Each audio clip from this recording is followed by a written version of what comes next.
Well, well, well, well, well. Just going to check one thing. We're going to give... Okay, it sounds good. It looks good.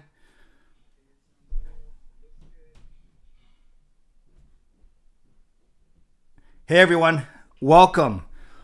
Welcome to my 24-hour live stream. I have been excited for this for the past 2 months. And yeah, I have so much to say, so much to share. So I want to get going right away. I'm not going to rush. I'm not going to rush into anything because we have 24 hours to fill. So what I'd like to do, I'll do a quick intro and then I want to talk about what this 24 hours is going to look like, some of the mechanics, tell you about some of the contests. Definitely want to talk to you about some of the guests. And yeah, I think you're just going to have a really, really good time. So whether you are staying plan to stay for all, actually, as we get started, as we have people roll in, why don't you put in the chat, how many, stuck here, how many hours are you planning to watch? And don't say, well, I'm coming for like 2 minutes of this hour, then 2 minutes of that hour, so that counts as 2 hours. No, combined, how long do you plan to stay? And be honest, of these 24 hours, I want to give a shout out to Raybro. Already comes in with the first donation of the day of the 24 hours. So shout out to Raybro for the $2. Thank you, Raybro. Okay, well, Nathan, who's going to be my guest in 2 hours, he's 2 hours early. Graviteh is here. He's saying he's going to do it for 25 hours. Okay, we got 7. We have, guys, okay, a lot of people jumping in and out, of course. Yeah, I wish I could jump in and out. But Raybro, thank you for the donation. A great start. And we're going to put this on my TV when you sleep. Oh, man, that's really, really funny. I'm so glad that many of you are here. And we're just going to kind of see. Oh, I see edits. Nice and exact. 5 hours today and 7 tomorrow. That's good. I like that precision from C edits. Give me a sec, you guys. One of my lights is too bright. I'm going to turn this guy down.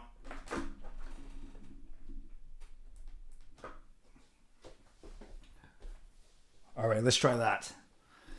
Lucas Gates comes in with a donation, $5. Hero member Lucas Gates. What a way to start a 24-hour live stream with a massive win. Yes. So I will get to that. So let's start off properly. Yeah, and oh wow, we have so many people staying 24 hours. Wow, you guys are amazing. Okay. So thank you, Raybro. Thank you, Lucas. Let's get going. I am Kayla Imoo. I am Canuck Clay. I am the founder of the GLCPC, the Good Looking Canucks Positivity Club. And this is my Canucks take, all in one take, all in one long 24-hour take. Matt Bin, just subscribe. Thank you, Matt. All in one long. Hot take is here. Hot take's early. Man, John is here. He's early. And Nathan's here early. I should just bring you guys on right now. No, we better keep the schedule. Otherwise, I'm not going to have anything to do at 8 p.m. or 9 p.m.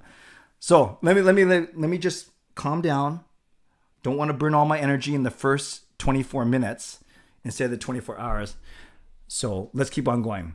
I'm the founder of the GLCPC. This is my live stream, my 24-hour live stream that I've been planning for the past couple of months. I am so glad that you're here. I know that people are going to be in and out for the next 24 hours, depending on who I'm talking to, depending on what's going on, whatever it may be. I am praying that my computer holds up for the 24 hours. I have a lot of things plugged in. If you can imagine, I got a monitor here, I got a screen there, I got light, and then I got to move it all over there. Just Incredible Hero, $2. Gonna stay. I think you're coming from work. Thank you, Justin. Hot take. I'm at a bar. Watch that. Gonna have to find a. Okay. Well, bring all your friends on Hot take in an hour. All right. So yeah, and I'll get to as many of your questions as I can. I'm gonna have a lot of time for questions, depending if there's any dull spots or slow spots, which I don't plan there to be.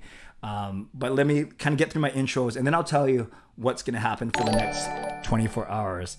Thank you, Justin, for the donation once again. I appreciate it. And let's get going. Okay. So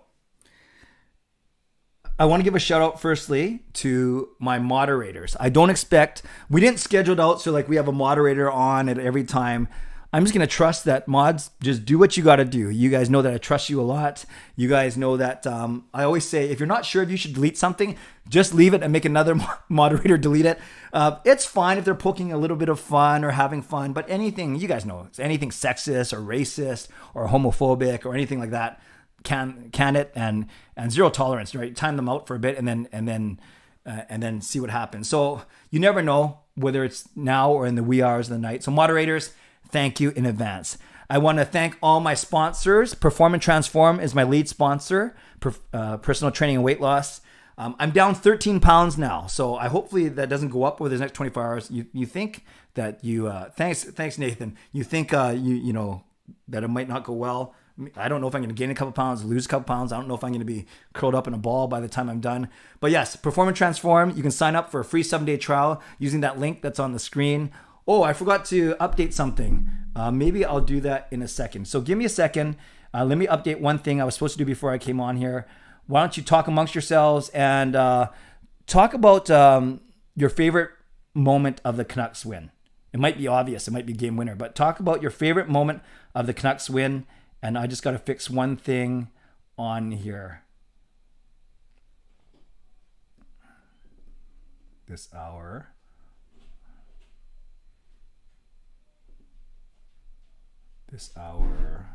Post-game chat.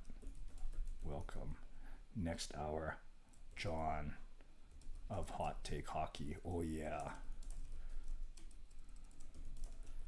I forgot my mic was on. Good thing I didn't say anything too silly. Okay, there. It's updated now. All right. So let's get going.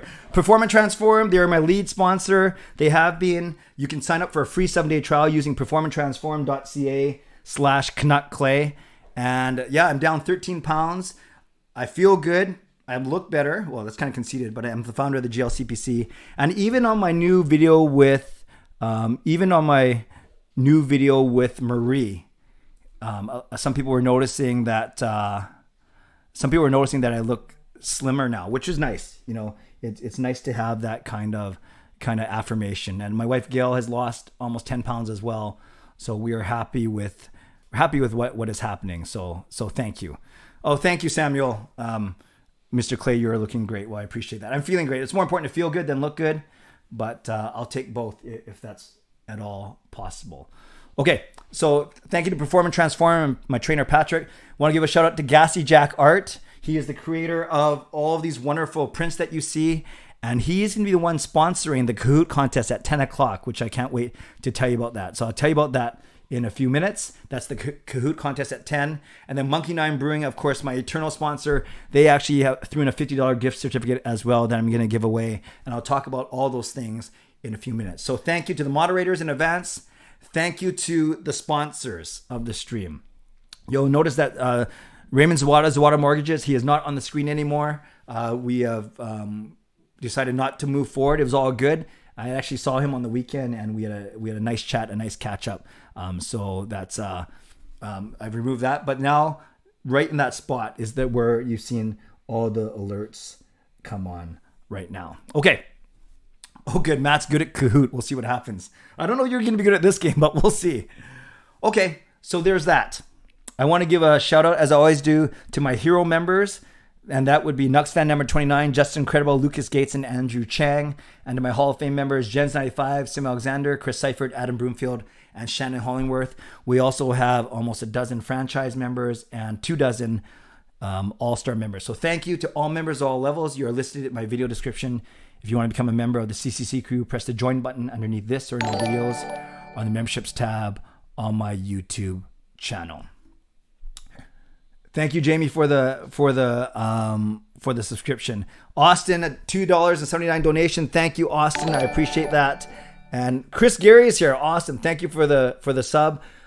So just so you guys know, especially if you're new here, I won't answer your questions yet. I'll talk for a few minutes, and then by about 7, I'm going to talk for probably the first half an hour up until 7:30 or at least 7:20 or 7:25. And then I'll turn it over to you for the last half an hour, kind of like I do my post-game live streams.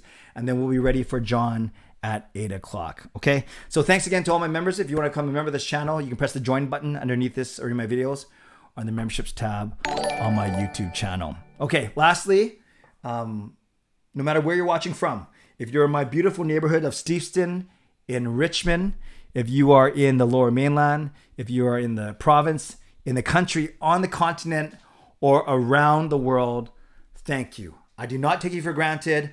I know that you could be doing anything else. You could be watching anyone else. You could be, I don't know what you guys usually do on a Friday night. I'm usually not streaming on a Friday night, well, at least not this early, but I'm so grateful for you. I do not take you for granted at all. So if you're here and you haven't already, subscribe. I always like to say, if you're new, here's what you should do. Hit the subscribe button now for daily Canucks insight. Say it with me. That's positive, timely, and trustworthy. So subscribe if you haven't subscribed already. And definitely like this. Oh, Rainbow, you're too kind. Like this video. Like this video. There's 63 of you in here. There's 31 of you, 31 likes. You guys, actually, that's almost close to what I like. I like to see 50% of viewers liking this. But let's like the fact that we're going to be hanging out for the next 24 hours. Some of us. I don't know how many of you are actually going to try it. But like the fact that that we are going to be here for the next 24 hours. Okay, before I talk about the game and before I get to your comments, I want to tell you how this is going to work. And by being here right now, I want to tell you that the first thing you need to know, the very first thing you need to know, and I want you to write this down. I'm not going to explain why, but I want you to write this word down. Okay? The word is Podkolzin. The word is Podkolzin because Podkolzin scored his first ever NHL goal. So write down that word, Podkolzin. Okay? I'll explain to you. You'll probably figure out why as we go. Podkolzin. No, Nathan, it's got to be Podkolzin, his last name. And I'm glad you brought that up. So I'm going to get to that in a second. Just, that's the word now. I'm not going to say it again. So if you were here and you heard it, no, don't type it, Jogpaul. Now everyone knows. It's fine. It's fine. But you'll want to know the word Podkolzin. No, okay. Stop. Don't type it in. That's not what I'm asking for. I want you to remember. Write it down. Keep it off camera. Keep it off the screen. Write down the word Podkolzin. And I'll explain to you why. Okay. So over the 24 hours, I'm going to be running. Let's start with the giveaways. Okay. So I'm running 3 giveaways. The first one, it's okay. It's fine. It's fine. If the messages are up there, that's fine. No. We don't have to clear the chat because thank you, mods. Don't worry about it. Even if the name's in there, it's fine. It's not like it's a big secret. They're just giving other people a chance. So, and I'll explain what I mean. Okay, so 3 contests. The first one is going to be at 10 o'clock tonight. We're going to take the whole hour to play a game of Kahoot. And the winner of that, it's basically 25 questions on how well you know me. So if you've been to my streams before, I'm going to tell you, you're going to have an advantage. You're going to have an advantage. If you've met me before or you know anything about my family, you're going to have an advantage for sure. So 25 questions. You want to be here right at 10 o'clock because you don't want to be late to that, okay? So that's the first thing, 10 o'clock, the Kahoot. The winner of that game will win 4 free prints from Gassy Jack Art. I know many of you have bought from them already, and that's $80 value. He sells them each for $20. And before he gave like a buy one, get one free, but he's donated 4 prints. So the winner of that Kahoot will win $80, which is $80. We'll win 4 prints worth $80. So that's tonight. Tomorrow morning, for anyone who's up with me early, my season ticket partner Mike is coming on at 8. He's going to tell us. He's basically told me he's going to roast me for 20 minutes. So I think that's going to be a lot of fun for you guys, not for me. At 8:30 tomorrow morning will be the second contest, and that's for Monkey 9 Brewing. I have a $50 gift certificate for Monkey 9 Brewing that I'm going to give out. So, hey, Sarah, thanks for subscribing. Awesome. So Monkey 9 Brewing, that giveaway is at 8:30 tomorrow morning. So be here at 8:30 to figure out how that one's going to work. If you like pub food and drinks and everything. And then the big one at 7 o'clock tomorrow night. So at the very end of my stream, after the end of tomorrow's game against Detroit, after that, I am going to give away, well, technically I'm going to do it on Sunday night, but tomorrow night at 7, I'm going to explain how you could win a pair of tickets. I'm just giving away a pair from my season tickets. It's the December 14th game against Columbus, the Blue Jackets, on a Tuesday night. So those are 3 giveaways, and I'll get to that in a second. So 10 o'clock tonight, if you have to go, come back for 10 o'clock, a chance to win 4 prints. And it's going to be a lot of fun, actually, as you get to know me even better. Tomorrow morning at 8:30, we're going to do a giveaway, at least tell you how to win a $50 gift certificate from Monkey 9. That one's going to be Instagram based, just a heads up. So if you have an Instagram account, you'll be happy for that. And lastly, at 7 p.m. tomorrow night, so 24 hours from now, I will explain to you how you can win 2 tickets to a Vancouver Canucks Columbus Blue Jackets game. And the Podkolzin hint is kind of the first hint. So if I said to you that the first hour's code word is Podkolzin, that's why I want you to write it down. Okay? Don't type it in the chat. If you type it in the chat, then, you're basically going to give away, you're going to lessen your chances. Every time, so I'll just say you might want to be around at the start of every hour before I bring the guest on, because I may or may not share a word, and you may or may not want to write those down, and you may or may not want to type it in the chat, so to lessen your chances. Okay, I hope that makes sense. I can't spell it out any more than that, okay? So for the last time, I will say that our one word is Podkolzin. Now, does spelling count? Well, remember, you're not typing it in the chat, but you're writing it down and keeping it safe, because you're going to need it for the end of the stream. So spelling does count. I've set up whatever you may be entering it into as spelling's got to be exact. Okay. So there we go. Podkolzin. Okay. I'll talk about Podkolzin's playing time in a second too. It has everything to do with the Canucks defending a lead, nothing to do with Green not liking him, but we'll get to that in a second. Okay. The second thing I want to do is I want to talk about the schedule. So I'm going to share that with you right now.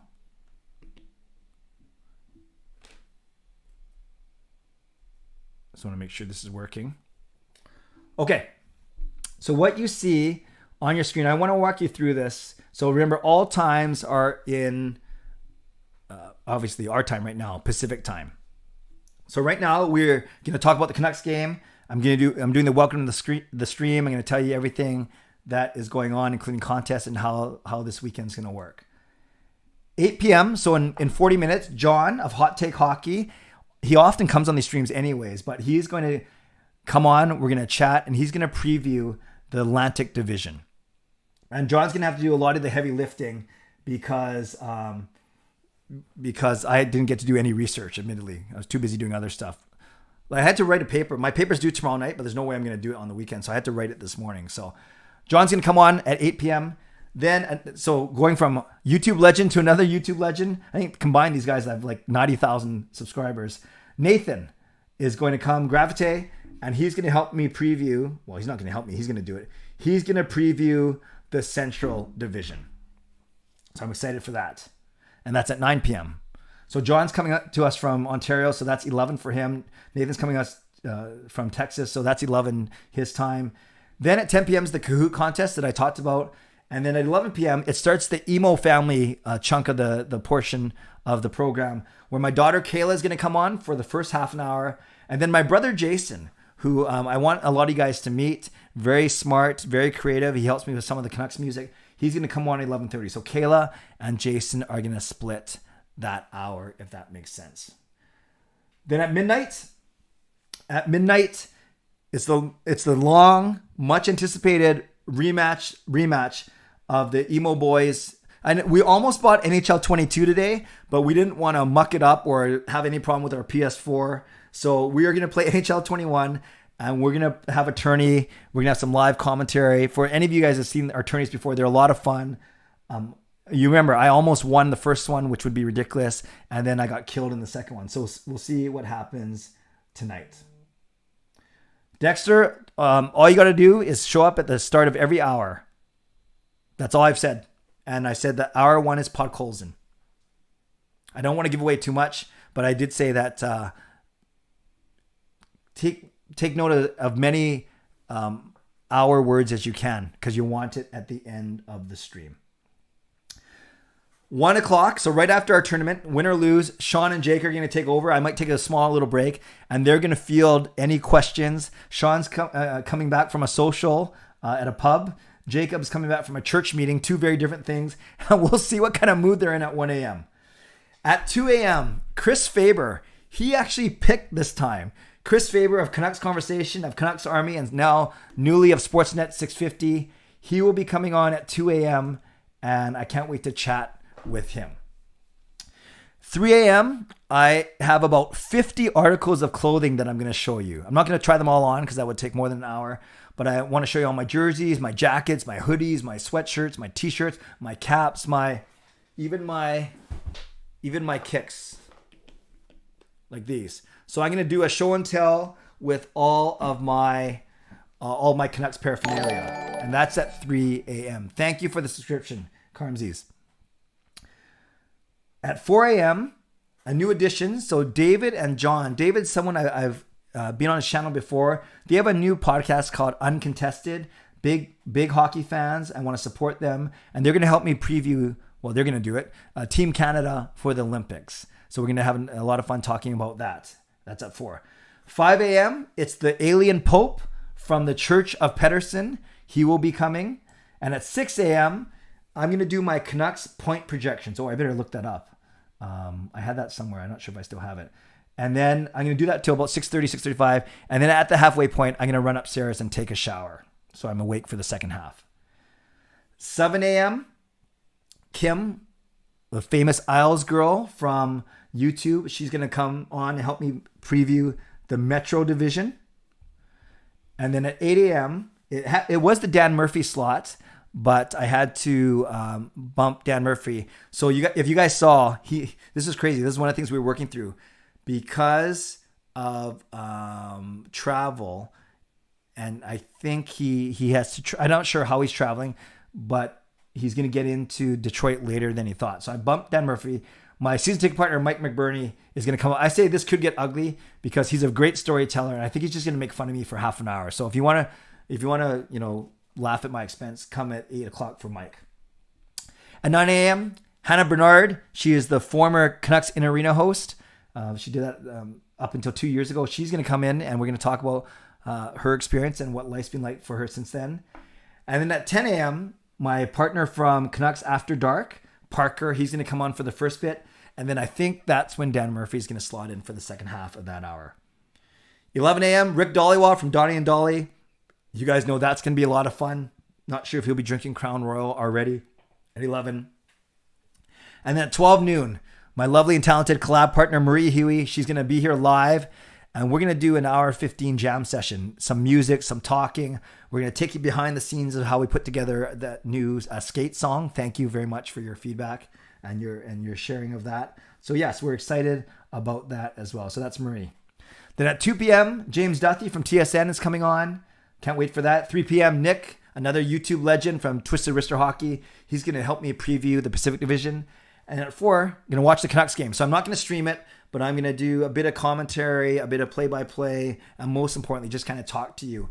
Then during the intermissions, I will bring in my lovely wife, Gail, for the 2 intermissions, and she will answer questions. And then at 7 p.m., we will wrap up the live stream with another post-game, and then I will explain to you how you can win the Canucks tickets. Okay? There we go. So I don't know if you haven't liked this video yet, give this video a like for the names of the people that have agreed to join me. Massive, massive names. Thank you, Marcus, for the donation. I am so excited about every single one of these people. It doesn't matter how big or how small their following is. It doesn't matter if they're a media or a vlogger or a YouTuber or a writer or a musician or a family member. I just think it's going to be a lot of fun. And like I said, I hope that my computer, well, it's already feeling warm. This could be interesting, but I'm just really excited for this entire weekend. Okay, so I'm going to take that off the screen. I'm going to take this off the screen too.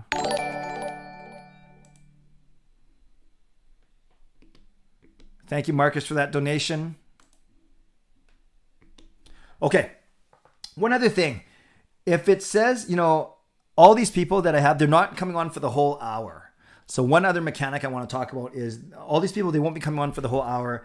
I asked them to give me half an hour of their time. And then after they're done, whether that takes them to the 30 or 35 mark, whatever it is. Gmon, thank you for the donation as well. What I will do after that is then I will kind of wrap up the chat, and then I will chat for about 15, 20 minutes. And then especially in the wee hours of the morning, wow. West New, thank you for the $10 donation. I appreciate you. And no, I appreciate that you appreciate what I'm doing for the Canucks community. I appreciate that. Chris Faber just texted me and said, good luck, bud. That's awesome. So at basically 150, 250, 350, maybe even 850, 950, 1050, 10 minutes before the hour, I will take a 10-minute break just to recharge. It might be a 5-minute break if I need it. But we'll see. Okay. But yes, I will make sure that I get some breaks in there, and try not to drink too much pop. I'm drinking actually a lot less pop. By the way, I'm dropping a lot of hints for the Kahoot game. I'm doing this on purpose. I've said about 7 or 8 things already that I think will help you do well in that Kahoot game, which we'll play at 10 o'clock. Okay. So it is 7:30. Let's talk about this Canucks game. Give me 5 minutes, and then I'll answer all of your questions like I usually do. So, Canucks, a gritty 5-4 win in the shootout, just after losing in a shootout to the Edmonton Oilers in their season opener. The Canucks have now taken 3 out of a possible 4 points. You always want to go 500 on the road and then win 2/3 of your games at home, and that gets you the 95 points basically to make it to the postseason. Yeah, think of if you win 2/3 of your home games, so you win 25 of the 40 of them, there's 50 points, then 92, and then if you go 500 on the road. So we have 3. Thank you for the new subscription, Red Viking, appreciate it. So we basically, and by the way, if you ever want to see the full schedule, it's in the pinned comment. So go right up to the top of the comments, click on that. Thank you, Katie, for the subscription. And then we go from there, and then you can click on that. Oh, it sounds like a few people. That's awesome. That Parker, I hope your show went well. Obviously, I couldn't be there, but I'm glad that you are here. Yes, and Parker indeed will be joining me 10 a.m. We usually do 10 p.m. And Parker, thanks for bringing the crew over. Okay. Okay, I gotta share this, and then I'll get a little bit more focused. Nux fan number 29, hero member Clay, got permission to be here for full 24 hours from the girlfriend. If that's not worthy of a like, I don't know what is. Like this video because Parker's here now, my Canucks After Dark partner. He's killing it on his channel. I'm pretending to kill it on my channel, and I'm gonna. Speaking of killing it, I'll probably be dead at the end of these 24 hours. So Parker and the crew, thanks for being here. Nux fan number 29, I am glad that you are that you negotiated with your girlfriend. It's a common theme around here. You guys know that I always talk about being use the hashtag married up when I talk about my wife Gail, and it is indeed it's indeed for good reason. Okay, so the Canucks get 3 out of 4 points. Gritty win. They went down 2-0. Then a 4-goal explosion in the second period, and then a 2-goal meltdown at the end of the third. Helped a little bit. We're not going to blame the refs. We also got lucky with some pretty shabby goaltending, although Carter Hart was outstanding in overtime. But then back to normal, we score on our first 2 shots of the shootout. Hold your questions. I'll get to your questions in a second. I see a few people saying, complaining that Podkolzin didn't get enough playing time in the third.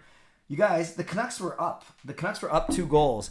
And usually you shorten your bench. So you go from 4 lines to 3 lines. That's the whole point, right? And then Travis Green went with, so you keep the top 2 lines the same.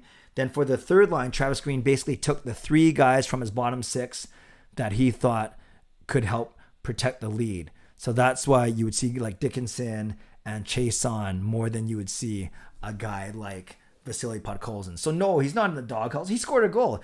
Although he didn't really do well with Pettersson and Miller. You can kind of tell Pettersson and Miller really thrive on guys that are precise with the puck, with their passing, and Podkolzin simply isn't there yet. He's a good player. He's smart, but I don't think he's used to playing with Petey and Miller just yet. And you could see that they struggled in the first period. Okay? Yes, I hear what you're saying, that Podkolzin is better defensively, but he has to prove that, right? He has to prove that to Travis Green, and he hasn't had a chance to do so yet because it's only been 2 games. So a couple things. I didn't do a post-game video because I jumped on here, but Canucks outshoot their opponent by 4 again for the second game in a row. They got smoked in the face-off circle again for the second game in a row. And special teams better. They scored twice on their power play. Again, 3 of their 4 goals were probably a little bit goofy, right? The one that bounced off the inboards and went off of Carter Hart. The one that snuck through Carter Hart and went along the goal line for Miller. And the one that was lying under him where Chason put it in on the power play. So thank you for the subscription, Michael. So there's a lot of pretty cool workman-like goals. And then, of course, Podkolzin's goal was really nice at the very start where he... Thanks, Harmon, where he came down on the right wing. Myers did a really nice play in the neutral zone to keep his balance, to see Podkolzin streaking down the right side, and then Podkolzin ripped it past Carter Hart. I'll just talk about ice times real quick, and then we'll get into your questions. Again, Quinn Hughes had a big night when it came to ice time. I think he had 27, right? Yeah, 26 minutes. Ekman Larsson had 25. Burrows had 13, Rathbone 12.5, Rathbone at 12.5. And just like you shorten your bench in the forwards, go down from 4 to 3 lines, usually shorten your D as well in the third period and go with the top 4 as opposed to all 6 guys. Up front, remember, this is bolstered a little bit by overtime. Miller had just under 24 minutes. Horvat had just under 25 minutes. And then on the low end, Dowling and Podkolzin had only 7 minutes. But don't fret. Don't fret. It's because those guys weren't really out there to help protect the lead. Maybe they should have been, given how the Canucks gave. No, I think that Ekman Larsson play was kind of weird. Not sure if he actually ended up striking Konechny or if it was just the puck only. And then of course they weren't shorthanded. They were down a man, but they weren't in the penalty box when Philadelphia tied it up. And then we were all screaming. Nux fan number 29, a hero in true hero fashion with the $20 donation. Thank you. Let's give some love to Nux fan. I'm not sure if I'm ever going to hit 200 viewers, but thank you, Nathan. Joshua, you shortened the content. That's awesome. Thank you. I know Parker. I'm not sure if you were not sweating, but as Philadelphia tied it up with a minute left, I know the first thing I was thinking was, oh gosh, am I going to be able to start at 7:00? I'm not sure Parker, what you were thinking. Okay, there's 120 of you in here. That is awesome. There's 80 likes, which is wonderful. And then that sub count. It's kind of already not working properly. So I just went over the 7,800 mark. So thank you, everyone. That is very, very kind of you. Okay, so for the next 25 minutes before I bring on the legend number 1, Hot Take Hockey himself, let's get to your questions. Parker, I'm always sweating. I know you've had 2 post-game live streams. They've both done really well. Yet you had to start them late because both games have gone to not just overtime, but to shootout. If you're new here, this is what I'm going to do. Now I'm not going to read every single comment. I'm just going to go to questions only just so I can keep up, and I don't want to fall too far behind. But then when it's down or when I'm caught up, then I'll read your comments as well. I read questions and I read compliments. So Jog Paul, yes, all of them are joining by Zoom. Fangirl, Clay, do you think Sutter plays this season? Too bad. So hard to say. It could be soon. It could not be to the new year. It could be not at all. But more important that he gets healthy for his family, of course.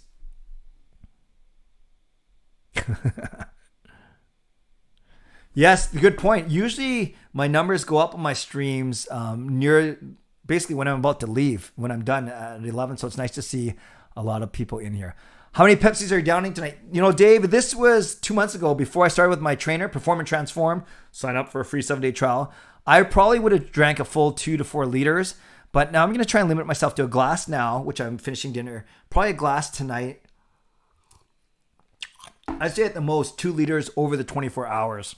But I don't think I even need to drink that much. I bought a bunch of fruit today, and I think I'll be ready to go. But we'll see, Dave. We'll see. Glad to see you here. Thanks.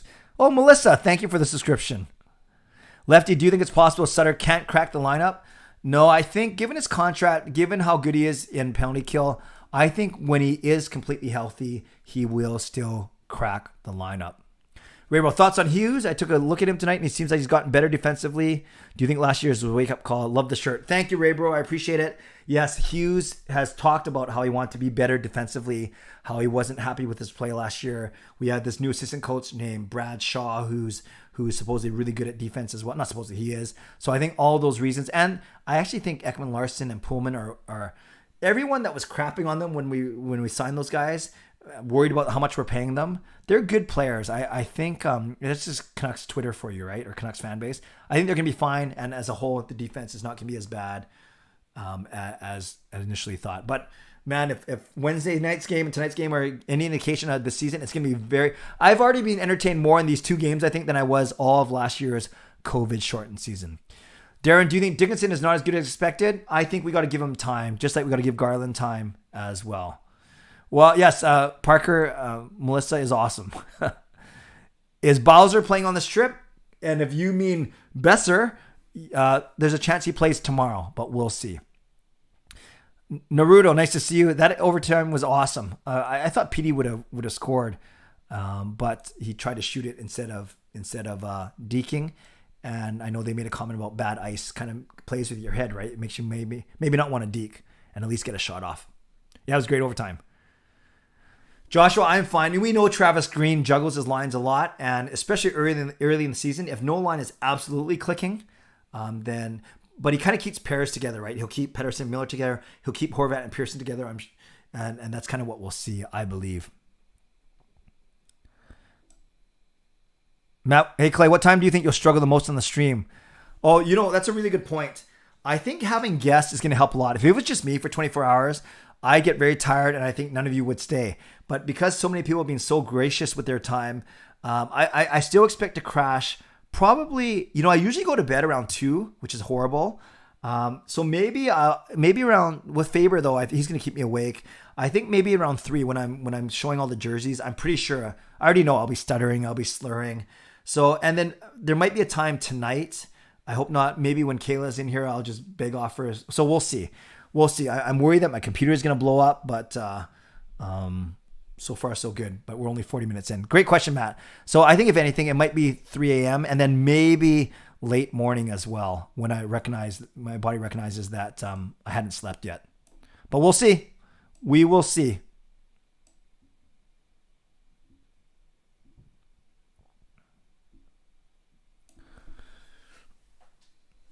First in the division, awesome.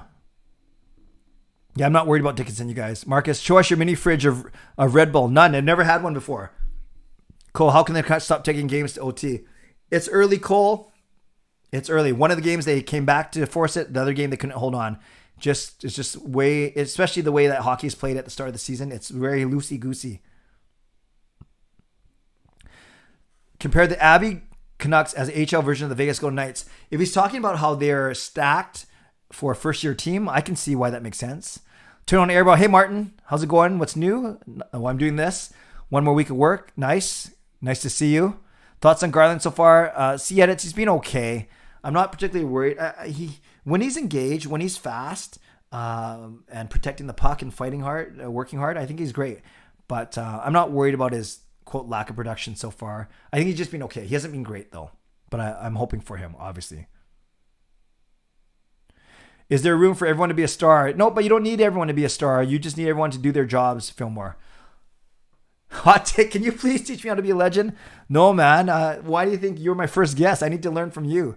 Dexter, do you know if you're going to the Canucks game against December 6th against the Kings? It's Edler's first game back. The game's on so my dad and I might take him. I can look that up. I don't have my games memorized, but I can look right now real quick. Canucks tickets. Am I going to that game? Well, I guess I could show you guys my spreadsheet, but then you'll know what games I'm going to. Oh, shucks. I did the wrong one. Canucks. I don't think I'm going to that Kings game. Actually, let me check one more time. Oh, here. Correct. We are not going to that Kings game, Dexter. Despite it being Edler's first game back. Yeah, that McAvoy contract, though, remember, it was after he signed a bridge deal. So, right, but I hear what you're saying. Yeah, I think Demko's been fine. The only way you beat him is when he's kind of down, right? And he a lot of goals that beat him. Well, I didn't like the fourth goal, though, or the third goal. But a lot of goals that beat him, it's when he's sliding across, and it's because maybe it's poor defense as opposed to him. I think he's been fine. Yes, this team looks so much better. These two games will be very entertaining. Yeah, they're crisp passing. Really good passing. Atomic's not happy with the refereeing. Gmod, are you excited Demko is looking top form? Very much so. Yeah, he was good. Fangirl, if you had to pick 3 stars for tonight, well, didn't Miller have 3 points plus the shootout winner? I'll go Miller. I'll go Demko. I thought PD was dangerous every time we talked to 2. So let's go Miller, Demko, and PD. Hello, Adam. Yeah, actually, Grav, I was going to ask you about Dickinson during our stream as well, during our chat. But glad to hear, because Nathan is from Dallas, so he knows everything about the Stars. Dickinson usually starts the season pretty slow. Super frustrating Dallas that way, but always gets more consistent. That is good to know. Thank you for that. Momato, it got hidden for some reason, but that's fine. Do you think the Habs will win the Cup again? I think we were cheated from it last year. No, I do not. I think they have too many injuries, Mo, that they will not be able to get back to the Cup. Atomic likes Garland. That's cool. Fillmore, is there room for everyone to be a star? Oh, I think you asked that twice, maybe because I'm already behind. No, you don't. But they don't need to be stars. Nick Patan and Brad Hunt. Yeah, they'll get a chance. They'll get a chance, just not yet. They'll get a chance though. Yes, I heard about the 4-1 victory. That Davies goal was amazing. Amazing. Yes, rough game. It wasn't the best game defensively, but we outshot the other team once again. How do you think Corey Hirsch did filling in for Garrett? Gary, I like Corey Hirsch a lot. He's been on my channel. He gave me some of his time. I do not think he's the strongest color guy. When he's on the radio, I think he's okay. I think on TV, I like that he kind of he's self-deprecating and he makes fun of himself. But I'm not convinced of the insight he brings. I don't know how else to say it. I like him a lot. He's a nice guy. He's always been really good to me. But if you're asking me my honest opinion, I don't think he's the strongest color commentator. I'd love to know your guys' thoughts in the comments.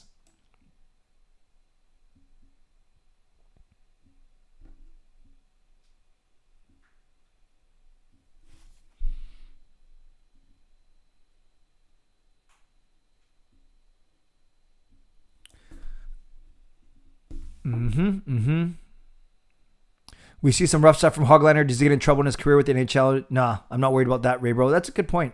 I never thought about that. Dad jokes. Yeah, I can always go to dad jokes, but we'll see if I need to. Get some sleep, Clay. Don't be a hero. Well, too late, Jogball. Chason had 2 points tonight. Would you rather have McEwen or Chason on the team? It sounds easy for me to say this now, but I just don't think Zach McEwen was Travis Green's favorite player. I think he brings a different skill set. I don't think Chason's going to get 2 points every night, but I like what Chason brings. So I'm just not the biggest McEwen fan.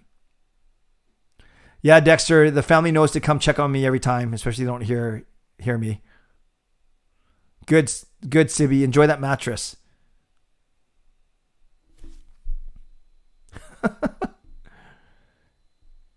Yeah, so I'm in a couple of regular hockey pools, Naruto, but my fantasy one, which is my keeper one, which rolls over year to year, I actually have Demko, Hughes, PD, Miller, and Besser. So I was very happy tonight. Yeah, 5 of my 20-man roster, a quarter of the team is Canucks. That's awesome, Matt. Thanks for being here from the UK. Adam, reffing was just okay, but they only had 3 power plays, so I can't really complain. Philly only had 3 power plays.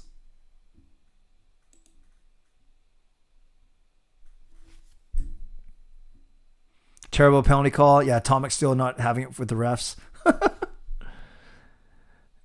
Mark, I don't think they have to trade anyone just because they're not doing well in face-offs. It's been only 2 games. So a lot of people like Garland, which is good. Yes, Justin, it's okay that Philly gets the extra point because they're not in our division for sure. Thank you, Armin. Was that another donation, Armin? Thank you. Thank you. That is very kind of you. I'm so behind in the chat already that now I can't keep up with. He's going to donate $2.79 for every Canucks win. Well, I hope they win the entire season then. Do you think they drink beer tonight? My kids or the Canucks? The Canucks? Probably not because they got a game tomorrow. Lefty wants Chase on. Yeah, we're going to talk about that with John in about 10 minutes, where the Leafs will finish. That is a very tough division. I think they're going to finish behind the 2 Florida teams at least. Coyotes boat to Houston next season. I'm not sure. Is that the rumor? I won't make that bet yet. Yeah, Lamico's been fine. Mo doesn't like Myers. Jason plays smart. Myers did his best PD impression on the Podkolzin goal. Yeah, that was nice. Welcome, Adam. What happened in the early icing call? The early icing call. I don't know, Adam, what you're referring to. Maybe someone else can answer that. Or maybe you have because I'm 5 minutes behind. Hello, once again, people that came over from Parker. That's wonderful. Goal prediction for tomorrow's game. Always 4-2 Canucks.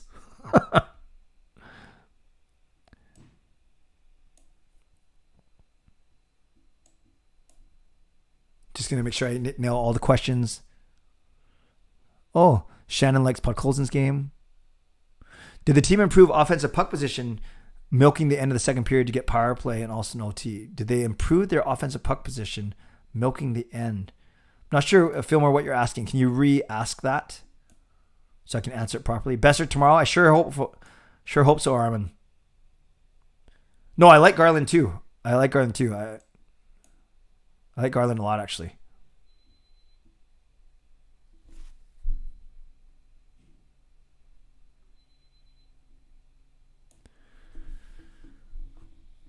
Yeah, Atomic, Podkolzin, Dowling, and Chasen didn't play because they instead put Highmore, Dickinson, and others and Lamico to kill, to help protect the lead.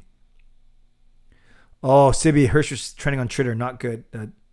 Trending on Twitter, but people are used to John Garrett.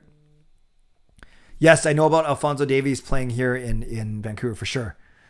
Dan Riccio was great. Yeah, I like Josh. I like Dan a lot. Yes, Dexter, my trainer, is aware of my live stream. He was giving me tips on how to stay healthy. Fangirl, yes, thank you for the donation. I will indeed bring Mickey onto the stream at some point for sure.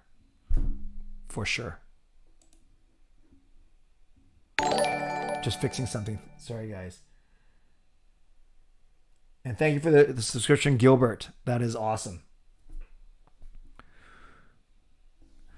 Yeah, Tyson, I didn't think I like Podkolzin a lot, but I don't. Oh no, I just skipped like 5 minutes of things. Oh, I better catch up, or else I don't want to be late for John.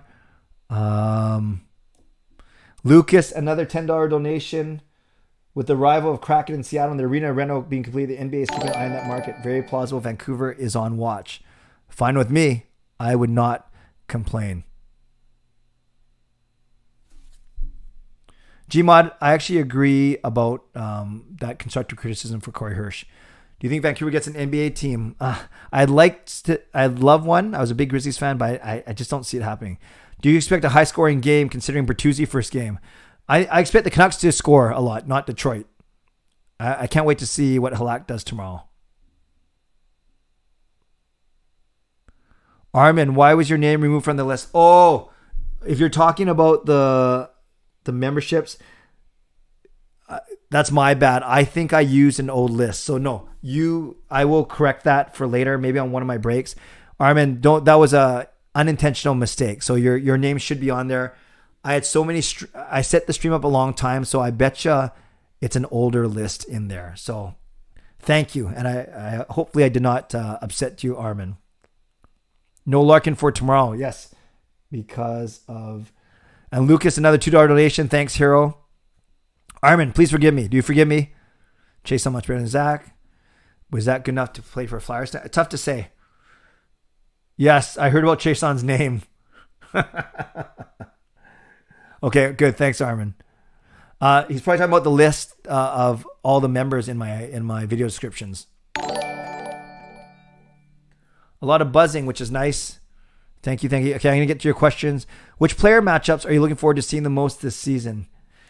If you're talking about us, anytime we play against any of the superstars, McKinnon, McDavid, Crosby, Draisaitl, Kucherov, all those guys, if that's what you're asking, see edits.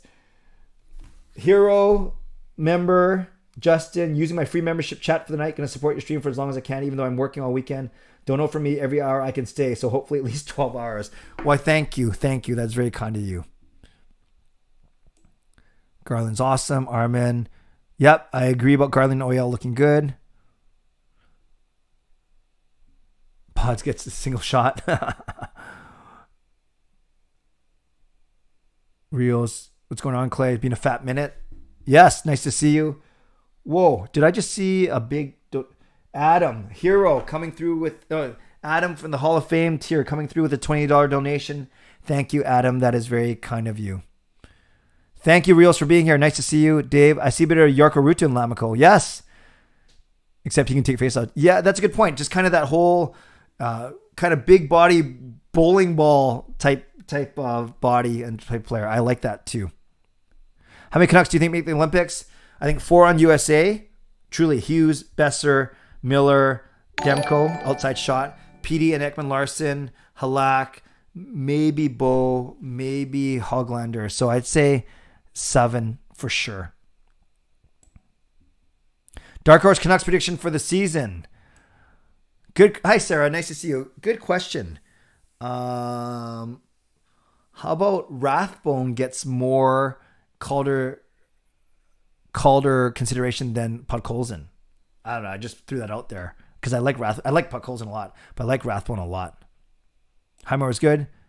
Yeah, Gmod 4-2. I think didn't it take like to game number 40 last year?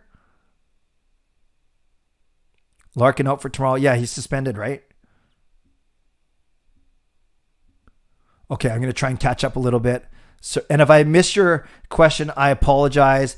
You have a lot of time, in fact, 24 hours to ask it again. But I do want to...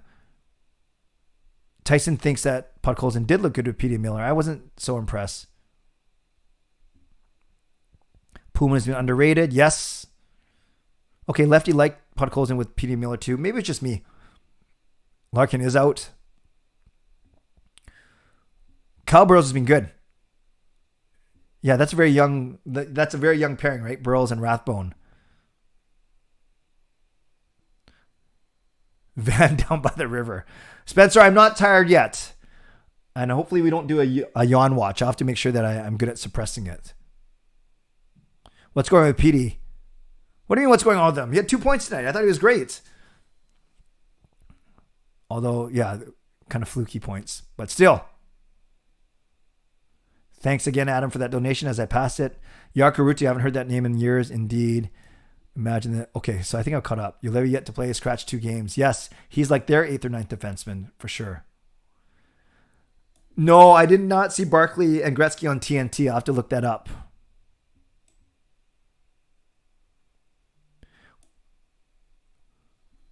Did someone say OEL got suspended? No, Dick Larkin, not Ekman Larson.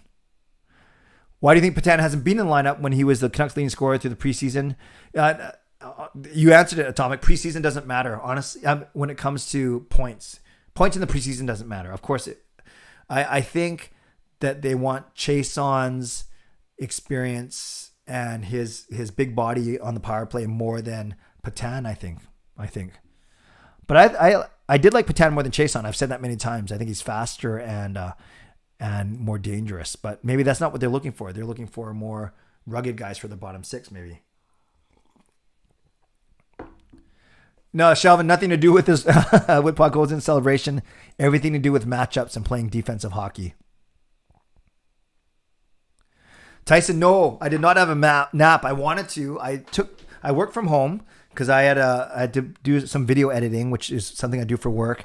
But I've been up since 6:30 actually. I went to bed at 2, got up at 6:30, worked out for an hour, drove my kids to school, Kayla to school, did some work. I had to write a paper for my master's, and then had to edit a couple of videos, and then I started preparing for my stream around 2 p.m. So no, I did not get a nap. So we'll see how I'm doing. All right, guys. 1 hour down, and I'm okay. So John will be able to join for 15 minutes, and then we can get back to your question. So I'm going to set it up a little bit. I do not have to take a 5-minute break, but I'm just going to set a couple things up. So, yes, that's correct, Tyson. I'll be up for 37 hours straight. If I only got 4 hours sleep last night. If I didn't do that, it would be like 60 hours straight. So. By the way, I want to give a shout out to James. James is my YouTube consultant. I think I've spoiled this before. He works for YouTube overseas, and he's the one that's been giving me some hints on content creation, just not being afraid to try new things. So James, thank you for being here. Okay, I'm going to stop questions now, or you guys can talk, hang out, talk to each other. I'm going to stop running the chat. I'm going to get ready to welcome John in a second. And I got to set up another camera now. So just hang out. This is going to, as I set this up now, this will set me up for the rest of the stream. So I got to get another camera ready. This is going to be kind of funny, but we'll see how this works. And then we'll go from there. So 1 hour down, 23 to go. Okay. I'm going to set up my computer now to welcome in John. And I'm going to pray that this works.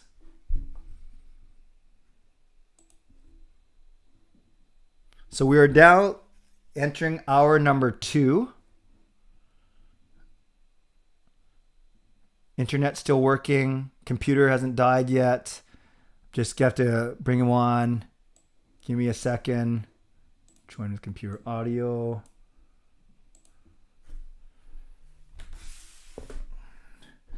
Okay, now I got to start my video using this camera. I hope it's not ugly. Oh, that's not bad. Oh, I just think that's nicer than my normal camera. Okay, hold on. You guys will see what I'm talking about in a second. Oh, no, I don't think it's nicer. It's more colorful, though. Okay, so let's try that. And then John should be coming in any minute. Microphone, good. Speaker is good. Okay, we're just going to see. When John comes in, I'll admit him, and then I'll turn on the... Okay, let's see if this works. Let me just check something. Whoops. I'm pressing all these buttons, and I'm not even in the right place. Okay, we'll try that. Okay, so we'll wait for John to join. And in the meantime, I can read a couple more of your comments. Oh, actually, it's 8 o'clock. So I should take a second to change my little screen here. I got to update this so thanks for bearing with me. I got to get used to what I'm doing here. So every hour, I have to update this. So this hour, it's John from Hot Take Hockey.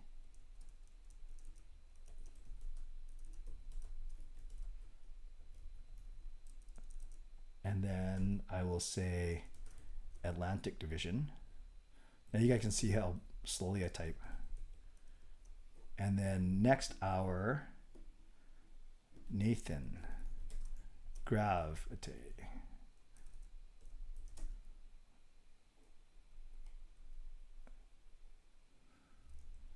Central Division.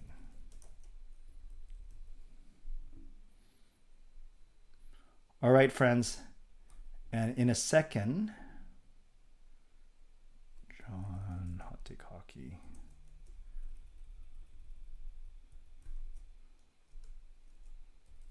Atlantic Division. I just realized. Okay.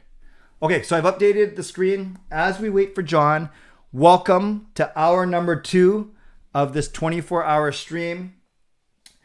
I think what you will want to...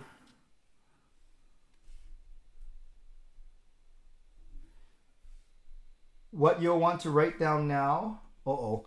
We are lagging, aren't we?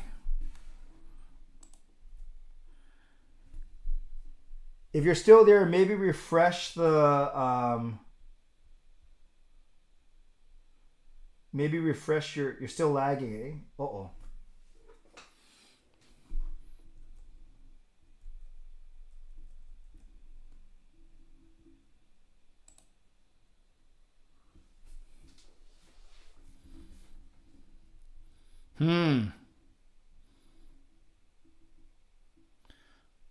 Okay, hopefully the video catches up a bit. We made it through the first hour, but yeah, hopefully it'll sort itself out as we go. So as long as you can hear me, that's the most important thing. And a Flyers fan is messing with your stream. So we'll see. Yes, John, you can come in now, and hopefully the lagging issues will end. But yeah, John, if you're ready, come on in and we'll bring you on. Is lagging better? Still bad, eh? It looks a little bit better on my side now. Yeah, okay, we'll just see how we do. I might have to adjust some settings as we go. Uh-oh, if the audio, it's still lagging, eh? Okay, if you have to, maybe refresh your browsers because it looks okay on mine, but we'll just have to do what we can do. Yeah, John, come on when you're ready. And the keyword for hour number 2, and you got to spell it right. Well, don't type it in the chat box. Just make a note of this. The second word is for hour number 2 is booyah. Booyah. I'll spell it out for you. I'm not going to type it out. Booyah. Booyah.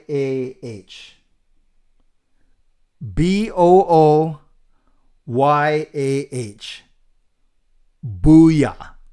And if you guys recognize that word, and I'm dropping a lot of hints, you guys, for the Kahoot game. Booyah. Booyah. All right, just waiting for John to join. Hopefully his link works. I'm trying to find my phone now.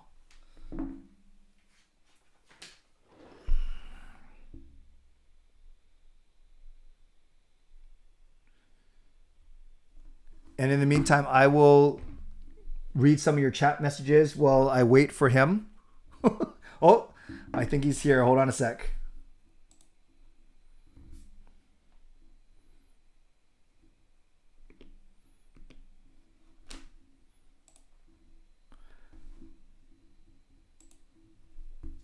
Oh, it's still connecting, John.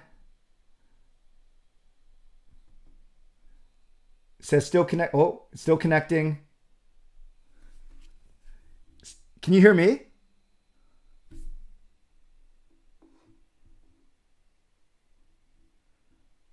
Actually, John, it says connect. Can you talk now? Oh no, I don't hear anything yet.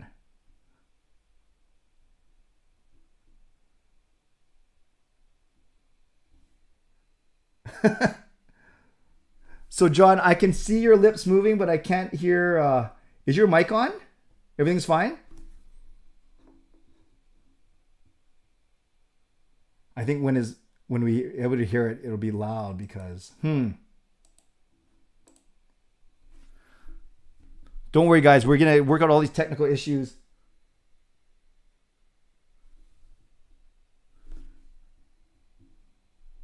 Well, John looks good.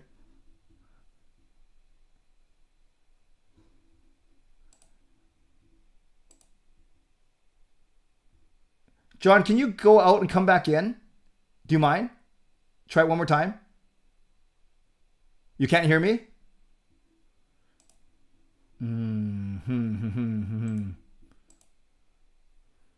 You know, oh, there he goes. Maybe he'll come back. So don't worry. This is why we're doing this. This is why we're trying this. We'll see if John comes back. He's good to look at. Who needs... Hey, Lego, nice to see you. I wonder why his sound isn't working. I want to see if it's... Hopefully it's not my computer. No, but I tested this earlier. Let's see this, though. I'm going to see if... Thanks, guys, for bearing with me. This is kind of what happens when...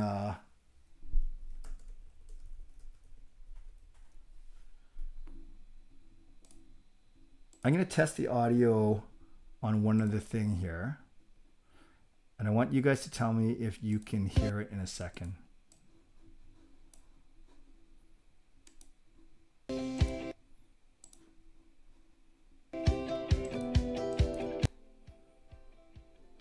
All right, can you guys tell me if you hear the audio from this in your stream?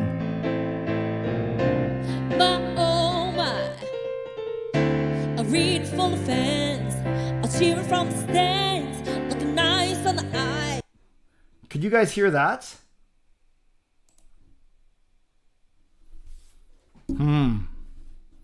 Let's try and get... I'm going to try and get... so John says... Okay, you guys could hear that. Okay, I'm going to message John one more time.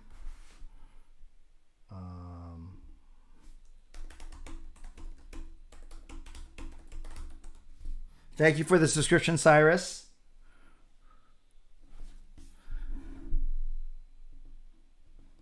Let's see if John can get in one more time. Oh, by the way, when John was on, and could you hear me talking to him? Oh, that Parker sent you.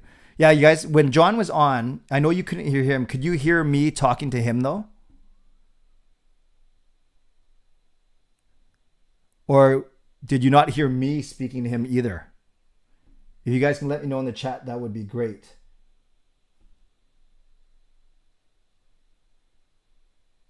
So Cyrus said yes. Okay, so you guys could hear me. Okay, so I do think, John, I don't know if you can hear me now on the stream. I think it might have been an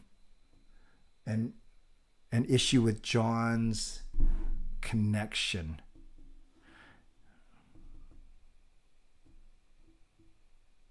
Yeah, no, thanks, Josh. I appreciate that. Yeah, I definitely have the desktop audio up. Okay, so we'll see if John is able to get back in here. I know I kind of feel bad. He was taking time out of his hangout with his buddies too. On Zoom, did you make sure your settings were on the right source? Yeah, John, I did. Both input and output for sure. Yeah, both input and output were fine. Check. Check. Yeah, John. If you can try and come in one more time, John. And yeah, John. And let's see if we can make it work. Okay, we're gonna try this again.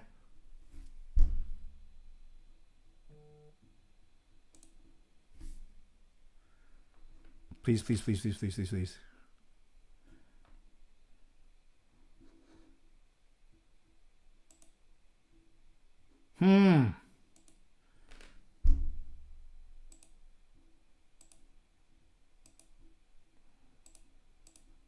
I'm fooling around with the audio settings.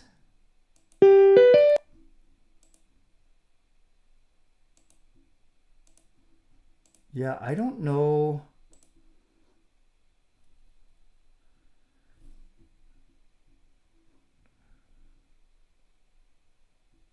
Hello? Yes, I can hear you now. Oh, you can hear me. How's it going, Clay? Thank you, John. Everyone, let's give some love to the ultimate legend. Let me get you on the screen now because... I'm sorry for the confusion. I'm sure it's probably me, not you. Or did you figure it out? Good, Actually, no worries. It's actually it's crazy, man. It's pouring rain out here. Funny enough.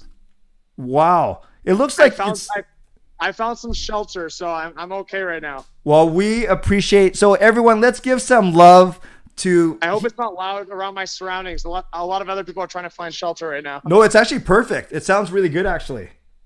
Okay, as long as you can hear me, I'm okay. And you look good, but that goes without saying. GLCPC. Hey, there you go. No hockey stuff on right now, but okay. So tell the folks a bit about you. The 1% in here that might not know who you are. Oh, come on, Clay. We all know you're the real legend. So let's put that in. Let's put that in place. You're making me blush.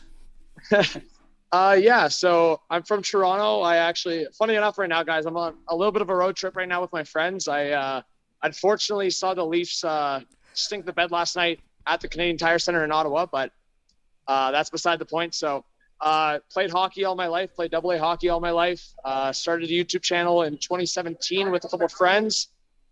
They couldn't really commit, and I love talking on camera, love talking, and hey, I'll admit at the start I sucked. I definitely sucked at what I was doing, but I think you put your time into something and you consistently get better. So at this point, I think I've gotten better and I've put in the work. So Hot Take Hockey is the channel, but obviously I love the sport. I love hockey. I love sports in general, and I recognize, at least in my own perspective, I recognize real good people, and I know you guys watching right now know Clay is a really good person. So I'm glad I can join his live stream, and I hope you guys are having a good night, of course. But yeah, I'm Clay. Just thanks again for having me on. Awesome, John. No, thank you. I have so much to say.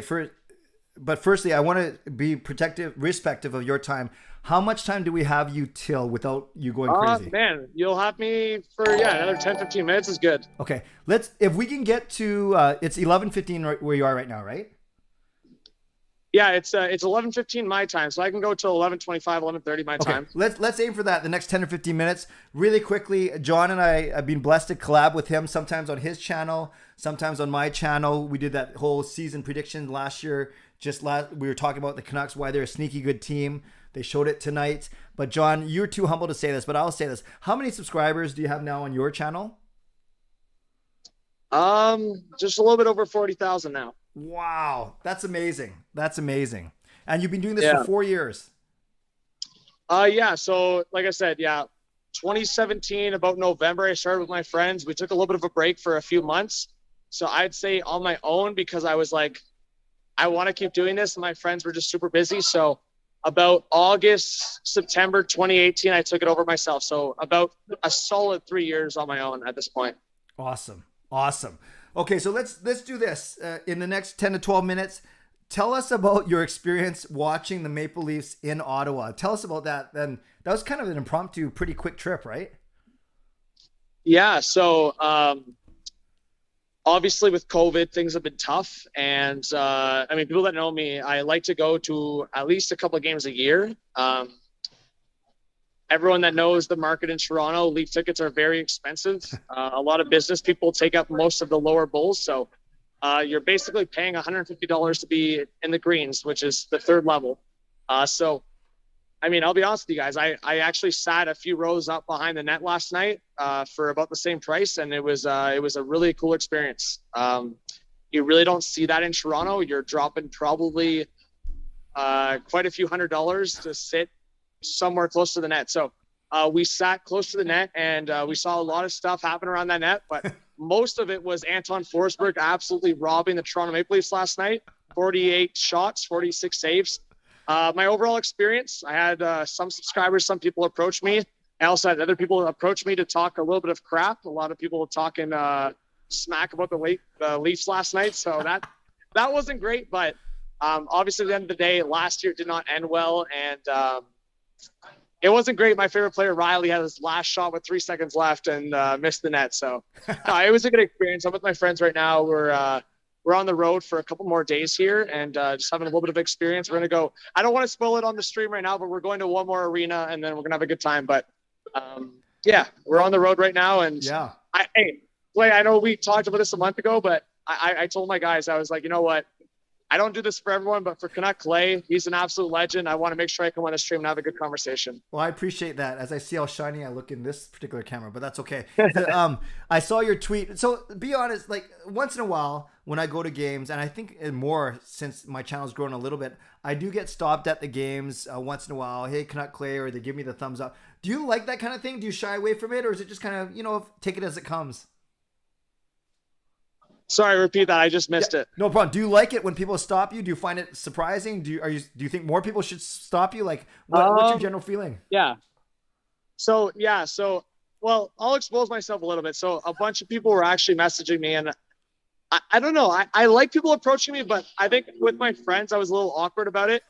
I think like I'm easygoing. I love people talking to me, but I really didn't publicly want to release like my section or where I was sitting or like all of that. So it was kind of more of like on a setting of, if you messaged me, if you wanted to specifically know where I was at, I messaged a few people where I was sitting.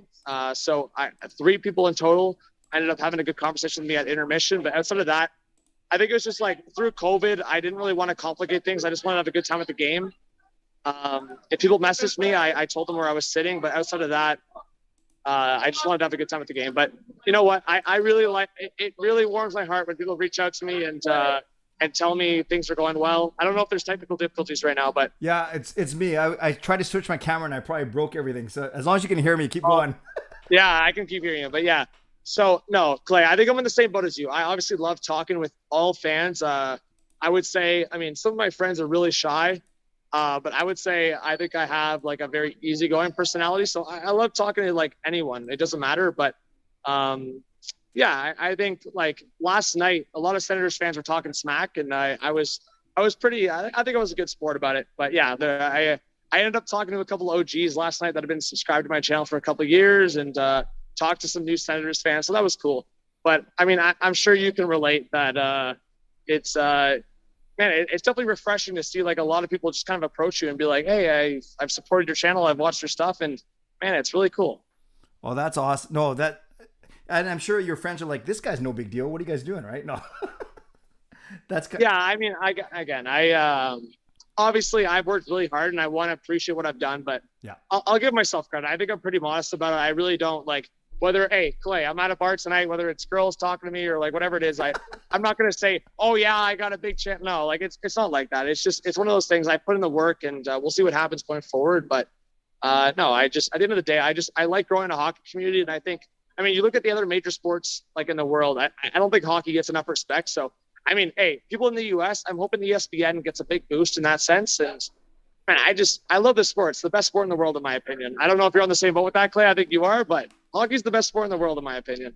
No, absolutely. I'm with you. So in our last few minutes, tell me, where are your beloved Toronto Maple Leafs going to finish in the Atlantic Division? Yeah, so based on my predictions, I had them finishing in the first wildcard spot. Yeah. And anyone that didn't watch my video, I'll give you a little spoiler here. As Leaf fans, we basically, well, at least in my perspective, you always expect the worst. And we've choked against Boston a couple times. We choked last year against Montreal.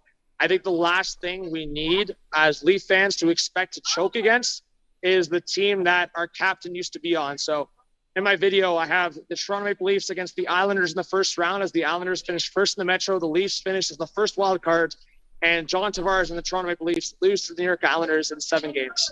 Wow. That's well thought out, man. That's well thought out. I mean, hey, Clay, I've endured disappointment. I think that's the next boat. New York Islanders smacking the Leafs, and Twitter will be going nuts. So where, and could you walk us through really quickly where you would rank then the Atlantic teams then? Sorry, I'm gonna go into more. I didn't really hear you there. Can you say it again? Yeah. How would you rank the Atlantic teams then going forward?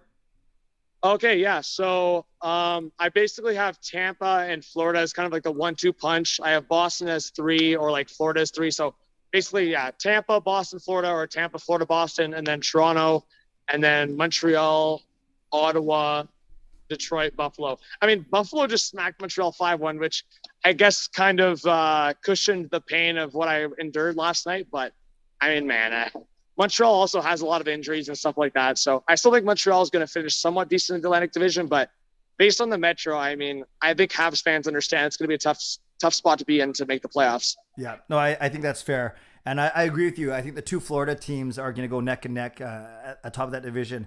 Okay, last thing, and then we'll let you go, man. Do you like the fact that it's a proper Atlantic division now and not the dog's breakfast, at least for Vancouver fans, that the North Division was? Tell us about that real quick.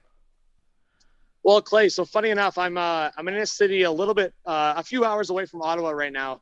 And it's funny enough, I met a lot of Vancouver Canucks fans tonight. So we were actually at the bar. We were watching the Canucks Flyers game live. Yep. And Canuck Clay, I'm sorry. I was in a little bit of a debate tonight because I had Carter Hart in fantasy. So we were talking to some Canucks fans. And basically I was like, hey, I want the Canucks to win for my guy. And I want Canucks to win for the Canucks fans I know. But it would be nice for Carter Hart to win for my fantasy. But yeah, no, honestly, man, it's surprising. Like out here, there's a bunch of Canucks fans and they were going nuts in the bar. So it was crazy to watch tonight, but just kind of on that tune of the North Division. It was really, it was really refreshing to see the North Division of like Canadian teams specifically playing against Canadian teams. But I think it was a lot. And obviously in COVID terms, I think we didn't get that full experience. I think in a regular league, like a regular league, if we saw Canadian teams playing against each other consistently with Canadian fans in the building, like Clay, let's put in perspective right now.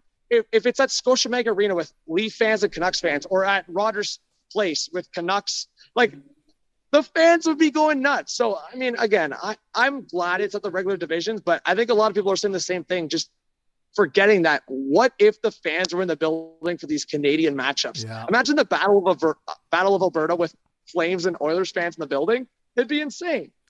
So, yeah, I'm glad the divisions are back, but it also sucks that we got those divisions with no fans in the building. So, yeah, I mean, obviously with the Leafs, they're a good team. Mitch Marner's kind of frustrating me, but no Austin Matthews. I think with the Leafs healthy, they'll be a playoff team, but I'm not putting too much expectation that they're going to make the playoffs. Or at least if they make the playoffs, then I'm not putting too much expectation that they're going to go past the first round, I should say. Okay, so truly, I'll let you go in 2 minutes. So you have Toronto making wild card spot. You won't get you won't get the people mad on here because they respect you. Where do you think the Canucks are going to finish off? Yeah, so Clay, we made a couple videos together. I hope people want to go watch that video. Yeah, so right now I have the Canucks finishing as the third team in the Pacific Division. Yep. I have the Oilers and Golden Knights battling for that top spot in the Pacific Division, and I have the Vancouver Canucks right there. Yeah. Anyone that knows me knows I value the Canucks offense a lot. And Clay, I made this hot take. OEL, 40, 50 points, big bounce back year. I'm looking pretty decent on that take right now. And I said Thatcher Demko for a top 5 goalie spot. Again, you know what? Demko, I don't want to say he choked, but you know what? He let the 2 goals in the last 3 minutes tonight. But at the end of the day, the Canucks showed the better, like they were way better in the overtime. I just think the Canucks kind of folded in the last couple of minutes. Obviously that OEL penalty cost them big. Sure. But I think overall, consistently over an 82 game season, I think Demko's going to show really well. Hopefully Halak supports him enough, and the defense is going to be a massive question mark. But I think I was watching a stream earlier. I think give Garland time, give Dickinson time. Yep.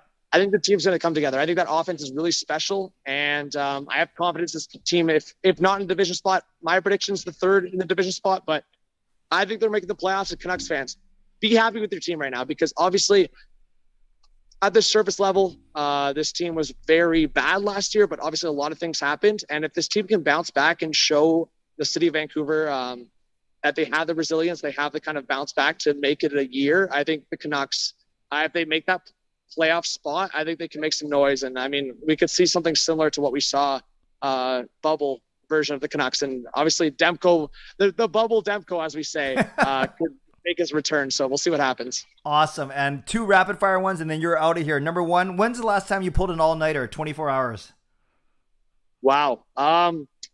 Yeah. So my 24-hour stream last time was, I think, middle of 2020. So probably about a year ago. Wow. I think on my channel, Hot Take Hockey, I guess the viewers haven't seen a 24-hour stream in about a year. So maybe a 24-hour stream's coming soon. But all-nighter, I mean, man, Clay, I'm a little more relaxed where I'm like, I want to shut down at 2 o'clock if we're having a night out. My friends like to go all night. So, I mean, sometimes I'm on a little sleep, but we'll see. I think the scenario will be if I do a doubleheader stream and we get into the 24-hour territory, I might have to pull an all-nighter coming up in Christmas here. But the last time would definitely be about a year ago. I pulled an all-nighter.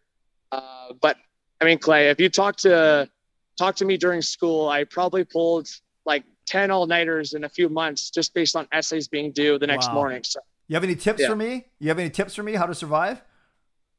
Ooh, yeah. So, well, this is my tip. I don't know. You got your sons around tonight or what? Yeah, they're going to help out. Yeah.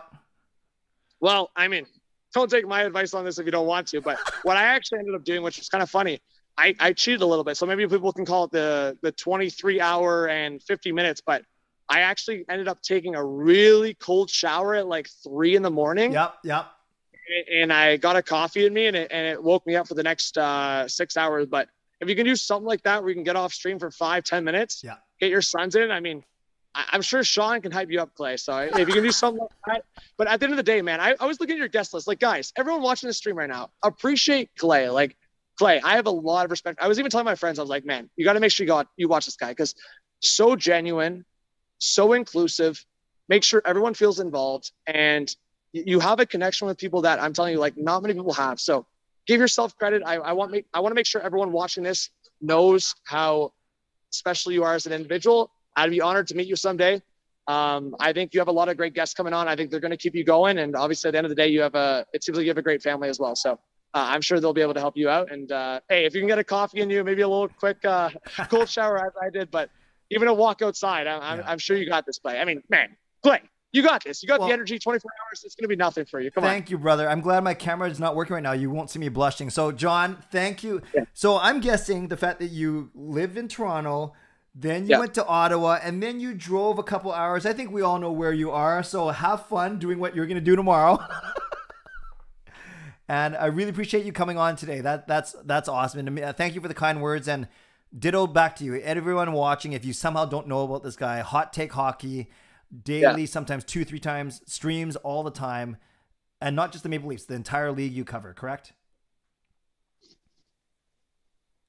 Yeah, I missed you at the end there, but thank you so much for having me on, Clay. I really do appreciate it. And hey, Clay, at the end of the day, you're having me on. I'm taking the time to be on, and I really appreciate everything you do. And you're genuinely a very honest and a great presence on YouTube, and I'm thankful to know you. So thank you. Thank you, John. Get back to your friends, and we'll talk to you soon, brother.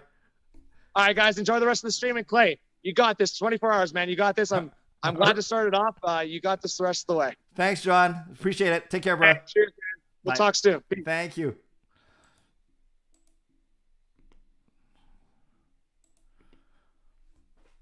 Okay, so I'm going to try and fix my cameras now that I've completely messed everything up.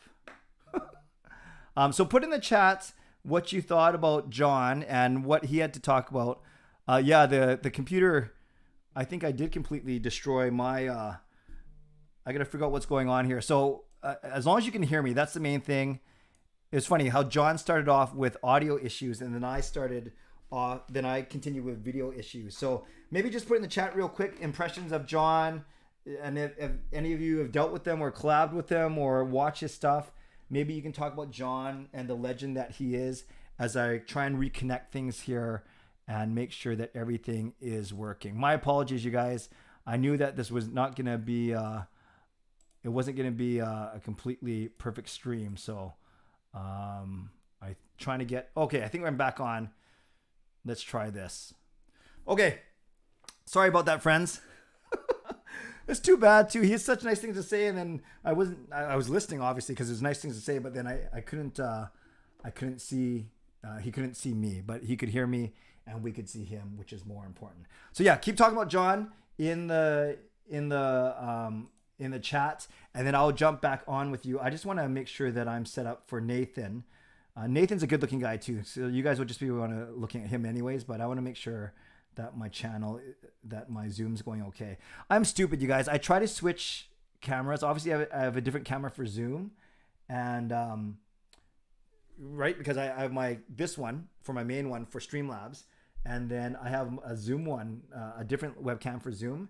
And then I stupidly tried to change them in the middle, but then I broke it because Streamlabs was like, well, where the heck's my camera? So, I'm going to try and just work on this real quick and then I'll get to your chats. I promise. And thank you very much for your, Nathan he's in the chat right now. He is a massive YouTuber as well, based out of Texas, doing some amazing things. So I'm going to check one last thing and then you will have my complete and undivided attention. Okay, good. It's working again. What a dummy I am. Okay. So let's get back to all of you. Yeah, John, he's great. I watched him. His streams are so energetic. If you ever watch his live streams, he holds nothing back. And what I appreciate about John is when trolls go at him or when trolls try and get under his skin, he just lights them up. He just lights them up with no filter, with no ramifications. And I think it's kind of funny, actually. And I know that many of you do watch it. Okay. So Armin, as soon as I say Graviteh, then you know what I'm talking about. Good. Yeah. So he's going to be on in half an hour, and I'm going to go. Let's get back to your question now. So whether you want to react to, actually, let's do this, and then we'll use this as a launch point. Give me your placing in the Atlantic Division. Give me your placing in the. Yeah, I know, Josh. You could see me go to the exact same place in my Zoom menu like 20 times, right? No, the camera's not there, Clay. No, the camera's not there. It's like, you know, when you're going to see a car crash or an accident happen and you know what's going to happen, yet you can't do anything about it. That's probably what it looked like to you guys. So I apologize, but at least I'm with friends here and I feel very comfortable. Okay, so give me your Atlantic Division predictions. And we know that Atlantic Division has the 2 Florida teams that I talked about. So it's got Tampa and Florida. Then it's got the 3 Canadian teams, Toronto, Ottawa, and Montreal. I don't think John wanted to say it. I don't know this for sure, but didn't he say that he just drove a couple hours from Ottawa? So there's only one other place he can be. If he went to Toronto, he's from Toronto, he went to Ottawa. My guess is he's where. So there's Tampa, there's Florida, there's Toronto, there's Montreal, there's Ottawa, then there's the 2 Bs, Boston and Buffalo, and then there's Detroit. So let's go. Yeah, Raybro John is brutally honest and in a funny way.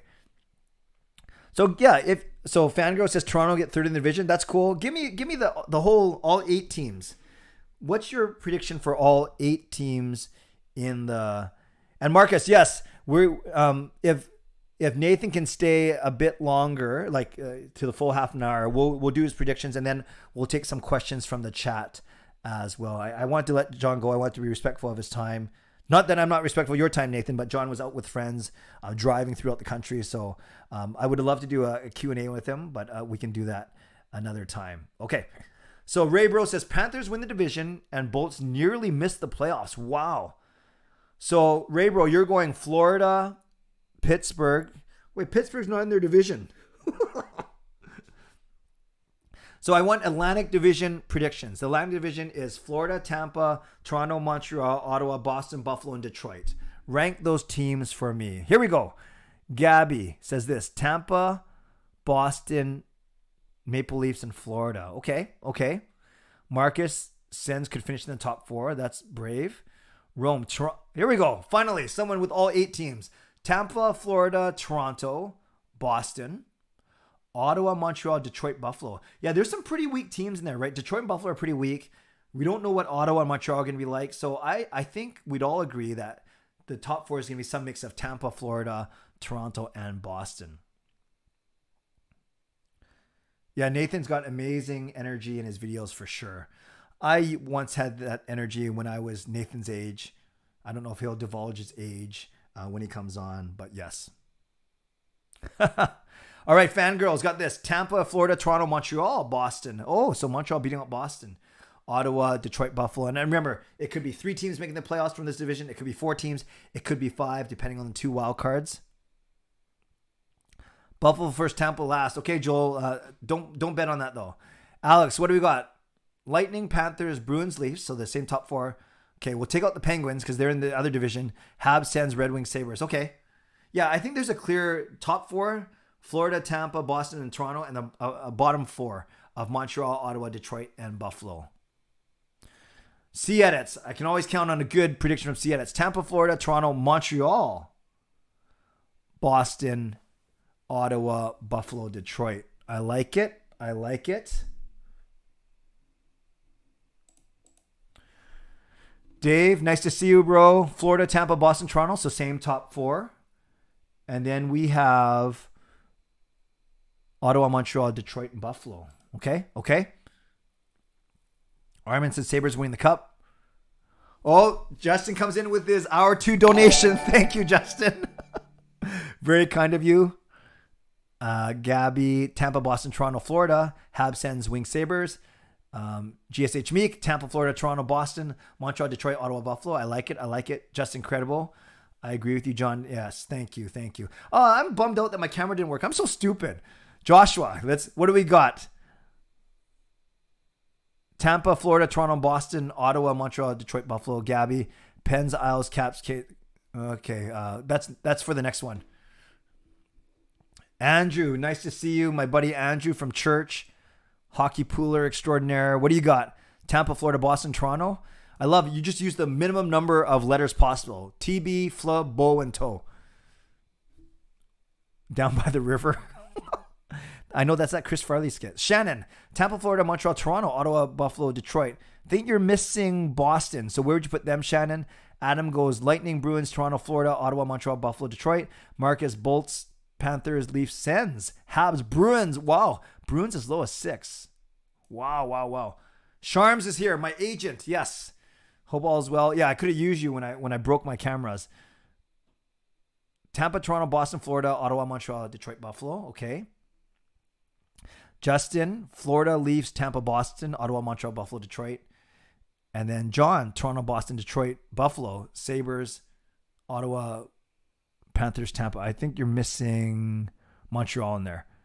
Yeah, I agree, Scotty, that Florida looks good. Joe Pye, donate money to Clay. He stays in a van down by the river. Yeah, I can't believe I have internet in my van. It's pretty cool. I'm glad that the stream is working. It's showing as green, which is nice, which means excellent connection. And so far, so good. So I'm willing to go back to general questions now. It doesn't have to be about the Atlantic Division. So it's 8:40. I'm going to do 15 minutes of questions, and then we will set up for Nathan at 9 o'clock. I'll probably take a quick 5-minute break since I didn't take a break in the first one. Although, speaking of break, I think I broke all my internet, broke all my connections. What do we got? Dexter, Florida, Tampa, Boston, Toronto, Ottawa, Montreal, Detroit, Buffalo. Flipbert, Panthers, Lightning, Maple Leafs, Bruins, Canadians, Red Wings, Senators, Sabres. Cole, Lightning, Habs. Well, Habs, number 2. Florida, Leafs, Bruins, Sabres, Red Wings. You're missing the Senators. Chris, hey, Clay. Sorry, no problem. Yes, Chris, Hall of Fame member. Glad that you are here. And no, just come whenever you can. Okay, put in the chat, EJ, Florida, Tampa, Boston, Toronto, Ottawa, Montreal, Detroit, Buffalo. Put a yes, put a Y in the chat. I know it's early, but if you were here from 7 o'clock, I just want to see who's been here for this entire time. It's only been an hour 40, but in 50 minutes from now, we will be 2 hours down of our 24 hours. Honest thoughts on New Jersey. I think they could be sneaky good. I don't know if they're going to be playoff good, but they're going to be a lot better than they were last year. Dougie Hamilton's going to be huge. Jack Hughes, I think, is going to, they got Heischer, Blackwood and net. I think New Jersey could be good. Okay, so Dexter has been here from the start. Coach Rob, Joel, Shannon, Marcus. I love seeing it. Oh, yes. D-Tran came in 8-4. Yes. No problem. What's the current odds of the NHL 21? Oh, yes. Sharms. Sean is the favorite for sure. And Jake and I, we know we can't beat him. And whoever, between Jacob and I, whoever gets through the first round, we're going to get killed by Sean anyways. Papa Clay, no, yes. No problem, Chris. You do what you can. Barely missed the first bit. No problem. Okay, so let's go. I can answer your questions for the next 15 minutes. I'll try my best to stay on top of things. Then I'll take a 5-minute break, and then we will go to Nathan. Mira, nice to see you all the way from Russia. So good to see you. Miss you. TC Boat notified by Hot Take. Nice. Yes. And Rome's been here since 7:30. No, we are good. My subscriber count's at 7821, you guys. So thank you very much. That I might have to update that but it's great. I think I'll get to 8. My guess is I'll get to 8,000 by the end of the stream, but we will see. We will see. Mira, we miss your spunk in the live streams, but I'm glad you're here. And yes, there are a lot of people upset about that ref for sure. Marcus, what are your top 5 teams in order? Okay. I'm flat out telling you guys for one of the Kahoot questions, I'm flat out telling you because Marcus asked the question. One of the questions is going to be about my favorite teams. You guys know Vancouver's first. My second favorite team is Winnipeg, then Tampa, then Colorado. So those are my 4 favorite teams. If I had to add a 5th, I intrigued by Florida. But so let's go Vancouver, Winnipeg, Tampa, Colorado, and Florida. Metropolitan, yeah, Flipper, save the Metro for tomorrow. Eagle, what inspired you to do the 24 hours? It was 2 months ago, and I wanted to try something different on the channel. I always want to try to evolve. I want to try and push myself to try new things, and this was, for better for worse, what I came up with. Samuel Kim, new member. Thank you, Samuel. Welcome to the All-Star level. That's amazing. So that's what it was, Eagle. I saw a pocket in the schedule where I could do 24 hours because there's 2 Canucks games. One, post game, and then watch party post game. I didn't have any major work events. That was a big thing. I had a paper due for my master's, but I was able to finish it this morning. So I just thought honestly, aside from the time and the logistics, I thought it'd be a wonderful way to kind of kick off the year and build some more community. You guys know, as much as I talk about the likes and the donations, which is nice, the subscribers and the members, what I care about is building a genuine community. So when we see each other at a game or at a charity event or at the mall or at a restaurant or whatever, or on my live streams, that you can feel not judged, you can feel not apprehensive, you can feel that this is a place for all Canucks fans, whether you know every single stat and every single memory, or you're brand new and you still don't know what icing means. I don't care. I just want to be here as a resource, as a friend, and to help build genuine relationships. And that's me. And that's why I want to do it. Thanks, Gio, for being here. Appreciate you. Speaking of legend, Gio Lego Rock's got an amazing channel. Amazing channel. Mira, missed you guys too. New season. Absolutely. John, no, I appreciate you, man. I appreciate you taking the time out of your guys' night out and your road trip. It was just kind of funny how at the start it was your audio that wasn't working, and by the end it was my camera that wasn't working. Maybe if we put have 2 good-looking guys on the screen, it would have blew up the computer anyway. So thank you, John, for making the time, and it was a perfect way to start this thing off. Yeah, TC Bolt, I'm doing well. Thank you for asking. Yeah, Chris, I think we'll slowly get to 8K by tomorrow, but we'll see. We'll see.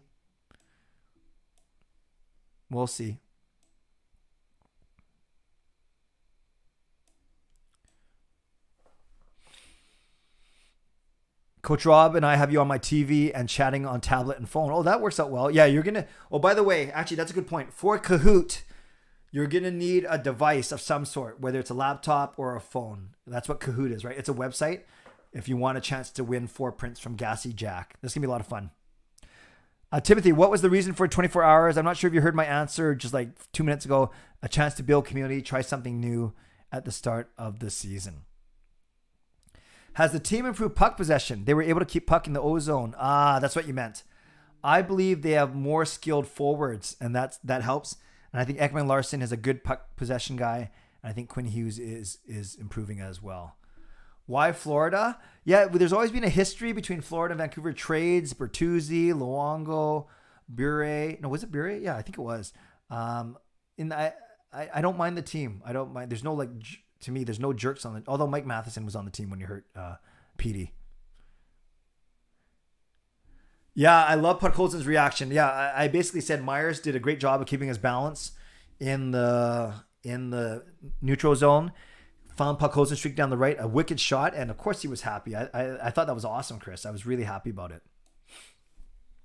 Derek, do you think Clay? Do you think the NHL refs will be a deciding factor No, that Dodgers Giants, that check swing strike call, that was pretty brutal. No, I don't worry about it that much. The refs, they're human, right? They're never going to get it perfect. What is your eating schedule? We should all make the same thing and see who wins. Well, I had sushi for dinner at 6. Surprise, surprise. I saved some of it. I'll probably eat it while Kayla's on at 11. And then I'm going to shower at 6:30. I'm going to take a quick break halfway through. And then maybe I'll have Gail cook me some eggs. That didn't sound right. She offered to make me breakfast because I'm on here. Just eggs or in toast maybe in the morning. And then don't know what I'm going to do for lunch or dinner yet. Dinner, I could probably wait till I'm done. It's lunch that will be interesting. Dave, Vancouver, Carolina, Colorado. Okay, we got 2 of the same 3. Yes, Samuel, it's awesome. Thank you for becoming a member. Did PD score tonight? He did indeed. It was a weird goal. He shot it. It hit a Florida player's leg, bounced off the end boards, came out, bounced off the back of Carter Hart.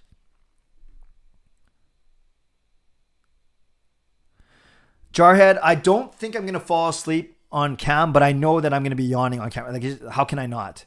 But I'm not going to fall asleep. Yes, Samuel. Samuel, please forgive me. Refresh me. Have I met you yet? And are you still in school? Or you don't have to tell me what grade or where your home address or anything, but just refresh me because I thought I knew who you were, but then I got confused. So Samuel, if you can type in the chat where you go to school, if you're in school, or what you do for work, and refresh my memory. Yes, Mira, PD did score. Oh no, sorry. You guys I already read that. Ooh. Mr. Clay. You call me Mr. Clay, so there's a modicum of respect there. Thank you. Coach Rob, will you do this next year too? We'll see. This I keep joking around. This could be the greatest thing ever or the dumbest thing ever. I think it started off pretty well too, and it's only going to get better. Not because the guests are going to get better. Guests were fire right from the start with John.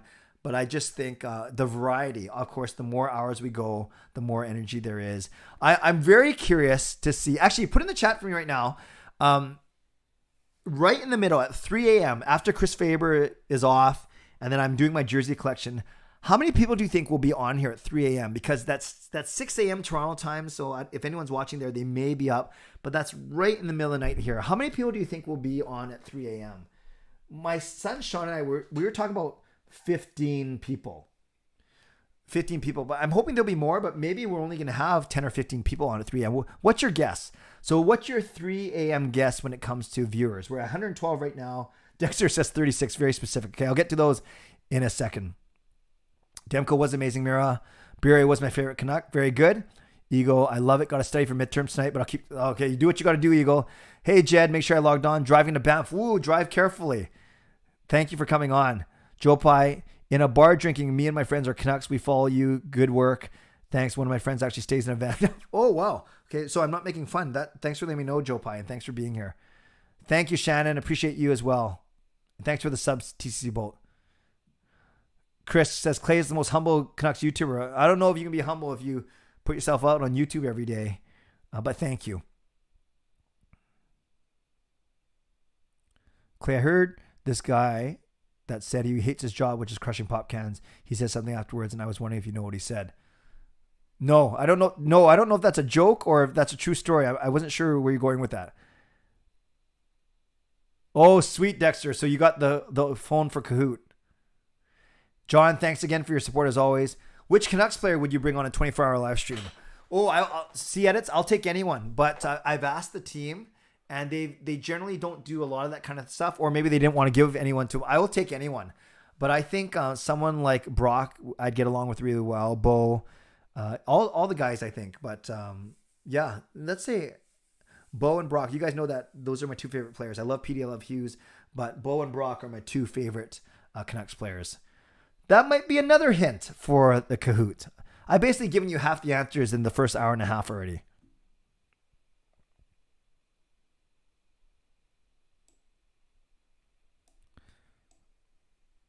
Yeah, are Tyler and Todd Bertuzzi related? I don't know.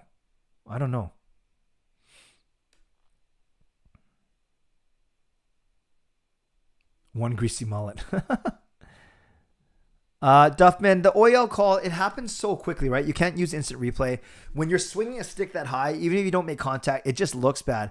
I know the puck, he made contact with the puck and the puck hit Konechny. Did OEL stick actually hit Konechny though? That's what I wasn't sure. 7-Eleven run at some point. Yeah, there's just one down the road actually. When is Grav coming on? In 8 minutes. You versus Hoglander and ping pong. I think Hog's going to take me. Top 5 favorite to leave. Canucks, Cats, Blackhawks, Flames, and VK. Mira, are you saying that Vegas is your 5th favorite team though? So they're still in their top 5, or that's your least favorite team of all? Yes, Professor. I just mentioned a few minutes ago, just something different. Push myself, build community here. Cullum. Now there are legends of the YouTube world. Cullum is a legend in the Catholic youth and young adult ministry world. Maybe later in the stream, I don't have time now. I'll tell a story how Cullum and I had the most disastrous presentation in Ottawa ever. Let's just say that the tech problems you saw earlier pale in comparison to what Cullum and I tried to pull off. Yes, Enzi, we will meet on the 30th. I'll be not sitting in my regular seats, actually. I'll be sitting with Marie as her guest. She's singing the anthem, which is cool. Are you going to boo when Duncan Keith plays? Oh, I already did that. I did that at the preseason game. Burrows, Rathbone, and Puckolson? Yes. Okay, so then Dexter, 500. John, I can't even get 500 at normal time. How am I going to get 500? 60, 20. It's 2 p.m. here. Nice, Mira. Nice. Central Division. Okay, Flupper is getting way ahead of ourselves. Actually, that's only going to be in 10 minutes. 71, 25. No, I think there's going to be about 10 or 15, but we'll see. Oh, Samuel, you're in Arizona. Thank you. Awesome.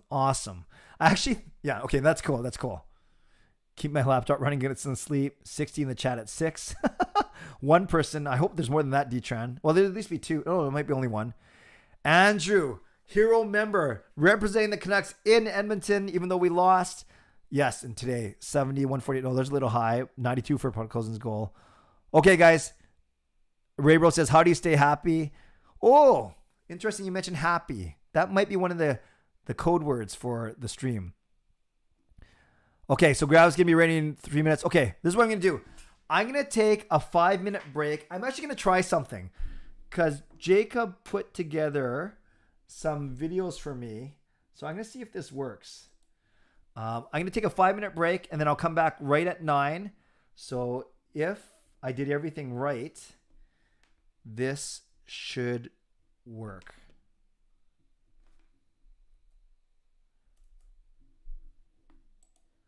Okay, guys, I'll be back in 5.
All right, friends. I just realized that I can't, as I get certain things set up, you see it on the screen, which is fine.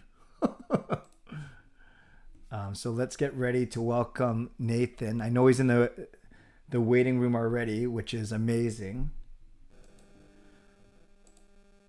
Or he was. I think he went off now. But he'll be back. So we'll wait till the 9 o'clock hour starts in about a minute. Then I'll say a couple things. And we'll get going.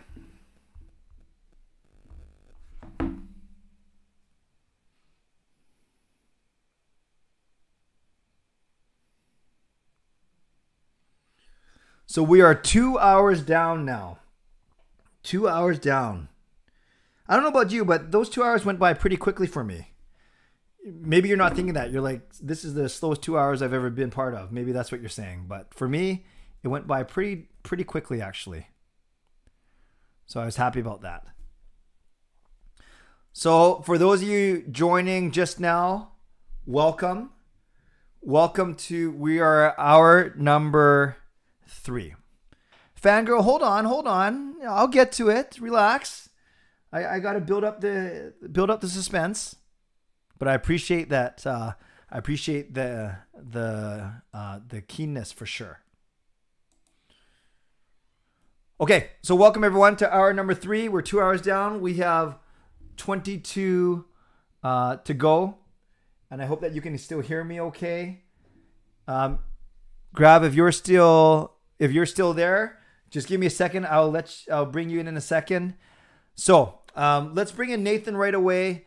But if you've been following along, the code word for hour number 3 is Petey. Not Pettersson, not Elias, whatever you call him. It is Petey. Petey. Petey. Petey. That is the code word for hour number 3. If you're wondering what the heck is he talking about, what's all this hour number 3, hour number whatever, just you need to know these names. You need to know these code words. The more code words you remember, the better chance you have of winning the 2 tickets at the end. So there we go. PD is the code word for number 3, for hour number 3. Let's bring in Nathan now. And let's hope that this works.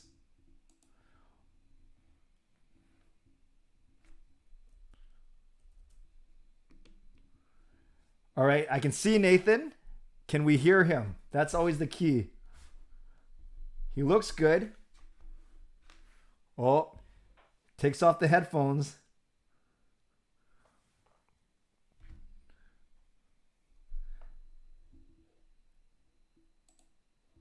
Oh, I got to join audio. That's why. Oh, there you go. Now I can hear you. That was my fault. Welcome, brother. No problem. Thank you for having me. And I was so impressed. You've been here since the very start. You went a stream. Oh, no. Lag coming in. Oh, no. Here's the lag. Okay. Oh, it's back for me. All right, we're back. Okay. We're okay? We're good? Yeah, on my screen it is. Okay, I'm good on my screen too. I always get scared, man. I always get scared. What do you use to stream, by the way? What program? I use Streamlabs OBS. Yeah. Usually whatever I use, it doesn't work sometimes. Like every single streaming service has like sometimes where it just doesn't work. Totally. I found Streamlabs OBS to be the best. But honestly, like whatever you use, you'll find issues. Yeah. It's pretty weird. It's funny. I'm using it as well, and I'm using a Stream Deck just for a couple buttons, and I have a couple, as you see, I've been trying to screen share, so it's never going to be perfect. And I think people are pretty forgiving when you try something like this. It happens, right? It just happens. Yeah. All right, bro. Thank you. Let's go for half an hour if that works for you. Is that fair? Mm-hmm. Tell everyone whatever you want to. People want to know about you, about your channel, and where you're living, and all that good stuff. The floor is yours, brother.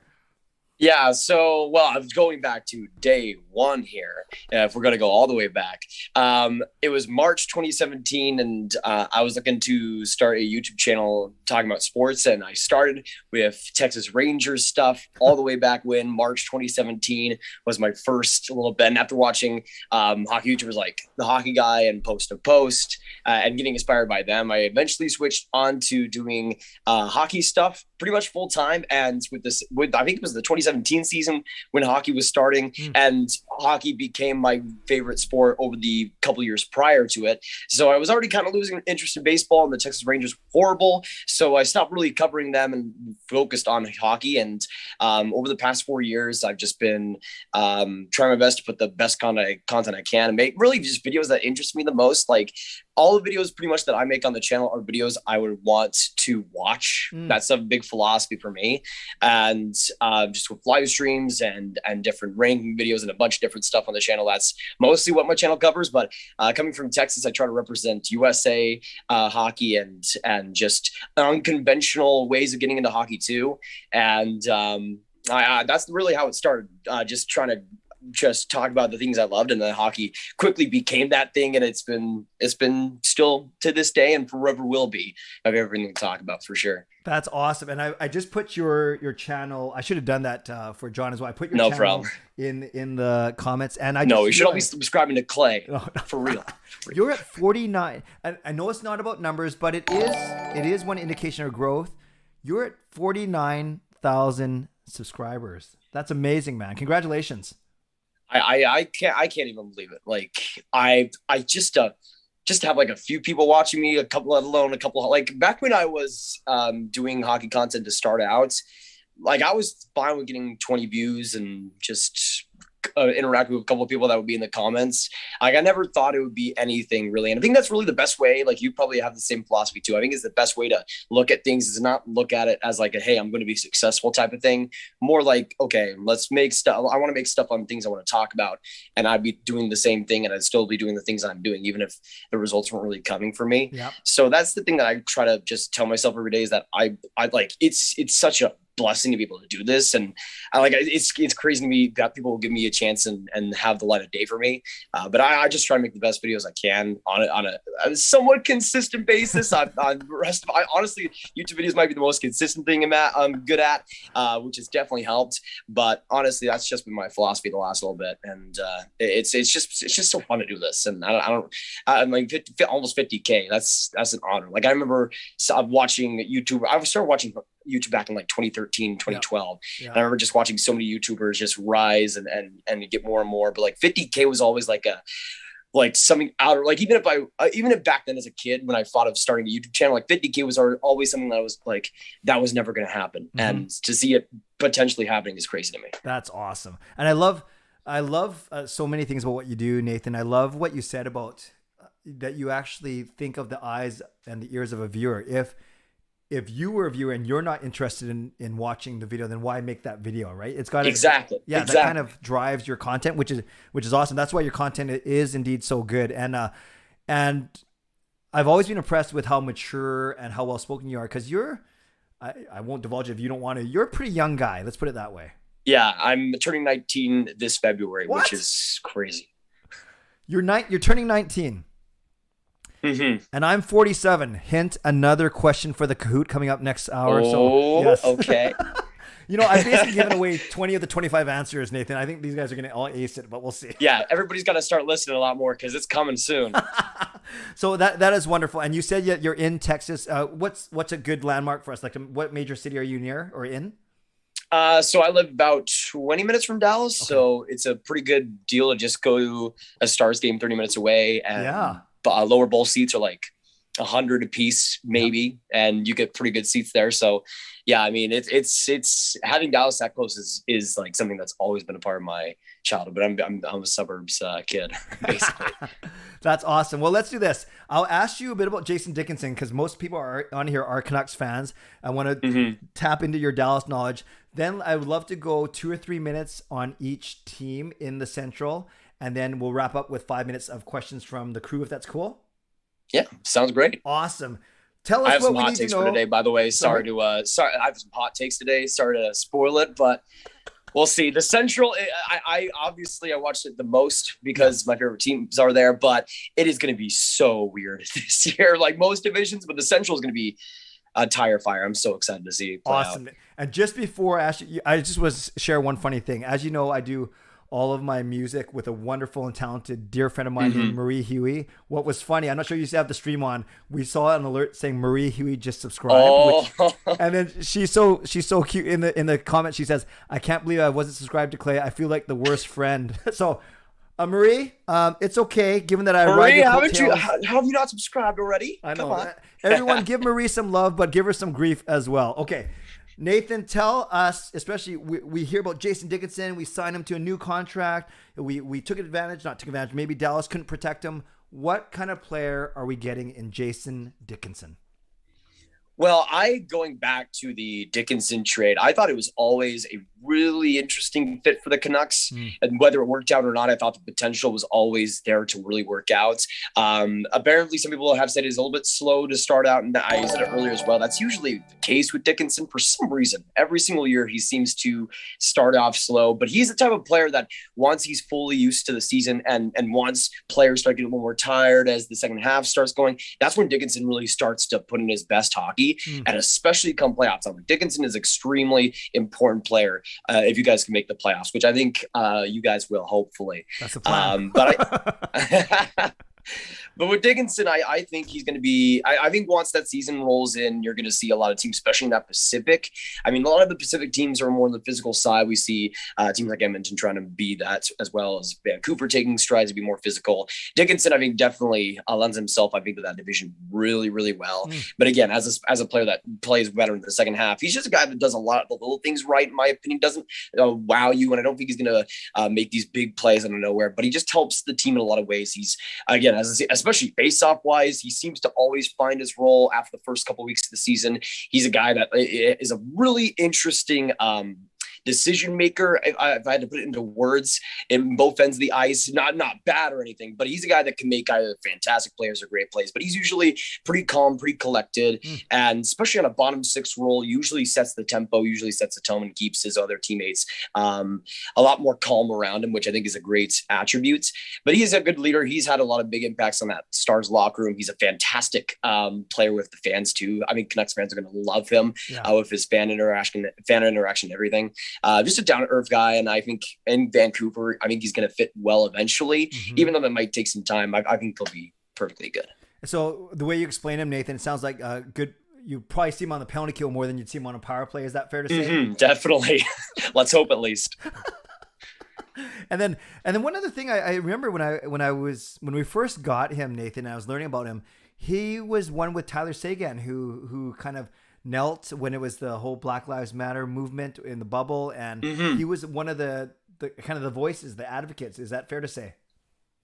Yeah, I mean, I didn't even mention it, but yeah, Dickinson is really, I just get a great feeling from him. Like he just, not even just on the ice, but even off ice, it seems like he's just a really inclusive guy that tries to bring every single teammate around him up to that he doesn't play anybody down. He tries to make everybody in the room feel great and feel fantastic. And I think that also goes into what he was doing with Tyler Seguin last year with the Black Lives Matter movement, especially in the bubble. Yeah. I mean, I think it's great to see those players taking that big step in the bubble where they're not as comfortable.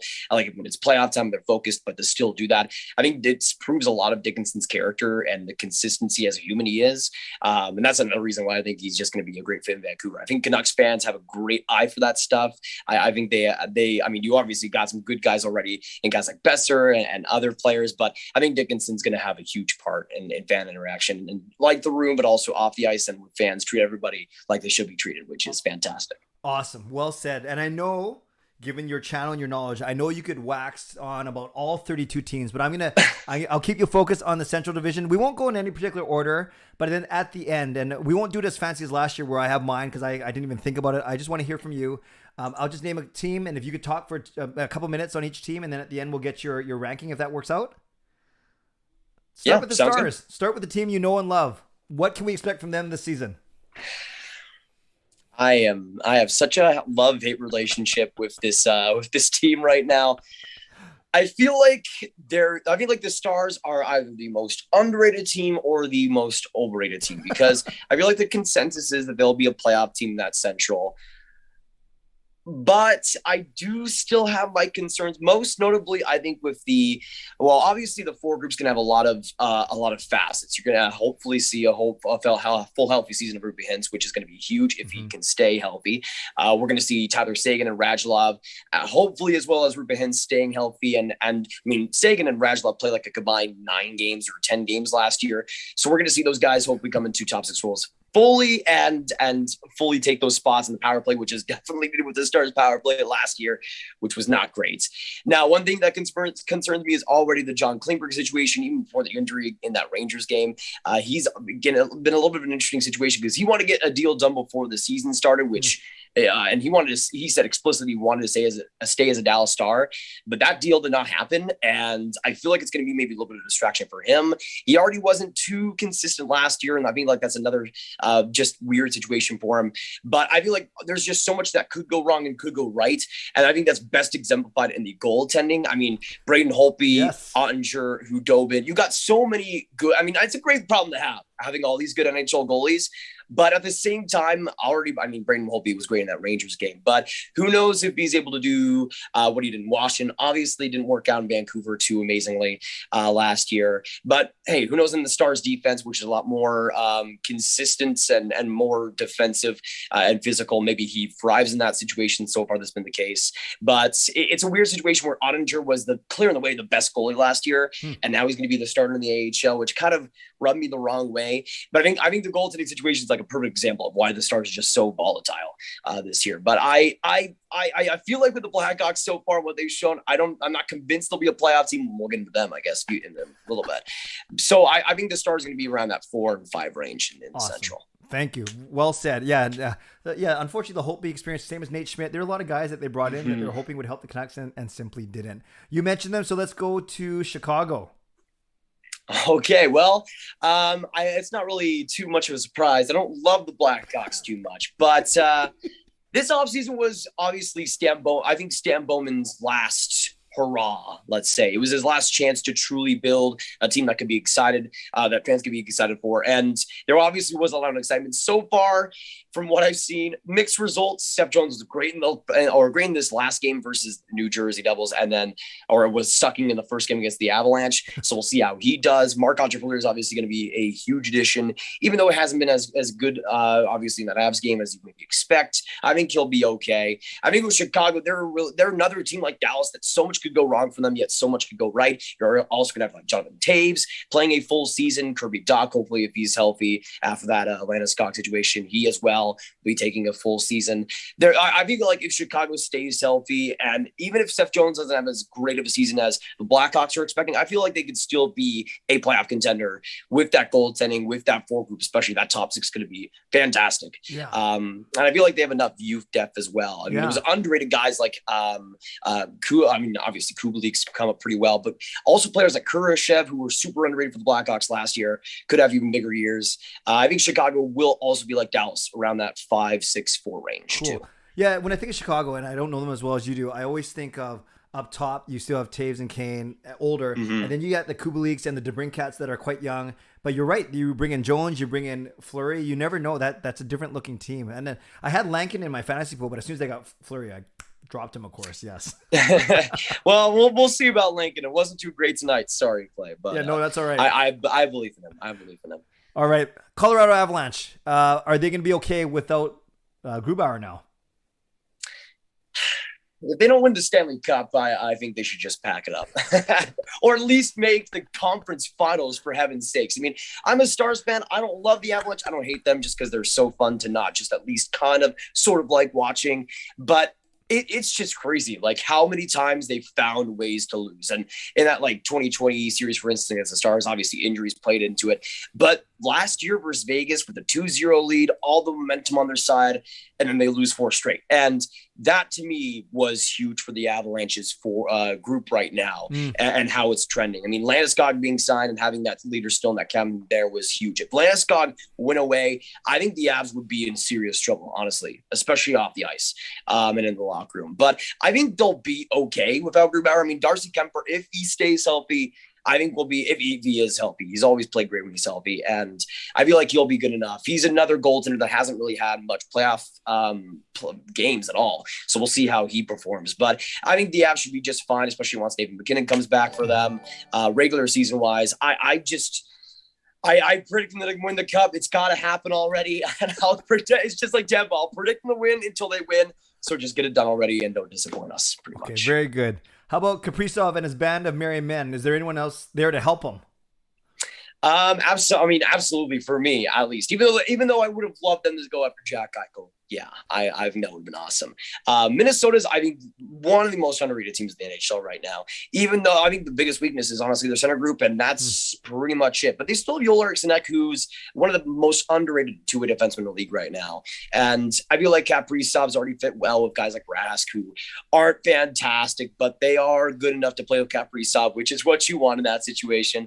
But I feel like Minnesota's forward group, you're going to see even bigger years. We could potentially see Marco Rossi, maybe even Matthew Boley play potentially throughout this year too. Not yet, but in the future. Yeah. I think the forward group's good enough. That defense is honestly might be the most underrated in the league. You got Spurgeon, you got Brody, and you got just so much great talent in that top four. Even though they are going to miss Susie, I think they'll be all right. The goaltending is a big if, obviously, with Talbot and Kakinen, but they were really underrated last year, in my opinion, and kept that defense honest. And I feel like the Minnesota Wild are going to be a great team. I feel like I'm not sure if they'll get top two, but I would say third in the division will be where I would go. But I think they're going to get over 100 points, though, especially with Kaprizov signed. That's the big thing. And I'm sure if you mentioned him, Fiala still plays with them too, right? I like Fiala. Yeah, Fiala's okay. He's also decent. Okay, so here's a team. I don't know, man. They just rub me the wrong way. They rub Canucks fans the wrong way. The St. Louis Blues. Maybe it's because Bennington thought he should be the rookie of the year, not Pettersson, or I don't know what it is. That tough playoff series. Well, they won 2 years ago or 3 years ago. Then we beat them last year. Tell us about St. Louis. Well, I got to say, Canucks fans, the Blues rub you the wrong way. You are not wrong whatsoever. The Blues are I can't stand them. So you guys are awesome. Okay. Do not worry. I feel like with the Blues, even though they rub us the wrong way, I feel like they are going to have enough improvements to be a playoff team. I feel like they're above Chicago and Dallas, not quite like Minnesota or Winnipeg or Colorado tier for me, at least. But I do love the additions of Sodom and Buchnevich, especially, who I still don't get the Buchnevich trade at all. I think Blake's going to be good for the Rangers, but that is just an awful trade for them.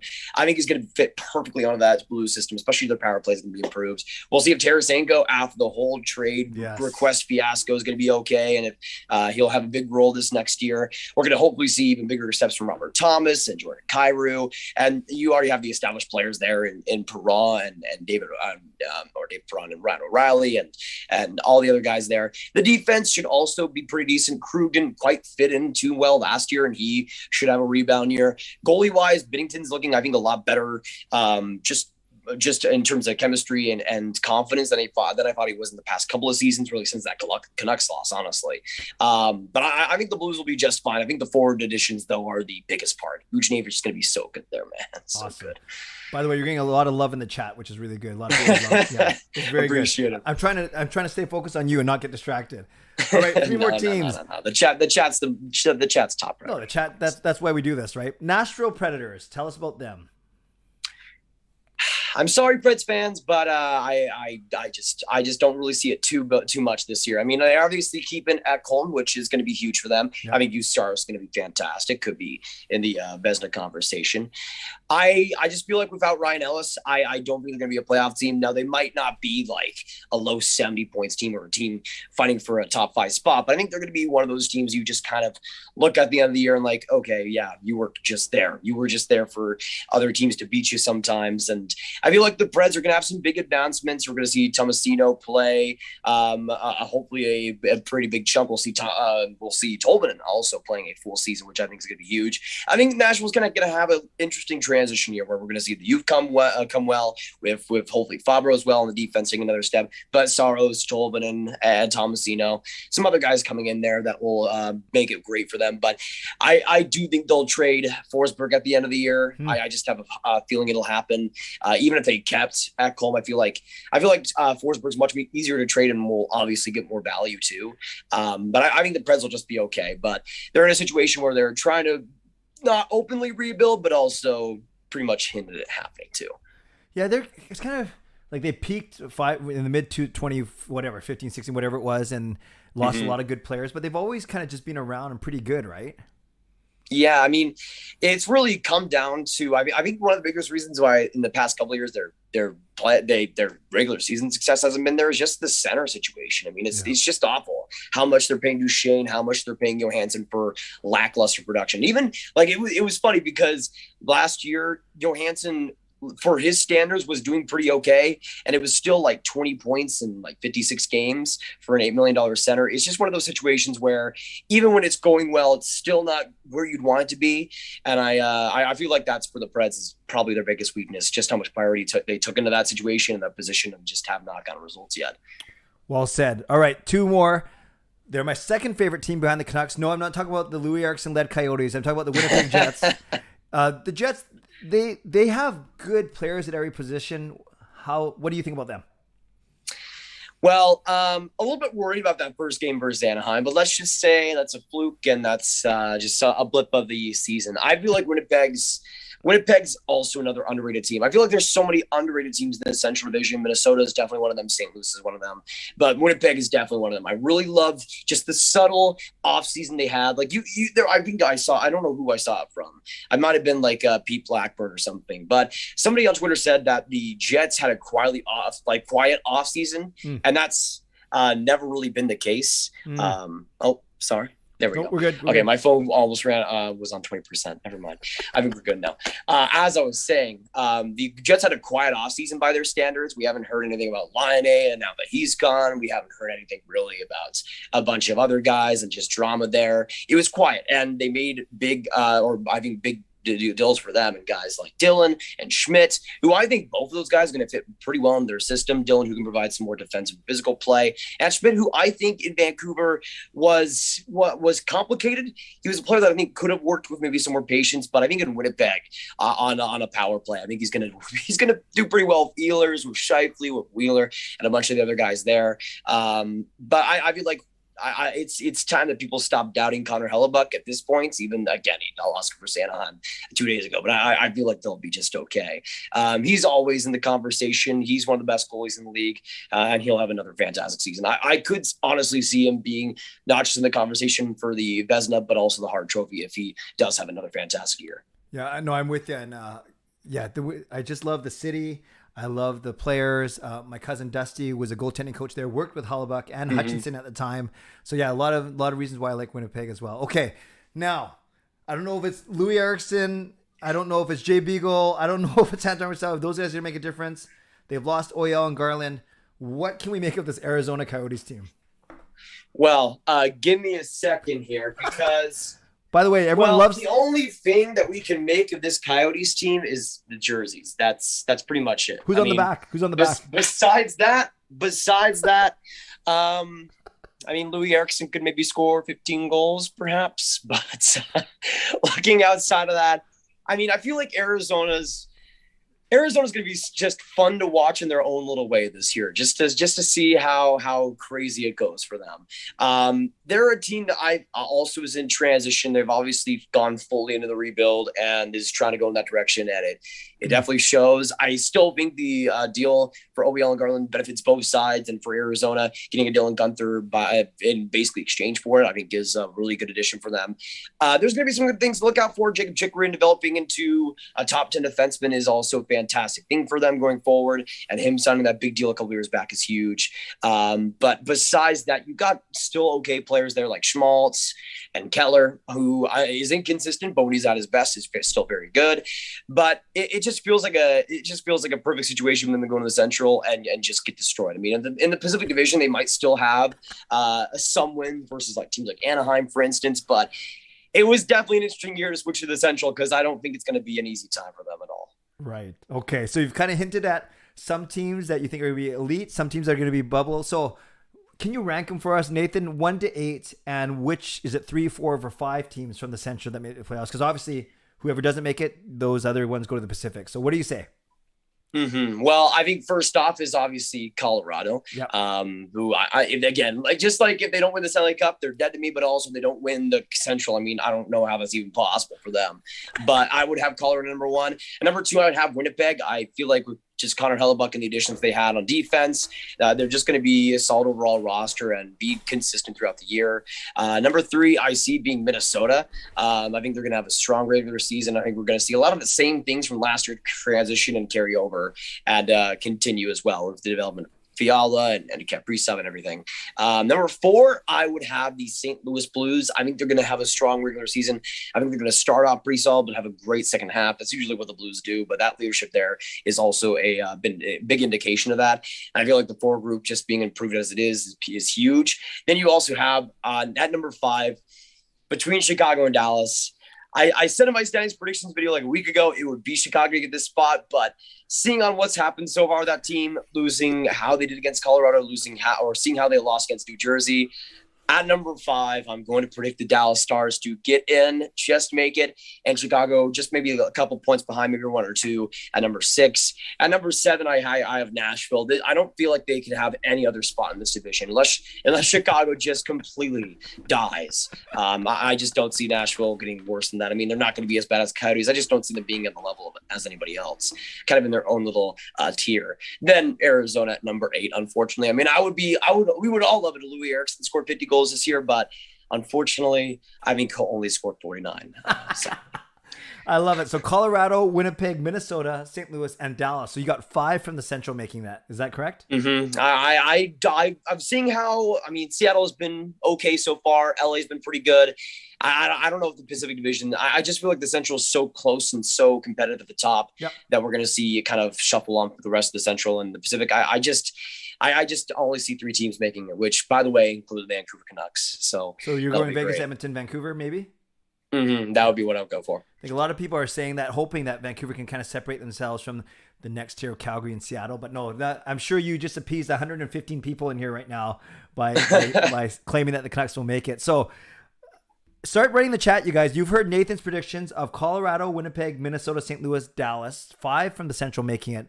And then Chicago, Nashville, and Arizona. So as I asked Nathan a couple wrap-up questions, and then before he takes a couple questions, Q&A, maybe type in your predictions for the Central Division. You've heard Nathan. So Nathan, when's the last time you pulled an all-nighter 24 hours straight? Recently? Studying or whatever? I haven't done a 24-hour stream. I've been close though. Somewhat close. I did like a 10-hour stream, like at the start of the playoffs last year, I believe. Wow. The last time I even pulled an all-nighter, would probably be, that's tough actually. I think it might have been when like a video game came out. I would probably have to say. Awesome. I think it might have been when Zelda Breath of the Wild came out in 2017 for the Switch. I think that might have been it. Okay, but cool. It's been a while. I'm not the college stage yet where that's gonna be a worry yet. Right. Can you, if you could do 24 hours straight of anything, what would you do? What would it be 24 hours straight of? I feel like the only way I could do it is if I was just playing video games. That's the only way I feel like I could conserve my voice and go that long.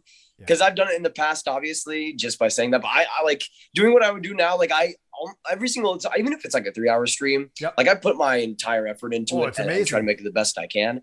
And even not even just counting like the streams that go like 8 hours. Like I could not do that.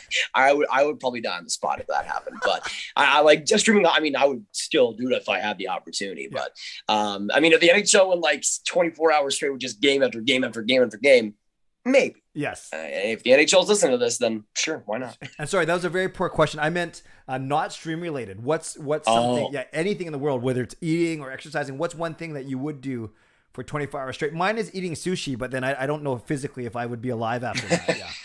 Definitely not for me. I feel like I mean, gaming would probably be it, but I feel like I could do like a 24-hour stream of potentially like I mean the Wi-Fi would have to be good, but like a road trip stream potentially. if you could actually make that work Wi-Fi wise, I don't know how you do it, but like just like a road trip, 24 hours. That'd be, I think, the perfect way to do it. I love it. All right. So we have a lot of people dropping their predictions, which is cool. I see a lot of Colorado and Minnesota at the top. Mm-hmm. Also, a lot of people complimenting your jersey collection. Very tight. Looks good. Nice color. We got to get you a Canucks one, man. My Canucks one is somewhere. It's somewhere. It's probably in the closet. So it's doing well though. That's cool. People love your flow, your hair, and they love the energy you bring in the stream. So let's do this. Let's keep Nathan for 5 more minutes, and we'll let him go. After all, it's 11:30 in Texas, right? Yeah, 11:35. Doing well over here. So if you have any questions for Nathan, put them in the chat. I will read them to him. And then we will let him go in a few minutes. So let's go 5 minutes. Wiggy Wall, thank you for joining as a member. That's pretty cool. Oh, while they're putting the questions, yeah, that's awesome. Well, I know all you cool guys said, let's get some hype for Wiggy Y. It doesn't sound like a 47-year-old man says that. Me and John do it well. Lucas says this. Hey, Nathan, your content is great. Following you on Twitter. Considering what is happening with Arizona, as someone who's a fan of the Stars, do you think a Houston-Dallas rivalry could benefit the clubs, i.e. Arizona going to Houston? What says Nathan?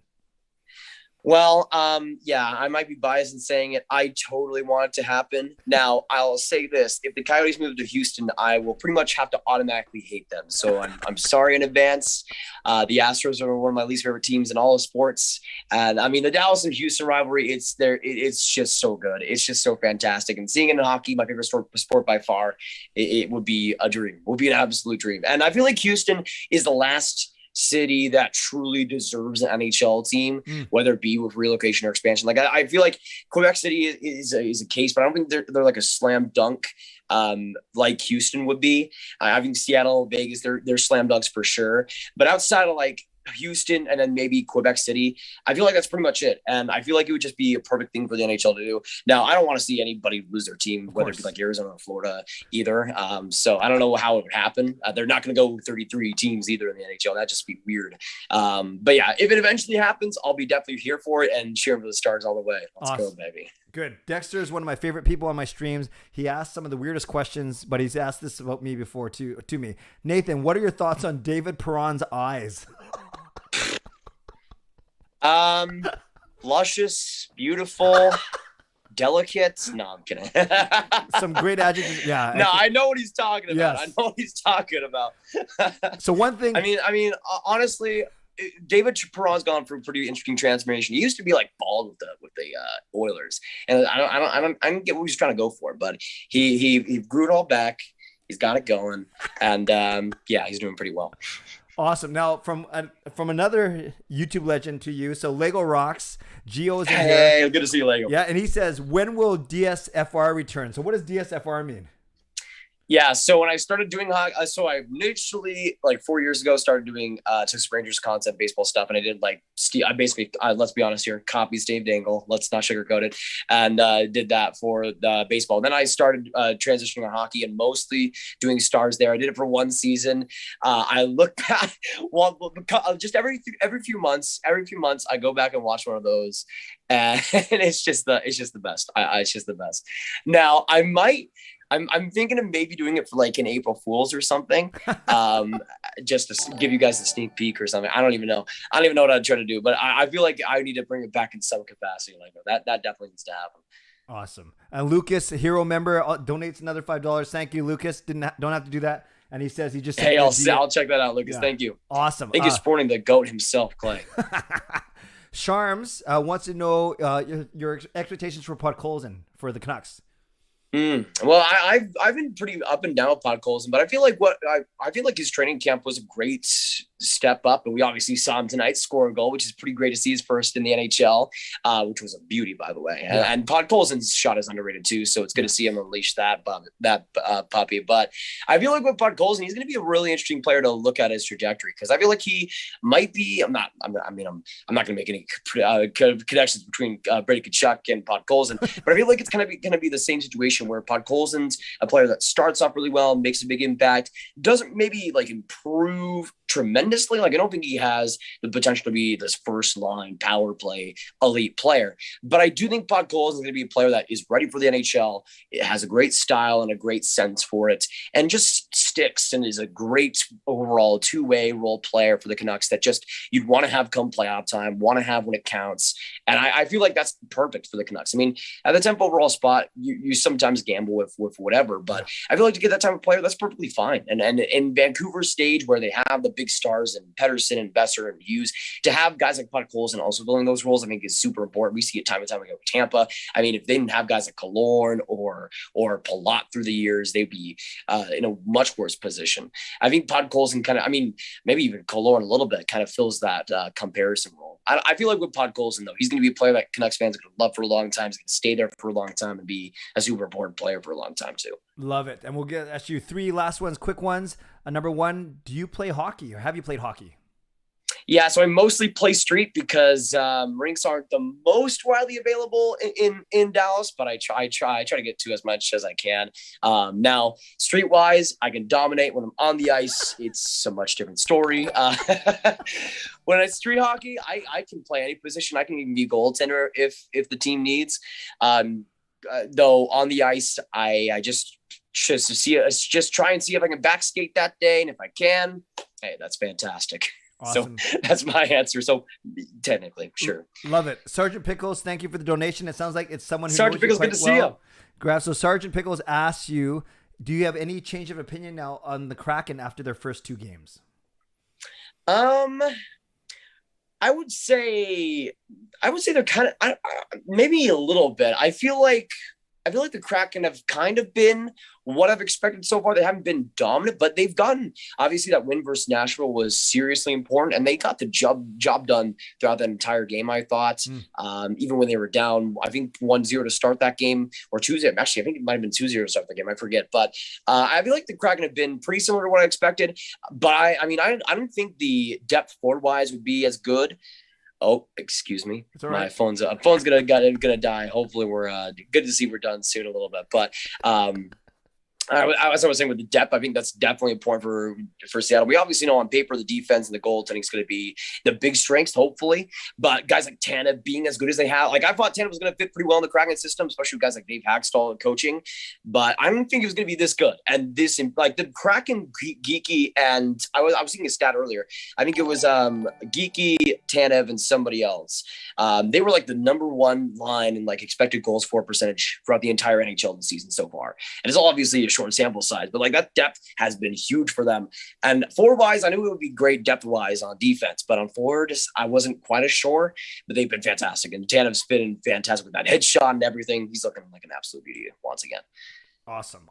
And thank you. Another YouTube legend in the house. I don't give Kachuk Paul.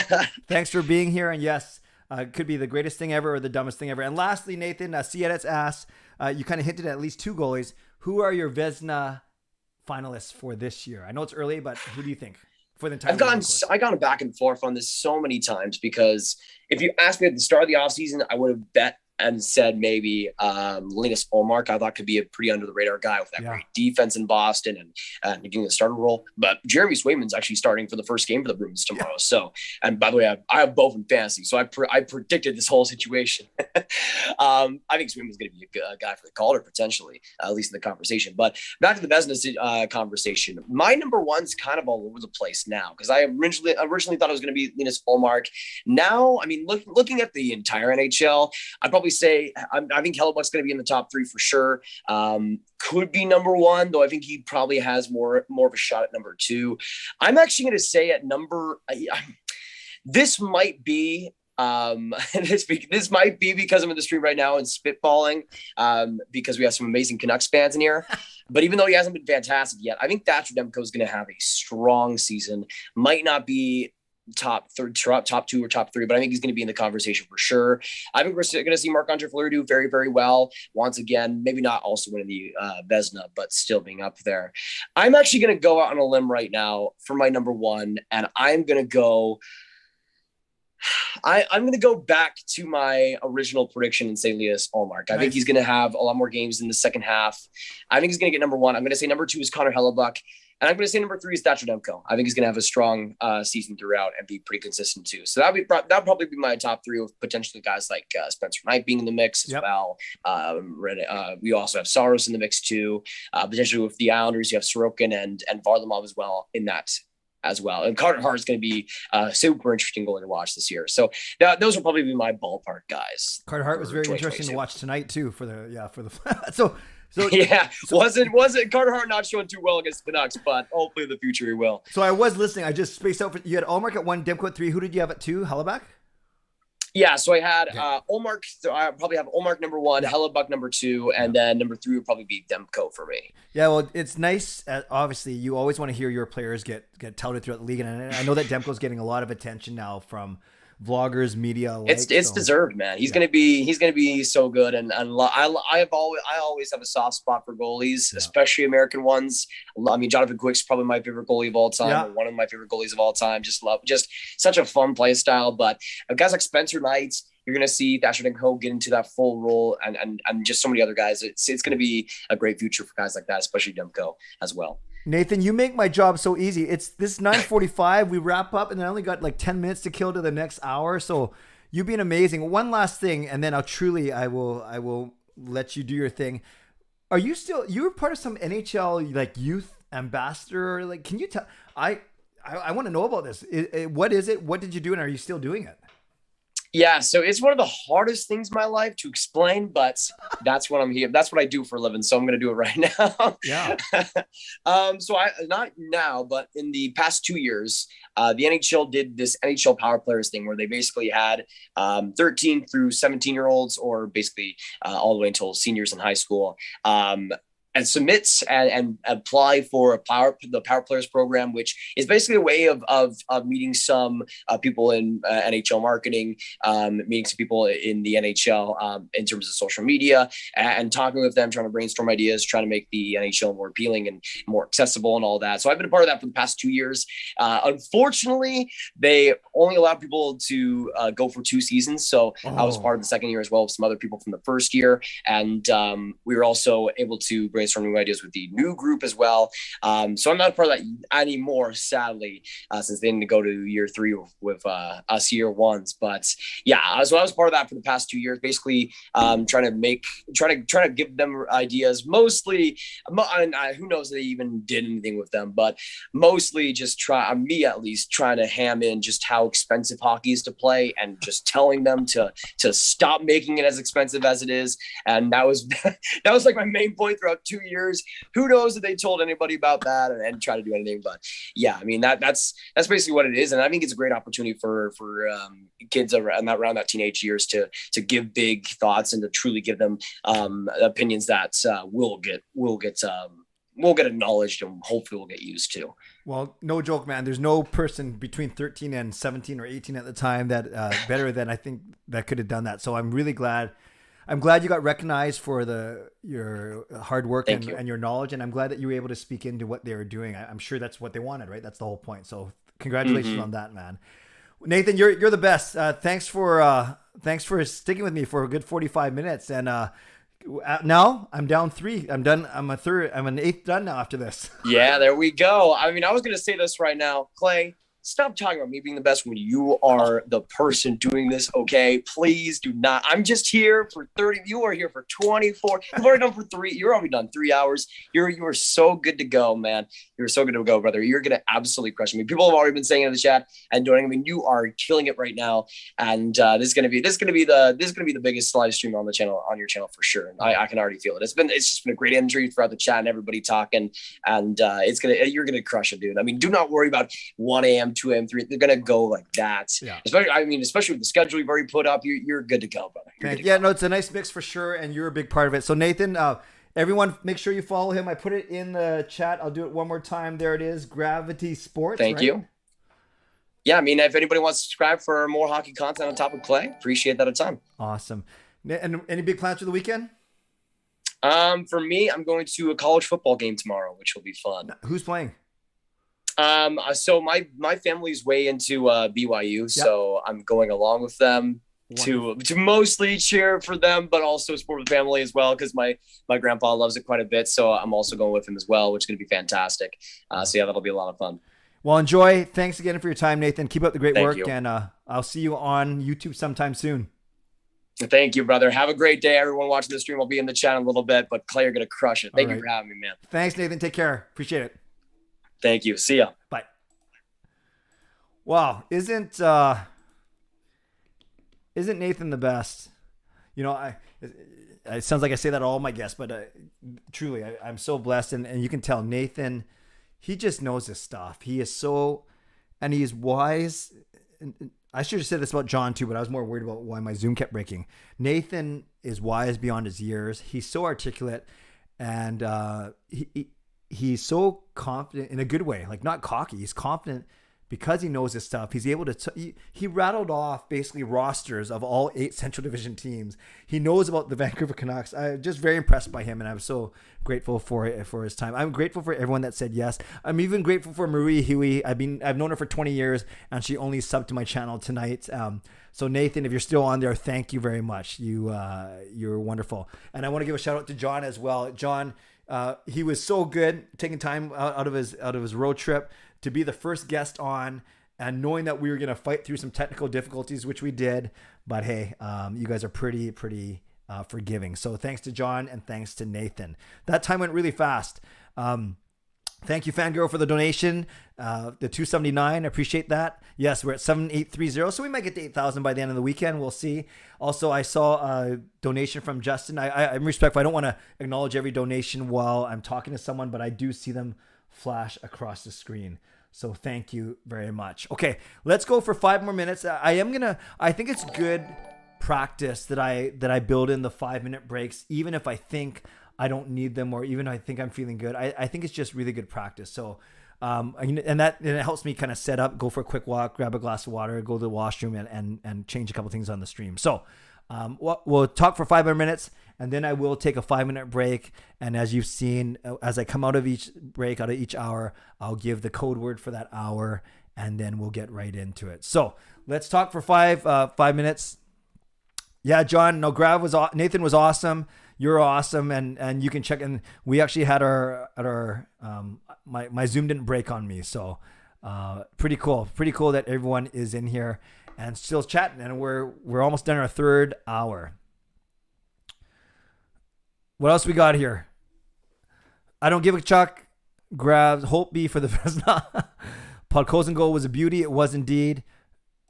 Subtle dig on Marie for only subbing now. No, it wasn't even subtle. She was I only did it because we're close friends, and we rib each other all the time. Tomorrow, hopefully, guys, you can come tomorrow at 12 noon, right in the middle of the day. She's going to come. She's going to bless us with her talent. We're going to do some songs, do some music, and bring out the keyboard. We're going to perform Skate for you live.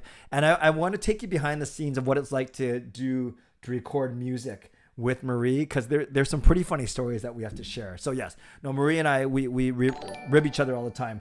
Thank you, Coach Rob and Shannon and the Charlie the Cat for the donation. I appreciate you. Let's read more of your questions for the last 3 or 4 minutes. Oh, thank you, Paul. I don't give a chuck. I don't give Kachuk. What are you writing a script for? That's awesome. Thank you. Thank you. Marcus likes Holidays, the goal song. Yep. Clay on the grind, indeed. Oh, that's cool. Nathan's got an autistic brother. Appreciates the advocacy that Lucas is doing. Good. Some subs to Nathan, as he should. What are you writing your script for, Paul? It's funny. I usually only use real names in the member stuff, but I'm sure the YouTubers don't mind. Okay, Ray Bro's gonna charge his computer, and yes, I agree with you. AZY Cards, that Grav was a great guess. Yep, great. Oh, John's work ethic, amazing. Geo. Nathan, Parker's got a good work ethic. I know Paul does. Anyone who's got a YouTube channel and that posts consistently, for sure. Matt, nice. Yeah, that's awesome. So don't worry. For the Kahoot, I'll take a few minutes to explain it, but starting at 10 o'clock, I'll post a website that you need to go to, but it'll be really easy. And don't worry, I won't start right at 10. By the time I explain everything, it'll be closer to 10:05 or 10:10. What else we got here? No problem, John. You're out with friends, and it's like 1 a.m. where you are. Don't sweat it. Oh, your video script. Yes. Well, the videos are so good. I'm actually running late because college is kicking my butt. Yeah, you work hard, man. You work hard. Shannon, Nathan, or Graviteh talks about all teams. He covers all the trades, all the rumors, all the contracts, everything. It does a really good job. It does lists, tier rankings. It does it all. But he's based in Dallas. Yeah, Gio, no problem. No, I'm glad you're here. I had a brain fart and not bringing you on. So I think, you know what I'm thinking of doing is for my next one, even if it's not 24 hours, I'm thinking of doing a Canucks YouTuber superpower stream. I'm sure a lot of people would be all over that. So it would be guys like, if I could get Gio, if I could get Shannon, the hockey guy, Parker, myself, others, and that kind of make a more Canucks centric one. But Gio, thanks for being here, man. I really appreciate it. And Gio's channel is crazy big as well. It's like all the big channel guys are in the chat, and all the little channel guys are me in front of the screen right now. Did you drink your water yet? Here's one. I'll drink some right in front of you, Ray bro.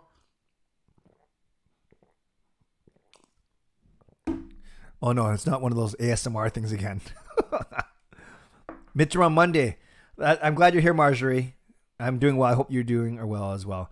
Oh, Chris, Chris, you have 2 accounts. Okay, you tricked me there.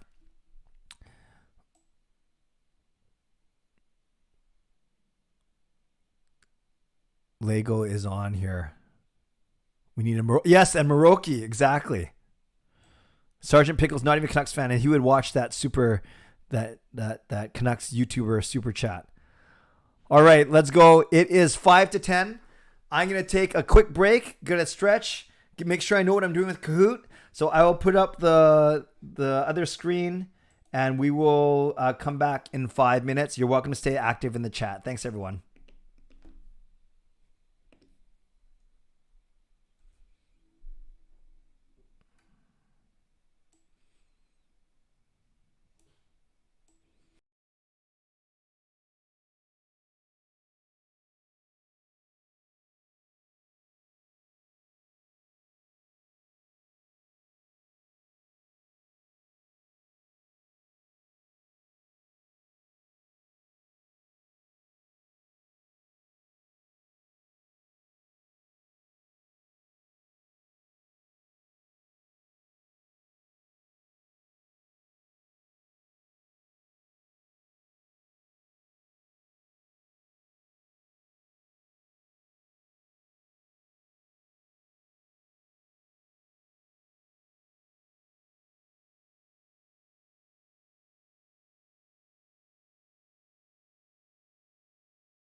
Okay, there we go. Thanks, you guys.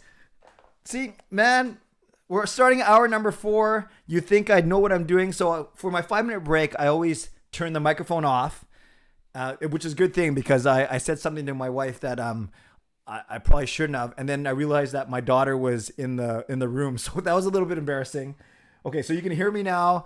Is the Kahoot music too loud or is it okay? Can you hear both? Thanks, Grav. You feel me? You can feel my pain. So you guys, I gotta tell you how you guys know that my wife Gail is so awesome. Look what she did for me. She prepared this for me. Yes, that is a plate full of grapes, cheese, crackers, and meats. So, you can't. Yeah, exactly. So this is what Gail made for me, which is pretty amazing. Okay, I will send you very funny. Okay, what's the hour? Okay, man, you guys, I will give you the word. Man, you guys are keen. You guys are very keen. No Kahoot sound. Okay, it'll get there for sure. It'll get there for sure. Yes, my wife Gail is awesome. Okay. The word for hour number 4. So you guys are catching on because this is how I'm feeling right now. Happy. Happy. Happy. It must be spelled correctly. If you can't spell the word happy correctly, well, I guess I shouldn't judge. But try and spell the word happy correctly. Okay, I'm going to put the Kahoot screen up and then you will have to follow along if that makes sense. So you won't see me anymore, but you will definitely hear me. All right, so you should see the Kahoot screen now on your screen. So this is what you need to do. Go to Kahoot.it. You can see it right on the screen. I'll make it a little bigger for now, and then I'll shrink it. Actually, maybe for the... No. Should I... Do you guys want it this big for the game? Oh, no. Why is this still up there? How come I can see... because I got to move recap down. I'm still learning. Do you guys want it this big for the game? Is that better for you? No, you don't need it this big for the game because you should be on your own devices. Okay. So, okay. You guys already... Wow. You see all... Okay, you guys are saying leave it for the game. Okay, we can leave it for the game. So you go to Kahoot.it... and then you type in that code word. Wow, look at all these people playing. Oh, looks like someone did hack it. There's all these beauty. I wonder if I have to... I'm going to cancel... You know, how is that possible? Okay, I'm going to cancel this, you guys. Give me a sec. And I'm going to restart it in a second.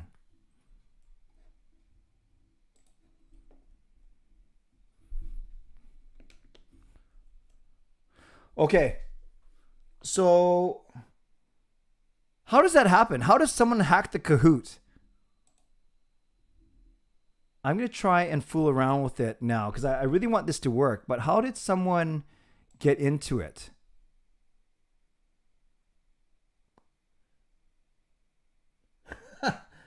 Dexter, is that true that they go away after a certain time? Oh, they like keep it on the screen. So should we just do it anyways, and then none of those people will get points? Kahoot Flutter. Okay. Well, if you guys, because I want to play this, just for those of you in the chat. So if you have nothing to say about this, meaning you don't have any experience with Kahoot, I'm gonna ask you not to put anything in the chat. I just want to get this right away so we can get going. For those of you.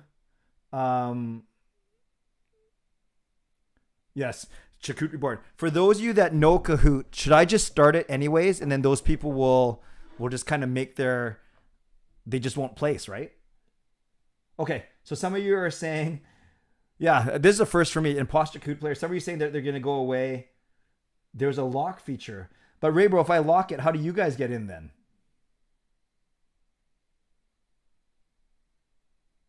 Okay. You guys, let's just do it, right? As long as they can't break my computer, right? I don't think any of these don't count any of the PewDiePies. Okay, let's just go. Okay, thanks for your patience. So I gotta set this up again. So sorry guys. I'm a disaster. Talk amongst yourselves. There's nothing I can do, right? Okay, let's start this again. Oh wait, there was a game option one. Hold on. I might be able to change one of the game options. Game options. Friendly, randomize, show minimize, advanced, two-step join. Oh, do I want to go through two-step join though? Okay, last question, really quick. Really quick. Do you want me to do two-step verification for this? Because it'll add a layer, but maybe it'll make it better. Or should I just run it and then we just see what happens? Okay. Gio's laughing at me. He's like, you're such a dad. You because I'm old enough to be Gio's dad. Okay, here we go. We're trying this again. And who knows? I was getting so excited that there were so many people in there. Yeah, because I was wondering why people were in there before I even showed you what it was. Oh, there it is. Oh, shit. I should move my alert box down too. Okay. Okay, so let's try it again. Okay, at least I know Matt's real. Chonger, okay. Oh, maybe they're not going to find me this time, you guys. Maybe we tricked them. Can you guys hear the music and you can hear me? Oh, you guys, I think we tricked them. We're so smart. Okay, so I'm going to give you guys 2 minutes to join. And then we should get going because this is going to take about almost the whole hour, I think.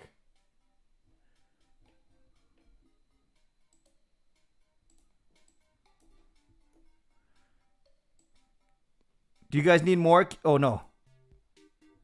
There. Now can you hear the music? Oh, the bots are here now? How do you know? Oh, yeah, all the PewDiePie. How do I get them out? Whoops. Oh, sorry. Lobster. Lobster, if you were real, can you... Lobster, if you were real, can you rejoin? I try to knock out a PewDiePie, which I'm doing now. Oh, shoot. I did it again. I'm successfully getting rid of a lot of them, but I've accidentally clicked on a few real people. So if I kicked you out by accident, please come back in. I will give you guys another 2 minutes. But I've done a pretty good job. I'm just clicking on all these PewDiePie names. Okay. I think I got rid of most of them. Yeah, Carmsies, I'm sorry. Oh no. There's PewDiePie 13, PewDiePie 12. I'm just a disaster. Someone should make a list actually of all the stupid things that I've done this stream already. Because the list is just going to grow and grow. Okay, I'll just kind of knock out PewDiePie people as I see them. Okay, last 2 minutes for sure, and then we'll start. Let's play Whack-A-Mole. Okay. So, for those of you that have never played Kahoot, it's very simple. It's 25 questions. On your phone or your computer, you will see the questions, right? And then on the stream though, so you might, if you only have one device, you want to get away from the stream for a bit and you want to just play on your, I don't know if you can hear me in the background if you only have one platform, but basically you want to be focusing on the questions that come up. Don't worry about what's on my stream. If you're using a computer to watch me and you're using your phone to play, then that's fine. But always use your own device because it's timed. So it's one thing to get the correct question, but it's another thing. Like the faster you answer it, the more points you're gonna get. Okay? No, Joel, you do not need to see the stream because if you're looking at the Kahoot game right now, as soon as I press start, you will see it on your devices. Okay? All right, you guys. Who says they don't see? I'm going to give you 30 more seconds and then we're going to start. There's 64 of you in here, which is pretty cool. 64 of you are in here. Remember, the winner of this, 25 questions, the winner of this is going to win 4 prints from Gassy Jack Art. They are pretty sweet. Here's the one of oh no, you can't see it. See, I just did another dumb thing. I was going to show you something on the screen, but I just realized I'm sharing my screen. No, spelling does not count because this one is Kayla. What do you mean they won't see the questions? Kayla, come here before I start. What do you mean they won't see the questions?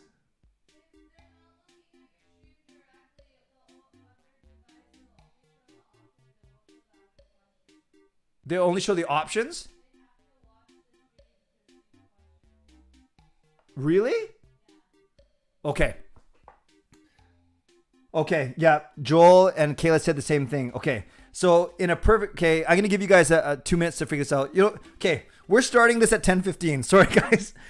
If you have 2 devices, it's best to watch the stream on one and to play Kahoot on the other because Kayla told me, and as others have said, the on your app or on your website Kahoot, you're only going to see your options A, B, C, and D. It's all multiple choice questions, so you'll see A, B, C, and D, but you won't know what the question is. I'm going to read the question out. So if you can also, if you can't have 2 devices or you don't want to watch a stream, I will read the questions out as well, but I will not read the 4 options. That's right, Kayla, right? I can just read the questions, but I don't read the answers out. We're just going to try it. Okay, so I'll read the question and then you should see the 4 answers on your, but after the first one, I will try and make sure that everyone's good to go. Okay, you guys ready? Are you guys ready? Yes. Sion says, question will be on your stream. A, B, C, D will be on your device. Okay, so I better read the question out loud and then you can either see it or you can hear me reading it. All right. Here we go. I'm going to read the questions. We're just going to see what happens. Winner wins 4 of these prints. Here we go. Pressing the start button in 3, 2, and 1. Oh, yes.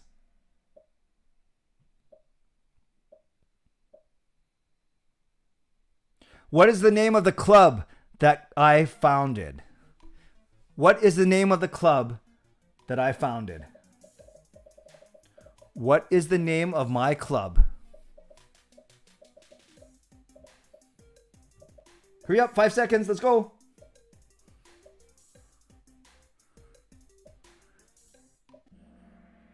So it is the GLCPC, is not Asian Invasion, it is not Corsi, and is not Sushi Lovers. So 56 of you got it right. So here's the leaderboard. That means of the 56 people that got it right, Rios was the first to get it. Okay. So before I do the next question, is this working? I'll read the question and you guys all had a chance to answer it. Are we good? Just give me a quick yes and then I will stop asking for affirmation. We will just go. Are we good? Okay, so Rome says you don't see the choices. Rome, well, what are you playing on then? Like, if you don't see the choices, what are you looking at?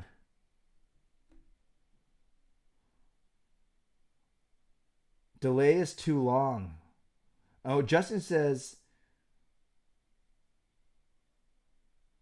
Okay, someone's saying there's a delay. Okay, well, if worst... that's right. Because... Okay, you know what I could do? Some of you saying it's not working. Some of you saying it's fine. Okay, Jogpal saying you need to play on a desktop, not on a phone. James says not working well. Justin saying no answers. Delay is for everyone.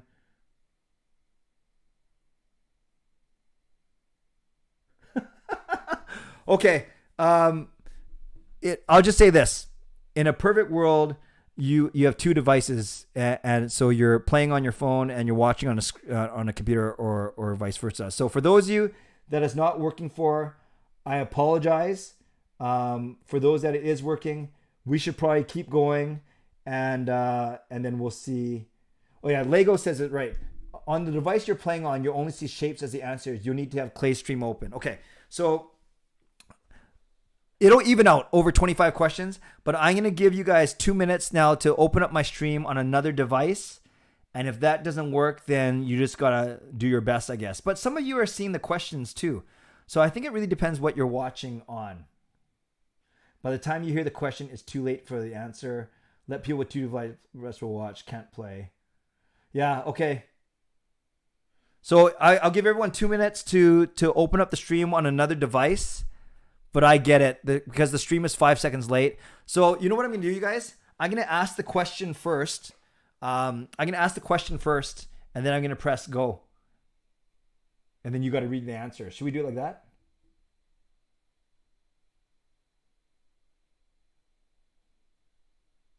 Now, you know what? Let's just go. Let's just go. It's never going to be perfect. Okay, last question, and then we'll get going for sure. Sorry, guys. Do you want me to read the question first? So then and then wait 5 seconds before I press show answers. Would you like me to do that? Would you like me to do that? Okay. No, let's just go. That won't help. Yes. Do it the way you had it. Okay. For those of you that don't get a chance to play, just do your best. You might not win. I think someone who's going to win has got 2 streams, 2 devices, got a good internet connection, and they know me well. Okay. Whatever. It's never perfect. Let's go. Kahoot stopped playing music because they're telling me to go. Okay, here we go. Get ready. Where was I born? Where was I born?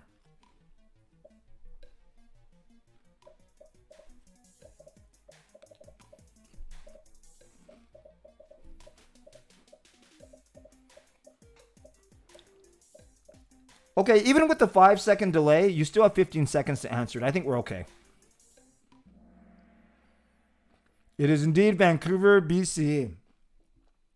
Been to Tokyo, been to Toronto, been to Manila, but I was born in Vancouver. By the way, all these answers I've talked about on at least one of my streams, or I've talked about in my video. So there should be nothing in here that it's a wild random guess. The new leader is Marcus. All right, let's go. We better speed this up a little bit. Oh, you guys all get to see what place you're in, right? Oh, sorry, Justin. Here we go. Who is my favorite current Canuck? Who is my favorite current Canuck?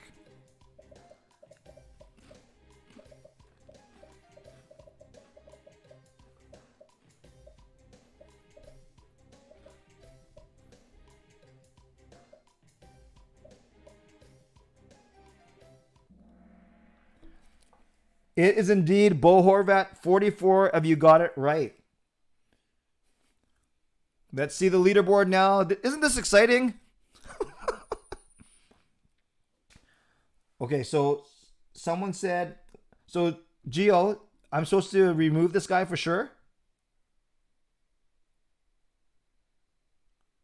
No? Okay. I shouldn't remove him if...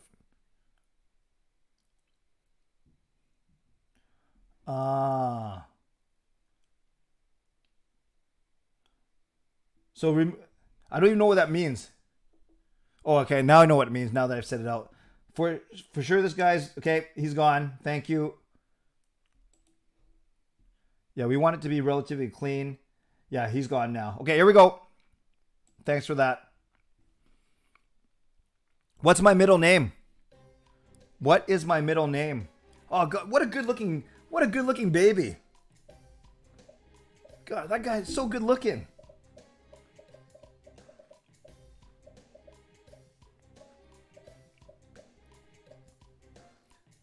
Oh, yes. I see the stream. Oh, so this one got a lot of you. My name is Clayton Sean Imoo. So you know how a lot of people, they name their sons by giving their middle name, their first name, and make the son's middle name that name. So, for instance, my son could be something Clayton Imoo, right? But instead, I went the other way, is I gave him my middle name as his first name. See what I mean? So some people often do it the other way around. They make my first name his middle name, but I made my middle name his first name. So Sean is my middle name. So I'm Clayton Sean Imoo. True story. My dad wanted to name me Elvis Presley Imoo. My dad wanted to name me Elvis Presley Imoo. And if you guys didn't know that, I've talked about CSI before. So that was a little bit tougher, I admit. And thank you for looking out for me for the bad names. Fangirl takes the lead. Not surprised at all. All right. You guys having fun? I know I am. Here we go. Did your dad name Jerome again? Which team is not one of my favorite teams? You guys should know this. Which team is not one of my favorite teams? My son Jacob did the Kahoot for me, so I think he used an old graphic here. So any funny pictures is because of him. Which one of these 4 teams is not one of my favorite teams? And yes, I do realize that the stream is 5 seconds delayed. Very good, you guys. I should probably stop eating right when I'm going to talk. It's pretty rude. But yes, I've said it in the stream tonight that the Jets, Avalanche, and Lightning are my 3 other favorite teams from the Canucks. Toronto, nowhere close. You guys having fun? Okay, I'll stop asking that. Even if you're not, you can't do anything about it.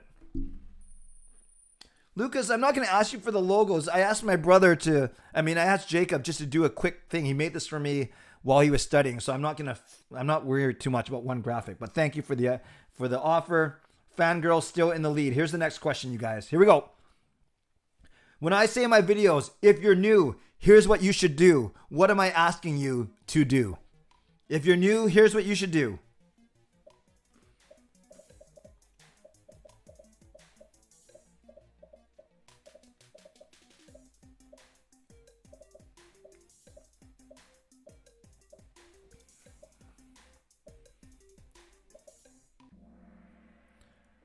Yes. You guys know this. If you're new, here's what you should do. Subscribe now for daily Canucks insight that's positive, timely, and trustworthy. 42 of you got it. And Fangirl is still in the lead. I have a feeling that Fangirl may take this home because she knows a lot about me in a good way. But I could see 2010, whoever A is, that's a good letter grade. They're in for third. Inferno, Marcus, they know enough about me as well. This is good. Let's keep going. No, Fangirl is not Kayla. I told Kayla she cannot play. Is Carmsy's Carmina? Kayla? Kayla? Sorry guys, I just realized I'm yelling in the microphone. Is Carmsy's Carmina? Okay. Hi, Carmina. Here we go. Next question. We're only on number 7. Where do I work as my full-time job? Where do I work my full-time job?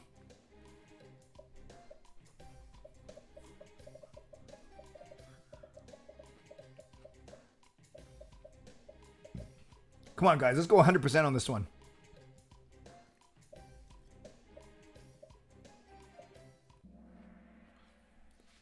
I did used to work at PricewaterhouseCoopers. Look at me. Do you think I work at Fitness World? Well, maybe now. And then no, I don't work at Monkey Nine Brewing. They're one of my sponsors. Fangirl still has that lead. We have the same top 5. Canucks Access. By the way, shout out to Canucks Access for making, I was going to say all, but most of my thumbnails. He's a busy guy. He's still in school, so I appreciate it whenever he can make it. All right. I'm really milking this. We're only on question number 7, but this is fun. Number 8. What did I study at UBC? What did I study at UBC?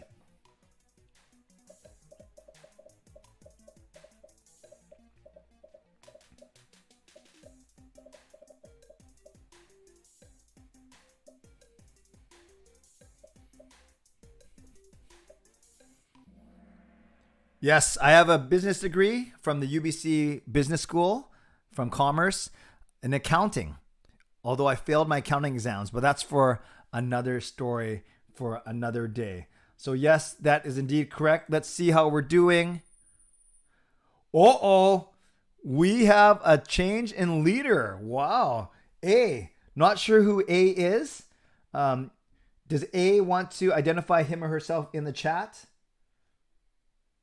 A? No? Okay. Let's see what happens at the end. Here we go. Question number 9. What crazy thing happened outside of my house during a post-game live stream last summer? And that picture has nothing to do with anything. I just like that picture. That was me and Mickey this morning. What crazy thing happened outside one of my live streams?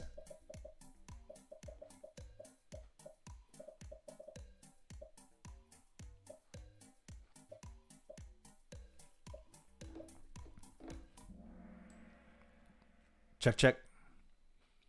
Yes. There was a car accident outside during one of my live streams, and I ran out to go see what happened. It was crazy. It was actually not far, but maybe 100 meters from my house, but it was so loud. You could hear the tire screeching, and then a crash. Thankfully, no one was hurt. Someone was asking me if my mic isn't working. Can you guys hear me still? Yes? Yes, yes? Okay, you must be able to hear me because I think you're answering me in the chat. Okay, let's keep on going. Do we have a new leader? No, a tree did not fall down, thank God. There were no gunshots, and there were no lunar eclipse. A is still in the... I want to know who A is. Oh, C edits. No, okay, C edits a fangirl. J better not be my brother because that's cheating. Okay, here we go. Question number 10. What's the very last thing that I say at the end of my live streams? The very last thing. The very last thing. Gosh, Gail spoils me. Also, thank you.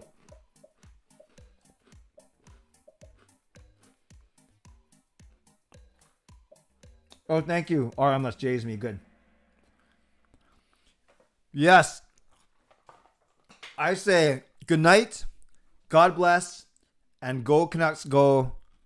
Then I do my bad joke. And then, no, I think I do the bad joke first. And I say God bless and go Canucks go. Booyah. So 26 of you got it right. Booyah is indeed... Your son did you dirty with the... Hey, I trust Jacob, just like I trust all the mods. So A is indeed Arcel, Infernal, Fangirl, and C Edits. Not surprised at all. So you see that there's a 1,000-point gap between C Edits and AM. That means I think you guys look like you got 8 out of the 10 right. So let's go. Going number 11. Who's my all-time favorite Canuck? Jacob did a great job in sourcing this picture, I must admit.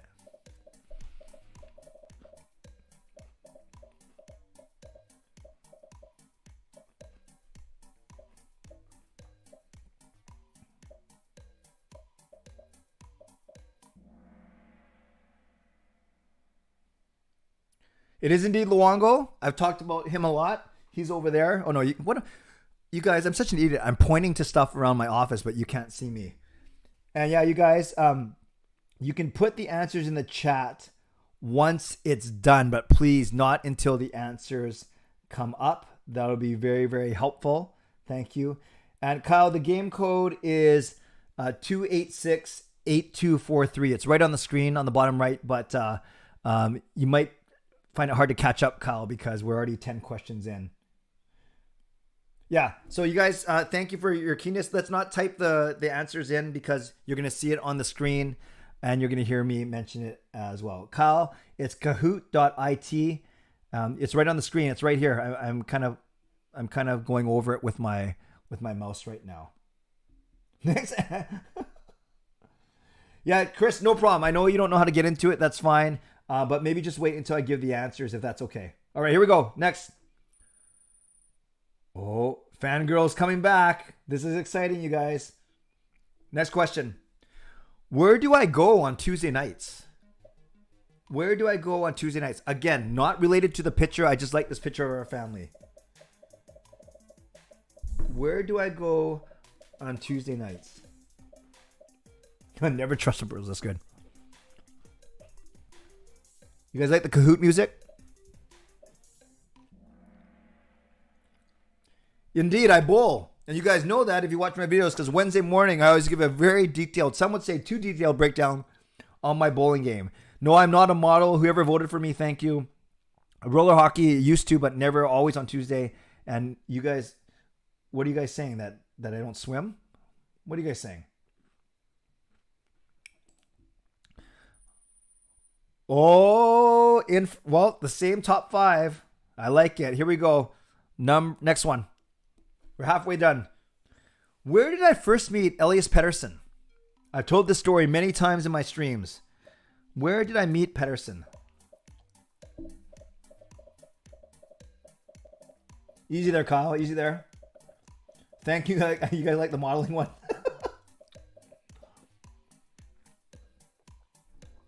Where did I meet Petey? Very good. You guys, I just held something up to the screen again, to the camera. What's wrong with me? Yes. You guys can just hear my voice, right? But you see the screen. 2019 All-Star Game. And what was cool, you guys know the story. It's a bit of a humble brag. No, it's not even humble. You guys, there's no such thing as a humble brag. It's bragging. I went up to him. I introduced myself. I said, "Hi, Elias. I'm Clay. And he goes, I know who you are." I was going to tell him that I wrote the song about him that he saw on Hockey Night in Canada. So that's my Elias Pettersson story. And Fangirl has retaken the lead. Lego Rocks, it says, making a comeback. You know, Gio and I aren't super close. We will be one day, but he just seems to be a bright guy. Okay, question number 14. What was memorable about that first meeting? Whoops, I just gave it away. What a dummy I am. You guys should all get this right because I just gave you the answer. Yeah, Ray, bro, I am showing off. Right? There's no such thing as a humble brag. Jarhead's going for a top 10 finish now. Okay, thank you for those that said I tripped in front of them or that we bought each other a drink. But yes, as I just mentioned, Petey recognized me from one of the songs. Infernal coming up. Here we go. We're almost there. No, we're not. Still 11 more questions to go. What is the name of my new parody song with Marie? I've mentioned this a couple times. See, you guys, as I've said, if you know anything about me or anything about the streams or my videos, you should be able to get all these questions. Jarhead said, this is a freebie. Gil gave me so much food. I still have my sushi to eat. It is indeed Skate by Silk Sonic. It's a very hard song, and we're going to talk about it tomorrow. Hard for me to play, even harder for Maria to sing, but she killed it. Crushed it as always. No, it's not I'm Too Sexy. Kyle, you're 94th? That's okay. I didn't even know there were 94 people in there. SLE is an 18th. Okay, I expect you to do better, SLE. Uh-oh. This is close at the top. 10 more questions. Where do I do the majority of my daily Canucks vlogs? Not my streams, but my vlogs.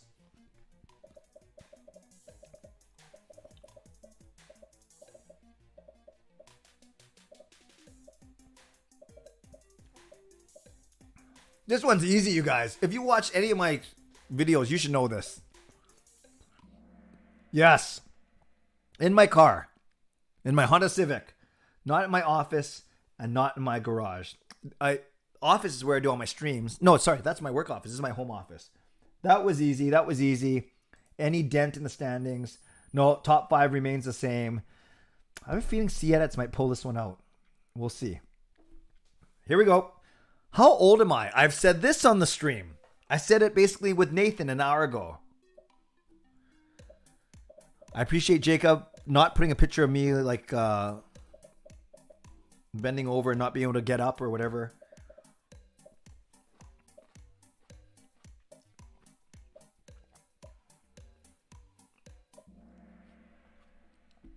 I am 47. I mentioned that. I didn't even see what picture I put up there, actually. But I am 47 years old. And yeah, Nathan, 18 is my maturity for sure. Dexter's in 6, trying to crack the top 5. Oh, wow. We have a new second place. We have arrows beside C-Edits and Jeff B's name. Fangirl still going strong, though. Cops. What outdoor activity did me and my sons take up this past year? No, it's not flying a kite. I'm not sure why Jacob picked that picture. But what's our new hobby at home? Charm's got to get this for sure. Kyle, that's funny. No, I only made 25 questions. So yes, ping pong. I vlog about it. I talk about it all the time. I make videos about it. Ping pong, not ultimate, not landscaping, and certainly not lawn darts. How are we doing now, you guys? Still fangirl. Still fangirl. You guys are doing great. Isn't this fun? Maybe I should do another one for tomorrow. Here we go. 6 more. Which video of me ended up on America's Funniest Home Videos?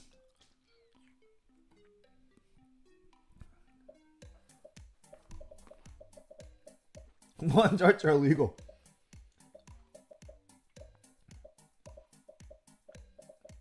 Oh, Lego, you're almost there. Come on, man. Rooting for you. No, I'm rooting for everyone. I mean, Fangirl's going to be tough to beat. Yes, I fell through the bedroom window. It was actually a year ago right now when we based Thanksgiving week. No. Remembrance Day weekend? I can't remember. Putting up Christmas lights. Had to enter in through the window. Not as spry and young and skinny as I used to be. Although I am getting skinnier. Again, I pointed to the camera, which isn't on. And then when coming through and falling onto Kayla's bed, Kayla nor Jacob helped me. Instead, watched me do a somersault onto the floor. Okay, it's still Fangirl's game to lose. We only have 5 more questions left. 6 more questions left. What memorable game did I not attend? So which of these 4 did I not go to? This one's a little tougher.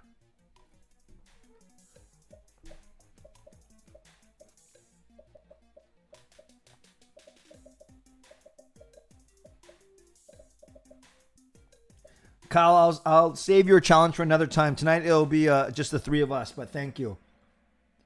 You'd crush us anyways. Okay. We have our biggest distribution. I knew this was a good question.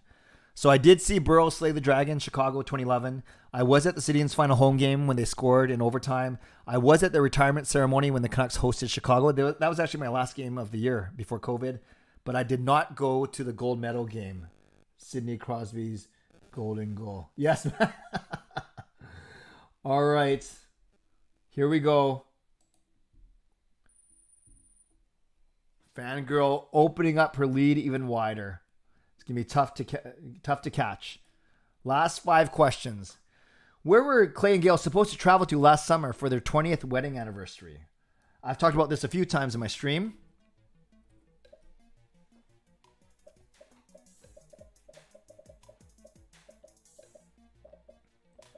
Gio, great point. I was actually vlogging about the Olympics. That's how my YouTube channel actually started. It was vlogging the Winter Olympics. Oh, another nice distribution. Wasn't the Philippines? That's where Gail was born. It was Rome. It was Rome. Not Japan, not Mexico. Did that make a difference? See it, Fangirl 1600 up. Woo! Lego Rocks gets into the top 5.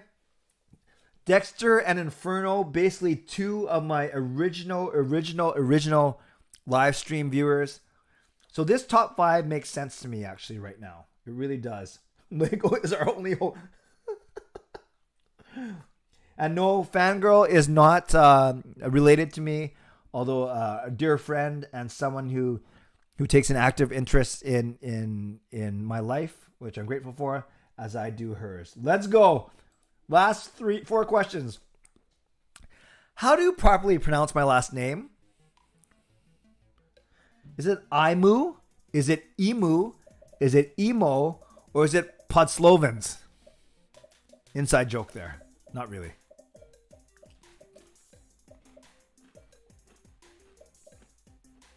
Oh, sorry, Justin, that you missed the first 2. Dang. It's indeed Emo. I say it Clay Emo. Finding Nemo. That is how you pronounce my last name. No changes in the top 5. I think Fangirl is riding this one all the way to the bank. What's the name of my dog? I've also mentioned this. In fact, I mentioned this in the stream tonight. And by the way, all 4 choices you see, no, actually 3 of the 4 choices were considerations.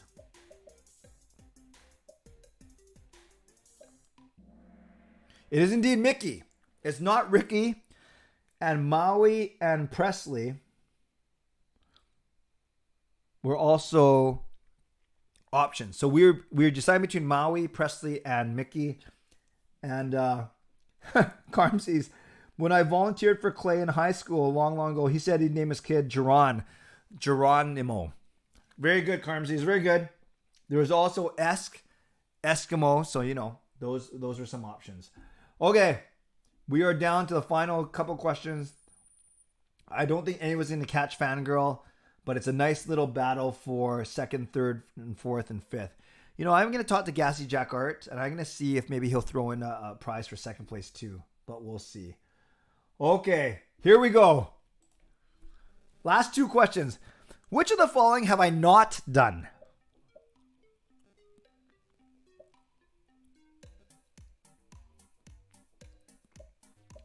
Which of these have I not done?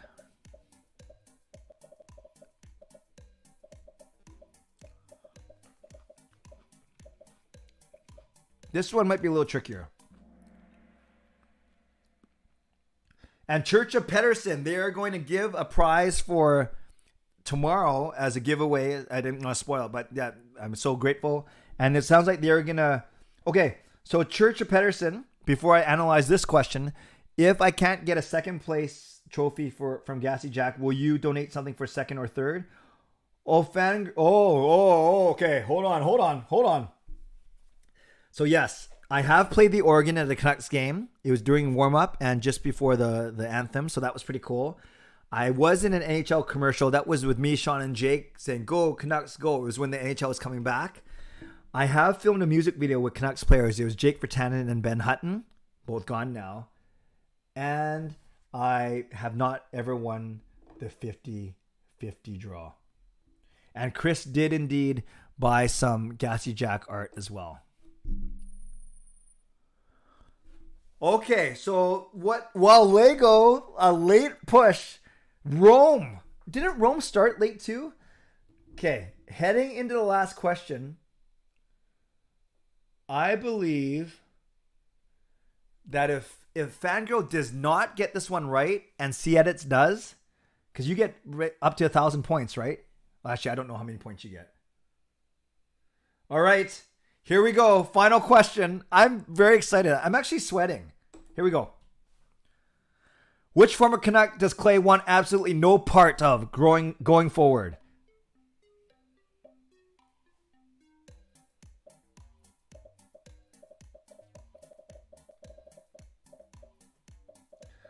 Oh, John is back. John, you just missed a massive Kahoot game.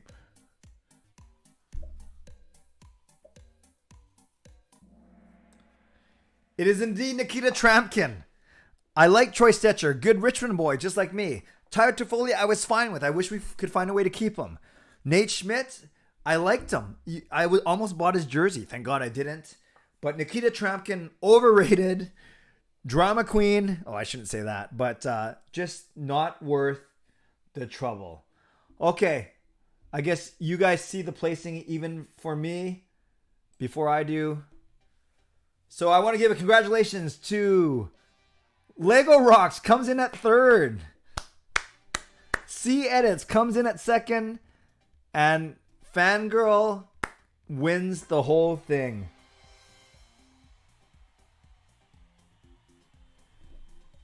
I demand a refund. I just like dancing this music. Wow. How do I see the whole leaderboard? Yeah, Oh, I got grape stuck in my teeth. Congratulations, Fangirl. Congratulations, C-Edits. Congratulations, Lego Rocks. I'm just going to write you guys down. I'll bring this off the screen now. What happens when I go next? Oh, you can get reports? Only 15% got Sean. Where did Clay? Oh, that's kind of cool. Okay. I'm going to close this off now.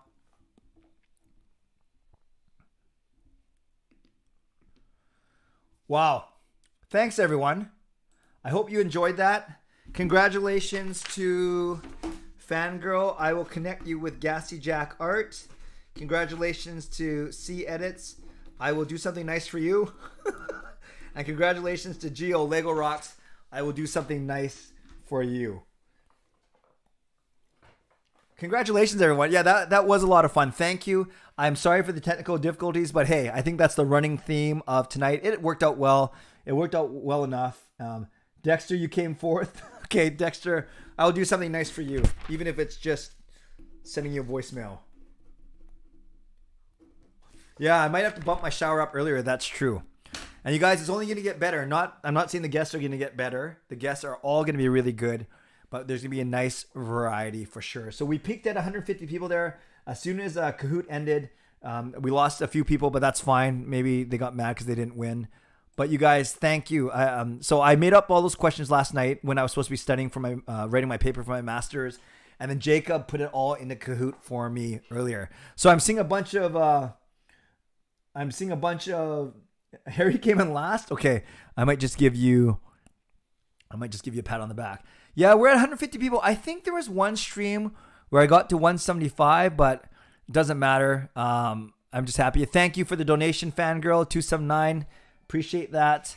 Yeah, the sub count, I don't trust it. I trust it in my YouTube app, and we are at 7845. So we might hit. Sorry, I graped on my teeth. That was probably pretty gross. We might hit it 8,000 sometime tomorrow if we keep going. Okay, I'm just gonna take a quick breather, kind of reflect on what just happened.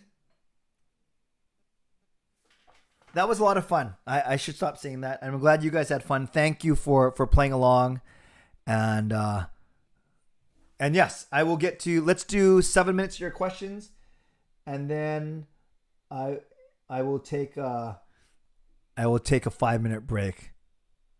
Oh, CNS, how did your oh, that's bad timing for your internet. Clay for Canucks president. Thank you, John. Marcus, thanks for being here. Jogpaul wants me to record your answering machine. Hey, this is Canuck Clay. Jogpaul is very busy at the moment. He's busy being a really cool guy. Leave a message, and if he has time, he will get back to you as soon as he can. Beep. Jogpaul, just like that? Was that good? Hot take, how have you become the best Canucks fan of all time? I don't know about that. I think I just have no shame, and I'm not afraid to try new things. Okay, Church of Pettersson, awesome. So we will honor Gassy Jack Art for the first prize. C Edits and Geo, I will connect you. Well, I know how to find both of you. I will connect you with Church of Pettersson. Let's give a shout out to Church of Pettersson for the swag for second and third place, and then he's going to be my guest at 5 a.m. tomorrow. Thank you, Justin, for your donation. Congrats to the winners. That's a very kind, humble statement. Kyle, how long am I going to sleep tomorrow night? Well, probably after tomorrow, I got to eat. I think I'll just sleep normal. I'll go to bed at 1 or 2 or midnight, and then I will maybe get up at 8 or 9. We'll see. Have not a super busy day, but enough to do on Sunday. Thank you, Chris, Hall of Fame member, for the donation. I appreciate it. Can Kayla sing in your live stream? Well, you have to ask her. She's coming down in 10 minutes. Most random Canuck you could possibly think of. Victor Oreskovich. He was the one after Burrow slayed the dragon. He was the one jumping. He was the fourth liner jumping around number 38, and no one hugged him. Poor guy. He just jumped. I don't know why I'm doing this, but he just jumped around for a while, and no one acknowledged him. So then he just jumped on the pile. Anyone who saw that highlight will know exactly what I'm talking about after Burrows scored. Oh, I think I just hurt myself there. Lucas, franchise value Canucks at $1 billion, Grizzlies at 1.2. Ooh, I did not know that. Mine was lagging. Oh, sorry. Yeah. Internet always craps out at the wrong times. Let us download that answering machine voice. Well, just mark it and go to the 4-hour mark and you can find it later. Church of Pettersson is awesome.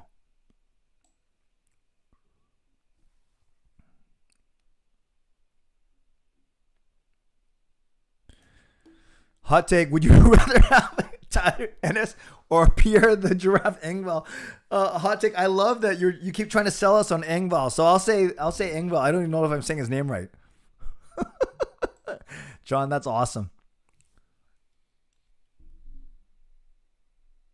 Oh, I'm getting a little loopy. I'm getting tired. What player could you wish Vancouver could have drafted? Can be any draft. Jagger. I think we took Peter Nedved before we took Jaromir Jagger. I'd say he's the one for me. How come you moved rooms? Are you talking to me, Kyle? How come I moved rooms? No, this is where I always stream from, unless you're talking about something else. Good job, fangirl. No, I appreciate that you pay. You see edits. I knew that fangirl you do well. I knew that C edits would do well because we chat.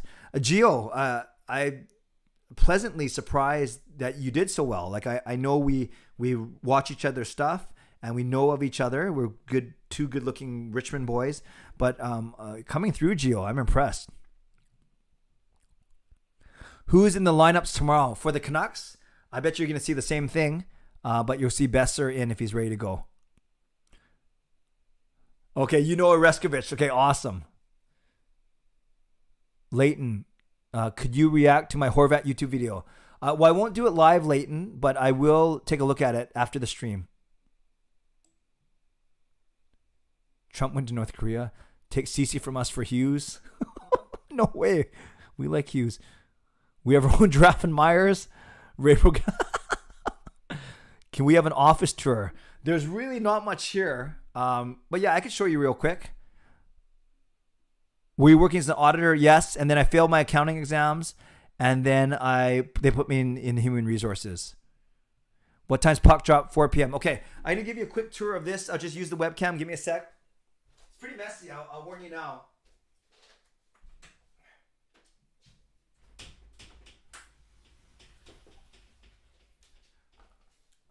Okay, you ready?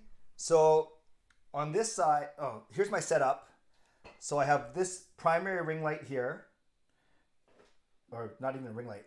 I have the secondary one here, so that gives supposed to be like one side of my face light, the other side a bit darker. That's the webcam I was using for Zoom, and this is the one that I'm using for my stream. So there's all you guys. There's all your chat. That's ready for that's my video for the countdowns there. And this is what I'm watching the stream on right now. Then that's where my lovely wife Gail works there. Then that's her degree. My degree's in my office. Our printer, all my books for studying, and then some more books for studying. Then that's a mess. That's like my backup microphone just in case anything goes crazy. Bunch of cords. I wasn't going to show you this, so I didn't really clean that up. Then 2 of the Gassy Jack art. We got some stuff underneath, like my Canucks shoes. You see how messy I am now. Then there's a better look at some of the pictures on the wall. I'll tell you a funny story. These are the reject pictures. So there's 30 pictures outside. 36, I think, 30. And then these 10 did not make the cut to be outside in our nice room. So they get stuck in the office. So you notice how they put the picture of me back here? Somehow I didn't make the cut. So my only solo picture is stuck in this office. Then there's the food Gail made me. There's some more. And here's a mess. If you want to see a mess, this is where I hide everything. So there's like that's the scariest doll I think I've ever seen. Here's some work stuff. There's some poker chips. There's a couple more Gassy Jack art things. And there's a mixer and some tripods. There. Pretty messy, I know. And then I'll put this back. So give me your thoughts as we wind up this hour, you guys. Give me your thoughts on Give me your thoughts on what you just saw. I can't take you to the fridge, and then I got to take my whole computer over there. So, yes, that was a scary doll for sure. You know what, you guys? I'm going to go straight through to 11. I don't even need a 5-minute break. That Kahoot energized me. I'm just going to go straight through to 11, and then we'll have Kayla come down in 5 minutes. So give me for these 5 minutes though, let's take a break from hockey questions. Give me your reflections on that office tour. Any thoughts? Any surprises? Are you surprised at how messy I am? Are you surprised at how much crap I have around? Let me know what you think. Let me know what you think. The mess. Oh, Chris, speaking of legends of the Canucks vlogosphere, Chris Golden, who I had the pleasure of working with at Canucks Hockey Blog. I think they're the longest running Canucks podcast still. We didn't really, even when I was there, we didn't really break. We tried a bit of YouTube stuff, but no. The OGs of Canucks podcasting. Nice to see you, Chris. It was cleaner than my room. No surprise. See, it says no surprises. Your office is nice. Thank you, Harry. Fund officer, don't fret. Claim my office is a bit of a. How much for the doll? Joel, you can have this doll. Like, what is this? Oh, this doesn't come with this is scary. So we'll keep her here until Kayla comes down. That's not a good look. What is this thing? Yeah, who is it? Annabelle? Who's Annabelle? I don't know. What's going on here? What else we got? How much for the doll? Lego house in the closet. I love Legos. Yes, I was aware of that somehow. Your setup is close to Coach Rob's setup. I'll give you a slow-mo thumbs up. Thanks, Inferno. I love those. Not bad. Needs a YouTube play button. Clay is a legend who says his room is messy, but it's way cleaner than your room. I used to take them Lego people and do Survivors. That's amazing. Hey, Clay, do you know where to find a Demko poster? No, but I will be on the lookout. Someone help Chris out.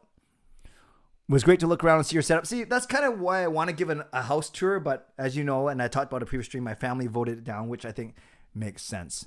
But now you guys have seen my office. You guys know my family room. You guys know my piano room. So you guys have seen the 3 main rooms anyways. I just really haven't taken you upstairs. Wait, that didn't sound right.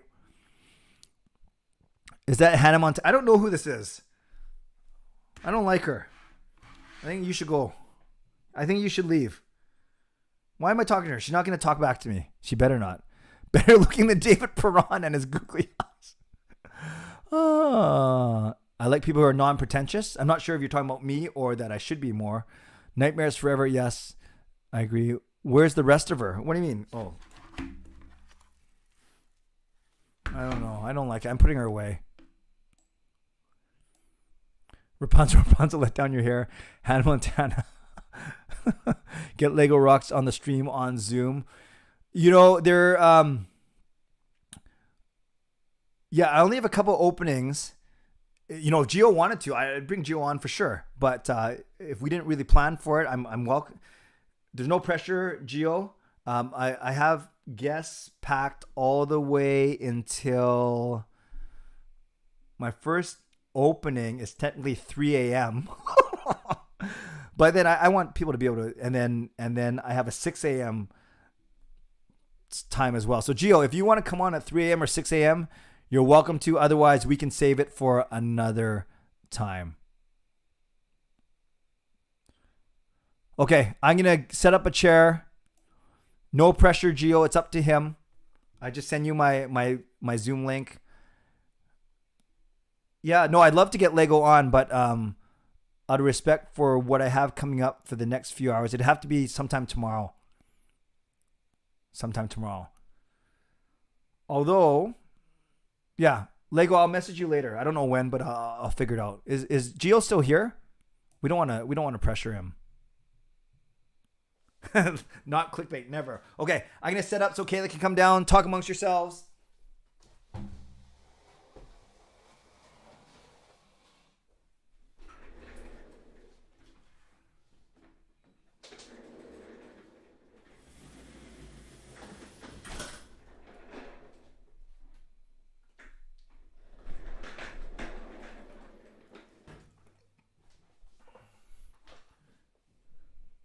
Okay, so we heard definitively from Gio, and I think that's fair. Too much pressure to put him. What am I going to do with this thing? This is scary. Come on in, Kayla. Come on, my sweet daughter. Do you not know what that is? Who is this? It's Rapunzel. Oh, someone got it right then. Yeah. Let's put her here. That's so creepy. That is very scary. Wait, so Kayla's here. I will fill you in on what's going on in a second, but let me, here, you can come into, come in beside me here. I'll move all this stuff to this side.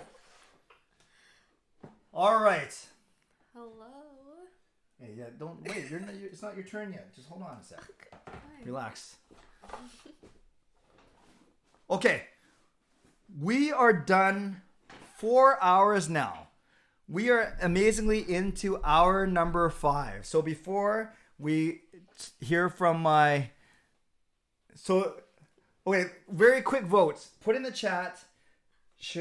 Yes, the fangirl. The hour 5 word is coming. It's only 11:01. Give me a second here. Don't worry, you'll get it. I will never forget. Do you want me to put the doll? Oh no, you can't see the doll anyways. Oh, it's kind of scary. You see it poking between. With the light, I think it's very scary. Ooh. Ooh. So embarrassing. Okay. We're just gonna leave her there, and people were wondering what the heck's going on. Okay. Stop copying me. Move over. Be in the middle, actually. Or I could just move this way. Okay. Because in honor of my daughter Kayla, one of the many things we enjoy together is eating sushi. So, the word for hour 5 is sushi. S-U-S-H-I. Not shu-si, it's sushi. And by the way, for those of you that have been following along and have all 5 words, that means you're going to have 5 chances to win. At least you're going to have 5 chances to win the tickets. So you probably figured out by now that if you get every word, you have 24 chances to win. One thing I'll mention tomorrow is when you enter the answers, in whatever way I'm going to make you enter them, all caps, because it takes away capitalization errors and everything, capitalized, lowercase. So all caps, okay? But I'll say that tomorrow as well. So sushi, S-U-S-H-I. Now, I don't know, Kayla, if a bunch of your friends are on here now. I don't know their code names. There better not be any bad words in here. But everyone, I am thrilled to welcome my beautiful daughter, Kayla. And, really, I'll just ask her a couple questions, and then I'll let you guys talk to her for the next 20, 25 minutes or so. I got to bring Jason, my brother, in at 11:30, excuse me. So we'll go to 11:25. We'll go to 22 minutes. Is that fine? Sounds good. Let's just get people to ask questions already. My voice is a lot stronger than yours. By the way, do you think we look alike? Let's do the same face.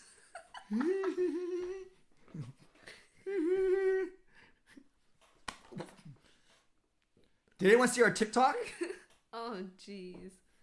No. No? Okay, anyways. There are some friends here. I don't know you want some of this? Mom made this for me. I'm good. Okay, so this is Kayla Marie Imoo. Hi. 13 years old, turning 14 December, grade 9 at Hugh Boyd. Yep. Whatever questions you have, I will screen them and I will ask her. You talk into this microphone. Oh, geez. So let's focus on Kayla. What annoys you most about your dad? Oh. Thank you for the nice question, Joel. How much time do we have? Probably. What annoys me the most? You see, there's just so many. I can't pick one. Be nice. Come on. Nathan and John, who were my previous guests, they've been so nice to me. They ended off by giving me nice words. No, seriously, what's one thing? You gotta go fast because there's a lot of questions. You can't. Something. His weird jokes. I don't understand. Hey, these guys love my. Okay, I gotta stop commenting. Okay, how's grade 9 going so far? It's pretty good. Definitely different from last year. Have had a lot of different experiences, but I like it so far a lot. Good. What? So that was from Lucas. Thank you.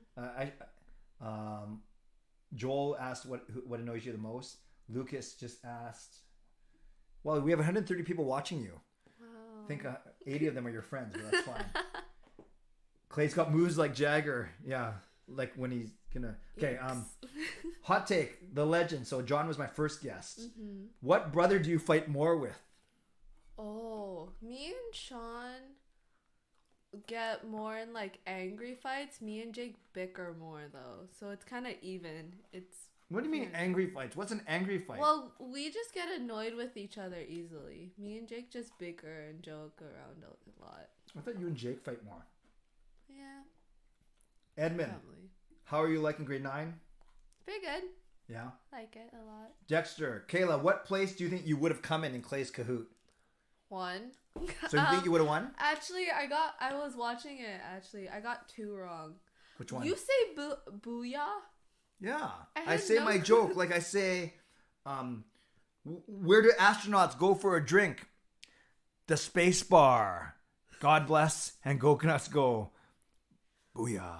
You do that? Get it? Space bar? I was on call with my friends while you're doing your Kahoot, and they were like, "This is so easy," and I had no clue that you said "booyah" after Yeah. every stream. Because they actually care about me. Yeah. What's your favorite subject in school? Asked Fangirl. Right now it's English. I have a lot of fun in English class. Harry, what do you enjoy doing with your dad? So not what annoys you, but what do you actually enjoy doing with me? Eating. Yep. Probably. Move over a little He'll bit, listen actually, no. when I. That's good. That's good. He'll listen to K-pop with me, so that's fun. Julianne, your Ninang, your godmother, and my sister-in-law. Who is your BTS bias? What does that mean? Like, who do you like the most? It's kind of like it's not That who's your goofy guy with the favorite blonde member. hair that sings like he's getting kicked in the gunachas. Dad, you can't say that. For anyone who knows K-pop and BTS, it's Jimin. A bias is basically not your favorite member, just someone who sticks out more to you. So who's that? Jimin. So Jimin's your bias and your favorite? I don't have a favorite. He's just my bias. No, he is you're the one, you're always talking about him. Yeah, You because he's probably, my bias. you probably wish that I looked like him. Yeah, I wish. Are you a Canucks fan? Ask our Canucks. Someone... Oh, by the way, SLE, Simon. Simon, Leanne Moore. Enriquez. they said they love my dad jokes. You can A lot have more it. where that came from. Did you hear about the fake Italian chef? Jeez. He was an imposter. See what you did. Are you a Canucks fan? Kinda. Some, not as much as my dad, but I like hockey and I like No one's as watching. big a Canucks fan as your dad. Yeah, it's too much. No, it's not. Look at all these fine people because of this. Cole, who's your favorite St. Paul's teacher? I feel like I have to be biased because my mom taught me, you know? Not BTS bias, though. Good one. Thanks. We're going to watch on here. Just don't get distracted. It's like 10 seconds Yeah. behind, okay? Got it. What's your favorite BTS song? Answer Love Myself. Sounds good. Love Myself? They have to sing about... Oh, I guess that's a good... Okay. Let's keep going. Oh, there's a lot of questions. These people love you. Lucas, most improved student. That's about him. Good job, Lucas. Who do you fight more with, Jacob or Sean? What's the answer? I'll probably more often Jacob. iPhone or Android? iPhone, 100%. How much does your dad being a Canucks fan drive you crazy? Oh, too much. Why? Because we'll have to stop doing stuff because there's a Canucks game. Or we'll be eating dinner, and if something's on the TV, he'll get mad at us. The only exception is Canucks games. I don't get mad. Yeah? That's bull. Do you have an idea of what you want to study after high school? I want to be a teacher. Very cool. Oh, our Canucks, grade 9, but born December 30th. You were born December 21st. So Kayla's got 9 days on you. Finally older. Do you make your dad turn down the car stereo when he drops you off at school?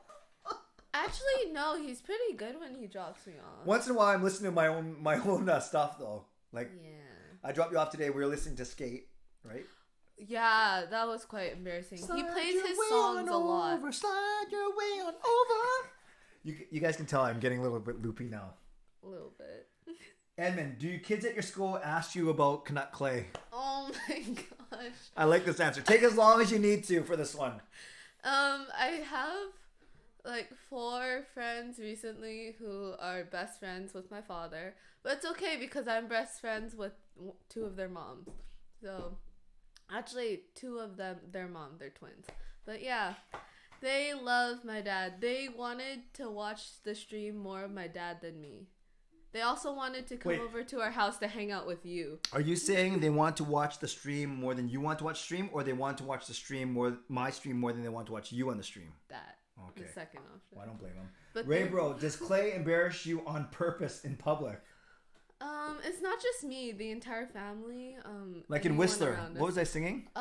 If anyone's seen In the Heights, he'll like the part where the abuela comes in and Yoo-hoo! Yep. We were walking in the village in Whistler and he was just yoo-hooing everywhere. It was so embarrassing.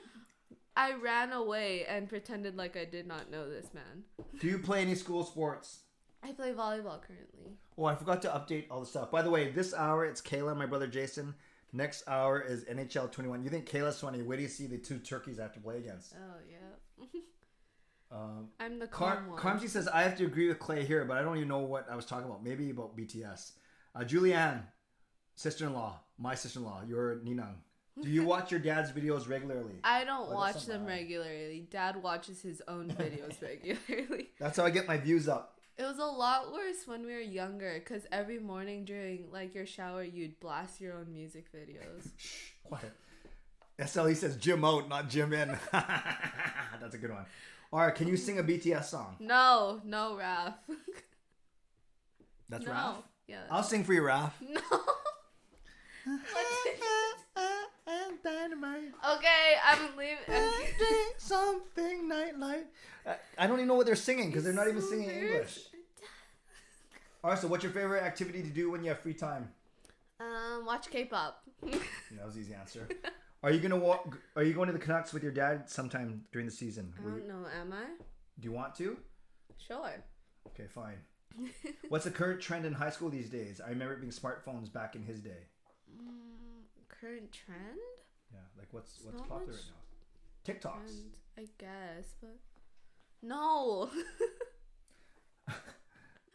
How has it been having a famous father and Canucks GLCPC founder and legend?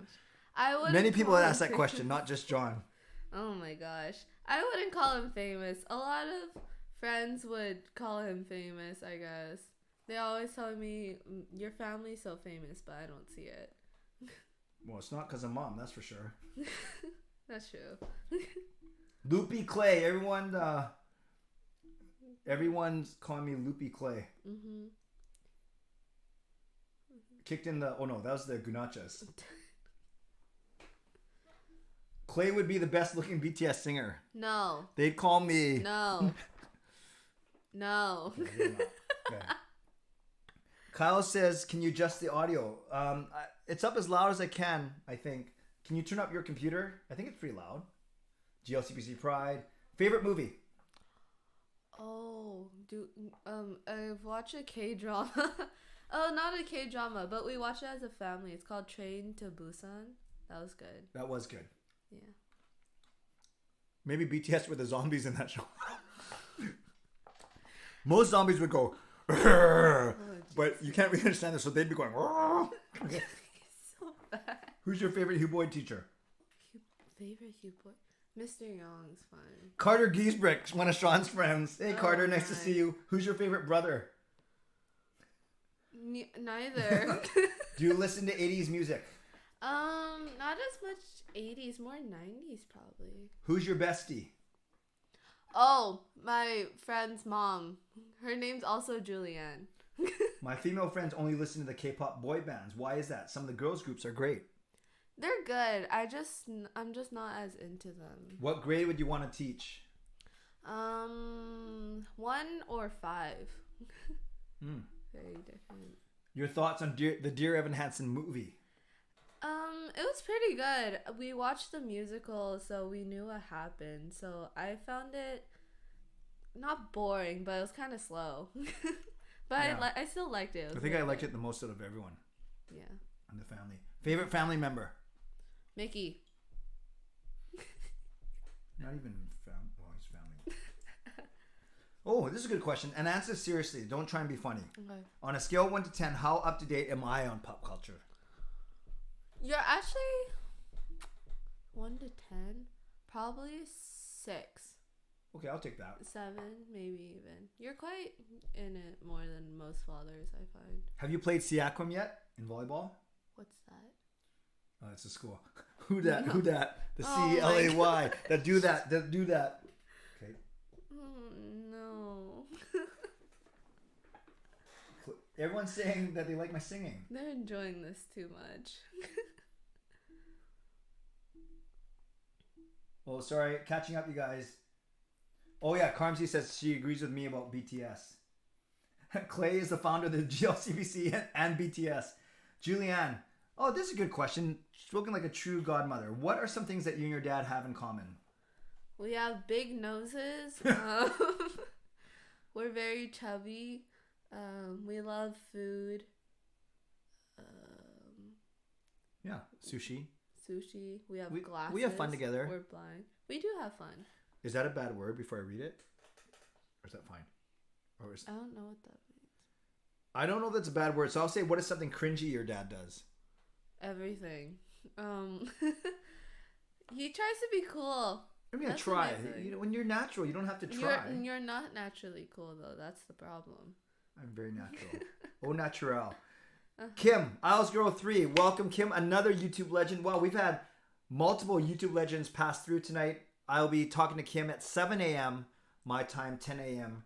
her time. Favorite pizza? I don't like pizza. Favorite movie? Oh, you answered this already. Say it again. Train to Busan. Oh, I think I'm so slow getting these questions that people are repeating them. You want? Should Clay start his own K-pop group? Oh my gosh! Don't give him any Instead ideas. of BTS, we'd be GLCPCTS. What does BTS stand for? Seriously, Boontang Toonsang or something? I'm not gonna say it because it's in Korean, so I Just can't try. say. No, They're your favorite group. In the English version, it stands for Beyond the Scenes. Oh, not behind the scenes. No. See, they... Do you follow any other groups aside from BTS? Yes. That emerge or something. Evolve. In Hypen. Yeah, close enough. Yeah. Yeah. In Hypen, NCT. When is the Canuck Clay autograph giveaway? John, I will give that to you for free. Who's Jungkookie? Jungkook? Jungkook. Okay. Cats or dogs? Dogs. Train to Busan is fantastic. Clay, I will promote your new group. Thank you, Chris. Isles Girl is famous. The world has yet to meet the newest member of BTS. No. That's what you get. You don't even need to be a member of this channel to get that. You're from Siakam. That's awesome. What's your favorite song to listen to? Any K-pop, really. Have you met any of the Canucks players in person? Have I? I don't think Trevor so. Linden. Oh, yes. When he came to the school. Yeah, he came to my school. Thanks, Lucas. Lucas says I should monetize the thumbs up meme. Classic rock, yes or no? Not really, no. Not a big rock guy. Favorite video game if you play them? I don't really play video games much. I don't have one. Roblox? I don't know. That's the last thing I've played. Someone asked me if I'm a fan of energy drinks. No, I'm not. How do you plan on pulling off the 24 hours? Water, pop, nutrition, great guess. Kicking my kid's butt in NHL. No, I'm going to get smoked. Oh, good question. Who naps the most in the family? Jacob. It's not Sean? Oh, Sean's just lazy. He doesn't sleep enough. Sean is lazy, so you can ask him about that later. Jacob sleeps the most, though. You know, with Jacob and Sean, when they're together, I won't even need to be here because they'll just run the whole hour themselves. It's going to be a disaster. So if you can stay up after Kayla, it's my brother Jason. So it's like 3 hours of emos. Well, actually, technically, it's all 24 hours of emo, but it's Kayla and Jason, and then our NHL live stream, and then Sean and Jake. It's going to be a disaster. NSYNC or Backstreet Boys? Backstreet Boys. Kim, you're the legend. Have you seen the Darman video where the kids prank the substitute teacher, but she outsmarts them? Who said that? Hati. I don't know. I don't think so. Who's Darman? He's this YouTuber. He's very like iconic, I guess. Favorite hobby? Hobby? I like arts and crafts, bowling, volleyball. Alex says Clay is the greatest musical talent to ever live. No, that would be my guest tomorrow at noon. Clay seems like a fun dad. Sure. Thoughts on Squid Game? I actually quite liked it a lot. I didn't love it crazy, but I definitely liked it. Alex, I love it. Instead of K-pop, Clay Pop. Oh no. Thank you, Alex. We're on to something here. Clay Pop.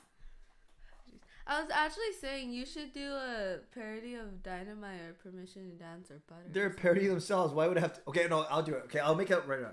Oh no.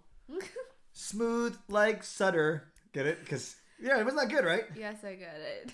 Even though he's not playing because he has COVID, which is true, or he had COVID. Does he still have it? And when he looks in the mirror, he doesn't like what he sees. No, he's not ugly. No, he's just sad. What's the latest you've stayed up? 4? Is it Bangtan Boys? Yeah. Bangtan Boys. Bangtan. Ay, nako. Oh, Chris is going to write my songs. Good. Are there any in-person meetups? Yeah, but you got to be a legal drinking age. That's going to be in November. I'll share that tomorrow. Can we get a thumbs up from you both? Very good. That was for you, Kim. They're gonna screen record that. Kayla's K-pop fandom reminds me of a fangirl's fandom. Oh, I missed of High School Musical. Yeah, Dexter. I think that's a really good analogy. A lot of my friends think I was a High School Musical fangirl on the Kahoot. Oh, okay. Right. Well, but I'm not allowed to play it. You're both nice girls. Last movie you saw in a theater? Dear Evan Hansen. Do you own a Canucks jersey? No. Gary, it's Bo Horvat. Chicken teriyaki Don or Oyako Don? Chicken teriyaki. Oh, you went to the Devil's Hole over there. That's nice, Kim. That's awesome. No problem, Lucas. Nice to see you. Are you going to any concerts this year? No, probably not. What's the best concert you've been to? Have I only been to one? I went to Pentatonics. That's a good one. Isles Girl's going to download Clay Pop. Yes. Oh, jeez. SLE. They'd stream Clay Pop 24/7. No. Is Clay as annoying as Peter Griffin from Family Guy? I don't even watch that show. I don't watch it either. So the answer's no then. I'm not that annoying. Could be annoying though. Were you shocked at the fact that Fangirl won? No, I see Fangirl a lot on your streams. Yeah, she's good. Yeah. Austin's back. Awesome. T-Dot's going to drive the tour bus. Sweet. Fork or chopsticks? Fork. Favorite genre of food? Japanese. Well, Asian. How you can't say Asian and then say fork? I don't know how to use Who? That's embarrassing. Who's your favorite Canucks player? Elias Pettersson. Favorite place to shop at? The mall. I don't shop much. Favorite restaurant to go to? Really any sushi place. I love sushi a lot. Kim's telling me to check Twitter. Oh no. One Direction or Big Time Rush? Neither. Kim. Oh no. That's awesome. So Kim posted on her Twitter, somehow screenshotted. The audio. It's too much light. Yeah. Oh wow. It's okay. Or maybe I'm supposed to go backwards. No. No. Oh yeah, there. Okay. Thank you, Kim. That is very sweet of you. That is pretty cool. What's something on your wish list? A Wii. I want a Wii again. Ours broke. Lee says for Clay Pop, we should make a parody of Permission to Dance. You know, she had to do a project for France, make a parody song about France. So I said, we don't need permission. We're France. We. No. Okay. And this is why I don't ask. Do you bowl? Yes. She was provincial champion for her age last year, but unfortunately no nationals because of COVID. So she was the best bowler for her age, girls in all of BC, which is pretty cool. Wow. The Wii was fun. Who's the most good looking in the family? Mickey. I'm kidding. Mickey's so ugly. Mickey's not ugly. What are you talking about? Mickey's so ugly. Me. No. My father. No, you're very attractive. Thank you. As his mom. It's the battle. I get it from mom. No. You just said you look like me. Oh. Okay. What's the highest score you ever scored in bowling? 181. Yes, that is awesome. When was that? In a tournament in the States, I think. I was playing a team with Jodine, I think. Okay. Church of Pettersson, we are not surprised you're a Canuck Clay brood. That means up there. Yeah. All right, let's go 2 more minutes with Kayla. Then I'll get a quick 2-minute break, and then I'll bring on my brother Jason for 25 minutes. And then Sean and Jake are supposed to come home in the next half an hour. So hopefully that still happens. So last 2 or 3 minutes with Kayla. Can you guys do a TikTok? We can do one tomorrow. Okay, we'll do one tomorrow. Right now? No. I mean, do you want to? Have you two ever done, like right now? Where's your phone? It's upstairs. All right, fine. Go get it. Actually, For the last 2 minutes of the stream, of Kayla, we're going to film a TikTok right in front of you. Okay, so she's... No, just give me something where I don't have to dance that much. Okay, so no more, not no more questions for Kayla. She's upstairs. Jason, if you're watching, I'll bring you on in about 5 minutes.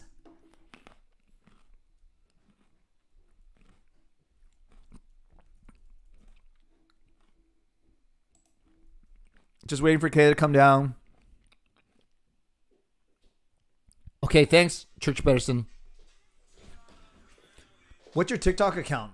I don't post. Oh, so Kim, she doesn't post. We just make them and then we save them to our phone and then I post them to get embarrassed. Good night, Lucas. Thank you. Okay, what are we doing? So, and then whoa. Okay. Okay, we don't have to do the other stuff. Just go like that one time. Do again? Show me again.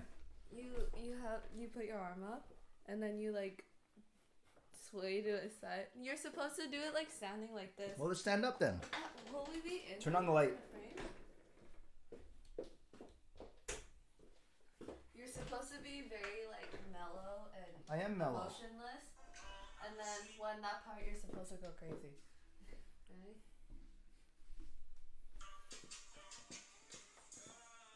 What are we doing? That's it? What? Yeah. What?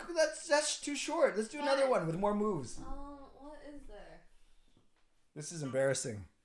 This is gonna take so long for you to learn. Oh, okay, I'm gonna bring her in. Okay, let's go. For that same one? Are we doing that one? Does her arm come up? This one. Oh, fine. No, do a different one. Oh. Is this different one? Okay. Are there any cool? Oh, no. Not that one. I don't want to do anyone with any X-rated movements. Okay. Here, the same move, but it's a pattern. So you go. Okay, I'm good with patterns. Wait, that's not nothing. You're just bouncing in a spot. Okay, fine. Okay, hurry up. We got a minute. TikTok Just anything. there. Whatever comes up next, that's the one we're gonna do.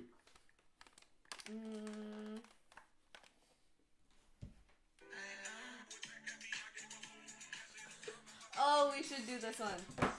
So you go. So it's apple bun. So you watch.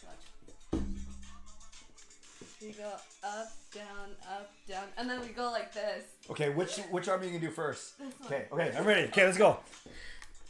Okay, what song is this? Apple bottom jeans.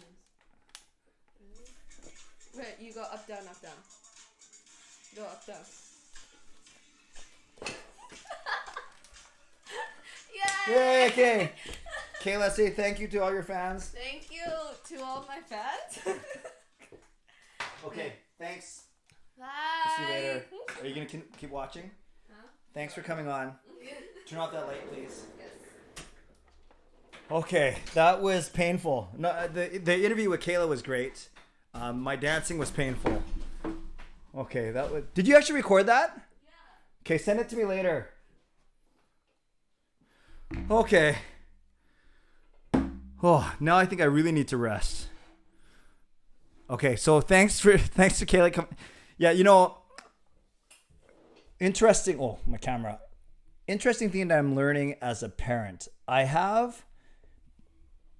Because of sports, I could say I have more in common with my two boys, especially with Sean and both the Canucks. So I have to always remember that, to honor Kayla, and you can tell she's smart, she's intelligent, she's funny. So, and she's always game for these kind of things. So I'm very grateful for her as well. Okay, so good. I hear the garage door opening. That means Sean and Jacob are coming home. Whoops, I just nailed my microphone. So let's see if my brother Jason now is ready to come on. And we're just going to share some stories. And I want you to meet my brother because he's a really cool guy. So I'm launching Zoom right now.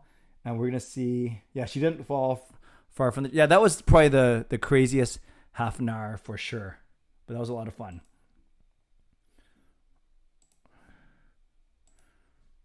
Okay, so I've started the Zoom. I'm just waiting for. Yeah, for sure, Kyle. I wanted to put the mic in front of Kayla though. Hey, boys. Kayla and I were just dancing on the stream. Are you gonna dance? Okay, be ready for 12, huh? Why? We have a schedule to keep here, brother. Okay. Yeah, no, thank you, Chris, and thank you to everyone. Kayla is excellent. Okay, I'm trying to get my brother in here. Okay, hold on. You're not on the stream yet, so don't worry. Okay. Can you hear me? Yeah. Okay, I'm gonna put you on the stream. We just had. Did you watch it a bit? Did you see? I watched it. Do you want to dance? It's okay. No, thanks. Okay, hold on. Okay, everyone. Without further ado, this is my awesome brother, Jason. Welcome, Jay. Thanks for having me. Is there anyone still watching after you did your TikTok dances? What are you talking about? It went up. We're still at 130 people. Well, and just before we get started here, I want to acknowledge a couple of the chats, the donations. Owen TV, $7. I got some news for you. I was dating this girl for a month and we broke up today. Oh no. I'm sad about any events to heal a bit. Don't make any quick spur of the moment reactions. Just as I probably need more time to do this, but I think just take a deep breath. Know that there's always tomorrow and that things will get better. It's easy for me to say that, but we can talk more. And then Just Incredible, thank you for the $5 donation as well. No, there's a lot of things I can't do. Okay, I want to give the next 25 minutes to my brother Jason, a man that I honor, that I respect so much, and we get along pretty darn well. We've never had a major fight, at least one that I can remember. We're 2 years. Forget it. I'll just let him talk to you. So Jay, tell them a little bit about yourself, your age, what you do for a living, where you live, your family, and then we'll talk about family stuff and maybe some Canucks stuff as well. So it's all you. Sure, sounds good. So just like my brother Clay, born and raised in Richmond. So I'm 2 years younger. I guess that would make me, how old are you now? Are you 47? Yeah, don't you forget 45. Yeah. So lifelong Canucks fan. I'm sure you guys all know because you guys play well, but we just grew up passionate fans since the 80s. We became fans during the Stan Smeel, Darcy Rhoda, Thomas Gradine years. So I feel like if we could become fans during that era, we're going to stick through them through thick and thin. So lived in Richmond until about 10 years ago. Spent my whole career actually in business. So I'm a human resource professional. Started out in consulting, and then about 3 years ago, I moved over to TELUS. So I work in TELUS as a director of HR there. Married to a lovely wife, Joanna. I've been married for over 15 years and have 5 kids aged 6 through 14. 5 kids, 6 through 14. So yeah. Jason's oldest is basically the same age as Kayla. Yeah, that's right. That's it? That's all you want to say? What else do you want to know? No, it's fine. Okay, the other passion's music, as you know as well. So whenever Clay gets into a studio to do something on kind of a professional setup, me and Clay will pop over here and we'll record in my studio here. So you basically just said that all my other videos aren't professional. There's levels. No, in all seriousness, and I kind of talked about this, Jay, before you came on. Yeah, whenever I do, and sometimes with Marie and Ariel and some of the guys, like so 53 Horvat Magic, we did in Jason's studio. We did the Brady Bunch, the Canucks Bunch in Jason's studio. We did our Canucks Christmas wrap. So yeah, any of the videos that's not me and Marie just in my living room, which are still fun as well, but it's a different challenge. It's a different feel when we go to Jason, and he's so humble. He doesn't even need to be named. Actually, now that I think about it, maybe it's because he's embarrassed, but no, actually, he's not embarrassed. He never needs to be named. He doesn't want me to take pictures of him, but I want to honor Jason as a really good brother, a man of God, And yes, we do get along well. We grew up together, the same room for the longest time, next to each other, talking about Canucks, talking about music, now talking about faith, talking about family. So I'm just thrilled that he was able to give us half an hour of his time tonight. And everyone's calling you a legend for having 5 kids. I don't know if that's legendary. My wife's legendary. And another donation from Paul. Thank you. Epic stream. I'll hop back on tomorrow. That's awesome. Thanks a lot for that donation. Let's give some hype to him. Okay. So let's talk about a couple things. Let's just talk for 10 minutes, even 5-10 minutes. And then I want people just to pepper you with questions. I think the most exciting thing for me is, and they don't have to be questions about me. They can be questions to you about you as well. So if you're cool if we talk for 10 minutes and then we turn it over to them, is that all right? Let's do it. All right. Your thoughts on the Canucks this year?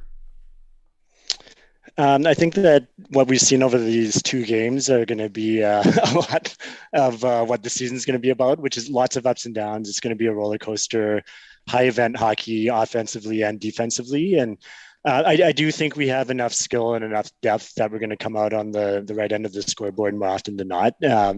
Whether or not that means we'll be a playoff team, I think remains to be seen. But we'll be hovering between that, I think that 88 and probably 94 point mark. Mm-hmm. Mm-hmm. But, I really like the new additions, especially, Garland. He's super dynamic. Podkolzin, right now, he hasn't quite learned the NHL game, but you can see the skills there, and you can see that just in glimpses, maybe a little bit more in that last preseason game or the second last preseason game that, there's going to be a time where he'll flip the switch, but until then, he'll just put in a good solid 7 to 10 minutes and can just allow us to keep the momentum going. And I think last year, whenever the third and fourth lines got on the ice, we would just get caved because we're so slow. But even if Podkolzin isn't out there putting up points, he keeps the momentum going, and it's super important so we don't just fall behind the 8 ball and just get buried by the bottom part of our lineup. Yeah, no, absolutely. And you are pretty involved in Canucks Twitter. You don't have the biggest following, but you have really good interactions with people of different sides, different counts. What do you like that whole environment and atmosphere of Canucks Twitter? Does it bother you, or do you find a way to engage in some very good conversations there? So I only tend to weigh in when I feel very strongly about something. If it's a take that someone else doesn't have, then maybe I'll jump in. Or and every once in a while, it's like, okay, that guy said something really dumb and I can't hold my tongue back, and I just need to kind of jump in and say my piece. But generally speaking, I kind of stay on the sidelines. I observe.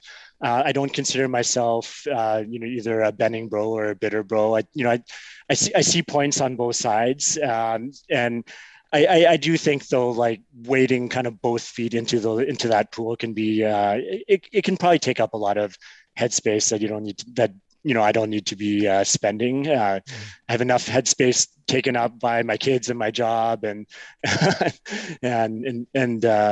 and my hobbies. So yeah, I kind of tend to be more of a third party advisor when it comes to, or a third party observer when it comes to Canucks Twitter. Sure. And I want to give a shout out to Stephanie. So Stephanie Reiko it's funny, we always joke about this at family dinners. She's mine and Jason's cousin's daughter. So she's technically our first cousin once removed. Not our niece, we're not her uncle. So Steffi, welcome. I'm glad that you are here. And yes, Stephanie's grandmother and our dad were brother and sister, if that makes sense. That's right, Jay? That's right. Hi, Steph. So yeah, hi, Steph. I'm glad you're here. She's laughing because it's true. I mean, she knows that I always talk about these kind of things. Jay, actually, that's a really good segue because on Monday, we celebrated Dad's 17th death anniversary. We had a wonderful lunch, you and Joanna, me, Gail, and Mom, of course. And I actually speak a lot about Dad here on this channel. So just we're not going to go heavy on you guys, but well, anything's heavy compared to what I just did with Kayla for half an hour. But Jay, if you could speak a little bit to how Dad instilled in us the love for the Canucks and the love for community and the love for not taking ourselves too seriously. Just kind of the impact he had on both of us together. Yeah, he really was. he's the fun dad. He's the guy who, you know, everyone loved. Like all our friends loved him. He was the neighborhood dad who'd be playing hockey with us every day after school. So there'd be, 8 or 9 of us kids, and then my dad out there running around with us. And I'm sure Clay's told this story before, but yeah, he would go in net, and he'd put on a jock strap. He's the only one out there with a jock strap, but we'd take these like wicked slap shots at him, and he would like intentionally stop it with his jock just to show us that he's impervious in that area. But yeah, no, Dad was obviously an avid sports guy, really, really big heart. You know, I think he was the type of guy who had deep, and it's probably true of a lot of some of that older emo generation, and Stephanie's probably shaking her head in agreement right now. But you know, they were kind of strong, more silent men of that generation. They had deep emotions, but they didn't always show them. But just lavish love on our generation for sure. Well said. That's really good. I actually forgot the story about him stopping shots with only his jock strap. I do know that my dad would come home from rec hockey. He had a Montreal Canadiens jersey, so he tried to convince me he played for the Canadiens. I believed him, and then I can't believe he did this. I would wear my dad's. It didn't even have a logo. It's weird, right? Though. Yeah, the jersey didn't have a logo. It was just the red, the blue, and the white, and we believed that he played for the Canadiens for some reason. Yeah, name on the back. Montreal. Anyways, and then I would go into his equipment bag and I would put his jock on top of my face because my dad told me it was a goalie mask. That's disgusting.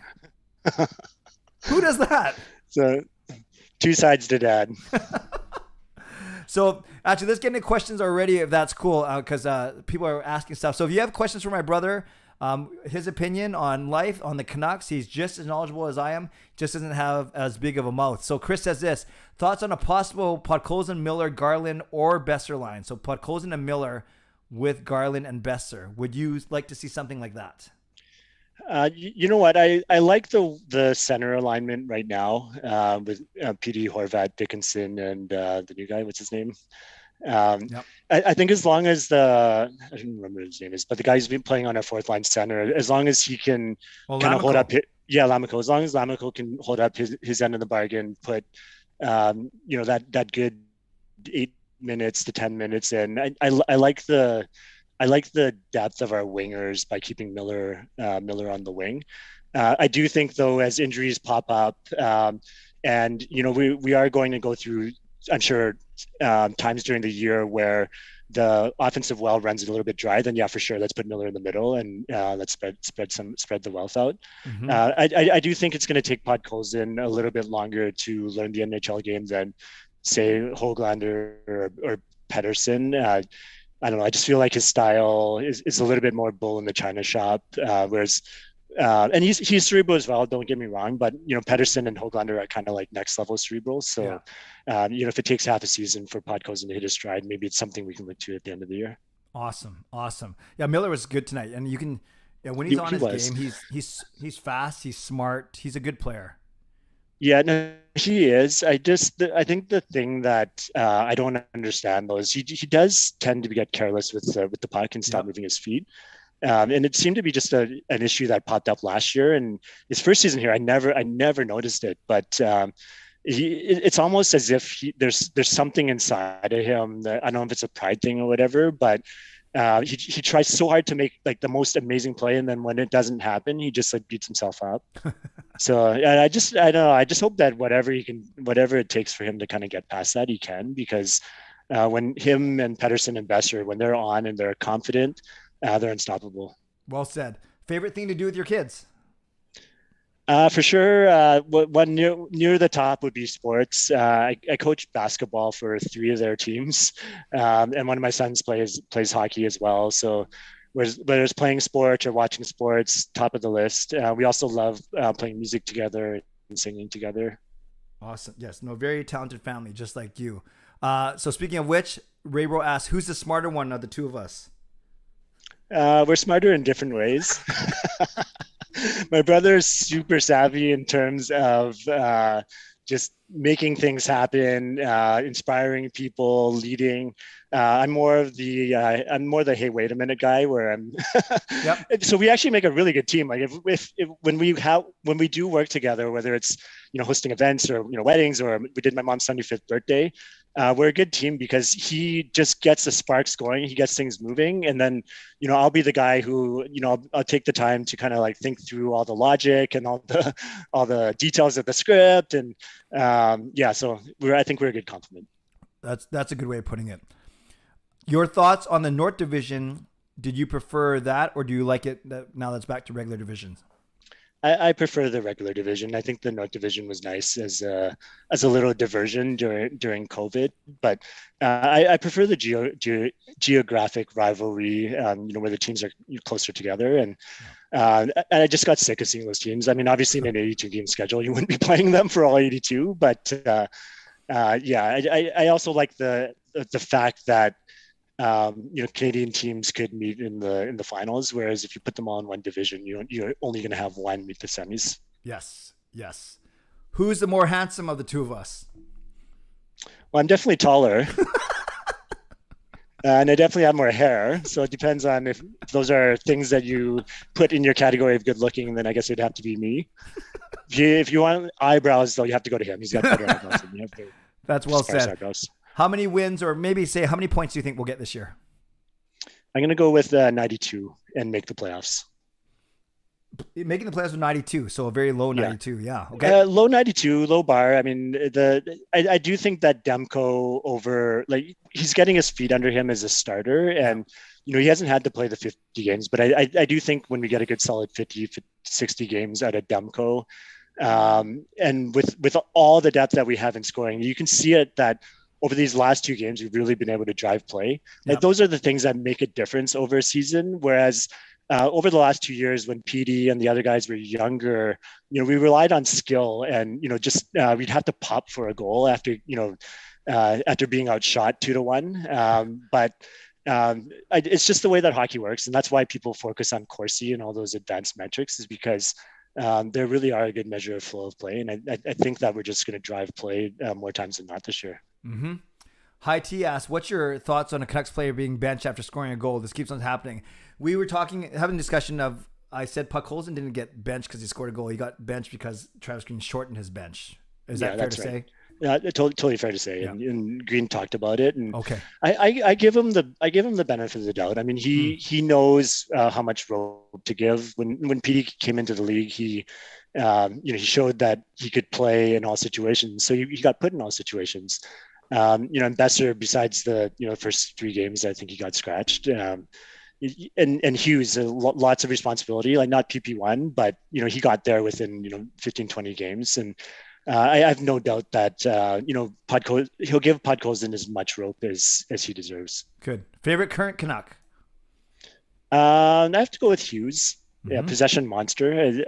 I don't know if they had these new metrics because they have all these tracking abilities with the puck and with the sticks now. And his possession stats, he had twice as much possession time as the second most highest player in the game today. From both teams. Oh, that's gonna be a cool stat to track. Yeah. So he had the puck on his stick for 3 minutes and 30 seconds, and then Provorov was second at a minute something. It's crazy. Oh, I did not know that. That is pretty cool. Yeah. Oh, this one's funny. Someone says, I'm going to walk into work wearing a jock as a COVID mask on Monday. Thoughts on Jim Benning? I know you go forever. Make this one quick. Thoughts on Jim Benning? 6 out of 10. Draft has been hit and miss, but he's hit it out of the park when he has hit. His trades are getting better.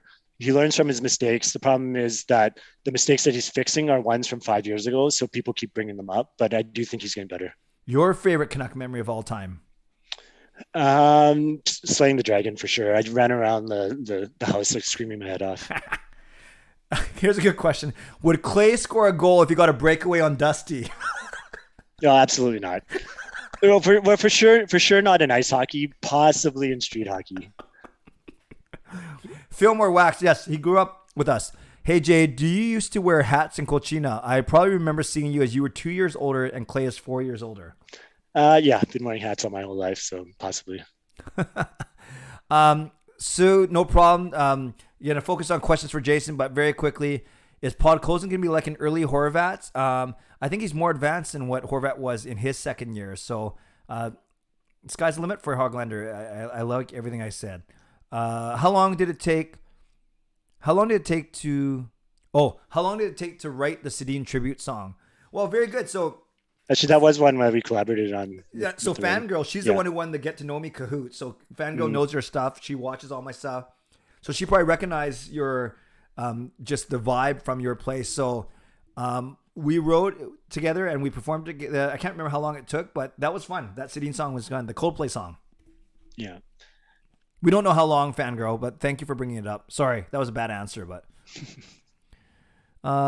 do you guys get out to any junior games in Lower Mainland? I do not, but I live in North Surrey, so looking forward to catching some Abbotsford Canucks games. Mm-hmm. Yeah, and I'd like to too. One guy says,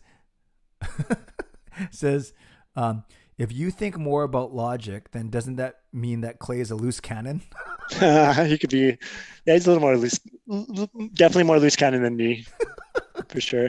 You should see him when we play sports. There's fire under there.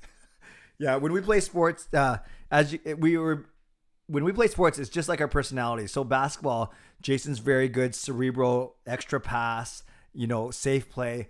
I just go into the paint and just with all limbs flailing, sometimes other body. Wait, that doesn't sound good, but yes, it's pretty much how we do sports as well. A lot of people say that D is going to be our downfall. Do you see that, or the PK, or is everything going to be fine? Well, so far so good. If we can get, I keep talking about the bottom part of our lineup, but if Rathbone and Burrows keep putting in a solid showing, then it just keeps everything kind of intact. Yeah. But of course, once injuries start, then it depends on who gets injured, obviously. But I really like what I've seen so far from OEL, Pullman. Just top to bottom, they've been solid for the first two games. Mm-hmm. People commenting saying you have good takes, that you're smart, you're well versed. That's good. And actually, I only asked Jason on Monday. I had my kind of lineup card full, and then I said Jason would be great on this stream. So let's keep on going. Outside of the Canucks, do you have any favorite teams? The Lions. I'm a local guy, so I'm as passionate about the BC Lions as I am about the Canucks. How about any other NHL teams?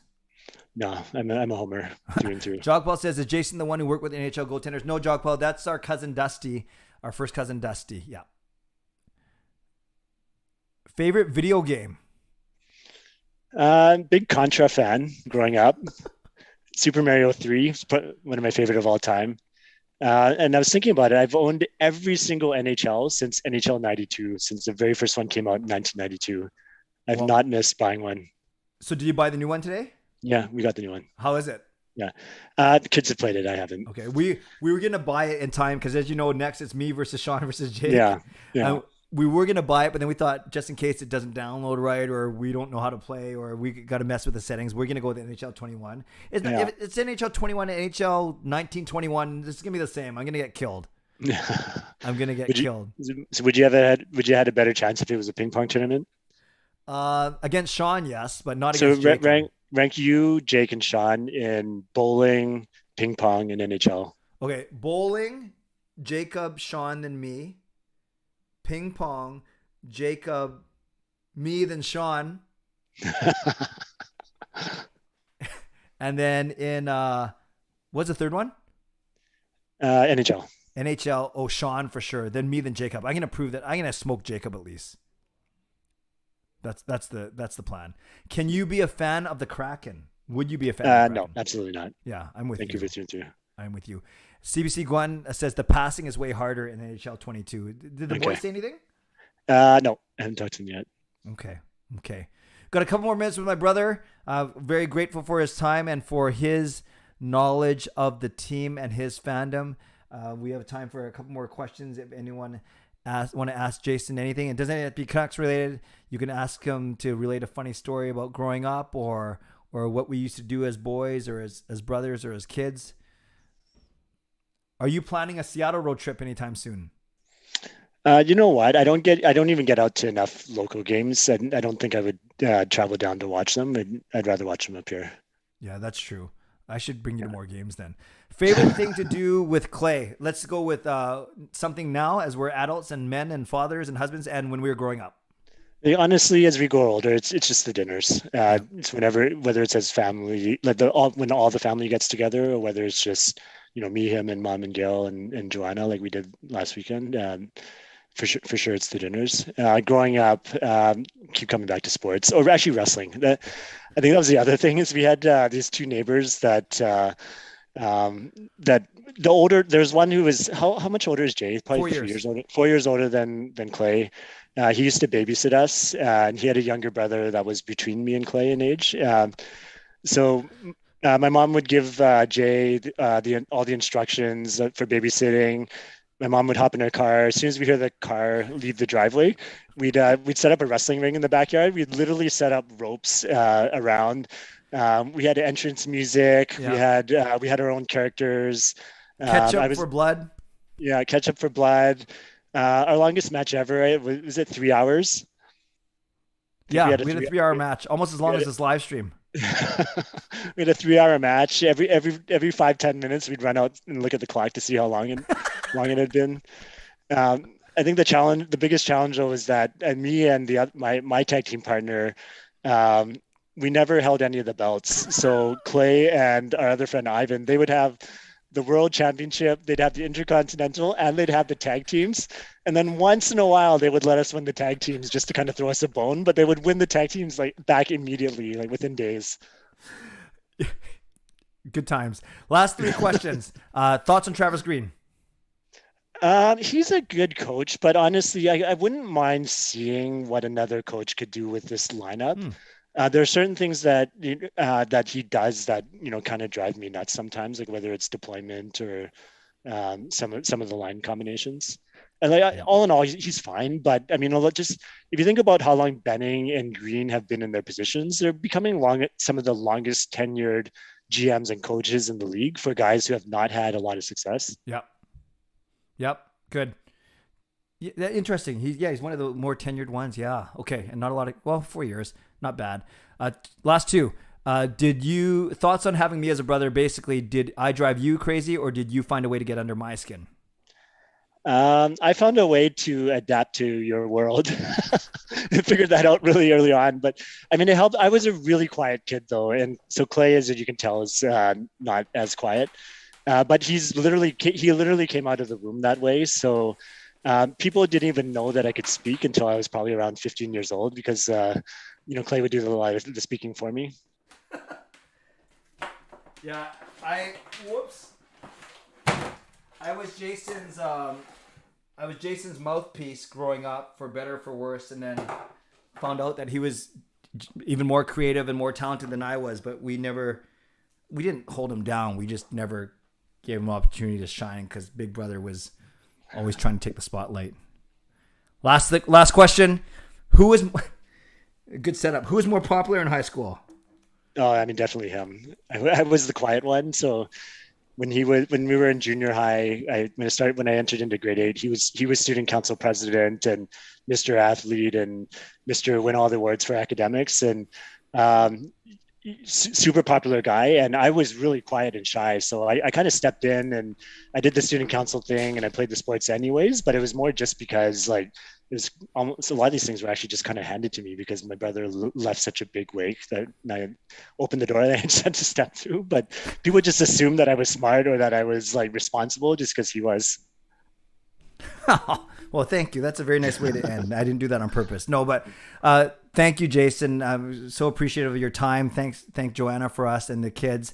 And if you want to stick around later and watch, we're going to take a few minutes to set up out there. But I'll sign off with you first. So, yes, I'm proud to present to you my brother Jason, very creative, very talented, very smart, very articulate, as you know.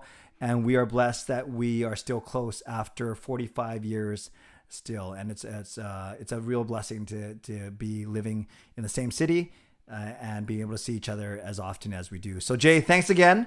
I will catch up with you over the weekend. I'm going to get ready to go pummel these guys now. Sounds good. Thanks. Okay, thanks, Jay. Talk to you later. Bye. Talk to you Bye. later. Bye.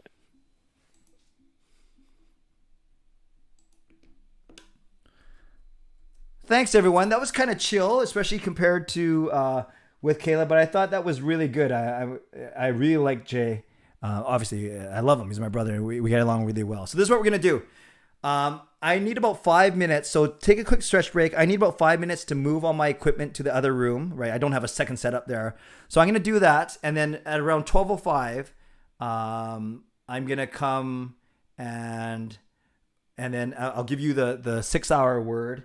And then we will get going with our little tourney. So talk amongst yourselves, go take a break. Because I'm unhooking a bunch of stuff, you won't see the timer. So you're going to see a lot of ruckus, but just know that we'll be starting in about 5 minutes. Okay? Okay, thanks a lot. We'll see you in a bit.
For the computer.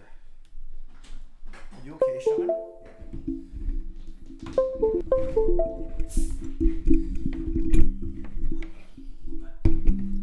Good. Let's go into here. I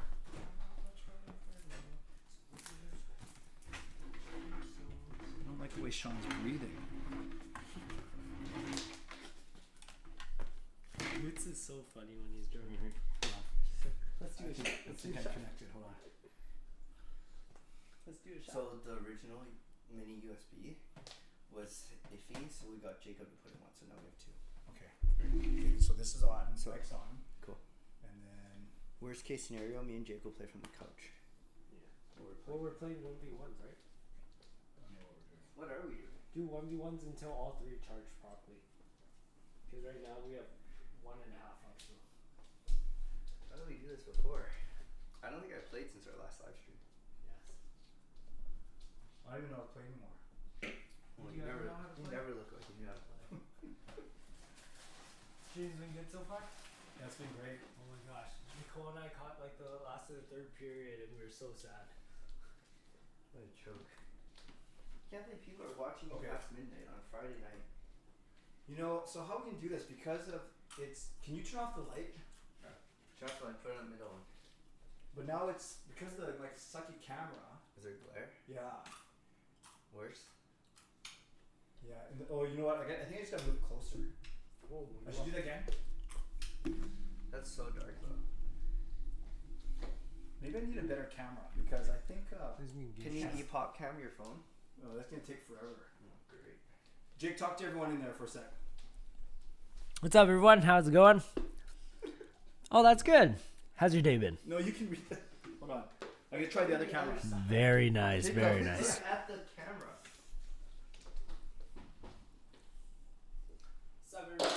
Oh, Nice one. How's your night been? Nice, very nice. Good to hear, good to hear. So, what you're about to witness is a smacking. Smacking of me smacking the two of them in hockey. I'm doing well, Justin. Thanks for asking. How are you? okay, we're gonna try different You like my cameras. spectacles?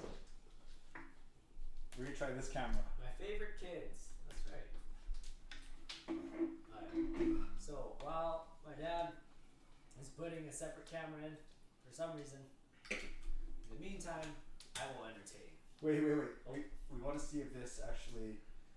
Oh, this is. Wait. I don't even know which camera we're using now. See, that looks fine. Sean, Yeah. put on the other one so I can see if there's a glare or not. Put on the other one. Put it back to the white screen. Glare on your face? Easy there. What do you mean white screen? Huh? What do you mean? No, put it on the hockey screen. Oh. I want to see if. But this camera sucks. Well, turn off that middle light. Do you want to turn off the TV light too? I don't know what I'm doing.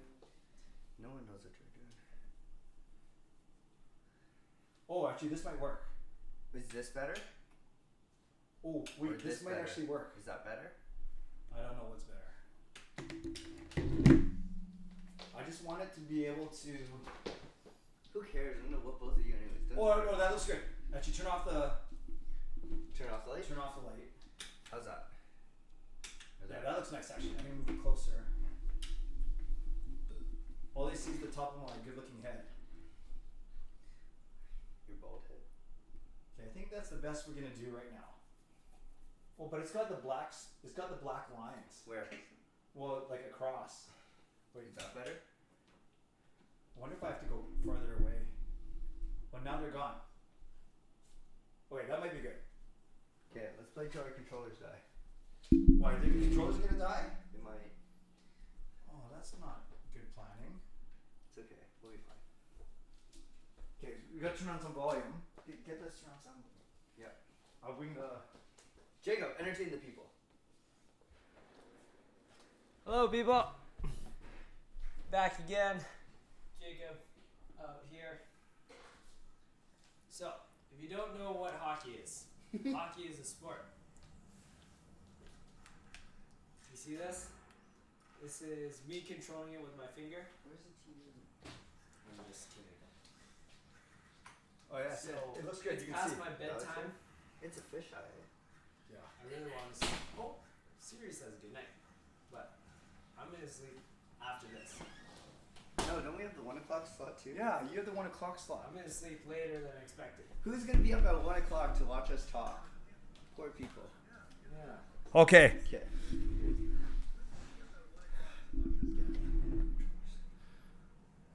Okay. Okay, we're here. We're live. We are ready to go. I think that's as good as we're gonna get, you guys. Actually, I'll just straighten it out. We're live. We are ready to go. I think that's as good as we're gonna get, you guys. Actually, I'll just straighten it out. Oh, I'm going the wrong way here. How come I can't figure this out? Why do I keep going the wrong way? You're the wrong way. I muted this one so we don't get double. Huh? What are we playing? Once? How are we doing this? How come no matter where I put the camera, it doesn't center the screen? What's going on here? Is it tilted or is it not straight? Oh, there. Okay. I hope my computer doesn't fall off. Okay, friends, we are gonna play. How are we gonna do this, you guys? I don't care. Let's play round robin ones. No. Sweep.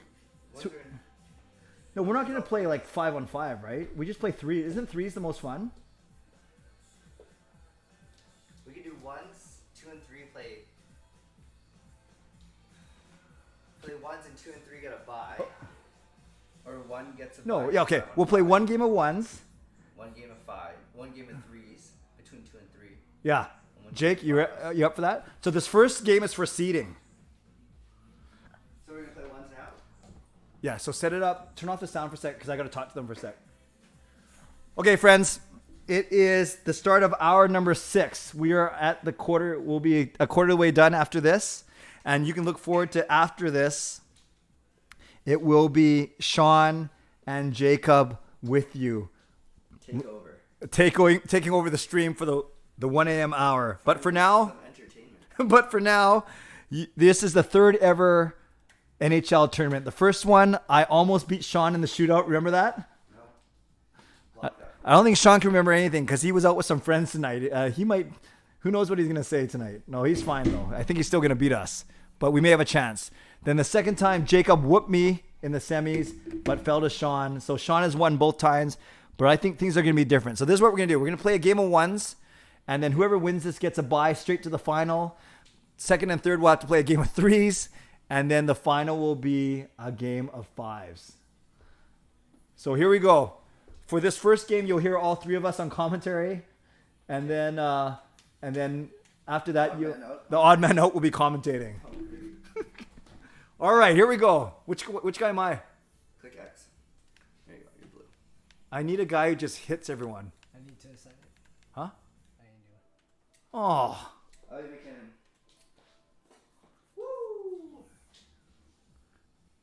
okay, guys. Don't expect much.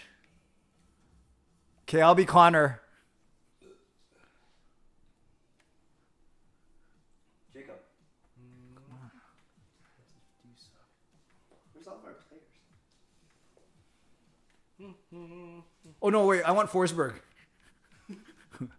I need a guy who can hit. Which button is shoot again? It's not a button. No, seriously. How do you shoot? Right there. Yeah. Just tell me how to shoot and tell me how to run people over. Same. They're the same button. Huh? It's the same one. I thought we had all of these unlocked. Yeah, what happened? Okay, so Jacob, who are you? I'm McDavid. Jacob is McDavid. Jesus. Sean, you are, Nathan McKinnon. and I am. Who am I again? Peter Forsberg. Oh yeah, I said Philip first. What a loser. And what color are you, Jake? Green. You are green. Sean, you're who? I think I'm red. And I should I'm. have played as a mascot. Okay, remember, this is for seating only. Sean is green, Jacob is red, and I'm blue. I'm red. Huh? I'm red. Oh, yeah. Is there penalties in this? No. Uh-oh. Oh, my gosh. Who's that? Maybe I'm sitting in a bad angle. I can't really see what's going on. You're at a bad angle? What you doing? Do you want to move back? We should put Sean in the bad angle. Doesn't matter. Okay, Jake, I'm going to go in front of the net. You check him. I have the puck. Sean, you check him. I will stay in front of the net. I will make friends with the goalie. Hey, buddy. Oh, controversy. I have puck Do that. possession. Oh my god. I haven't touched the puck yet. You never do. Ah! Come on. Stay in the middle, Dad. Uh-oh. Hey, get him, get him. What do you know? Frick. Where are you guys What are you, going? Jacob? Stay in the middle. Jacob, You have one job. Jacob. You play this the same role in real life. Shh. I haven't touched the puck yet. Come on. Get him. Oh my god. This guy sucks. Got him. Oh, shoot. Give me a chance. And low. Oh. Yes, I'm going to touch the puck. Oh, yeah. Oh, yeah. Oh. Get him. Oh. Boom. See ya. Oh. Party in the corner. Get up, big Jesus. Where are you going? Jacob, do not run into me.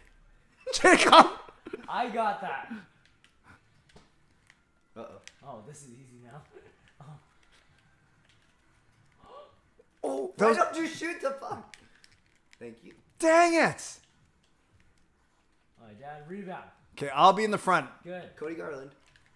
Cody Garland? All he does is spin around. Who's Cody? Or not? What's the name? Connor Garland? Connor Garland. Oh gosh, I'm tired. Oh, there we go. Goal. Whoop. Oh. Whoops. I would love to get some hints from you guys in the chat, but then I'd have to take my eye off the screen. Oh, yeah. Oh, yeah, you guys, I forgot to say the word. So the word is GLCPC. That is the word of the hour. Thanks, the code word. So this is word number 6 because we are in the 6th hour. How many people have stayed on for this entire thing? GLCPC. Well, we've had consistently 100. This is the first time it's gone under 100, but that's okay. It's pretty impressive. Let me take them. I'm right here. So once again, friends, GLCPC. Why did we... Oh! Oh, yeah! What a goal! Nice one!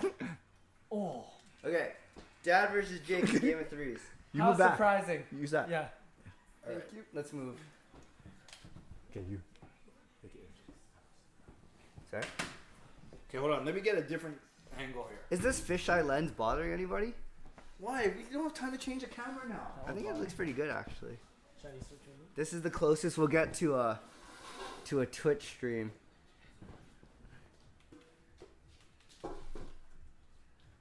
Okay. Sean, set up the what's gonna happen for the viewers. Okay. So, when they play this game of threes here, you're going to see two very contrasting styles. You're going to see Jacob with almost no defensive structure, only going for 2-on-1 cross-crease passes. I'm the Canucks. But you'll also see Dad with zero offensive creativity.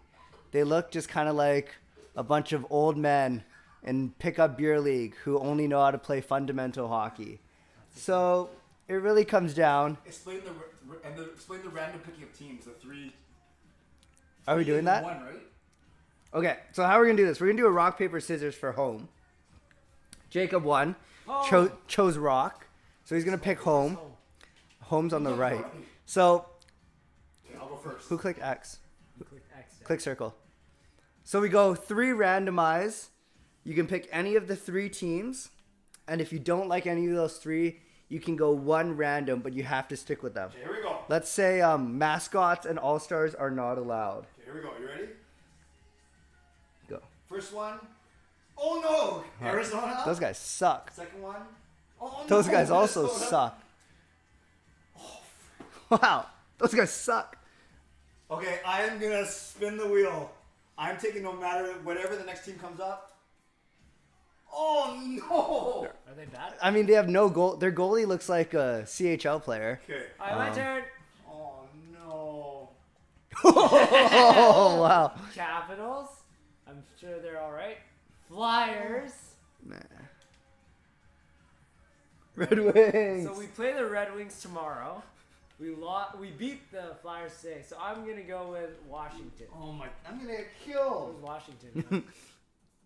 Dexter, Clay, don't randomize. Use Ottawa because of Matt Murray so he can carry you again. Is that who he? Will you allow me to check Ottawa stats? I'm sure it's not much better. No, just take one. All right, fine. All right. Put in your score predictions. They go up to 5. So let me know what you guys think.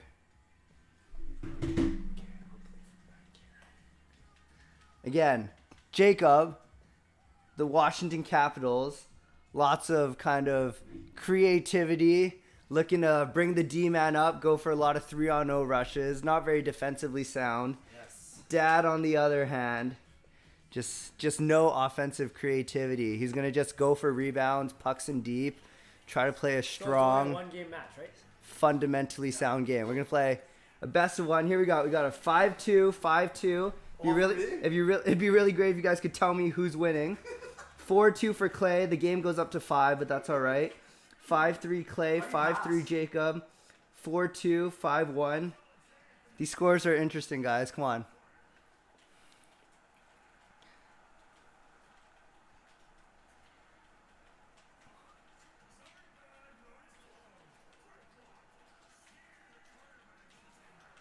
Samsonov with a save. Who's that? I have Burns. Oh. Do you have Patrick Kane? Oh no. Awkward. Oh no, Evander Kane. Sorry. I hope he's not betting on this game. Shawnee. Just kidding. I don't get it. He's got, Gambling issues? among other things. Ovechkin, Carlson, Backstrom. Oh. Does Martin Jones even play for San Jose anymore? No. Where's Martin Jones now? Philly. Oh yeah, he was the backup for Carter Hart. Which I don't know how you can have a backup to. Oh, what the? 1-0 for Clay. That was messed up. How do you have a backup for Carter Hart? That guy no good. That guy let in a bunch of softies today. I'm not complaining. He looked like, was it Koskinen in that Edmonton game who gave up a bunch of bad goals too? 4 shots. He looked like that guy. Backstrom. Oh. See, I have good defense. Oh, shit. This guy sucks. What are the comments saying? Let's go. Goal. All right, guys. It's 1-1. This is a money puck. This is big. This can change. This is worth 2. My math tells me the winner of this puck will go to 3. Pretty sloppy hockey in the neutral zone here. Oh no! Oh, good poke check. Interesting strategies deployed by both of them. Having all 3 players with... Did I say deployed? Oh, man. This is going to be a rough night. Oh, man. What do you have to do tomorrow again? Homework? I have the long day. Jake has a long day tomorrow. Thank you, Jake, for your sacrifice. Anything for the Canucks, man. Nicole said Faye might come on. I mean, Faye said she might come on the stream for a bit. That'd be pretty funny. I would like to see Faye on here. No, booga booga. Oh! Poke check by the goalie. Send him. Oh, what a hit. Cross crease. Oh, no. Is the next one with 2 too? Yeah. Jacob could win it all right here. Good try. Oh. Jacob covers the puck in 3-on-3 in NHL 21. Sure, I feel about that strategy. Uh-oh. Uh-oh. Oh. Go back. There's 3 of them. Dad almost scores on himself. Ooh. Oh, penalty shot. I have 1 move. Get ready for the coast-to-coast slowest forehand in the world. You're going up, down. Oh, maybe the slowest backhand in the world. Again, guys, the theme is no creative offense. No. Whoa. Ovi. To Carlson. Back to Ovi. No! Looking for the cross crease. Woo! Rematch. We need a rematch. You want to do a rematch regardless of... No, it should be you 2. Man, that's tough. Best of 3 between me and you. Best of We 3? probably have time. All right, who wants to see a best of 3? We'll keep the teams, though. We're to 1. Yeah, we're to 1. My prediction was right. GG says Dexter's. Jake, Oh, no, my prediction was rematch. right says Dexter. Odd GG says Just Incredible. Just Incredible, best of 3. That's good of you, Jake. HSM Fangirl says no. Dexter, best of 3. Poor Clay must be devastated. He always is in these games. Oh, Best we of have 3, a best 3 of... and a 2. Oh, man. Oh no! This could be over in 2 goals. This will be over in 2 goals. I got like the worst team in the game. I thought Detroit was the worst. Uh-oh. Oh! Oh, you see that? Do it again. Oh, Jacob could have gone. Oh. Jacob will go. Oh. Passes it right into the goalie. Uh-oh! Come on, Uh-oh! Uh-oh! Yes. Jacob Anything. Jacob with the tactical trip. For 3. At least he went from the other side this time. Who's Pretty my goalie? impressive. Kucherov? Samsonov? Yeah. Turn the light off. Hey, I think that's pretty racist. No, that's... Oh, big save. Guys always blow the zone too early. I don't think that's your fault. Or I don't think that's their fault. What's the chat saying? Oh, You 3-0 stink. now. Just kidding. 3-1. Riley said, good game. Inferno, Yes. best of 3. I tripped him again, John. Oh! I think we made a mistake by making this best 2 out of 3. This game's going to take about half an hour. Oh! Way to throw in some creativity with the stutter step. Oh no. Yep. Oh. Oh, what a hit. Oh, what a hit. Oh my gosh. Oh no. So, how you guys doing? What you been up to? What's been your favorite hour of this stream? That's what I want to know. What's been entertaining? Goes to goes. Oh Oh. my gosh. One more! What? For what? Watch this. I'll show you how to take a penalty shot. Fernandez said Kayla was her favorite. Kayla was really funny. Probably because you weren't the, Just kidding. Oh! You can't kick the goalie in the Gunachas. Dill Sauce says, Clay, tap into your inner Nasher. Pretty fair. What does that mean? Just He's mash a buttons? No. He's a NHL YouTuber. Oh. Nice try though. Oh, that's mash. Oh, I shot it into my own guy. Just incredible. TikTok with Kayla. My sister is quite talented. Not sure about my I dad. was in it too. You were in the TikTok? That was good. That poor TikTok. That's bull! You were distracting How was me. I distracting you? I was you talking to can't- everyone. You can't talk to me. You can't play defense. What's the Good difference? game. Oh. Have you even scored a goal in this game? Yeah, he scored one. Uh-oh. Oh, I had that. Oh, yeah! Oh, yeah. Macho Madness. Altolo and Riley both say this hour so far. It's a good one. Next hour is going to be crazy with these two turkeys. Are we taking over for the entire hour? Well, as long as you want. All right. I might just go for a drive. Sounds good. Don't come back. Sean, that's very rude. No, I meant like, Kayla was so respectful to me. that's good of Kayla. Kayla's the best out of Sean, the I'm gonna go coast to coast. Ready? Kayla said that Jake takes the most naps, but you're the laziest. All right, team. That is Wait, ridiculous. what? Naps? No. Ready? You do take a lot. You napped today. Yeah, because I had a freaking long day. I Oh. swear. I don't swear. Sean's the one that swears. Hey, I'm not You do here. swear a lot. There's no Sean slander in this chat. Coast to coast. Watch this. Watch this. Woo! Oh no! Come on! See edits, hot take hockey and Kayla. Good No! Is that the game? No. You're good. You're good. I need like a money puck of 4. Oh, this Oh, this for for the win! This for the win! Dad started jumping like a little girl. I wish that was on camera. What's wrong with little girls? That doesn't sound good. Whoa! Whoa! Like, no, idiot. Nothing wrong with getting excited. Oh! Which way am I going? Oh, that's it. He's confused. Watch the slot. Always watch that. Come on! Oh no! Why is this guy so slow? This guy's so slow! We're going to a game 3, ladies and gentlemen. A game 3. Dad screaming like a little girl now.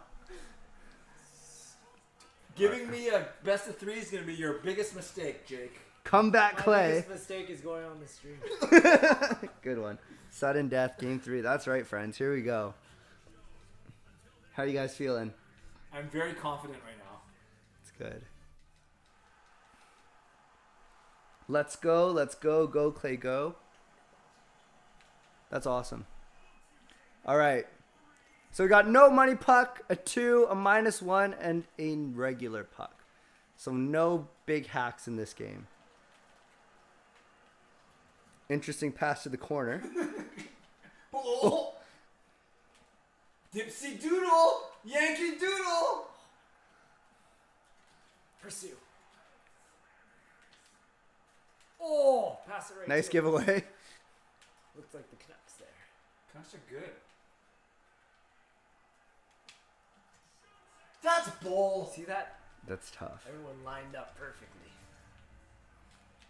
It's okay. This is a 2-1. This could be massive. Goal. This is a giant swing. Oh, Jacob, you gotta pass that earlier, buddy. Yeah, Jake. I didn't pass it at all. Oh, I had him. I will call this the battle of the cross creases. Oh no! Oh no! No! Oh. Woo! That cross ice pass is unstoppable. 2-1, Jacob Especially though. when there's no defense. That must be nice on a 2-0. Uh-oh, this could be massive. I would like my guys to be faster.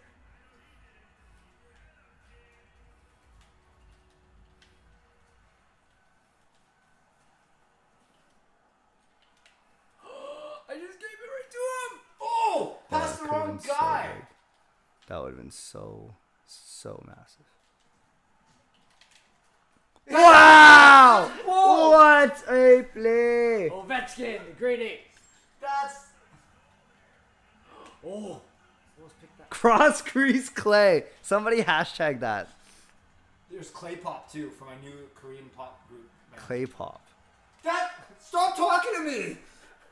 Clay pop sounds like a treat you'd get from Starbucks. You'd probably like that. Yeah, I'm a treat to everyone I meet. No, you just look like a cake.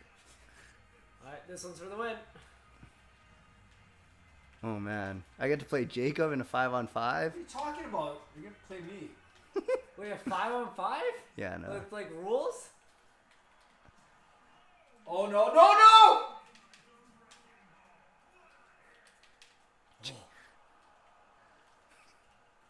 Ooh. Watch slot.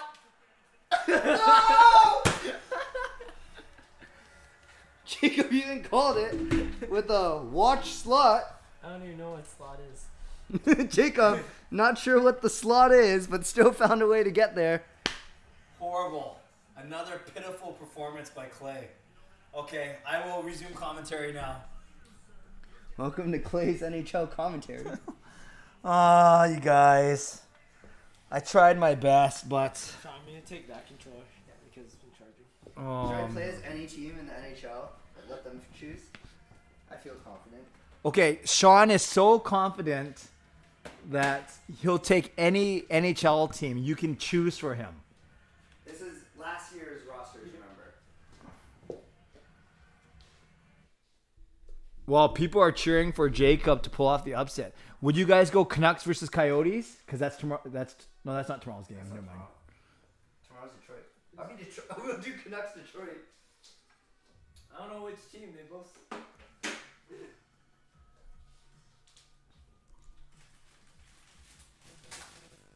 There's still 80 people in here. Thank you, 80 people. Shout out to 80 people at 12:34 on a Friday night. Who's the worst team in the NHL last year, Dad? Buffalo is pretty bad. John, let's do Tampa Bay versus Buffalo. Tampa Bay versus Buffalo. How do we feel about that, folks? No, you take the Canucks.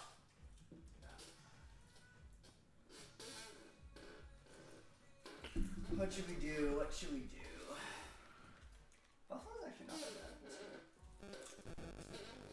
Yeah, I lose. I'm trying to. I think that first year was pretty much a fluke, you guys. That year that I was. Change that chair. You're rotating too much. It's squeaking too much. Are we gonna do the randomize? How should we do this? We can randomize. No, you can randomize. You randomize, but Sean has to take the worst team of the three. Okay. No, do you want? Okay, rock paper scissors. Rock, paper, scissors. Rock, paper, scissors. Yep. Jacob wins again. He's 2-0 in rock paper scissors. So Go I get a get new the- chair. Get a new chair. That one's too squeaky. I get the worst or the best of the three. It's up to you. Okay, we'll see who I get. You can take the medium. Dallas is pretty bad. Dallas, 85, 88, 83, 85 average. Colorado, I like You're not Colorado. allowed. I like Colorado. You're not allowed then. or Nashville. Just don't take Colorado. You can take Dallas or Nashville. Yeah. Let's make it fun. I'm gonna do one more. All right. Whoever I get, I get. Okay. Okay, Florida. Okay, Jake. Okay, team. You are either Detroit. No, I didn't do Oh. You are either Vegas, that. Vegas. Buffalo, No. or Toronto. Who do you owe at that? Vegas or Toronto. They're equally as good in this game. Thank you, fangirl. Have a good night. See you in the morning.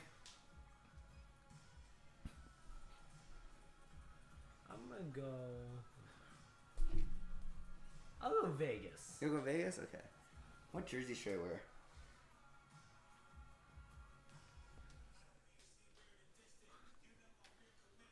Okay, wait. What jersey are you wearing? More red. Wait, are you playing a full 60-minute game? No, it doesn't take 60 minutes. It takes like 15. 4-minute periods. Okay, wait. Let's do let's get rid of the on ice trainers, AJ. Yes, They're kind of annoying. Thoughts on my performance? No good. They're asking me. Stop butting in. Jake, click on it.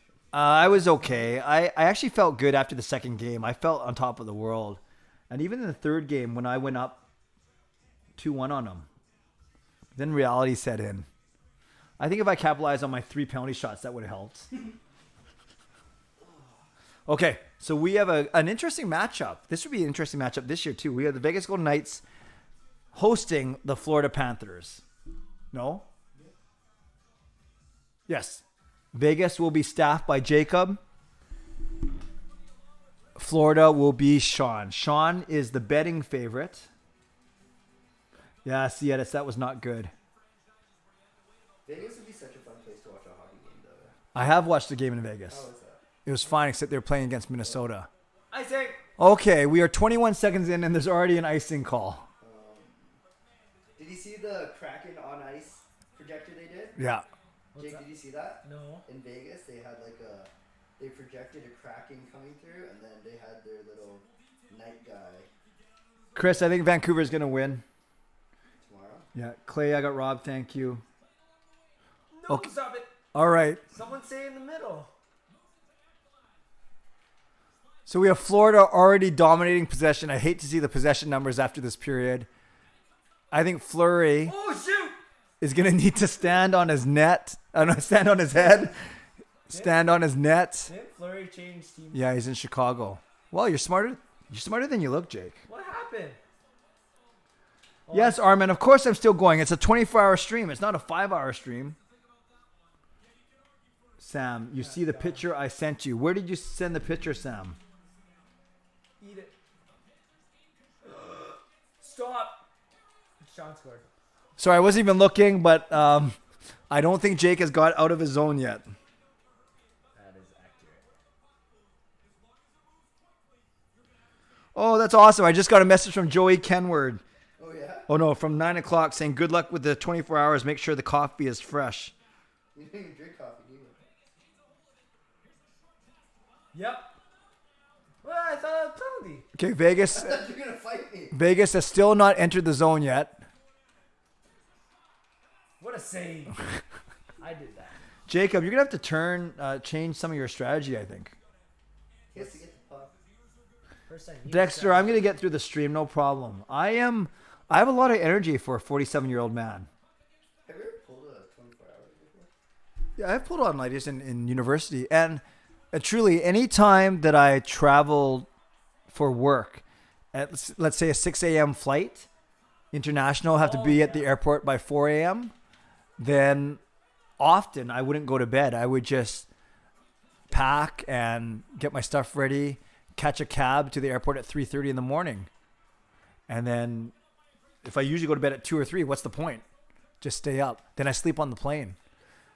Anyways, Borowski with a nice glove save. Pass. Carlson gets stripped of the puck. We have Yandel breaking out. And a nice move by that guy. Wenberg finds him. No, horrible pass by Wenberg. Oh, no. Huberdeau. How do you know these people's names? I'm just reading it. Tough to see, though, the numbers from this angle. White Cloud. Roy gets smoked. Eat it. Vegas is really just trying to hold on here, and it's only 10 minutes in. I think Vegas can kick your ass. That's a fun shot. We have a penalty shot. It's okay. Sean didn't know how to do penalty shots. Watch. Try it. Watch. Okay, so you see Sean's technique was a little better than mine. I go with the straight line, see if the goalie falls asleep. And Sean actually has some deke. So Oh, Sean, it's my first line versus your fourth. You better change that. Frick. yes, so Mike, I have pulled all-nighters once in a while to study, but usually to travel international, like travel to the States on a 6 a.m. flight. Oh, yeah. Oh. Dad, I got a shot on goal. Oh, I just realized that the screen kept bouncing because I was hitting my leg against the table. Yeah. Did somebody say something? No. Uh-oh. Mental collapse. Oh! Vegas. Jacob gets on the goal by a nice goal by Stevenson. It is. We got a game here, folks. We got a game here. Riley, Clay, do you think that Undertaker could have been a good hockey player? Just don't know if he could be a good stay-at-home defenseman. Like, really stay at home. Who do you think would be a good wrestler, hockey player? Oh, someone like Seth Rollins. A nice goal. You know, this could be a double-digit game by the time it's done. Who else? That's a great question. Who do you There was a hockey player named there's a wrestler named the Goon. He would come down in a hockey jersey. It was pretty weak, actually. Got him. How's that not tripping? Jacob was trying to do deeks against no one. This is garbage. I would have done way better against Sean. Would you really? No.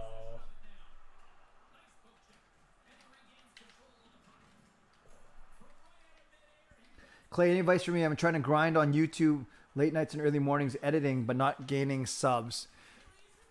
Well, it depends how long you've been at your channel. Sometimes, sometimes channels blow up by a fluke, actually, by a video gets discovered or... why is the screen doing that? Oh.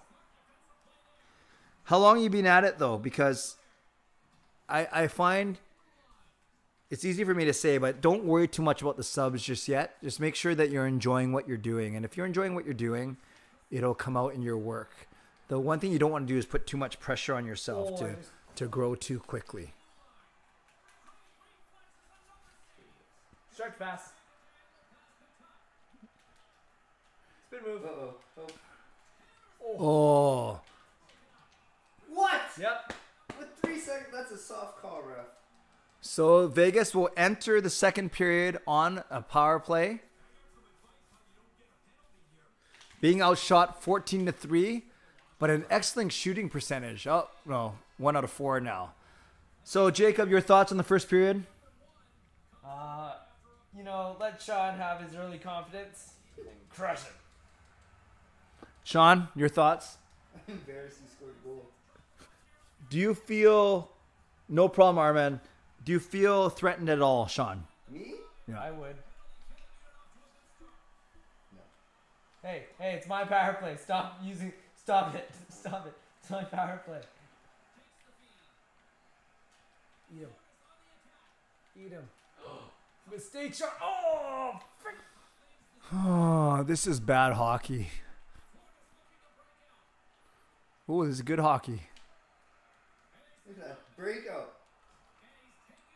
Goal! That is no goal because it's a penalty. Now it's 4-on-4 for 43 seconds. Okay, I'm better at 4-on-4. So Arcel, could you hear the interview? So Arcel, if you like the sarcasm of the boys, you're gonna get almost a full hour of it starting at 1. It's gonna be crazy. It's gonna be brutal. No questions unanswered. Yeah. Actually, maybe some. Well, I trust you guys. Strip him.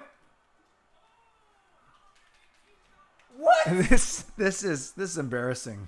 I'm embarrassed for Jake. Are there any WWE wrestlers you would fight and think you had a legitimate chance against? Yeah, Tozawa. No, just kidding. I get smoked. Someone asked, is Sean playing Jacob or the computer on rookie mode? What's the difference? Arcel, I am doing fine. Yes, You guys, everyone here, it'll be a nice change of pace. The 1 o'clock hour. Now, remember, Sean is coming home from a night with friends. Jacob is coming home from a church meeting. Oh, how was the church meeting, by the way? It was good. Yeah? You guys come up with a theme? No, theme comes later. Okay.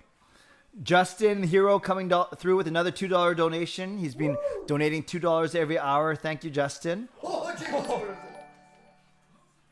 my gosh, I almost did it again. Altalo says, what contract do you think Besser will get this off season?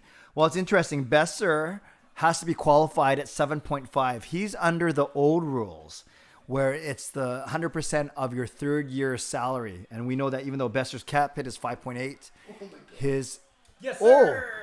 Jacob pulls back within 2. So Besser's got to be at least qualified at 7.5. My guess is he's not going to make more than Petey. And I'm sorry, he's making more than PD now. PD's only at 7.35. Hughes is at 7.85. I don't think you can go more than 8 million with Besser. I predict he'll get something between 7.75 to 8. That's my guess for maybe, you want to sign him for at least 3 or 4 years at that point. Hopefully longer. How does he hold on to the puck for that long? Oh, Besser comes back on the road trip. I have a feeling Besser might play tomorrow. You think? Well, they're probably not going to do. Skating though, right? Yeah, he was skating. But then, do you change the lineup tomorrow? Well, you're putting Halak in for sure. They're tired. I'm sure they've been tired playing back-to-back shootout games. No, that's true. I mean, it's not like they're mid-season form anyways. Riley, you may. He says, I bet I could beat Sean or Jacob in a game of NHL 21. I would not doubt that. Sean, when Sean plays this game a lot, he's very good. Like I've seen him play against, on the, what do you call it? NHL Network? What is it called? Hut? Yeah, World of Challenge. Yeah. Sean has actually done really well in World of Chell. Like he's really good. Jacob, I can't really make fun. He beat me, but. Yeah. You should have a subscriber NHL. That'd be pretty fun. ShadowNet, yes, the jersey collection reveal will be at 3. You'd have to watch that then on replay though. But I have about a dozen jerseys, 10 t-shirts, and about 12 to 16 hoodies and jackets to show off. Yeah, that's a lot of money spent on jerseys. Easy there. Do I watch the show Kim's Convenience? No, I know about it. Yes, yep. Sean and Jake do. So you can ask Sean and Jake all about Opa and Bopa and all those guys. Oompa Loompa? What's his name? The guy who looks like a sumo wrestler. Anyway. His name is pronounced Clay. Jacob, I can kick your butt. Okay. So yes, ask in 20 minutes you can ask you can ask Sean and Jake about Kim's Convenience. Actually, this might go past 1, which is fine. Then we just move everything. Go to 2. Yeah. Well, we move everything back to the other room because I gotta be ready for Chris Faber.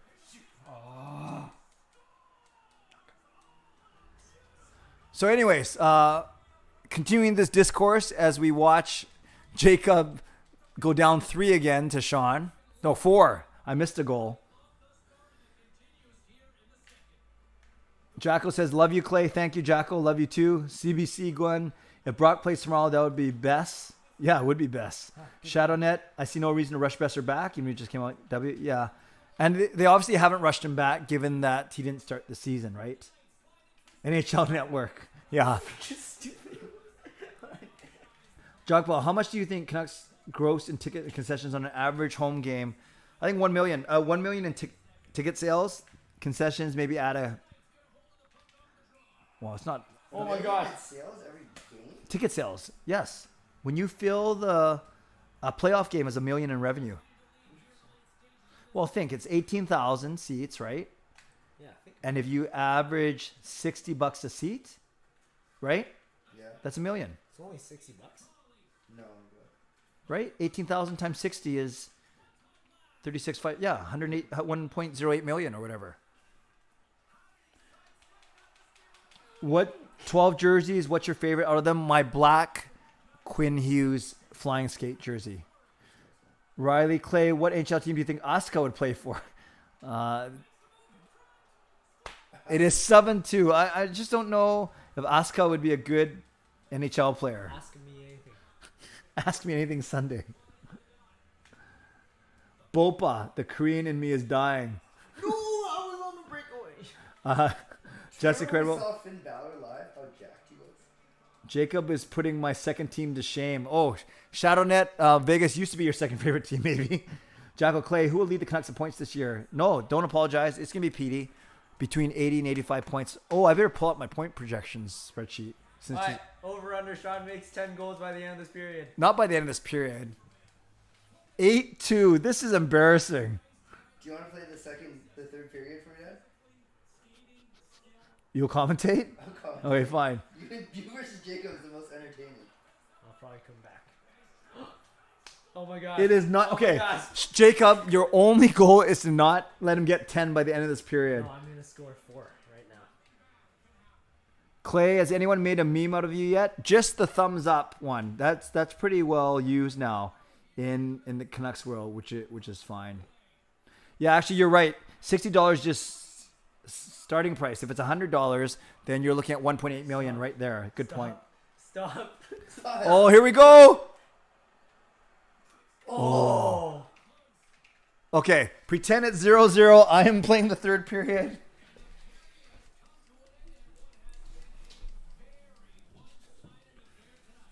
Vegas has officially banned Jacob. Good one. Morning, Clay, turning in from the UK. Just woke up. Who is that? 8:51 a.m. I call it my Canucks line. Aid Pashby. Welcome, thank you. Wow, that's awesome. Thanks for joining. Which team am I?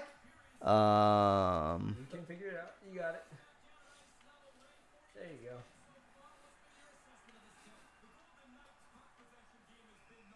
Did Jake take 2 penalties? Dad's gonna get 4 minutes of power play time to start. Oh, it doesn't go to 5-on-3?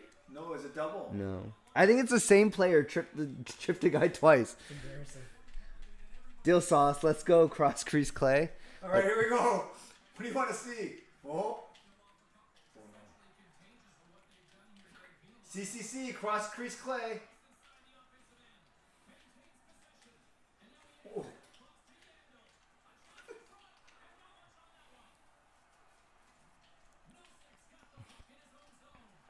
You hear his name? It sounds like he doesn't get intimate. His name is... Nice. That's funny. That's hilarious. That was good. Good one. Nice. That's funny. Did you hear it? Yes, we all heard it. How do you change your line? Circle for offense, square for defense. Dirty line shake. Oh. Oh, that negates some of the power play. Well, why'd you make me change? Just kidding. You didn't make me do anything. How many viewers? The NHL and Gary Bettman have officially revoked Vegas as a franchise after seeing this performance. Great news for Canucks fans. That'd be pretty good. Sean, would you ever have a pet duck? I'm gonna go. It's not all it's quacked up to be. That wasn't funny, first of all. Second, I'm gonna say no. We have our dog Mickey, and that's already pretty weird enough. He's a weird dog. I get y'all are salty about Game 7, but you can't be doing Vegas like this, says ShadowNet. They deserve it, in my opinion. How do your kids feel about the slow-mo thumbs up meme? Yeah, good. Talk about it, Sean. Good question. Well, sorry. When that news story officially went on TV, we were having dinner, and Dad gets up all excited to see his cameo. And then that thumbs up, slow motion, not even slow motion, completely real time, thumbs up comes up. Do you know how to play hockey? Learn to play. And we were just making fun of him. We were just laughing our heads off. Because it looked like, terrible. I don't know, it looked faked. It looked like they got some random guy off the street who didn't know English to be in a news story. Yeah, it looks like it could be a welcome to Vancouver postcard. For a tourist society, but yeah, it was pretty funny. We didn't think it would blow up that much, though. Canucks retweeted it. Hockey Night in Canada retweeted it. Yeah, poor guy. Must have been a slow news day. No. All right, we're back. Any Vegas player watching this right now is like a heart attack just by looking at the score. I would love it if an NHL player was watching the stream. That'd be pretty cool. Let's go 4-2 Clay, cross crease Clay. Watch this. Puck movement. You know why they said 4-2 Clay? Why? Because that's my score prediction for every Canucks game. Puck movement. Puck movement. Puck movement. Oh. Yeah, move it to your. No, you're not gonna do it. It's been a rough night. Night with a K. Pretty creative. Where are we? Been here since 7, but going on to get some sleep. I will have my bed TV on. Who's that? Coach Rob. Thanks, Coach Rob. Have a good night, Coach Rob. We'll see you in the morning. Fernanda Pet Chicken? Maybe. Riley. You can tell everyone who Fernanda is. Oh, yeah. For those of you who don't know, Fernanda's my girlfriend. She's in the chat. How long you guys been dating? 5 You years. need to ask people in the chat who they feel sorry for more, Fernanda or Gail. Oh, yeah. Who do you think would be the worst significant other? No. Me or my dad? More positive. Who do you feel sorry for more? Who do you feel sorry for Put a more? G for Gail. G for Gail or F for Fernanda? Yes. Put an F in the chat. Oh, here we go. Jacko. What? Jacko, Jako. Excuse me if I'm mispronouncing that. Donated $6.99 through Super Chat. Thank you so much. Thank you, That is Jacko. awesome. I hope you're enjoying the Hope stream. you're enjoying Vegas. Hope you're enjoying Vegas. Get absolutely ripped apart by me. So much so that I don't need to play anymore. Riley, I have 8 ducks. That's pretty awesome. That's pretty cool. Ooh, puck movement. Chris, Clay, I'd love to support your channel as much as possible. Let's just call this a loss. Nice. Night Rob. Ha ha ha. Vegas is still shell shocked. Sean, do you have a favorite NHL jersey? I don't have as many as my dad, but I really like my Bo Horvat jersey. I really like that one. Boom. You know there's been no goals this period? Until now! Boom! Oh! Cross crease Clay got denied. Oh! Jacob passes it on his own net. See, I would have been a better challenge you for would Sean. have not. I would have. You're Okay. bad at this game. I didn't even clue in that this was a 24-hour stream when I was on earlier. Was watching Parker's Puck post game and he said to jump on. That's Who's very that? Wiggy Wah won. Thank you, Wiggy Wah. Tempted to get a Podkolzin jersey after that game. He looked good tonight. Sean, when are you proposing? Excellent question. Woo at Yako, awesome. 1 a.m. grind, that's right. Love you guys. Sean, how old are you? I am 20. I'm playing against a guy that didn't know how to take a face off.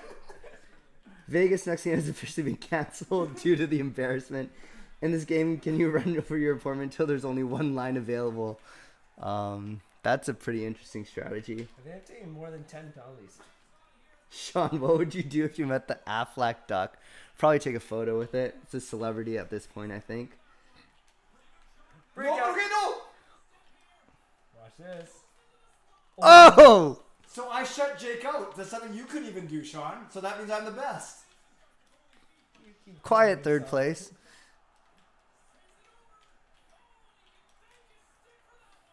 This has been the most painful period of This is NHL so 21 I've sad ever to seen in my watch. life. And I've seen the Canucks play. Easy there. That's why I don't bring you to any games. NHL 22 came out, but I don't think we need to buy that after watching this. Okay. Good job, guys. Let's go. Oh, yeah. Turn on the light for a sec. Turn on the light for a sec. Sorry, turn on the light. Turn down the thing. Okay, guys. Thanks, Sean. Any words? Huh? Oh. Sean, any words? Oh, you're facing me. It's a good game. Jake? Yeah, take my second place. That's a bunch of bull. Okay, perfect. 1 o'clock. Give us 5 minutes. We're going to reset to the other room. And we'll come on with Sean and Jacob. We will see you in a few minutes. Okay, thanks, everyone.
Hey everyone, give me 2 minutes and then we'll get going again. And Sean and Jake are going to be here. They're going to take over for a bit. I'm going to have a quick break, grab something to eat. The charcuterie is good, but I got sushi with my name on it. Although I guess I could save it for a bit later in the night. Maybe I will do that. So let me just set up the next part, which is right here. So this hour is Sean and Jacob. And then next hour is Chris Faber, which I'm very excited about. Okay, so that is set now. Thank you, everyone. That sub count is off. We're actually over 7850 now, I think, is our sub count. I'm trying to find my phone, but I can't find it. This place is a mess now, but that's okay. So welcome. There are 80 of you in the stream, which is great. I'm gonna call Jacob and Sean in now, and they're gonna. I think Jacob's got an earlier morning than Sean. I think Jacob's will stay for about 35 to 40 minutes, and then 30 minutes or so, and then I will come on. CBC Gwen, thank you for the donation. That is awesome. So you guys, I will track everything here for you. This is probably the best to read off the thing, but then you can also go off of here. Just go back to the other one. I'll read from there. Me and Jake will answer. You sure? That's the easiest. Okay. Confused. Fernandez now asked me for the word of the hour. Yes, in a sec. Don't worry, it's coming. Okay. So the word. So firstly, congratulations for anyone who's been with me since the very start. We are 25% done. We have done 6 hours. We are entering the 7th hour, and the word of the hour that you guys will want for the end of the stream is bowling. Because we have Jacob, who just bowled his perfect game. We have Sean, who's also a very good bowler. And both of these guys spend a lot of time at the bowling alley. Oh, yes. So Justin Credible is here. Another $2 donation. Thank you, Justin. I appreciate that. Oh, you know why? I think, why didn't they go ding? I'm supposed to hear that. Oh, there it is. That's why I hear the alert box there. Okay, we'll turn that up a little bit. And Justin says, miso hype time. So that is awesome. That might be a great way for Sean and Jake to start. So without further ado, the word for the 7th hour is bowling. Not bowl, not bowling, not bowling, as in my best Chinese friend, bowling. Bowling is the word. I'm going to turn it over to Sean and Jake. I'm going to go take a quick break, eat some sushi. I'm going to turn it over to these boys. So Sean, Jake, thank you. Try not to say anything too stupid. Thanks. Okay. Appreciate it. Come on in. Enjoy your sushi. Who's going to read? Whose phone is this? That's mine. Oh, Sean will read. I will read. Hello, everybody. Good midnight. Good 1 a.m. to everyone. Justin Credible, still going strong, Clay. Miso hype time. Do you want to talk a little bit about why you might have said miso hype time? Yeah, so hype is a word that... He's talking about miso. Miso, as you know... Miso hungry. Nice. I will... You still leave the room. All right. So, if you don't know, there's a thing called miso soup. It's a type of soup when you go to Japanese cuisine. Very good. So, based off of our Japanese heritage, which doesn't come from mom, comes from dad, surprisingly, we decided to create a freelance video production business called Miso Media. That's it?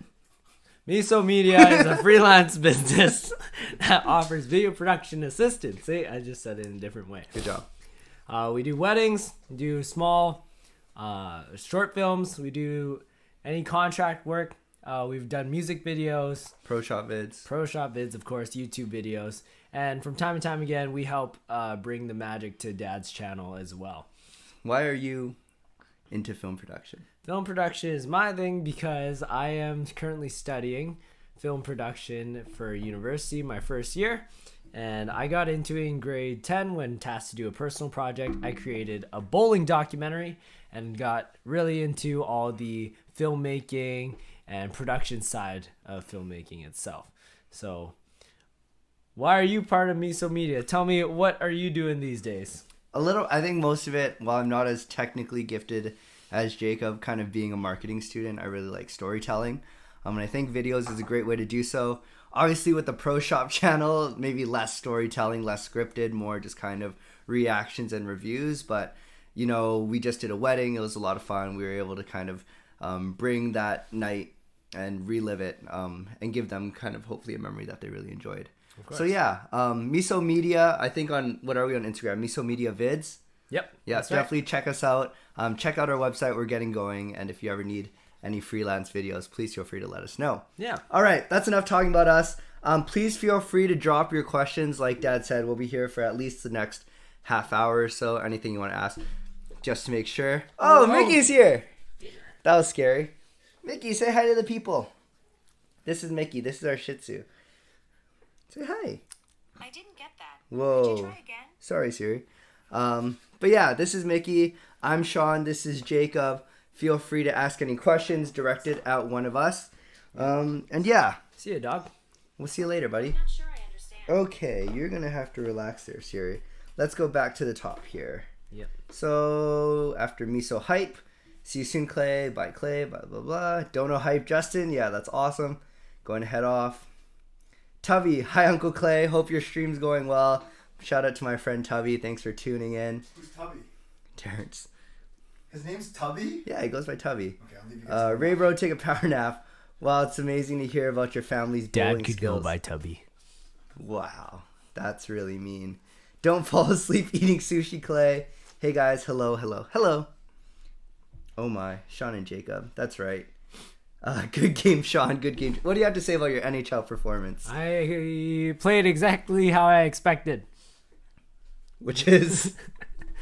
Very sub-mediocre. All right, I think that's fair. Yeah. Miso soup, crap, thanks. Now I'm hungry. I'm pretty hungry. Although I ate a lot tonight. You're always hungry. Wow, that's really mean. Got an Instagram account. Yeah, we talked about that. Miso Media Vids. You can check us out there. Where we got? Never had that soup. Shannon, you gotta try it. It's really good. Yeah. Hi guys, how do you feel about your dad idea of a 24-hour live stream? And best wishes to your new freelance. Thank you so much, Justin. What are your thoughts on Dad's 24-hour live stream? Thank you for the best wishes. I think it is bold to do a 24-hour live stream. Overall, I think it's something that he was super excited about, and he still is. We're already a quarter done, so I think it's very impressive that he is committed to doing a 24-hour live stream. Obviously, he loves doing all the YouTube stuff, which includes the live streams, post-game live streams, so it's good for him. And I think this 24-hour is a nice change and a good challenge for him. How about you? Yeah, I think it's exciting. Definitely kick off the season with a bang.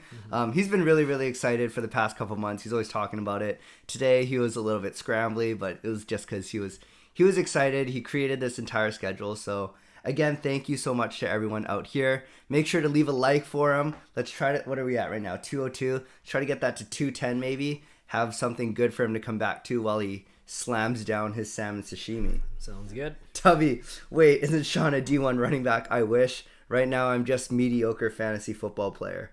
D1 running back? Riley. Sean is Jacob aware that I follow him on Instagram. Pretty cool. Shout out to Riley. Inferno. Mickey. Hello, Mickey. Hi, Mickey. Hey, Mickey. Yes, Mickey. He's a cute dog.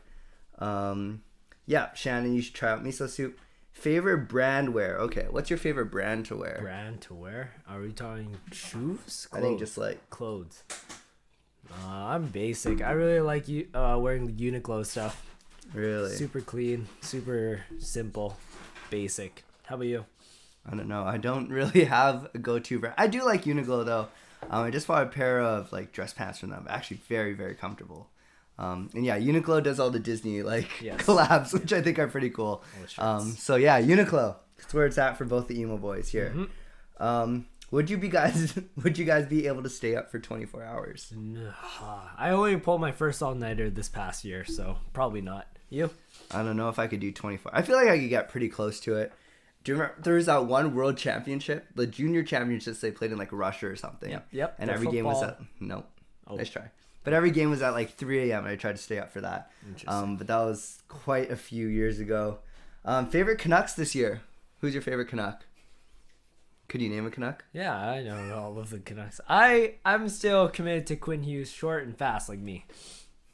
Nice. That's your reasoning? Yeah, so by contrast, you would like, Dad, who's a fat, slow Canuck? Shut up. I hate this. It's so annoying. There's no fat Canuck. Sure, there is Who's one. a fat hockey player in general? Phil Kessel. No. No, my favorite Canuck is Bo Horvat. For those of you who don't know the story, I actually caddied for him when I was like in grade 8. He called me the best caddy in the game, so I like to flex that as much as I can. That is my new moniker. What's your favorite beer at Monkey 9? I think this is a question for me, not for you. What do I like? I really like our Monkey's Lunch Hefeweizen when it's on tap. Our dad's lager is a classic. I really like lighter beers. I'm not super into kind of like dark and heavy stuff, but yeah, lager's good, Hefeweizen's good. We had a Rangu wit beer. Those are kind of my 3 go-to stuff that I recommend to my friends. These words sound not real. Thank you, P-Man1120, for the question. So who is the best bowler? Me, obviously. You see, he looked at me because he knew that was wrong. That's what I do when I say I'm good at NHL. So, best bowler, yours truly. Are you sure? Sean's a pretty good close second. Close second, more like first on half the Sorry, day. distant second? You want that? Yeah. You're the definition of a distant third. You're supposed to be eating sushi. I'm gonna put some distance between my fist and your face. That doesn't make sense. Go eat your sushi, buddy. Next question. Who's better at ping pong? Me too. You're funny. That's a legit- You're that's a funny legit today. me. I think you're a bit loopy today. I think I'm fine. Sean's a good distant second there too. That's not distant second. Sorry. I'm actually better than Sean. That's a load of BS. You sound like... That is ridiculous. The fact that you would have the audacity to I say would that. say Sean's pretty good if you take the backhand out of the game. Shut up. My backhand is completely serviceable. I stand all the way to one side, so I only hit my forehand. I'm better than Dad, though. I admit I'm better than Dad. Why would you admit it? Because I am. They're very even. Hi. I'm gonna go eat now. I will not interject at all. Okay, have fun. Can you pass me my cup, please? Yes, enjoy your salmon sashimi. Thanks for getting me some. You were out all night. It's fine. Bozo. It's fine. Hey, Sean and Jacob, do you guys have any secrets that you haven't told your parents? Go. Okay, I'll leave. If they found out, they would get extremely angry. Do you have any secrets? Yeah. I know this is Dad's stream, so... You're going to leave it at that? No, we're the best children ever. We tell our parents Yeah, everything. I think, you know what? I think Straight we're up. pretty, Yeah. we're pretty clean. We're pretty, like, by the book. Yep. Textbook. Yeah, text. Like, can't get better than us two. And we're going to leave Straight it at that. Great question, Derek. Sam J, what would you say is your dad's weaknesses in that hickey, Ping I pong? believe you said hockey, game you guys just played? What's a hickey game? I don't want to know. What is Dad's weakness in NHL 21? I think Dad knows a bunch of hockey. It's like the exact opposite of me. He knows hockey and like the formation, the plays, but he didn't know how to use a controller properly because he has boomer hands. Yeah, boomer hands for sure. Yeah. How about you? Yeah, I think it's, like I said, I will speak on this to the end of time. Zero offensive creativity. If you don't give him the puck on the sidewall with someone cutting into the slot, cross crease clay, I don't think he scores a lot of other goals. But yeah, good question. Good question. Angus will go to bed soon. Got tennis tomorrow. Good night, Angus. Thank you for stopping by. Man, tennis is fun. Imagine being good at tennis. I am good at tennis. You're mediocre at tennis. I'm pretty good. Is this the first 24-hour live stream hosted by Clay and Co? Whose yes. Company. Yes. I believe, to our knowledge. To our knowledge. This is the first 24-hour live stream. It might be the only one, so make sure you stay tuned. Chris, Podkozen or Hoglander? Who's Paul Cozen? Puck Hosen? What? Puck Hosen? What? Say that again. Wait, let me try to read. Pod. Oh, it's a POD. Pod Colson. Or Hoglander. Nice. I like Hoglander. Why? He was there last year. This guy wasn't. And therefore, old is always better. That's a good question. I will have to go with Hoglander as well. I think he's looked really good in the first couple games. He's so fast. Super fast. Super fast. I know which guy we're talking about. Sure? He wore 36 last year and 21 this year. Good job. Somebody give Jacob a prize. Thank you. I do like Hoglander, but I also like Podkozen as well. But Hoglander, as of right now, do you guys play hockey? You You want to answer first? I played like street hockey. That's about the highest level I got to. Sean played floor hockey growing Yeah, up. like Cosm hockey and like ball hockey, Yeah. but But quick backstory: we used to play hockey in our driveway. We'd have one net. We'd set it up by the fence, and then we'd have the entire driveway to play as the rink. So usually, when Dad wasn't in net, we'd slap a 4-year-old Jacob, super short, super tiny. If I lifted my hands up, I don't think I could touch this crossbar. So from about how far? probably like 40 feet. 40 feet away, they lob the ball up as high as possible and then see if I would be able to stop it maybe 10 seconds later. We would try to, we would put Jacob in these oversized goalie pads and then like flick tennis balls to his glove side, and half the time we just hit him in the chest. Oh, those are so, oh man, those are good times. Where were we back to? That was give us your most memorable moment of Clay. Oh man, what is a memorable moment? I'll tell you a good one. Okay. So we were having a family dinner, and it was steak night. I can tell the story, yeah. We love steak night in the Emo household. So Dad, so excited, cuts off a big piece of steak and just goes to town. But I think he was so excited that he forgot to chew. So the steak is lodged in his esophagus. He's hunched over the sink. Mom's giving him the Heimlich. I run out of the room because I feel like I'm going to throw up by the sound of him gagging and choking. So Dad ends up going to the hospital. Like, they numb it and then they lodge it. I don't want to know how they did it. But I think that was pretty funny just because he was too excited to eat. Not much has changed. How about you? Oh my gosh. They're just on the daily. In a normal person's life, you'll probably see someone do something stupid every month. Dad, there's just so many every single often. How about bowling with Dad? You bowled with him for 2 years in a row. What's something funny that he does? A funny kind of habit Dad has when he bowls is when he feels good about a shot, whether it be the proper way to hit a strike in the correct side of the head pin or the other side called Brooklyn, he would occasionally throw up his hands. Yeah. Yep, I got it. And maybe even point at it, turn around, and then sometimes it doesn't strike, and then he looks really funny. So I would say bowling with Dad's, it's entertaining if you want some fun, especially if you're in a bad mood. It's fun to watch Dad. Yeah, mic'd up video. Yeah, stay tuned. In about 2 or 3 weeks, you'll see a video. Probably Dad will post it. We'll mic up for bowling, and you can see what we both say when we bowl. So check that Good out answer. soon. Yeah. All right, Sean and Jacob, what sports do you play the most? I think for me, what would it be? Probably bowling and golf right now. How are you? Bowling and volleyball. Nice. How much do you guys get stopped by people asking if you're Clay's son?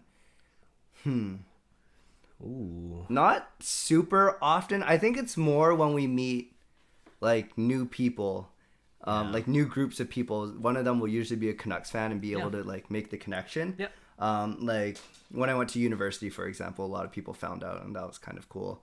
But not as often as you would think. Same for you? Yeah, I've had encounters such as like while I'm working at the bowling alley, someone come up to me, "Oh, are you Clay's son?" Or maybe I'm playing volleyball at like the Oval or something, like a beach court, and then I had a person come up to me and say, "Oh, are you Canuck Clay's son?" Shout out to that guy. Yeah. Nice. I don't know his name. Riley, you guys, I hope you have success with Miso Media. Thank you. Appreciate it. Tubby, Quinny is nice. Quinn is nice. Phil Kessel, funny. Yeah, it's always fun to make fun of Phil. Who do you say you look more like, Clay or Gail? Mom. I look like mom. Which is one feature or trait you wish you had from the other parent? Good question. Oh, very good question. I actually look like my mom's side. Like, I genuinely look like my mom's side of the family. You, on the other hand. I look like my grandpa, which is Dad's dad, but I don't look like Dad. Tubby with the 279 through the super chat. Shout out to my boy Tubby. Thanks, Everybody Tubby. hype up Tubby. Let's in the go, chat. Tubby. Give Shout it out F to for my Tubby. boy Tubby. Okay. Yeah. So we look like We both say we look like my mom. What is a feature or trait you wish you had from the other parent? You wish you had that you don't? Oh, like physical feature that I want from my dad? Next question. Riley, Jacob, have you ever watched Power Rangers? I've never watched Power Rangers. Not in my wheelhouse. Oh, Jake, you would like this one. Best impression of Clay. Impression? Yeah, do an impression. You're good at impressions. Give me a second. Jacob's left. Here we go. Pretend you're sleeping. Oh, this is a good one. It's a good one. So I pretend I'm sleeping. 1 a.m. Hey, are you leaving early tomorrow? Are you, what time are you going? Hey, you used to see the funniest thing that happened at work. We lost the ring light. Ring light broke. We're okay. But yes, for those of you who don't know, our dad has this really bad habit of just walking in at absurd hours while we're sleeping and trying to strike up a conversation. Do you think your dad would make a good coach? I think so. Funny story. Dad did coach me in volleyball in grade 6, and I thought he did very well. I think when Dad knows what he's doing, he's a very good coach. I think Dad's really good at teaching stuff for, like, growing up. We had speeches and stuff that we had to do. So, of course, Dad being a public speaker was really good to learn stuff.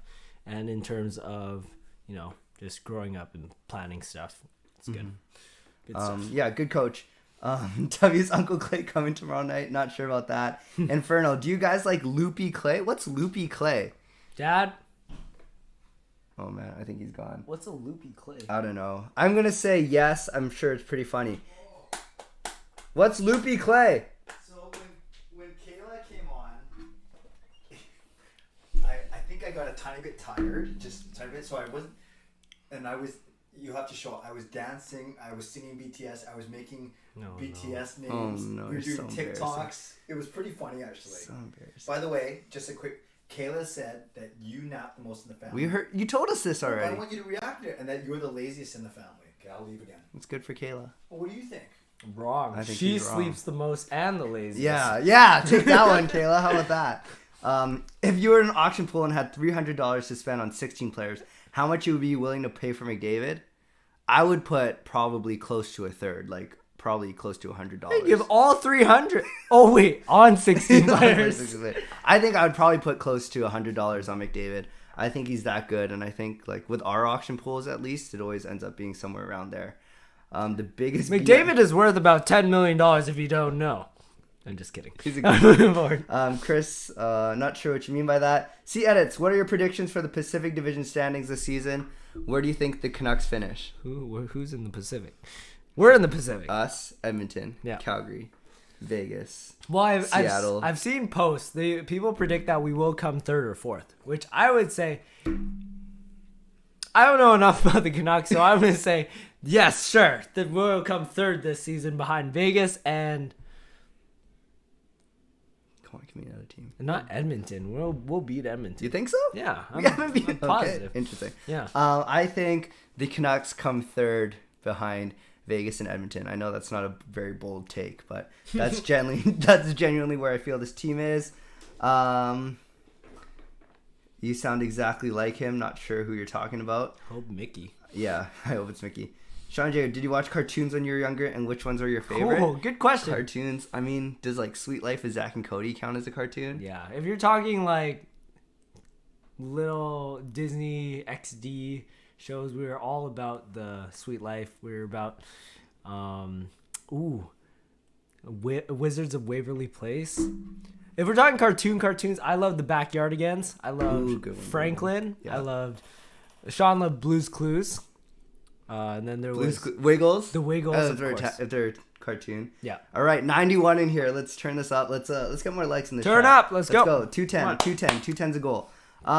Who has better hair? Look at this guy. He looks like no. Do you think would have better hair? He looks like the Red Sea was parted on his scalp. He looks like he was a box and then a Korean star at the same What time. do you mean? You actually have Korean haircut. Not that anything wrong with Korean haircut, but like Tough. questionable. Do you have any plans that have been put off because of COVID? We were supposed to go to LA, go to Disneyland. That was put off, which sucks, but land border opening up soon. Yeah. But I don't really want to go to the States, to be honest.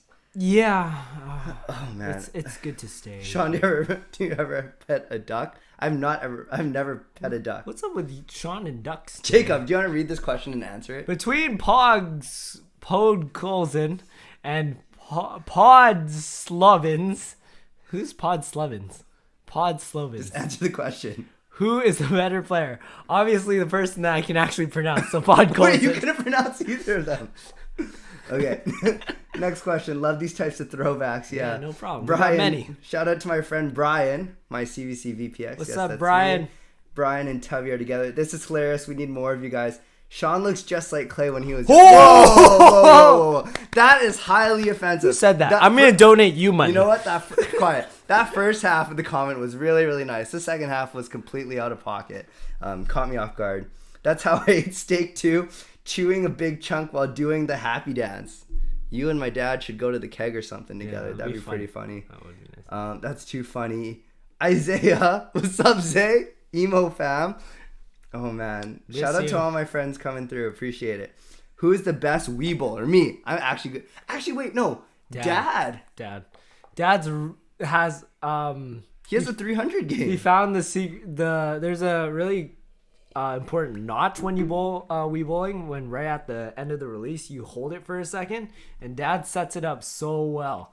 So I would say I think he did a whole blog series on like trying to get a 300 in Wii bowling. Like, if only he had that dedication in real bowling, that'd be really nice.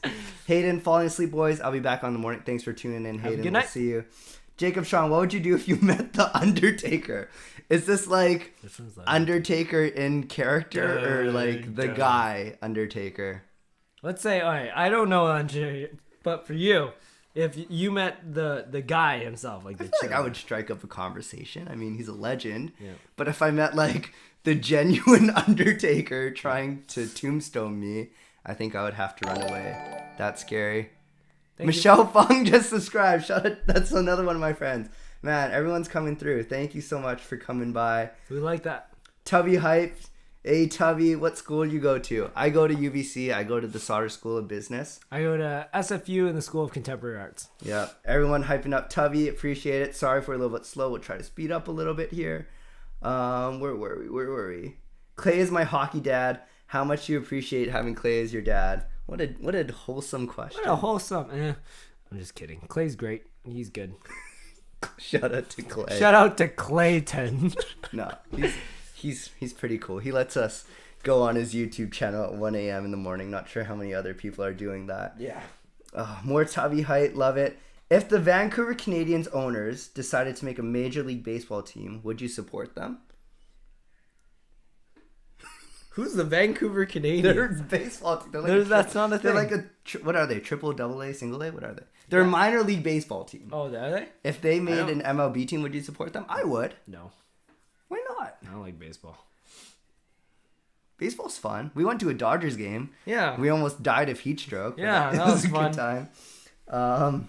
When a baseball score doesn't exceed the potential of a hockey game score, then it's not a fun game. Wouldn't you agree? Really? Yeah. I don't know. I'm not going to watch. I only watch baseball in the playoffs, 9 so I can't really innings talk about it. of one home run. Yeah. You know? It was pretty fun, though. It was on the very first pitch. The game we watched was like, first pitch was a dinger, and then the rest of the game almost put us to sleep. 85 viewers going strong at 1:25 in the morning. Let's go. Keep it up. Favorite thing about bowling? You. Me? I kind of like, I don't know. It's very technical. You can get very technical about it. It's kind of like golf, where it's your mechanics. It's a very individual sport, and if something's wrong, it screws everything up. So I like that aspect of it. Jacob? I always say best part of bowling is it's something everyone's tried, but no one really knows the in-depth part of it. And the fact that we get to do it and show how much there is to the world of bowling is really cool. Community's fun, and overall, it's just seeing yourself get better. Mm-hmm. like day after day. Fair. Yeah, honestly, I mean, if you guys haven't, check out JR Pro Shop on YouTube. Me and Jake do all the video production. We're in a couple of videos. 13.5K subscribers. Yeah, trying to get to 15. Yeah. Hopefully by the end of the year. So yeah, even if you don't know a lot about bowling, we have videos for all different levels. So definitely check us out. No more TikToks, Clay. I agree. I'm going to take a sleep in my chair, but my TV's on. All right, Shannon. Have a good rest. We'll see you in the morning. Ray Bro, has your dad ever ripped you to shreds for anything? Has dad ever gotten really mad at us?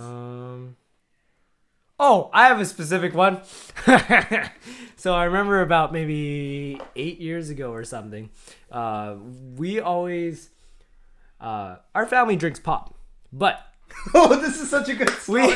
our family Good drinks story. pop. Dad main cause of that. I'm drinking So pop. yeah, I did too. So straight up, we'd always have Pepsi in the fridge.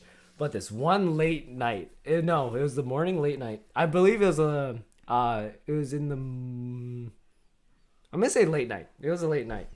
I was about to go to bed, but I wanted dinner, and me as a person, I can never eat food without having a drink. So there was water, there was Pepsi, Milk. and milk. So I chose the Pepsi and had my meal, put the cup in the dishwasher, all good to go. So Dad comes in the morning, and then he sees the 2-liter bottle of Pepsi. He says, "Where'd it all go?" He looks around. He looks at me, and he asks, "Did you drink Pepsi?" I said, "Nope." He checks the dishwasher. He finds one of these Starbucks Jacob cups. didn't rinse out his stupid cup. He looks at the lid, and he sees Pepsi residue. And then he says, "Did you drink Pepsi?" I said, "Nope, that's milk." And then he asked me, he said, "Okay, you have one more chance. Did you drink Pepsi?" I said, "Yeah." And then he got really mad. Yeah. And then, moral of the story, Wash out your wash your dishes. This was years ago. That That was a good one. What's this 24 stream all about? Raising awareness for the Canucks. No, it's a fun little stream. Connect with the Fan base. Canucks. Analysts. Yeah, Yeah. Canucks are playing 2 days in a row. Time to celebrate. Yeah, should be good. Giveaways too. Make sure you're watching. We have tons of prizes to give away. My dad does. I don't. What is one place you guys would like to travel? I'd like to go to Rome in the Vatican. I feel like that'd be pretty cool. Yeah, that's a great answer. Well, don't take it. What do you want to go? I want to go back to Hawaii. Hawaii is so fun. Or I want to visit like Japan. Ooh, very good answers. Jacob, who's your favorite NHL mascot? So there's Finn. Yeah. That's it.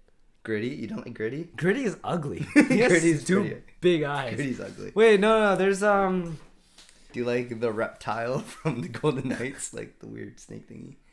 What's a weird thing? Never mind. I've never seen that. Who would you like? Finn it is.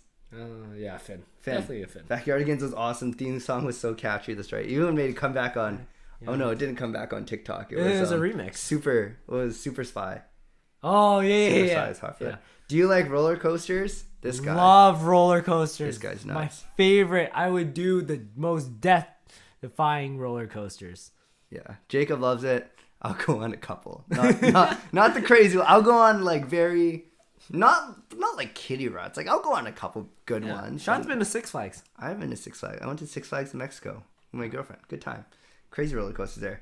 Can you say stuff in Tagalog? Not really. You can, but I don't think it's very appropriate. Let's say no. Okay. Michelle says hi, Sean. Hey, Michelle. Thanks for hopping on. Am I the only one that thinks Jacob and Sean could get a pet duck? You might be. I think so. Only one. No serious look at Clay when he was in high school. Oh man, that's crazy. Disgusting. Thanks for subscribing, Michelle. Yeah, make sure to subscribe. You get your own little like cool little emote, and we get to pop up. Are you two as big as BTS fans as Kayla? No, absolutely Kayla's wall is just plastered with them. I would say that's the most extreme it almost gets. Yeah. Us, on the contrary, no. Just Yeah, no. that's a big difference. I for the two love of us. all music. K-pop is not that love kind. Their music's catchy, but It's it's not my catchy. favorite. Hey Toby, Sean and Jacob are having a good time. Hey, we're having a great time. Yeah. Do you guys ever fight with your dad, and how angry can your dad be? We bicker a lot. Yeah. You know what? The problem is that the three of us are all very, very stubborn. Yeah. Like we'll fight over stupid things, but we're also the type where like we'll fight and then not talk, but in a couple hours we just don't address the issue and we talk like nothing ever happened. I don't think that's healthy. It's probably not healthy. No, you should usually in certain dynamics you should talk about the problems. Oh, I skipped favorite sushi roll. I'm sorry. Oh, I just saw it. Oh, wait, we're getting back to it. There you go, right there. Favorite sushi roll. Oh man, what's your favorite sushi roll? I'm simple. I like salmon maki. That's straight up it. Yeah, I'm gonna plug Matsuyama in Richmond spicy crunch roll. Ooh, it's a good spicy crunch. Can you two sing "Oh Canada" again? Throwback to an OG video. Oh Canada. Are you gonna do the whole thing? No, it's too long. Okay. No, you're welcome. What up from Aberdeen, Scotland? Sean, what you drinking? Oh, hey, Tito Pat. I'm drinking a Pepsi. I was at Monkey 9 earlier tonight, though, and I was not drinking just a Pepsi. But yeah, it was a good time. Yeah. Hope you're doing well. Hope the trip's going well. Tito Pat helps us out with a bunch of our camera stuff. And Tito means uncle, for those you don't know. Oh, yeah. Should probably mention that. Thanks for tuning in. Oh, I meant Jacob looks like Clay when he was younger. See? Thank you. Wrong. Thank you. You guys and your dad are Just awesome. said that to be nice. You guys and your dad are awesome. Thank you, Riley. Favorite anime or manga to enjoy? Personally, it's Demon Slayer as a rookie. Ooh, I love Haikyuu. Haikyuu is a volleyball anime that gets super hype, super fun. Yeah. What about you? I'm not super into. I've never gotten like really into anime, but I have watched a couple episodes of Haikyuu. It's pretty wild. It's a good time. Yeah, if you have any animes, drop them down below. We'll definitely check them out. Clay predicted a 13 viewer count in a few hours. Getting a feeling we'll get a lot more. Yeah, I think that's because me and Jacob are on the stream. Yeah, so. Yep. If dad will probably drop. Do you snowboard or ski? I did in elementary school. I was quite a talented skier. Yeah, he'd fall and then a snowball would create. It'd be like in Wii Sports. It'd be like in the ski jump game where you wouldn't jump off the Wii board. And then you just, that's what I was like. I was a ball of speed. What did you do? I like skiing. Skiing was fun. I would go back and try it again. Oh, I like this question. Sam, tell us the real truth about your dad's bowling game. Oh man, how do you start with this? I've seen videos of dad bowling probably like 8 years ago. I'd say it's pretty good. Like for someone who didn't bowl at the time, I think his form was pretty exceptional. As we got into bowling, dad bowled with us. That was fun. As we learned knowledge about bowling, dad did not go with us there. So you'll see a lot of pros who will like throw the ball with precision and spin it across the entire lane. You want to hook the ball, right? Create some entry angle into the pocket. Dad throws conventional wisdom out the window. He takes the ball and throws it as hard as he can with no regard from where it's going. Yeah. So I don't know. It's good because the oil will never affect him. Yeah. But it's bad because like he has no clue where the ball is going either. But yeah, he's pretty fun to bowl with. Yeah. Sean, you guys are funny. Jacob and Sean, you guys are funny. Thank you. Favorite restaurants and dessert place? Ooh. I go with dessert. Dessert's good. I'm down for any type of ice cream. That's good. Really? There's this place in Steveston called Mary's Ice Cream we always used to go to. I just say, get me the usual, and it's a regular cone with green tea in it. So that's good. Yeah, shout out to Mary's Ice Cream. You know your regular order. Restaurant? For me, favorite restaurant? Depends what I want. I feel like Matsuyama. Shout out to Matsuyama. Appreciate it. Monkey 9, maybe because I work there, but the food there is really good. Yeah. Dessert place, Icy Bar is pretty good. Like if you guys like shaved ice, that kind of stuff, it's pretty good. Any horror movies between the two? I love horror movies. Oh I my hate goodness. horror movies. Sean can't they're stand dumb. one little scary I think they're thing. dumb, bro. It's- Why would I pay money to get scared in a theater? Stupid. Sean's scared of the smallest, stupidest things. You're the Sean smallest can't- stupid. Sean can't watch, like, if you know It by Stephen King. Sean couldn't watch the even the new version, which isn't that scary. Whatever. And he kept refusing to watch it. I love horror movies. I love the Insidious movies. I love stuff actually done recently, such as like Get Out and Us. That was pretty fun to watch. I've watched. Would you consider those horror? Maybe more thriller. There's things like Lights Out. Lights Out was good. Don't Breathe, and of course by John Krasinski, we have You don't know the name of it. Quiet Place. Quiet Place. Thank you. That's also more thriller, I think. You're a thriller. See, Thanks, then if appreciate you it. watch those, Well, okay, never mind. Favorite superhero? Mom, Iron Man. I like Spider-Man. I'm excited for the new Spider-Man. Or Thor. I like Thor. Thor's fun. Thor's We're fun. definitely Marvel as opposed to DC. Yeah. If I was in Japan, I'd probably never leave, to be honest. Probably fair. Sounds like fun. Yep. What's one activity skill you guys would like to learn? Ooh, I really wanna. I wish we got into more instruments in the past. I'd really want to learn like the violin. Really? Yeah, because like violin and piano sounds really good together. Okay, good, but you can play neither. I would have liked to get better at learning languages. I think that would be very beneficial. Hey, Sean and Jake, how's it going with school? Says Harry. How's school? School's been good. Course load isn't too bad right now, and it's good for my schedule with all the extracurriculars, so it balances out. And it's been fun learning stuff that I want to learn. Yep. Yeah, school's been good. It's been nice to go back to campus and see all my friends. I don't know. We're kind of at the point in the semester where midterms start and they don't really end until the end of December, but we're getting through it. It's going by really fast, so that's nice. Yep.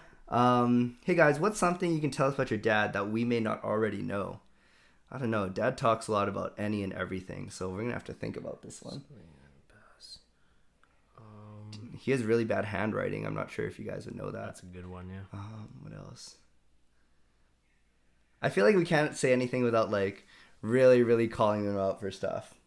Dad is a great public speaker, but he now stutters and he blames it on his concussion. Yeah, he just has a pretty bad stuttering problem. It's pretty bad. Favorite movie as of now? Come on, film student. I am a film student. Go ahead. Me? Oh man. Like, I could say any Marvel movie; those are great. But I think a film that I watched recently that I thought was really interesting was Fight Club.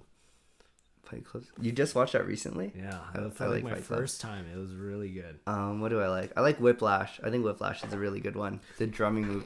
Yeah, that one. That's a little old. I mean, I guess it's older. I like that but one a lot. I like that one's good. Any Twitch streamers y'all watch? Not really. Do you? No. No, I wish. Poof. Oh, we lost it. Sean, who've watched? I don't even know what you mean there, Tubby. What, Jess? Yeah. What are you guys looking forward to this Canucks season? Do you guys watch the game tonight? I watched the first 2 periods tonight. I'm so excited for the season. I've learned that I can't be productive during Canucks games, and I can only do it during the intermissions and the small 90-second commercial breaks. But I'm excited. I'm excited to go back to Rogers Arena, to be honest. That is one of the things I miss most from this pandemic. How about you? Well, for tonight's game, I watched the first period and listened to the radio while I was driving out to Delta, and then I watched the third period, which was fun. Didn't get to see overtime or the shootout, but overall cool. Yeah. I gained a love for the Canucks and like a refound love for hockey in general over the pandemic. I actually spent quite a few games just watching, and I was really surprised with myself. So now that I actually am intrigued to watch the Canucks and want to see more, I'm excited to see what it's like now. I'm older, go back and watch a game. Nice. Yamato as my favorite anime. Cool, we'll check it out. Demon Slayer. Yes. All right, heard some good things out there. I'm probably the only person in California on there. Oh, very cool. Thanks, Nice. Rod. Where in California are you? Pretty cool. Dragon Ball Z, best anime. Pretty good. Hope to see more of you guys. Some good addition to the stream. Good night. Good night. Good night. Thanks for coming by. watch Death Note or One Punch Yeah. Man. Yeah. I guess 70 for 3 a.m. I think they mean viewers. I think we'll get pretty close to it. Jacob, do you have Discord? I do have Discord. I don't use it though. Yeah. Best pub to check out in Nanaimo is Old City. Okay, if we're ever in Nanaimo. Nanaimo, yeah. That's where we're going. What's in Nanaimo? Us and Get Out are like a psychological trip. Do you have anything to say about that? Yeah, I would believe so. The theory behind the movie itself and the diegesis is all about that. Riley, my pro wrestling crush is from Japan. Oh my gosh. Okay, so Riley's going for the girls, not so much for Japan itself. Interesting. Sumo wrestlers. Yeah. Have you seen the horror movie The Invisible Man? Ooh, I have not. I will look that up later. Jake will watch it. I will not. Are you planning to go to any games this year, and have you bought NHL 22 yet? You go first. We have not bought NHL 22 yet, and I am very excited and planning on probably seeing 1 or 2 this year. Yeah, I'm hoping to go to a few as well. I'm going on the 30th.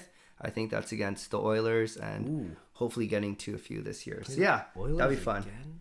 Loved Fight Club, Maze Runner, or Hunger Games? Hunger Games. Ooh. Why is this difficult for you? I'd never read Maze Runner though. I did read the Hunger Games. Oh, Sean's a reader, by the way. Sean's definitely a reader. Compared to you, I'm a reader. Yeah, I like both. I've watched Hunger Games more. The Maze Runner concept of the maze itself was super fun, but after that, they got out of the maze, and that wasn't as fun. Okay. When did you stop? When did we stop what? I'm not sure what we were talking about. What's your favorite podcast / talk show to listen to? Joe Rogan. I was gonna say that. I like Joe Rogan's because I like. I think he brings on really interesting guests, and I also really like the UFC. So I think it's cool when he brings on fighters and talks about fighting. I'm from Sonora, California. Whoa. Naruto is my favorite anime. Naruto. Interesting. What's your favorite place to shop at? Whoa. Amazon. Online shopping. Seattle Premium Outlets is pretty good. But that was a long time ago. Yeah. I don't know. I think online shopping is definitely the way to go now, though. Yeah. So convenient. Exactly. Don't have to get up. Can my friends follow you on Instagram? That's up to you guys. Not my call. Sorry, people, but I need to go to bed. That's all right. Shannon, thank you so much. Good night, Shannon. We'll see you in the morning. Don't be sorry. Yeah. Thanks for stopping by. What's your favorite music to listen to? Ooh, I like a lot of types of music. My favorite genre, or not really a genre, I like to classify as summer vibes. So a lot of upbeat, just feel good songs. You?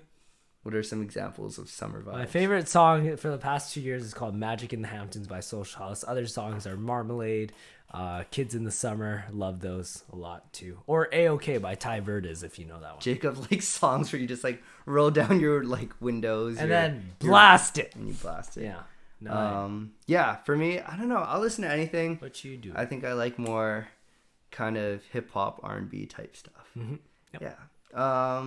When did Jacob's? Oh, sorry. I think we skipped a couple. Let's go back.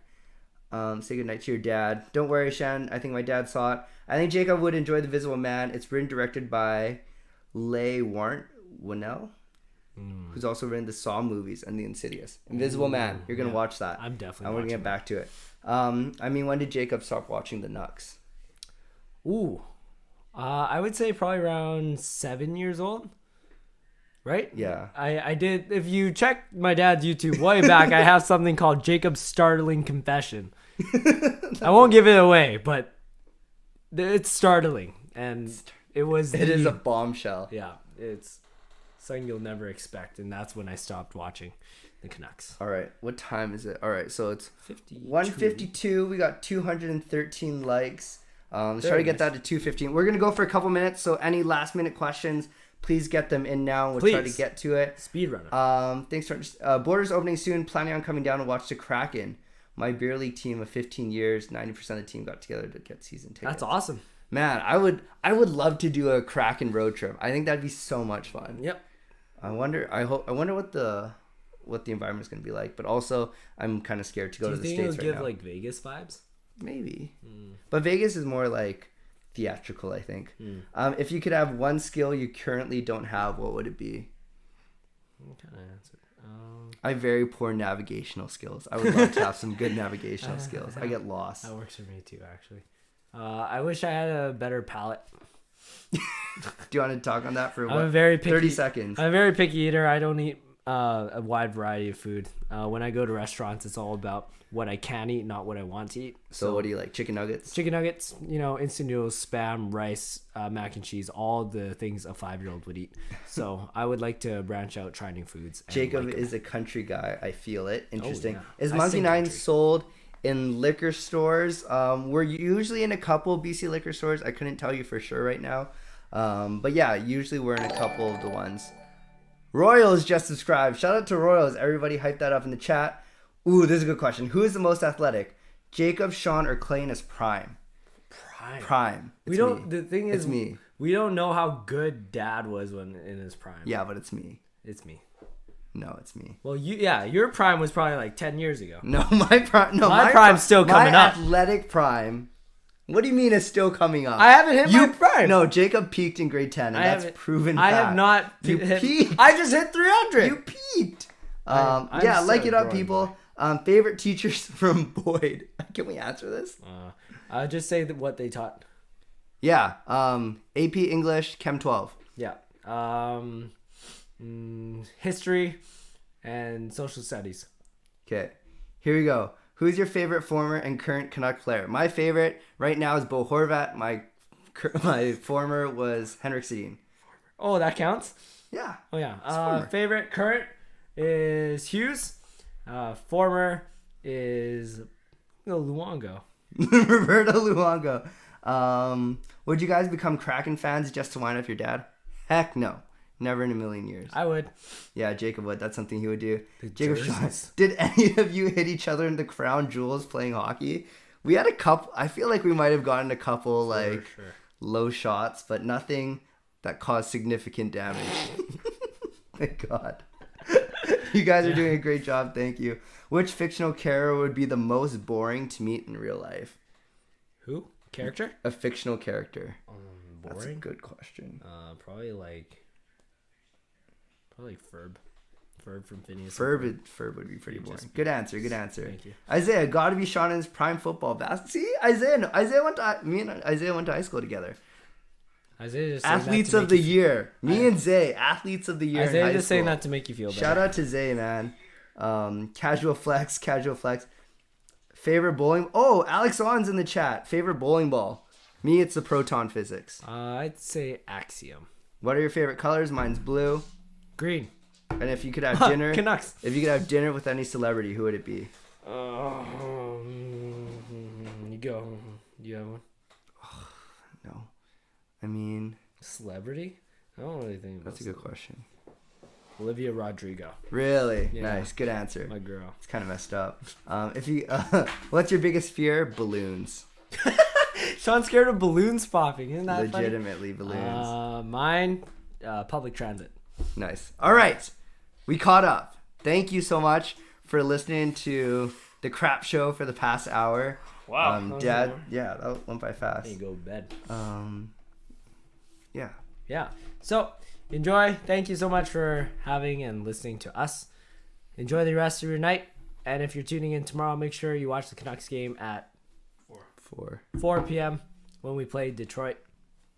And like, subscribe, comment, and Subscribe to Jared Pro Shop. Follow me some media vids. Yep. And that's all you need to do. Yeah. That's it. That's great. Thank you so much, guys. Enjoy the rest of the stream. If you guys want to log off now, you can. We'll catch you later. Sleep time. Why would they log off now? Because it's going to get a lot more boring. What are you saying about my next guest? Oh, you have a guest? Oh, not you. Chris Faber is going to be great. You're going to be boring. You're not nice. I was gonna say nice things about you guys.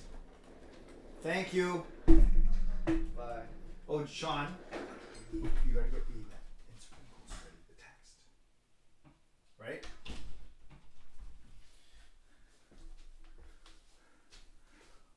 Wow. I'm not even gonna go. I'm not even gonna do that 5-minute countdown thing. I'll just kind of set up right in front of you guys. That was a lot of fun. Just as I mentioned, I'm proud of Kayla, and definitely proud of the two boys. They are good kids. Gail and I wouldn't say we have it easy, but we are certainly very blessed with them for sure. Okay, I'm gonna just get a couple things set up. I'm not even going. I don't need a 5-minute break because I just had an hour break, which was nice actually. Good chance to recharge. Although I feel good actually. I feel really good, despite that thrashing that I got in NHL. So let me switch this real quick, and then we'll get right into. So this hour is now Chris Faber, and next hour Jersey swag show and tell. So get that ready. I'll get the Zoom ready.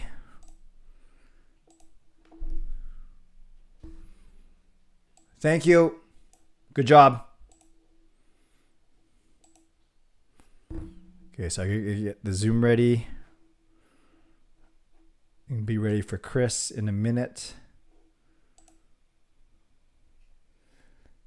Yeah, no problem. If you guys if you guys have to leave, you guys have to leave. That's fine. I appreciate you guys being here. Yes, my family is a lot of fun.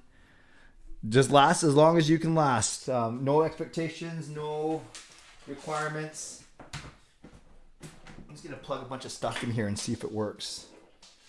I need to charge a couple things. Give me a sec. Give me a sec.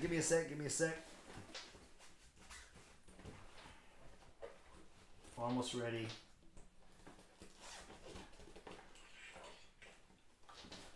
Okay, let's try this. I want to be able to charge my phone without... oh, shoot. This hasn't been plugged in for a while. Okay, the numbers went up a little bit. I think people are excited for my next guest, which is pretty cool. Which is very, very cool. So let me get this room ready. How do I get in there? Start. And then I will give you the next code word in a couple minutes. But let me just get the Zoom ready to have Chris come in. Yeah, I'm blown away that there's 86 people in here right now, which is pretty crazy. I seriously thought, well, we'll see how 3 o'clock and 4 o'clock do, but I seriously thought that we'd have some trouble here in these wee hours of the night. Well, so we'll see. We'll see. I'm pretty happy with how things are going, obviously, right now. Okay, so that's ready. So we're ready for Chris in a second. Okay. Well, we are now done 7 hours. So we're at like the 28 or 29% mark. Another donation from Justin. Thank you. That is awesome. Chris is in the waiting room. So we'll bring him in. And then, oh yeah. Hello, brother. Clay, how are you, man? Good. How are you? Let me get you on the screen here. Give me a sec. Oh, sure, there is the man himself. So do you have it on a different computer as well, or no? Like the actual stream? I can in a second, absolutely. Oh, you don't have to. It's fine. You can trust that I'll read the questions to you. So everyone, I will introduce this good-looking, handsome man.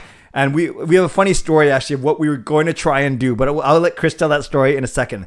So you guys, we are done 7 hours now. We are past the 28, 29% mark. And you guys are going to ask me what is the code word for this next hour. Well, remember, you just got to keep track of all these code words. And at the very end of the stream tomorrow night, I will explain what you're going to do with those code words for a chance to win Canucks tickets. So the code word for hour number 8, which is what we are starting, is Hughes, as in Quinn's last name. So Hughes.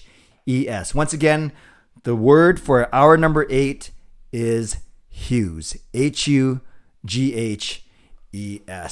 Okay, numbers have bumped up as good as the boys did. I think there's a lot of excitement around my next guest. I'm thrilled to have him here because he, we've been colleagues, friends for a few years ever since we both got to know each other. We've met up at Canucks games. We met up outside of Canucks games. We've shared travel tips, food tips, and now sometimes we're actually only 10 minutes away from each other depending on what's going on. So please welcome not only the creator of the Canucks Conversation podcast, not only a senior contributor to Canucks Army, but now a regular show on Sportsnet 650. Okay, I've hyped this guy enough. I wanted him to get a chance to talk about this. Please welcome Chris Faber. Chris, thanks for sitting through that long intro. Hey, it was good. You can keep going if you want to keep saying nice things about me. That's for sure. And thank you for taking this ungodly time. I appreciate it. Tell the fine folks, before we talk about all the cool stuff you're doing, tell them what our original plan was. I think we can reveal it now. Yeah, the original plan, I was going to be at my girlfriend's house tonight, but I decided I got a ton of work to do tonight as I prep for our first show tomorrow. So I stayed home. But she lives about 10, 15 minutes away from you. And we were going to make it like, Faber's not coming on. He's showing me up. He's big leaguing me. You were going to get all mad.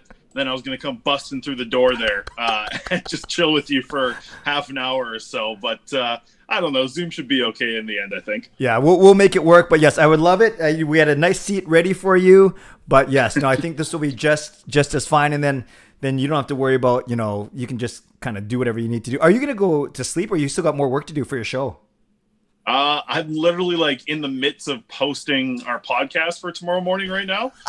So I'll finish that up at about whenever we wrap up here. And then, I mean, everything's done now. I made a couple intros. Awesome. Quad got his goalie intro. I made our big intro to kind of pump the show right at noon tomorrow. And a couple rejoiners. We got the big Sportsnet voice, that guy who brings you in. So I remixed up a few things with him, a few clips from Brendan Batchelor, and awesome. Made a pretty fun little intro for the show tomorrow. So you tell me, I asked for half an hour. Does that work? If I get you out of here by 2:35, 2:40 at the latest, does that work? We'll see what happens. I heard you were mentioning that you're going to start doing some memorabilia and jersey shows near 3:00. I might need to sneak some in at the tail end of this conversation. I pulled out a few things I got to show you. Well, let's do it, man. If people on the stream. Oh, perfect. If we get to 2:45 or whatever, you have the whole hour if you want it. I just want to be protective of your time. That's all, and respectful of your time. Most definitely. And congrats on making it this far, Clay. Already, you're not. The guys aren't dragging down yet. You're not getting too tired. I had Kayla on, my daughter, at 11, and I wasn't tired, but I was getting a little loopy. It was pretty funny. And then we had our NHL tourney. I got my butt kicked by the two boys, so I wasn't feeling down, but my energy was fine. And then I actually refreshed with a bit of a late night sushi, and the boys took the whole last hour, and they were, I don't know if you caught it, they were great. They're hilarious. They're two pretty smart guys, almost as good looking and as smart as you and me. So. Yeah, a little bit of an upgrade, but they're probably asleep by now anyways. They won't hear that one. But congrats to the boys there in Miso launching that. That's a really cool thing that they got going on there. Miso Media. Jacob he's studying film production at SFU, and Sean, he's just got a really good knack for social media and for content creation. So between the two of them, they're doing a lot of great things already. But thank you.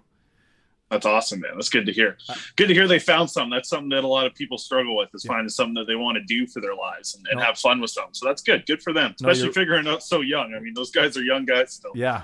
No, you're right on. Thank you. Everyone in the chat, I know you're excited to see Chris. Hold your questions. I'm going to ask him my questions first, but then then maybe by around the 2:30 mark or 2:25, we will then get into your questions. I know Chris will be great at doing Q&A. He does it all the time. And then we will then we'll get to see some of his paraphernalia as well. So let's start off by this Sportsnet 650. How did this happen? And what are your hopes for your show, Chris? Yeah.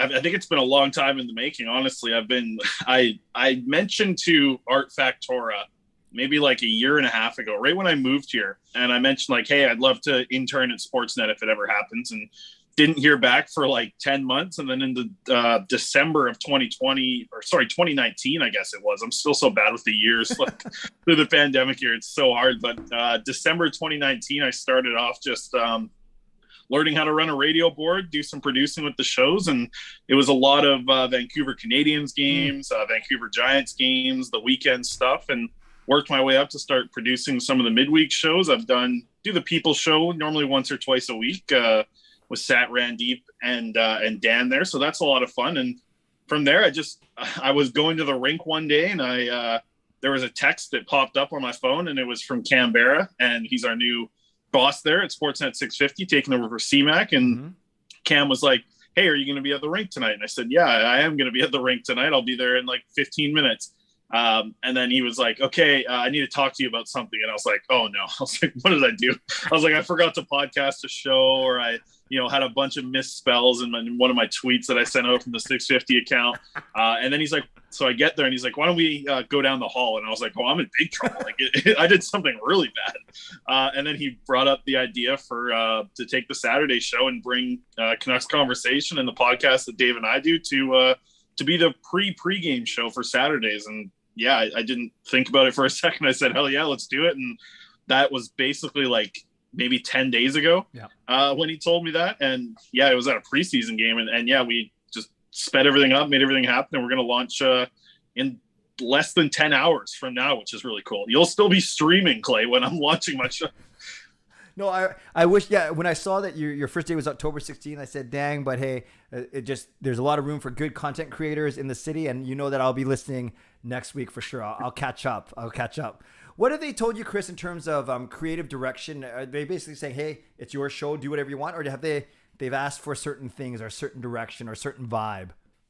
Yeah, the only thing right now is like, hey, make sure it's all Canucks talk, which I didn't have any problem with at all. We're going to do 3 hours of straight Canucks talk. And the only thing we've really discussed for the show is like, let's have a hell of a lot of fun and have a lot of interaction. Like, that's the thing about the podcast is we put it out. It's the same podcast. It's not live. We don't get live interaction. We always get people tweeting at us when they listen, and that's fun as kind of the days go on and people are reacting to it. But now, like, the text inbox, I mean, you know what it's like having your chat. It's so much more fun. And for yourself, I know when you're struggling for content, I've seen some of your and Parker episodes where you guys are just like going off of the chat for the second half of the episode when there's no news. So we're excited to kind of have just like the live interaction and everything. With the podcast, it's impossible to get that live interaction, right? We can do a mailbag episode, but now what we say is going to just be interacted with live on the radio. So we're really excited. I don't think we're going to take callers on the first week, but probably second week, we're just going to get going, and it's going to be, 3 hours every Saturday if there's a game or not. So we're excited to just kind of grow with it. We'll probably get some segments going and things like that, but they didn't really ask for much. They just said, go talk about the Canucks for 3 hours, bring the energy that you guys do on the podcast and have some fun. So that's exactly what we're going to do. Wow. No, that's all. And knowing you and knowing Dave and just how not only knowledgeable, but articulate you are in the way that you can go scripted but go off the cuff as well. I think that's going to make for a really, really neat show, man. I really do. Yeah, thank you. I've been like thinking, because we never ever do an outline for the podcast. We just go in there, we write down like maybe 3 players' names that we need to talk about on a little Post-it note. We post it right in front of us there. But now we have like a big outline that we put together. And the problem is, like, I made this big fancy outline, all these nice colors on it, so you can like separate sections. And there's nothing in it. We literally haven't filled like anything into the outline for the show yet. We're just going to go in there and like have fun again, talk about the Canucks for 3 hours. So we're really excited, man. Like, it's been a dream of mine to be able to host Vancouver Sports Radio. That's why I moved over here. It's pretty surreal at the same time. And we got a pretty good ode to Botch at the start of our intro. He's going to be on our intro every week. So it feels pretty crazy to see where things have come since I moved over here to Vancouver in, I guess, the start of 2019. Well, you deserve all the good things, man. I remember even when they would have you or Quads on TSN 1040 for little hits and stuff like that. So it makes sense that you guys are both naturals that way, and I'm super excited for you, man. You deserve it. You truly do. You truly do. Yeah, appreciate that. It's been really good to just kind of learn the back end, right? Yeah. Like, I've learned how to produce shows, how to work the mics, how commercials work and everything. So I think that part's really helped. And I'll be carrying Dave a little bit. Like, when we got to get to commercial, like, I got to shut him up if he's talking about goalies or something stupid like that. But I think after a few weeks, we'll start to figure it out and kind of dial in what we want for the show. But the thing that we're struggling with is, like, we want to get people involved in the segment. All the shows have wrong answers only, or fill in the blank type of thing. But we want to, like, we don't want to do the same. That's what every radio station, every show does. We're trying to like kind of brainstorm an idea to like get the listeners and the texters involved somehow, but we just don't want to do it the same way everyone else is doing. So it's hard. Like, it's going to take a few weeks to kind of figure out the right segment, but it's going to be a lot of fun. And Saturday is going to be a blast. Like, I can't wait to see what the reaction's like, what the 650 inbox is going to be like. Like, it's so surreal, man. I can't wait. Yeah, you make a good point because a lot of the segments, whether they're, tell me I'm wrong or is it just me or wrong, it's all the same thing. It's based on here's a take that's a little bit counterintuitive, right? And tell me. So I hear what you're saying. Not only those are easy. I mean that respectfully, relatively easy segments, but yeah, I really appreciate that you guys are kind of thinking outside the box and going for it. And to everyone that's made it this far, that are chatting and waiting for your questions to ask Chris, that's awesome. And yes, you guys are the real MVPs by being up with me. I got an hour break. You guys had to sit and listen to my boys blab for a bit. So Chris, I'm so happy to have you. Here's the thing now. Does this affect at all what you're going to be doing with Canucks Army and your other ventures? Absolutely not. Like Saturday mornings, that's still our podcast time, right? That's always been our podcast time. We're not going to change anything with that. The podcast is going to be out literally once we finish talking. I'll get it posted for people because I know people on the East Coast like it at 6 a.m. Their time. So we normally post for 3 a.m. Pacific so that everybody gets it on Saturday morning. But Clay, I got to be honest, man, when I told you, I think I was in one of your chats and I was like, I'll be there at 2 a.m. Yeah. And that was a few months ago, probably, or 2 months for sure. And I was like, I'll be there at 2 a.m. We'll have our chat. I was definitely going to do it. I didn't think I'd be doing a radio show in 10 hours from now. I should definitely be sleeping. But the other thing that I got to bring up is, man, when I was in the past week here, you setting everything up and confirming the times, I was like, oh, it'll be fun to chat with Clay and 3 other people viewing. I am shocked to see that 84 people I see in the chat right now. That is so awesome. That this many people are staying up or around the world or whatever they're doing, getting involved in this live stream. I am shocked that there's 80 plus people in here right now. I agree. And I don't say this in false humility. I thought I'd be happy with 10 or a dozen people. Well, at this time too, that's the thing. I was like 2 a.m. There's going to be no one here. I'm stoked that, just seeing everyone in the chat, John and Chris and Rome and everyone, seeing everybody pop up in the chat. That's amazing. So, 3 a.m., we'll see. It's the first time where it'll be just back to me for the next hour, but I'm showing jerseys. Some people really like that kind of stuff. Some people might find that whatever. And then 4 a.m. got some young up-and-comer podcasters from Montreal. So they're 7 a.m. It's my 4. And then we come into 5, which is Church of Pettersson. 6, I'll do some Canuck stuff. And then boom, from 7 o'clock on straight, like Isles Girl, and then my season ticket partner Mike, and there's Rick Dollywall and Dan Murphy and Marie Huey and James Duthie. It's gonna be a lot of fun. Yeah, for sure. I'm wondering you got a lot of energy right now. I'm actually kind of happy that I'm getting you this early into the stream because, man, I don't know, who's your last guest of the whole schedule? So it's Nick. He's Twisted Wrister, Nick Pinkerton, a wonderful YouTuber. So he's 3 p.m. Okay, and then 4 to 7 though, it's the Canucks. I can't obviously stream the game, but I'll be reacting play by play, and then Gail will be coming on during the intermissions. So I think it'll still be fine because at least I have the Canucks game to talk about, right? Yeah, Gail's just gonna come in and shake you, make sure you're still awake. You got to get to 7, Clay. Come on. Well, Chris, how proud I am and how I love showing off my family. So I was able to have Kayla, my daughter, and my brother Jason, who's a lot of people really liked him because he's a little more calm than I am, but just as smart. And then we went Kayla, my brother Jason, then the 2 boys, and then Gail, best for last, right? So she'll come on at the end. That's good. Well, yeah, you want her to be the one shaking you. I don't think you'd trust the boys. They'd be going a little too hard on you, probably between 4 and 7. There. Yeah, exactly. I'd wake up in a dumpster somewhere on the other side of Richmond. Hey, so yeah, and I know it's funny, man. Even as I announced the times, even before I did, I had no joke about 3 or 4 people reach out to me on Twitter, knowing your style of staying up late or getting up early or whatever you do to follow some of our prospects playing in other leagues overseas, hence the jersey. So tell me a bit about that love of just following it. Was it because of your job, or have you always loved the notion of watching up and comers? Yeah, and honestly, this isn't too hard for me. I worked at a mill for 5 years where you work night shifts, you work graveyards, you worked, some shifts you started at 4 a.m, some you finished at 7 a.m. So I've never really had a problem with it. This was easy to adjust to, but prospects is always something that I've loved to watch. You're another positive guy. I'm a positive guy. I think that with prospects, you can kind of just be blatantly positive. You can just hope that they're going to develop, right? When there's something that there's something in a prospects game that I don't like, I'll bring it up. But at the same time, it's not one little thing in an 18-year-old's game is going to ruin his career. Right. So I like the ability to be positive and showcase the good things that these young players are doing.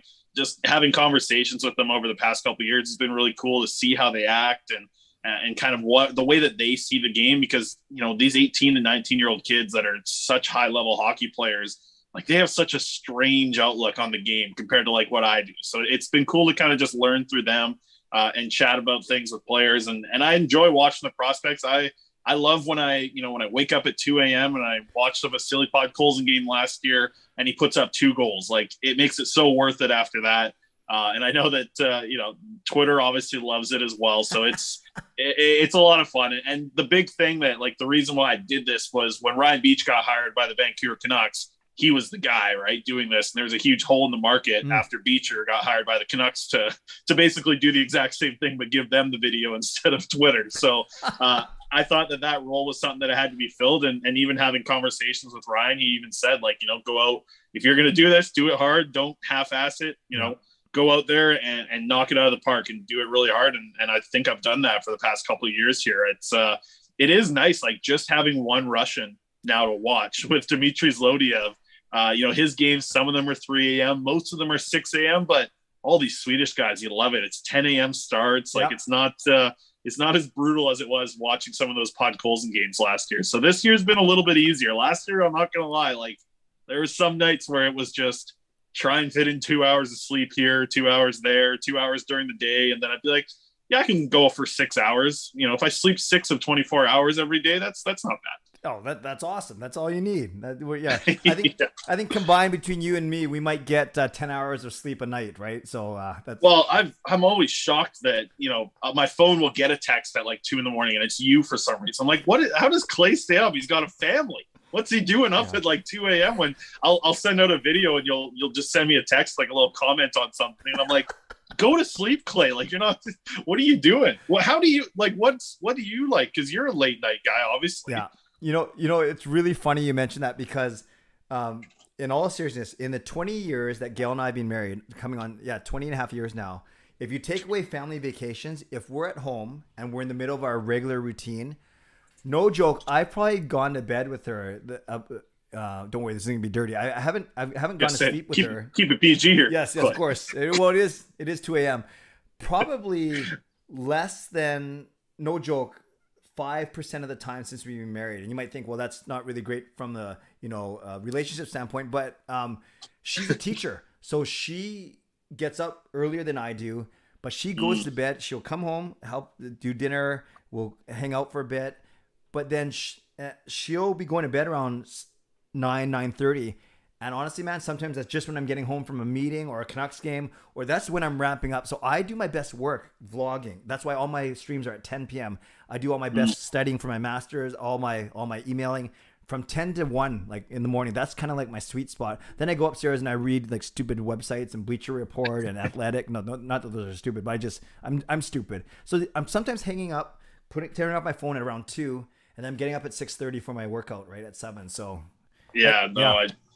I'm with you with like my go-to time. Like it feels like once midnight hits, that's when like 80% of my articles are written. Like honestly, like Dave used to be really good at it, and he would edit them at like 1 or 2 a.m. when I finished. He's gotten a little more a little more strict about that. He wants articles in the morning, or if I write something at 3, it's not getting edited until 7 or 10 in the morning whenever he wakes up. So yeah, I'm the same way. Like I like enjoying the day with everyone, and then when the work has to be done, like everyone's asleep, and that's when I like doing the work anyways. There you go. So next time, what's your girlfriend's name again?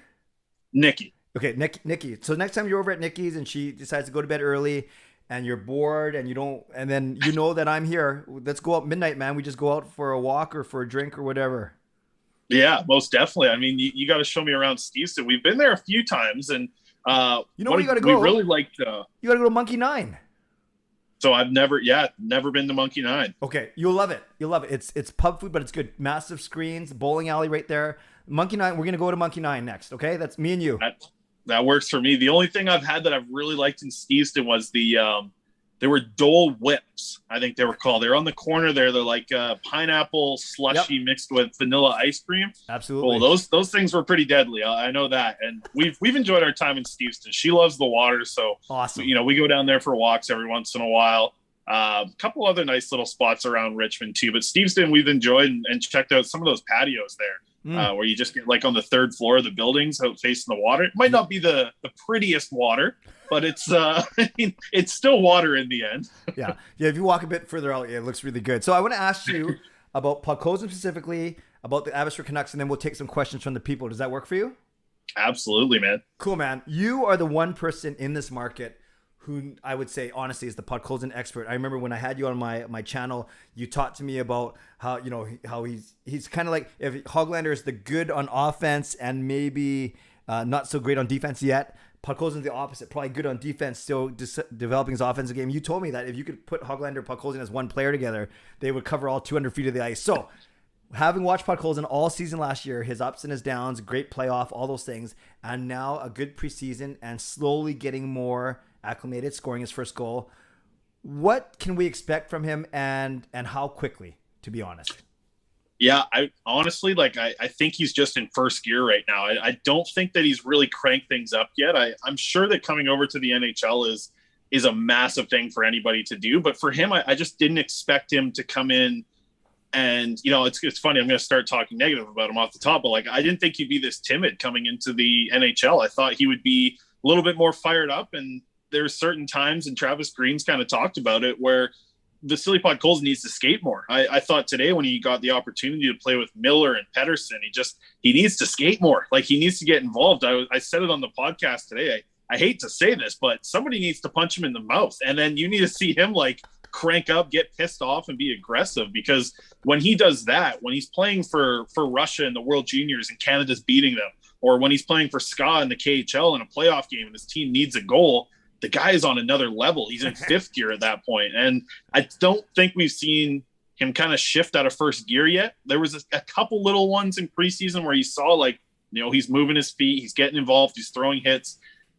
It was nice to see the shot today, but this is just this is the floor, I think, for Vasily Podkolzin right now. It's only really going to go up, and there is going to be a learning curve as you come into the NHL, but it's not going to be a tough one, because this kid was a star in Russia. He wasn't just everyone knows that he didn't get a lot of minutes. He was a fourth line guy, but he was still a star. He was still a teenager in the KHL. Those guys are always stars.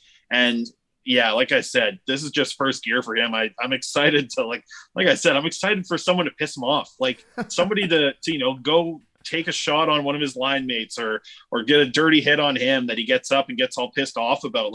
That's what I really like. Just that's when you're going to see Podkolzin at his best. And it just seems like he's a little on the outside right now. But once he starts to kind of dial it in and really get into his game, I think this is just the beginning. And seeing the shot today was amazing. That was great to see him just absolutely rip that. It was funny hearing Pettersson at the intermission, because you watch Pettersson's goal, a little bit different, more of a 2-on-1 rush, but very similar spots where the shots went. And hearing Podkolzin just talk about, remembering his first goal and everything is kind of cool, because if you look at those goals side by side, it's pretty much the same shot from the same spot on the ice going over the same goaltender's shoulder. It was pretty cool to see him come in and do that. Oh, that's a pretty cool story. Wow. That's awesome. Oh yeah, that's a really good point, actually, coming down the right wing and from the dots, right? Yeah. I like it.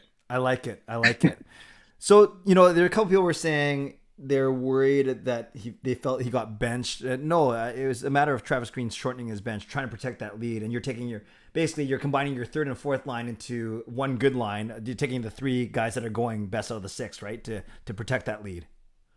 Yeah, I found it kind of interesting the way Travis said it in the postgame today too. He was saying that, when a player sits for 10 minutes, he's like, there's a couple points where I wanted to get him back in, but he said, Travis was even saying, I've been there, where you sit for 10 minutes and then you go out for a shift and your legs are just dead, right? After sitting on the bench for 10 minutes, you're not really ready to go. So he kind of just said he was going to keep him out the whole game. And, that's unfortunate. Obviously, we all want to see Podkolzin get as much ice time as possible. And I think when they're in that spot, though, I don't want Travis Green to be worried about playing Podkolzin, right? I think his defensive game is at an NHL level, and I think he's a guy that you can trust to not get scored on at the NHL. He was one of the lowest goals against. His on ice goals against was one of the lowest in the KHL last year.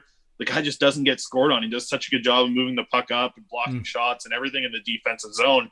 I don't want him to be one of the guys that Travis Green has to worry about. And I know he's a young guy and he's a rookie, and Green is going to worry about him, but his play style, man, like I think Travis Green's going to really start to love him once he kind of cranks it up and is always moving his feet, because that's the thing that Green just needs to see from him. Right. No, that's good. So that gives, I love, we can trust you because you are the Podkolzin expert. So that's it's comforting to hear that from what you've seen and what you know of him, that he's kind of easing himself in, and he's, like you said, he's still in first gear. If his first gear is, that's not bad for a first gear. I can't wait to see him revved up completely. I was shocked to see him already getting an opportunity with Miller and Pettersson. Like that blew me away this morning, seeing that line combination. Yeah. And I found, I like Podkolzin. I love Petey and Miller. I found that, and I think Thomas Strantz or someone tweeted about it, you have to be really precise. You got to really think the game at a high level to play with those two guys. And I'm not saying Podkolzin's not going to be able to get there, but that's a lot to ask for from a rookie playing in the second game, right? Oh, that's what I was thinking. I was like, we've talked about it so much on our show, and it's been talked about so much online. It was like, maybe by the second half of the year, he's in the top 6. It's like, no, by the second game of the year, he's playing on the top scoring line. So obviously Green likes him. Yes. I mean, he has to like him. Everybody seems to like him. I mean, you saw like all the Instagram stories from the Canucks players tonight. They're just jam-packed full of Podkolzin holding up his first goal. So that was nice to see. I think everybody likes him. And I got an opportunity to meet his translator and meet him and his wife. I was talking to the translators. We were getting coffee. And he came by, and I mentioned, hey, I'm Chris Faber. I did the video. Like, I've been waking up and tweeting out a million videos of yours. And all he said, he answered me in English too. He was like, whoa, man, you're crazy. I was like, yeah, believe me, it's been a crazy bunch of times watching this. And then, I saw him and his wife and Sasha, and, the translator, she's not just a translator either, right? Like, she's also helping Klimovich and Podkolzin just with everyday little things, whether it's getting a bank account set up, how to pay rent, how to, do a lot of things that we just don't really think about when we think about hockey players. It's, he needs a bank account, he needs a credit card, he needs a phone, like everything. To hear that she's kind of doing that behind the scenes, got to give props to her, because all we really see from her is when she comes out to speak to media. And I think we've only seen her a few times now, but she's behind the scenes doing a lot of work for these 20-year-old and 18-year-old kid in Klimovich down there in Abbotsford too. Mm-hmm. That's awesome. Oh, by the way, you want to hear something funny? When I did a vlog about Podkolzin saying I'm not nervy, I'm not nervous, I found out, and this isn't to point, this is for me learning, I found out that translator is for written, and interpreter is for verbal. I didn't know this. So I did a whole vlog talking about the translator as well. No one pointed out to me. Something didn't feel right. And I looked it up, and apparently a translation is for written, and interpreting is for verbal. Just something I learned. Yeah. Well, I'm glad you remembered it, because multiple people have told me that too. Like, stop calling them a translator, call them interpreter. But I've completely forgotten. So I'll try and remember this 2 a.m. conversation, and I'll say interpreter next time. There you go. Let's go to Abbotsford for a few minutes. I know that you've been out there, you've been covering practices, you've been tweeting a lot about it. Tell me one forward and one defenseman that we should be excited about, or maybe flying a little bit under the radar, or maybe it's a combination of both. Yeah, I'll give you one to be excited about right off the top. I think it's obviously Danila Klimovich. Everyone's going to be excited to see him on the second power play unit. Looks like he's going to be playing on a third line. He's going to have, some veteran AHL players around him. That defense core is going to be the strength of it, right? They got such a deep defense core. The guys that they have on their third pairing can play on a lot of teams' top pairings in the AHL. So it's going to be exciting, but I'm not going to say him. I'm going to say Karel Plastic, who looked impressed us quite a bit. I think everyone who was out at training camp, kind of noticed, who is that guy when they saw him skating down the wing and firing shots. And he played in the Czech league last year. He's obviously been a guy who's been in the World Juniors for 3 years. He got a full 3 years in at the World Juniors for the Czech Republic. And he's a guy, it's a big jump coming over from the Czech league over to the AHL, but he's impressed quite a bit. Looks like he's going to start on the fourth line, not going to get any special teams time right off the bat, but he's a guy to keep an eye on to move up the lineup quite a bit. And one of the underrated forwards, I keep bringing him up because like I think he's going to impress so much, and I think he's going to be the player that actually leads the Abbotsford Canucks in games played this year. I think Chase Waters out of the Saskatoon Blades organization, he's going to be a guy that Trent Cole just loves. He's a 3-year captain in the WHL. Yeah. He's come in, he looks good, he can play center, he's strong in the face-off dot, he's willing to drop the gloves, he's a big body. Every practice I've been at, he's been out there early working with the skating coach. He stays late to work with the goaltenders. Like he just seems like a coach's dream. And that's probably the reason why he was a 3-year captain in the WHL, is because he's the perfect guy to have, for a coach to have like the kind of the bridge between the coaches and the players. And I don't think Waters is going to be that guy yet, especially in his first year as he's just signed out of junior. But I always wonder how guys who have such great leadership qualities fit in to a veteran group when they jump into. And I think that's going to be an interesting one to follow with Waters. But to me, he's going to do nothing wrong in Trent Cole's eyes. And I think he's going to be a guy who plays a lot of games in Abbotsford this year. Yeah, I was impressed when I saw him. I made that one trek to training camp one day, and I'm just happy. So it is Waters, it's not Wooters.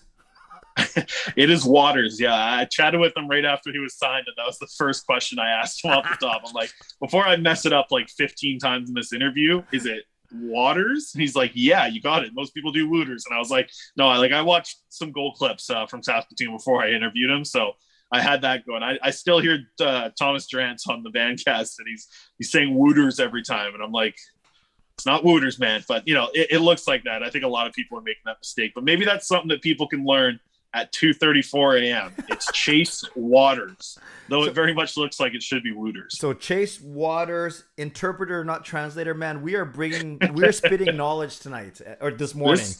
This is like a BCIT class right here. People are getting this for free right now.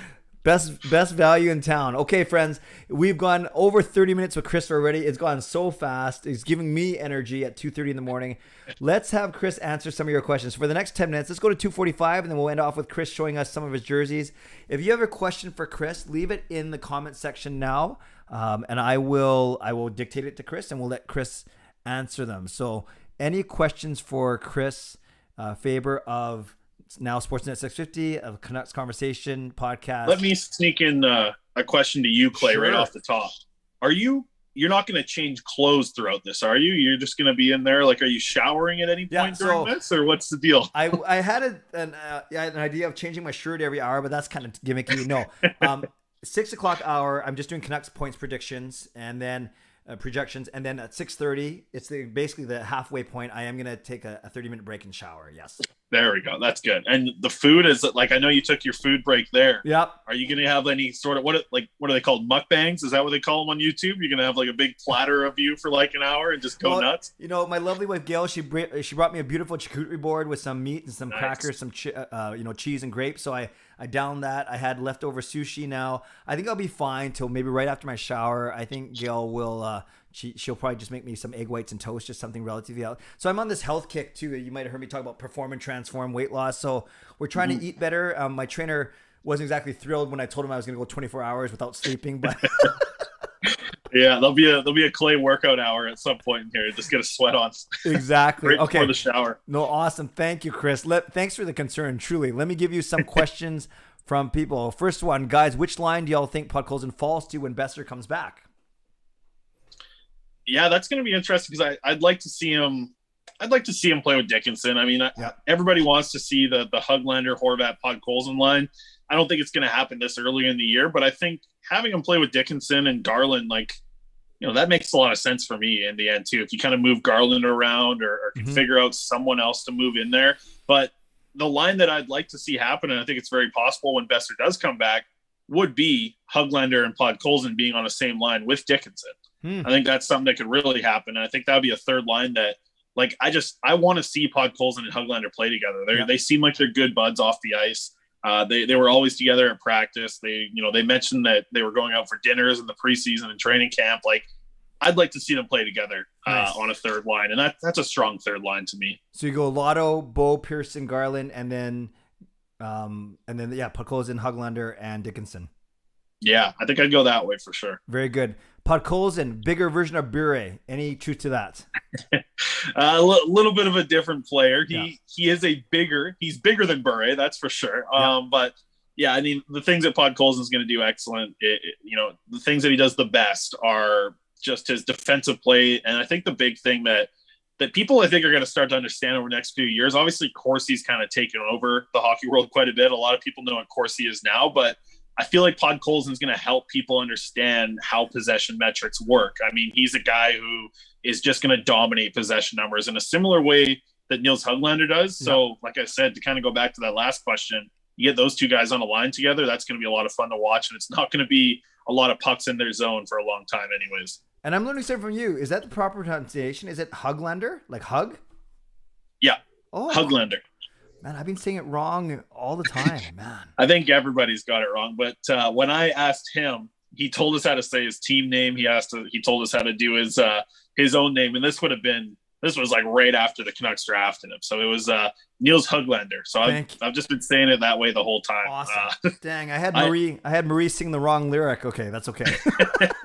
I for a while I was really stuck on Pettersson, but that kind of died pretty quick because when I was watching him in the SHL, it was a female play-by-play voice, and she said it so good, and I was like, oh, Pettersson sounds like when she screamed Elias Pettersson, like it was very different from hearing Shorty cheer and call it out for his goals in the NHL now. Absolutely. How many points for Connor Garland and OEL, the two Coyotes that came over? Ooh, yeah, man, I've really liked Garland. Just, he looks like he pisses a lot of people off on the ice. Yep. I think it's going to be interesting to see how he finds offense with the Horvat line, because I still think that Horvat line is going to play a lot of defensive matchups. I just don't think Green's going to go away from that. I think he trusts Tanner Pearson so much with Horvat. Yes. If Pearson goes away from Horvat and they maybe go with a Höglander, Horvat, Garland line, I think that's a little bit more offensive. But Garland, I'd be happy if Garland gets 45 plus. Mm-hmm. I don't think he's going to be a guy who's going to be in the 60s. If he's somewhere between 40 and 55, that's a solid season for a guy who's playing in your middle six. Yep. And as for OEL, I mean OEL's looked strong here. Like I think he's impressed a lot of people. He's impressed me. I feel bad blowing him up on Twitter with that bad bag skate video. He wasn't that wasn't his best look there. He looked fine in the first two before that. I tweeted out the videos of those two. Those ones didn't go viral. The one that he sucked on definitely went viral. But I mean, yeah, he's coming and impressed quite a bit too. I didn't really know his play style to be this physical, right? Like I think that he's been a guy who's impressed me defensively and has kind of just, I thought he was just going to be a smooth skating puck mover who can do a lot of good things offensively and just kind of, be a zoo in his own zone. But I think he's pretty smart defender in the end. He might not be the best skater, but he is a smart defender. Mm-hmm. Mm-hmm. Thoughts, where are the Canucks going to finish and where are the Kraken going to finish in the Pacific? Ooh, I think the Kraken are going to be pretty near the bottom of the Pacific. Yeah, I think they're going to end up being, I know. I think there might be I think they're going to be down there with the Ducks. Like I think it's going to be Kraken and Ducks at the bottom. San Jose. I mean, I think that it's going to be those three teams at the bottom, and it doesn't really matter which order to me. It's just going to be like which one maybe wants to tank a little bit more than the others, and try and get a shot at Shane Wright here in this upcoming draft. But I don't think they're going to be anywhere near a playoff spot. I think the LA Kings kind of are the next level up from those three teams. I think the Kings might be kind of fun to watch, but yep. I got the Canucks finishing second in the division. I have a feeling that I think that one of the Oilers or the Flames are going to completely fall apart, or the Canucks too. Like one of those three teams is going to completely fall apart. For some reason, something's telling me it's going to be the Oilers this year. Like I have a feeling that the Oilers, something's going to happen. I don't want to make an injury happen, but man, what if one does happen to McDavid or Draisaitl? Like they are just completely down the drain with their whole season. And I'm not really super confident in the Calgary Flames, though I think the way that Sutter's coaching that team, like it just works for them. So I think it's going to be Canucks finishing second or third, kind of bouncing around with Calgary all year long. Nice. How is Canucks Twitter going to react the first time Podkolzin actually gets really mad and does something crazy? Oh man, that's going to be a good day. That's going to be a good day when he does get to that fifth gear I was just thinking what Canucks Twitter was doing at 7 a.m. when he was scoring those crazy goals in the KHL playoffs. Like now everybody's going to be watching, not just me. I'm excited to see whatever happens. I mean, even the first time he drops the gloves is going to be huge. You know, we've all talked about his big, huge hands so much, and those, you know, lunch pail hands that he has that make Brock Lesnar look small. It's going to be nice to see him do that eventually, but that's not something he's going to be relied on to do every night. But yeah, I think it's going to be, everybody's going to take notice when it happens. Like, it's not going to be something that only a few people see. Like, when he does hit that 5th gear, everybody's going to see Podkolzin doing it. Nice. Your biggest inspiration in terms of getting you to where you are today with respect to media?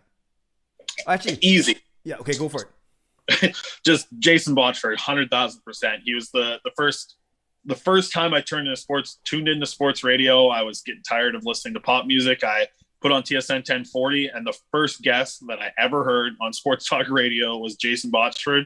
And I was like, what the hell is this? Is this what sports radio is? Like, he was ripping on the host. They were all going back and forth. It was Dave Pratt in the morning with him, and they were just going back and forth, and Botch was calling him an idiot. And then I was like, so I had to get invested from there, and just, yeah, it's Jason Botchford 100%. The work that he was able to do, the way that he connected with fans, the way that he got the fan base involved in his work, the way that just everything that he did. You know, the funny thing is, like, I think he was best at what he does with his writing. That's not what I am. Like, I think I'm better at just talking. And he was also so good at that too. So I kind of take more inspiration from the stuff that he did on radio hits and things that he did with the Patcast with J-Pat, and is just, you know, fill-in hosting on sports talk radio. Like, that's where I get more of the inspiration from Jason. And yeah, just like, I think about it every day, you know, like how you can do something in a similar way to him, because what he was doing was the best. So, you know, you got to strive to get to that level. Awesome. So we're at 2:45. Thank you. Sorry we didn't get to everyone's questions, but I want to give Chris the last 5 or 10 minutes to show off some of his jerseys. So I will turn it over to you, my friend. Sure. Okay. I'll start with the Ska jersey. Yeah. This is not a Podkolzin jersey, unfortunately. This is actually a Chris Faber jersey. I hope you can see that okay. Yeah, we can see it pretty darn good. Good. So that's my first one. I'll go with the funny thing is the next couple. Actually, you know what? I don't need to show that one anymore. That guy's we don't need to talk about that guy anymore. But this one is one of my favorites. Oh, absolutely. Yes. The number on the back might even be better than the jersey on the front with Louis Eriksson. I think that's an absolute legendary jersey now. That's the Lunar New Year one, right? Yeah, and the best thing about it, like, it's funny, it's Louis Eriksson, it's the Lunar New Year, but I also forgot that it's the year of the rat, which is just, like, so much better. It's like the icing on top for this Louis Eriksson jersey. Then the next one, I'm not going to show this one, but he's off the team, obviously. The other guy's off the team. And then this one, I had to get the Sprite jersey last year. Yes. But I was like, you know, new name coming to town. Can't wait to see what Nate Schmidt can do. This will be exciting. That didn't work out either. So one of my players is now playing in Winnipeg. The other one's in Russia, and the other one is on the Phoenix Coyotes fourth line. So that one, then this is my go-to for games, and I'll get to be a fan this year again. For one game, I'll be at the Flyers game as a fan, which is I'm really excited about. And that's just this one. You can I've said it on the podcast. You can see me from space when I'm wearing this yellow Trevor Linden jersey. One of my favorites. And then just a simple stick and rink jersey. Nothing really special about this one. Just stick and rink, an old school one. Yeah. So that's the classic. No name on the back of that. I like the variety that you have there, Chris. I remember the first time I met you, I pointed you out from, I was in my seats. You probably remember this. You were in the corner, and I could see you. I could see you from my seats, and then we met that intermission, and you were wearing the nice Linden, yellow jersey. Yeah, that thing sticks out. Yeah, like I said, you can see me from space if I'm walking down the street in that thing. It's it'll be. But and you know what? Like I said, like the Flyers, they'll be at home. My girlfriend's dad is a huge Flyers fan, so we're gonna go to that Flyers game. He's gonna fly in from Saskatchewan. We're gonna all have a great old time. Bring him out, and I'm excited to like sit in the stands again and drink a couple of wobbly ones and wear a jersey and just cheer. Like I'm not allowed to cheer in the media box, so it'll be nice to do a little bit of cheering and have some fun at the games again. But I have more if you want to get into more memorabilia. I didn't bring that's all the jerseys, but I'll kill some more time for you here. I got a good stack of Canucks rookie cards as well. Nice. As I've been building up quite the collection. My favorite still. is the Nikolai Goldobin. Well, hopefully, I don't think you can see that too great. Yeah, we can see it. It's good. Good. So Yep. 2 different OHL. So I got the NHL rookie card and the OHL rookie card. Nikolai Goldobin. Obviously, this is kind of the golden standard. I got the Elias Pettersson rookie card. Nice. One of the best I've pulled. We got the Quinn Hughes rookie card. We got 2 Niels Höglanders. And then this is the money shot right here. This is all the Jack Rathbone rookie cards, which I've very much invested into Jack Rathbone rookie cards. Wow. So I'm banking on him to do well. A couple of big misses by me are buying all these Olli Levy and Nikita Triumphant rookie cards. Those didn't really play out, but a couple of Mikey DiPietro cards. One of my favorite Canucks of all time. Yes. Mason Raymond. Yes. So you can see that card a little bit. A young gun of him. I got a Yannick Hansen. Another nice little one there. What else do we got here? Trevor Linden. Nice. That's a Trevor Linden rookie card. And this is one of my favorites, obviously, of the Silly Pod Colson KHL rookie card. Oh, yeah. So those are about all the rookie cards for sure. And then I got my favorite sports memorabilia thing of all time here to show you as well, Clay.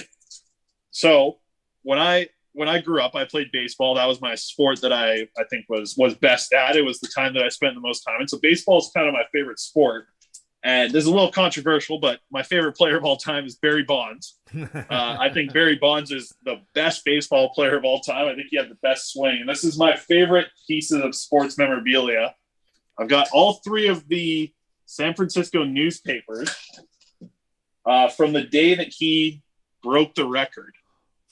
So I've got the 3 different big San Francisco papers on the day that he broke Hank Aaron's home run record. And these are my favorite pieces of sports memorabilia that I own. Oh, thank you for sharing that. That's awesome. Now, when it comes to, so one of my most loyal subscribers, his name's Chris. You can see him there in the chat. He also collects cards, and we chat once a month as part of like our membership thing. And then he's always telling me about, getting this one, buying this pack. So for you, Chris, is the long play here to sell some of them or to collect them? Like ultimately, what's the long play here?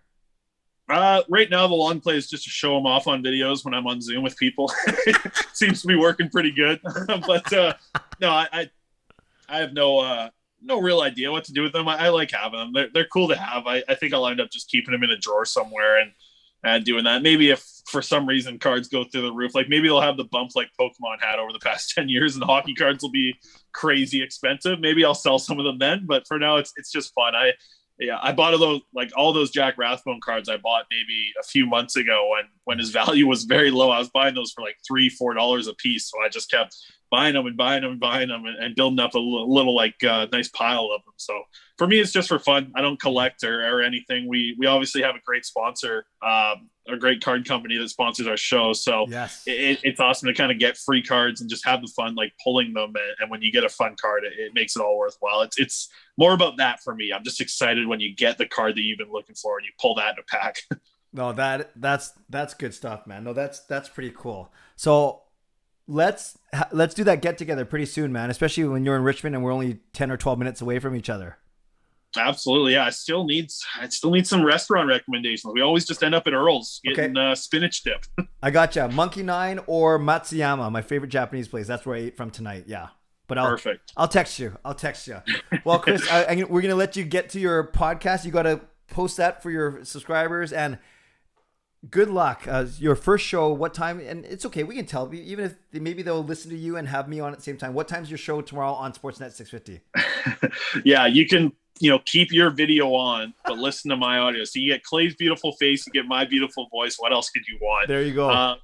We'll be on from 12 to 3 tomorrow. We're going to end up being the pregame show for every Saturday. So the Canucks play at 7. The pregame show will start at 6.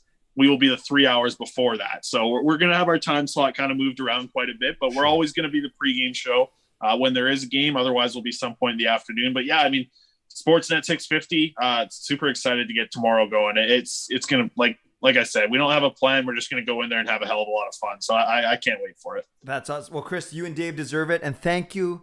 You're an amazing guest at 2 a.m. You know, it's not even tomorrow. You are going to be on the air later today. It sounds weird to say it like that, but it's the absolute truth. So thank you for your friendship. Thank you for your support. I know you're always reaching out to me, encouraging me, and sharing that stupid thumbs up meme. So thank you. And yeah, good luck tomorrow, and we'll connect really soon, Chris. But thanks for coming on this morning. Yeah, most definitely, man. Happy to eat up an hour of this 24. So I think you're, what are you, a third of the way? Yep. Now? That was the conclusion of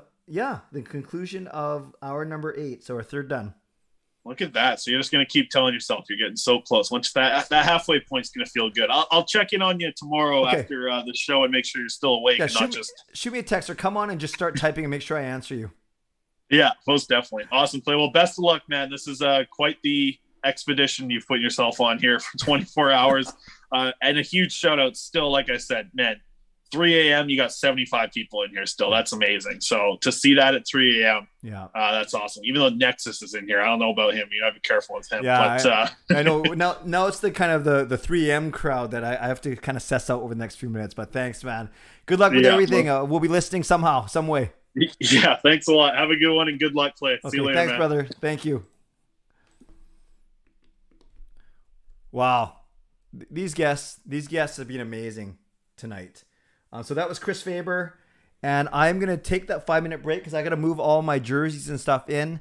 So I'll come back in a few minutes at around 3:00, and then we will get going with the next thing, which is I'm gonna show off all my jerseys and my hoodies and things like that. So let's set this timer for about it's 2:54. Let's do about 6 minutes. So I will see you back here in a little bit. Make sure you come back. Go to the restroom, take a stretch, do whatever you need to do. I'll see you in 6 minutes.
We are back, and you can see that mountain of jerseys and swag that's behind me over my shoulder, and we are gonna go through each of them. I'm gonna show each of them off to you. Tell a story if there needs to be. So this is gonna be a pretty chill hour for sure. But as we get started, I need to give you the code word for this 9th hour. So we are indeed 1/3 done now. We're going to be slowly inching towards the halfway point, but for now we are done 8 hours and we are starting hour number 9, which is pretty cool. So the code word for this hour, my friends, is the name of my car. So it is Civic. Civic. Civic. I drive a Honda Civic. So that is the code word for hour 9. If you have all 9 hours already, then you have you're gonna have 9 chances to win these Canucks tickets for the October 14 game. So once again, thank you, Justin, for the donation. We are there, and there's 70 of you in here at 3 a.m., which is pretty darn impressive. I was looking for something in the break that I need for 6 a.m., so hopefully I'll still find it. The next 16 will cruise by. Yeah, sure, next. It's just gonna fly by just like that. So pretty cool. The subscriber counter isn't synced completely to YouTube, but we are at 7861 now. So we're at 7861 when it comes to subscribers. So I'm confident we're gonna get to 8,000 tomorrow, which is pretty cool. By the way, if you've been here for all 8 hours so far, actually no, let's do this. There's 70 of you in here. Let's just go crazy. Not go crazy. In the chat, type in a number from 1 to 8. Basically, how many hours you've been here. How many? Yeah, I know you got to work, Justin. Thank you. You're gonna miss some of the cool stuff, but you can go back and watch it, obviously. So, how many hours have you been here? So, Justin is a champ. He's been here 8. Quattrob 7. I'm just gonna read us some of these numbers, and then we'll get going with the jerseys. So 8, 7. Noah's been here for 8. Nexus 1. C Edits 8. Man, C Edit, you're the best. Well, you guys all are, but Justin, you're the best. No, I think No is from Boyd, right? Is that one of Kayla's friends? V's being here. Hey, for all of them. Matt for 3. 7.5. Rome 5. Had to ref hockey. Oh, that's awesome. You came back. 7 for Terry Ann Schooling. Bud for 1. Being 1, no problem. 2 hours. 6.5. I love the accuracy. Okay, let's get to this. You're gonna see that I'm pretty boring. I'll just start talking. So I got jerseys, t-shirts, hoodies, jackets, and then shoes and hats. Austin, good. You and stick with me, brother. Now, I don't have time to put all of them on and take them off because I'd probably hurt myself and I'd probably get too tired and get winded. But let's see what happens. So this, you'll notice for the jerseys, I'm going to go from newest to oldest. I do not have a new Canucks jersey since they took the Vancouver word off, and I didn't get a reverse retro. So this is my favorite. This is the one that you see in the thumbs up meme. So this is simply the Hughes Flying Skate 50th anniversary.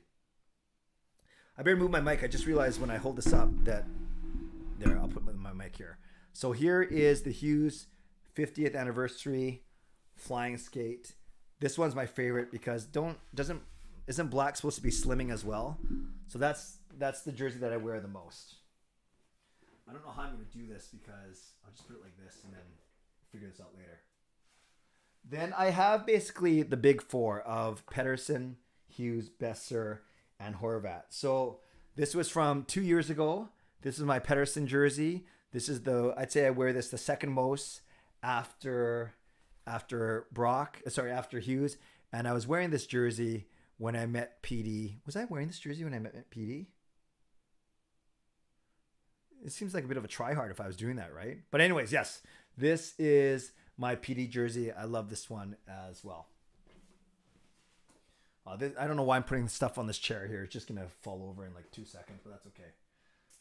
So remember, core 4, Hughes, PD, Besser, and Horvat. So here's my Brock Besser. I know this is a little boring because they all look the same. I just realized, like, unlike Chris, who's got different eras and different colors, I'm pretty boring.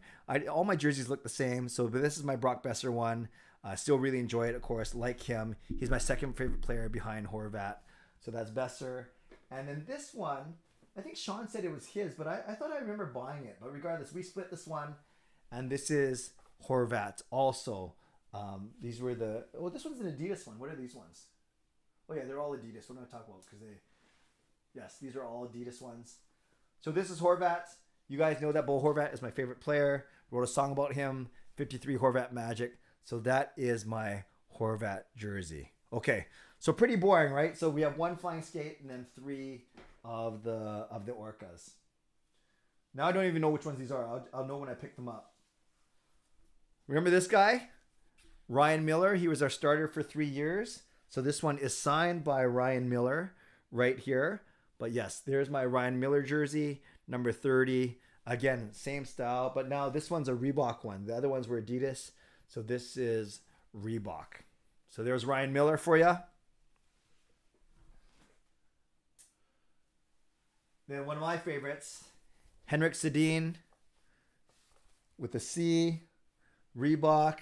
And this one is signed by a lot of players because I think it was one of those season ticket member things where you got to go around and get it signed by whoever was around. So, you know, I see a 27 there. I don't know if that was Malhotra or that was someone else. I'm trying to read some of these. 55, I think that's Biega at the time. Here's 19, but that's not Nazin. I don't even know. There's Bo, 53. Brandon Sutter, 20. I think this is Henrik up here. I'm pretty sure that's Henrik right there. Is that a weird 33 and that's Henrik Sedin? I don't know. Who knows? I should probably know these things. But yes, my Henrik Sedin, I like this one because it is signed by the entire team, or most of them. Can't have Henrik. Well, having Daniel. Now, this one was given to me, and I'm not a jersey snob. I don't... You know how you can kind of tell the knockoff jerseys are the ones that were made in a different country because often the numbers are too bubbly or the letters are too bubbly. So I think just the way that this one is, I thought that this one was not the... But you guys know more than me. It wasn't a thing about if it's a sticker, it's not real, but if it's stitched. I always thought that this one felt a bit weird. I don't know. There's something about it. Maybe it's the number that doesn't look right. But anyways, this was given to me. So if I hold up the Henrik versus the Daniel, I can't tell. I don't know. It doesn't matter to me. But I know the legit jerseys have the fight strap too. At least I know I don't know the difference between authentic and replica or whatever. But yes, I have Daniel and I have Henrik. Okay. I should have made this one of my Kahoot questions.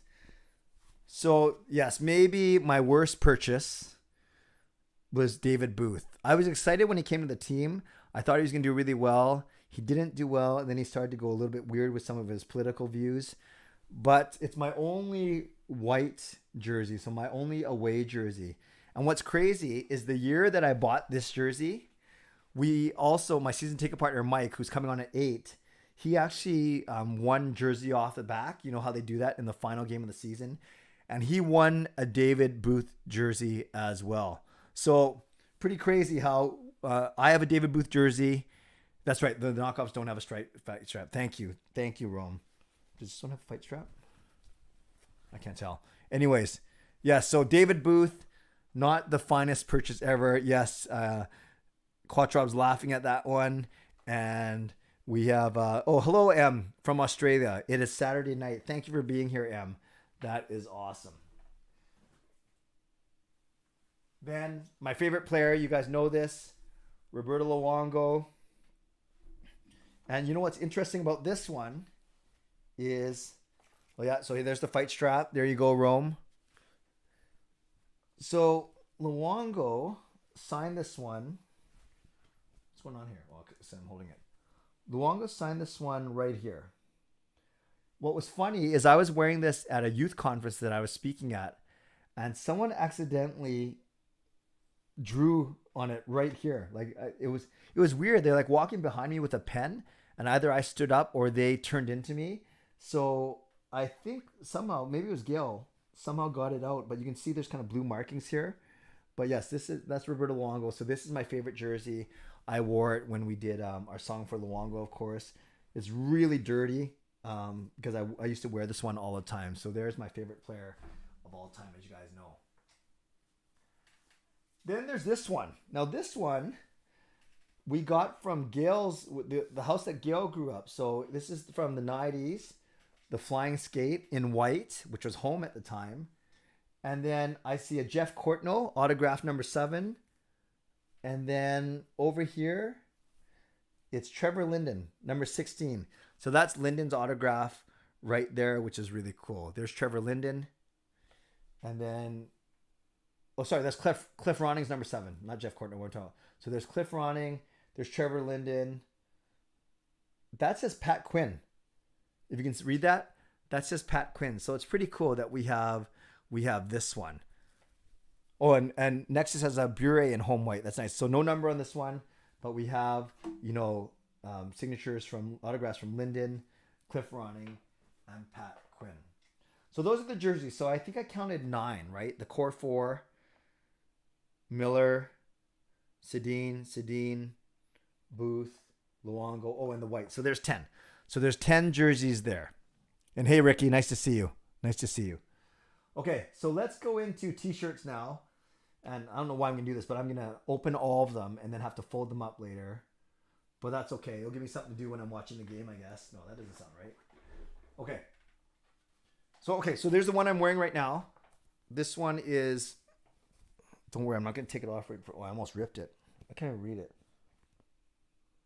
Oh, this one's a Mitchell and Ness. So this is going to sound a little bit conceited or whatever. No, it's not conceited. It's the truth.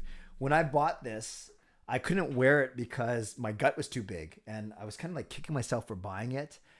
But because I've lost 13 pounds over the past 6 weeks, a lot of not only my shirts and stuff, but my work clothes, my dress shirts and my sweaters, they're all fitting better. And it's not just about how you look. It's more important how I feel. But a lot of times how you look dictates how you feel. Let's be honest with yourselves. So I'm happy that I can wear this shirt. And I wore it in my new music video with Marie.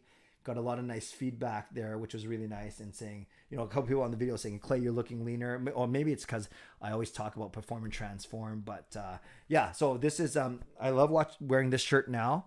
And yeah, and this is one of my favorite t-shirts right now. Quattro, will I buy a Hoglander jersey in the future? Not sure whether it's going to be Hoglander, Rathbone, or Podkolzin. I think it'll be one of those 3 guys for sure. Let's get into some of these t-shirts. This one's a standard Canucks. This one is Campus Crew. So very plain. You'll see that my style is quite plain actually. I don't like anything too fancy. This one's similar to this one, but this one's black. This one is a dark gray. Let the mess begin. I wear this one quite a bit because it's just a nice color. It's a little different. So this is the Modern Eye Stick and Rink. This one is by... I can't read it. Oh, 47. Is that a band? Is that a group? Or is that Sven Berchi's number? So anyways, I like this one. A pretty plain blue stick and rink one, but I enjoy wearing this one. I wear it a lot. Oh, this one's a little dirty. I wonder how many of these I need to put in the wash. This one was given out when Daniel and Henrik were playing their last game. A lot of you guys have seen this. They sell it for discounted now, but I really like this one, of course, with both Daniel and Henrik's face. The 22 and the 33 in the middle. So this one is always going to be an important shirt for me. As you guys heard earlier in the stream, I was at the game where they played their final home game of their career, and then I was at their retirement jersey, the retirement ceremony as well. So I like this one. This one is from the Brock Besser signature series. So it's called New Era, and it has Brock Besser's signature on the back. Right, his number BB number 6. But this one I like, and I wear this one a lot too. You see me wearing this one a lot in the live streams. Canucks After Dark or my own. Again, very plain with the gray with the blue writing, but I do like this one as well. Hi T says, ever sit beside a fan cheering for the away team and they won the game? Yeah. There's been fans not beside me because that would be my wife Gail or Mike or one of my kids.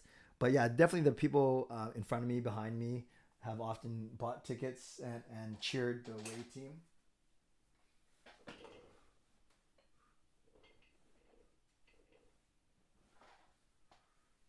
This one I don't wear a lot.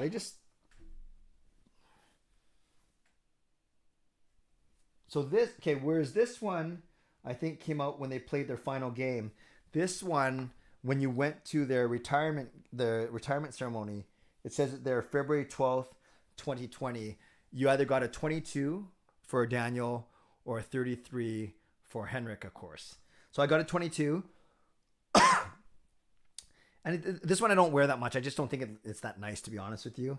But this one's important because this was the very last game I went to before COVID struck. So this was February 12th, 2020.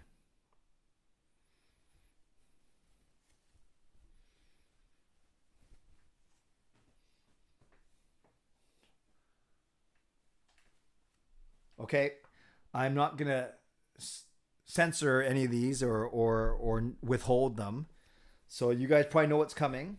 I used to wear this one a lot, especially to work out or to bowl, because this one is my Jake Virtanen one.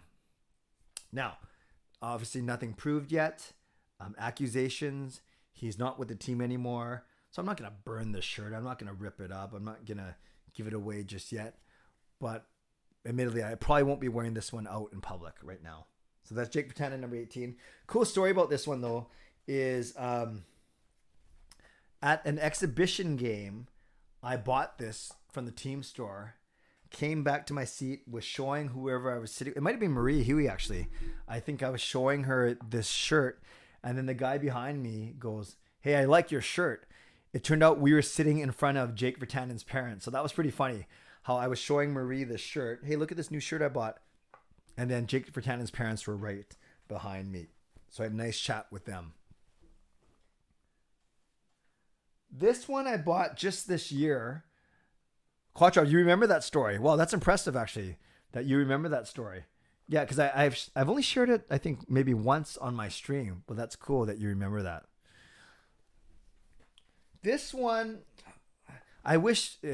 I went to the locker rooms sale, and you obviously can't try shirts on there. I wish I did because I like the design of this one, but it's really weird. It has no neckline, so it basically comes up here, and it doesn't feel right. So you can even tell just by looking at it that it's got a really, really high neck.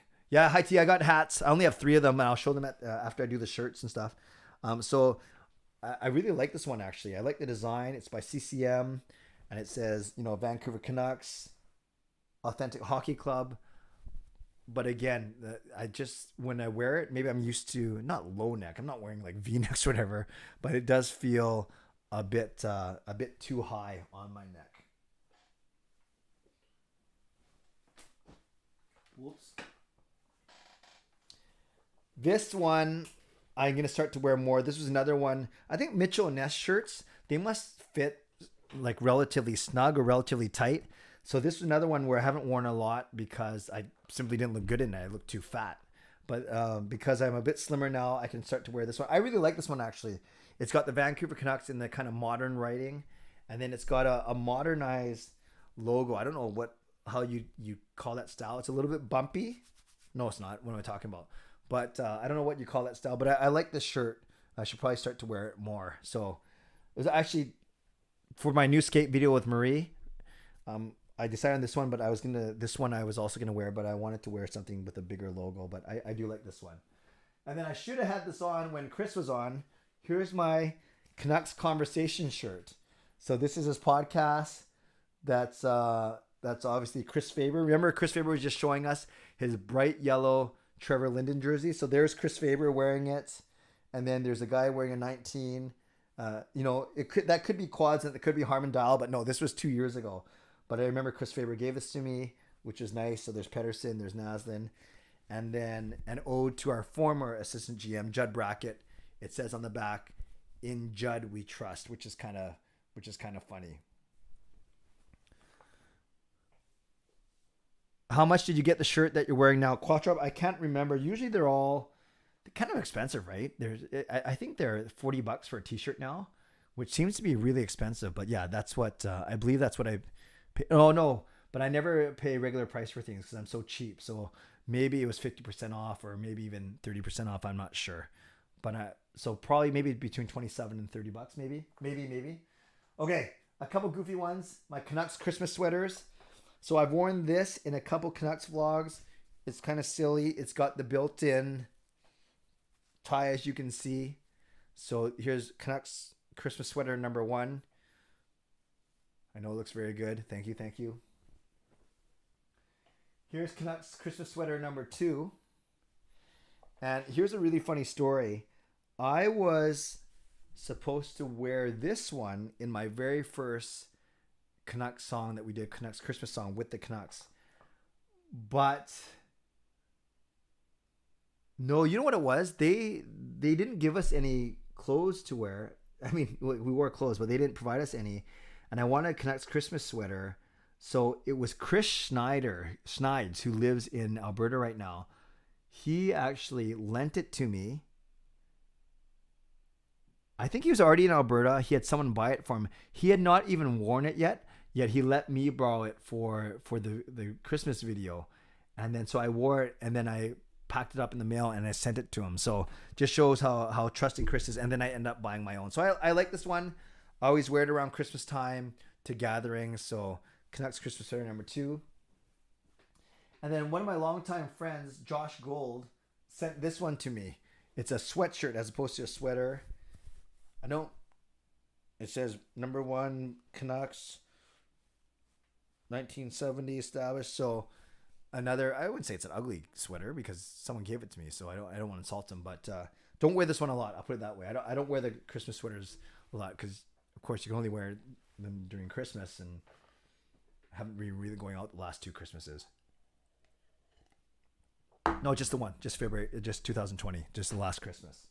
Okay, now we're going to get into hoodies and I think it's other jackets, other jerseys, and hoodies. You guys see me wearing this one a lot. Anytime I go golfing, well, at least if it's not, the first day of a multiple day trip, this is my favorite Canucks, my favorite golf shirt. Has a small Vancouver Canucks logo right there as I find it. Yeah, there. And I really like this. It's very comfy, very soft. I love this one. It's just so soft on my face and on my body. You need to be able to breathe right when you're golfing. So I really like this one. Yes, this is my Canucks golf shirt. Now, I actually think the strength of my collection is my hoodies and my jackets. And you guys see me wear them a lot.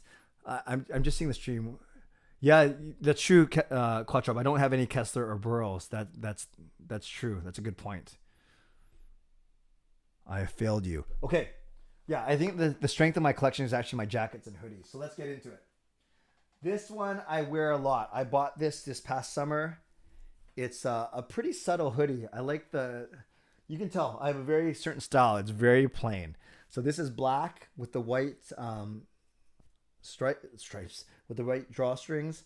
And I really like this logo. It's kind of faded and it's small. It says Vancouver Canucks Hockey Club, Western Conference, established 1970 with this skate logo. You guys can tell that I like the skate logo, right? Boom, boom, Quinn Hughes jersey, a lot of my shirts. So this is by Sportique. I really like this one. Very comfy. I like the zip hoodies for sure. So there's this one. This one I think I will put on because when I bought it, it was pretty sick. And even if it's fading, even if it's starting to get wrecked, I love this jacket. And I think it looks pretty cool, especially when I wear it with my son's shoes.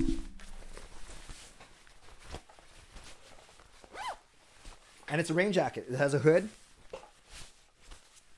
So this, I love this. I love it. So you can see the stripes are kind of going a little bit because I wore it so much. But I really like this. It's comfy. It's light. And it's got pockets. And it's got a hood. So it's a rain jacket. And because of these colors, it actually goes really cool with these shoes. And you guys have seen these shoes. I've tweeted about them before. These are Nike shoes that oh my gosh, I look like I'm going to go rob a bank or something. Yeah, I really like this one. And then it goes really cool with these shoes that my son Sean painted for me. So these are Nike shoes. Yeah, and you can see he did the stripe. So whenever you see me at games, I'm wearing these shoes because I think they look awesome and they do get noticed a lot. See the V's there? I gotta hold it higher, I guess. I just showed you the laces. That was stupid. Well, I can't see anything because I have this hood way over my face. Okay, now I'm getting a little warm in here. Well, you guys like that? You said pretty stylish, cool. That was a very nice combo.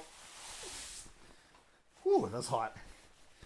Yeah, that's why I wasn't going to try all these on. Because number one, it would take probably 4 hours for me to get in and out of all these things. So this is a Herschel jacket. I'm totally not into brand names. Actually, the one thing I appreciate about my kids, they're not really into brands. Gail, she always looks good, but she's not really into brands either, except for Louis Vuitton. And yeah, so I really like this jacket, as I've just completely destroyed the zipper on it right now. Yeah, so that took me about 2 minutes to get in and out. That's why I'm not doing this for every single thing. Now, this one, it's not the nicest jacket or whatever, but I want to show you. I have 3 of these now because I volunteered at 3 of the golf tournaments. This year was different because it was so close to training camp that they didn't have the players or the coaches play. But this is the Jake Milford Canucks Charity Invitational Canucks Kids Fund. This is nice, very light, no hood on it though, so you can't really use it as a perfect rain jacket. But still, I do like this one. I like this, the kind of the high neck thing.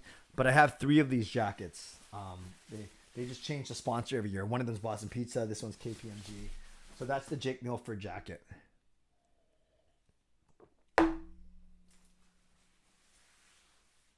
This one, probably not one of my better purchases. I like the top. It's got a crew neck. So it's an Adidas jacket. I like actually the style. Nothing on the back. But this patch is so silly. And then you take it off. And then obviously there's a different, it looks like a hockey puck. There's a different type of patch I think on here before. And then they just repurpose it with a Canucks patch. So when I'm wearing this from far away, it looks fine. If you can't tell that's a patch. But when you walk up to it, they say, hey Clay, why are you wearing a patch over your left chest? So not my most favorite. I'm not sure if my wife Gail can hear me, because if she hears me say that I wasted like $50 or $60 on a jacket that I don't wear, I'm not sure how happy she'd be. But yeah, this one's okay. For Fulham says I'm a legend. Thank you. That's very kind of you. I think this is gonna be the toughest hour too, because 3 a.m. to 4 a.m. it's the middle of the night here, and then it's 6 a.m. back east, so people are starting to wake up. I think all the hours should go up. So the fact that there's 65 of you still in here right now, what's pretty scuffed is the whole jacket or the patch. Regardless, not the best. Okay. Oh, I messed up the order here because I was gonna go. Okay, I'll do jerseys last. This one matches my cup from the All-Star game in San Jose, the one I met Petey in San Jose. I just said that in January 2019. I really like this one. I like the logo. You can tell it's got the San Jose vibe. Their colors with the teal and the white. So this is good. Drawstrings, hood. You can't call it a hoodie if it's not a hood. If it doesn't have a hood, I mean. So I like the why do I hang these things up with the? Why are all the sleeves all tucked in? Anyways, well, this is dirty too. It's like I don't do any laundry around here or something. So there's my. I think this chair is gonna fall over any minute now, but that's fine. The way they put the patch on there, yes, I agree. Austin, you're getting tired. No problem. How do you think I feel? Muka Shinoboro, good morning. Hello. Been watching Southern Ontario. Oh, so you're up, Fulham. That's awesome. Antonio, thanks for the stream. We'll be back later. No problem. Wouldn't wear it. Hey, no offense taken. This is my favorite. I don't even know if I bought this at a Canucks game. I think I did. Pretty sure this is... What brand is this? It just says Van City, but isn't this... Is this a Van City brand? I guess it's not Mitchell and Ness. I love this one. I wear it all the time. It's comfy. This one actually has its sleeves out. Yeah, nice little hand warmer there. And then, of course, the hood. I don't know why I keep showing you the hood.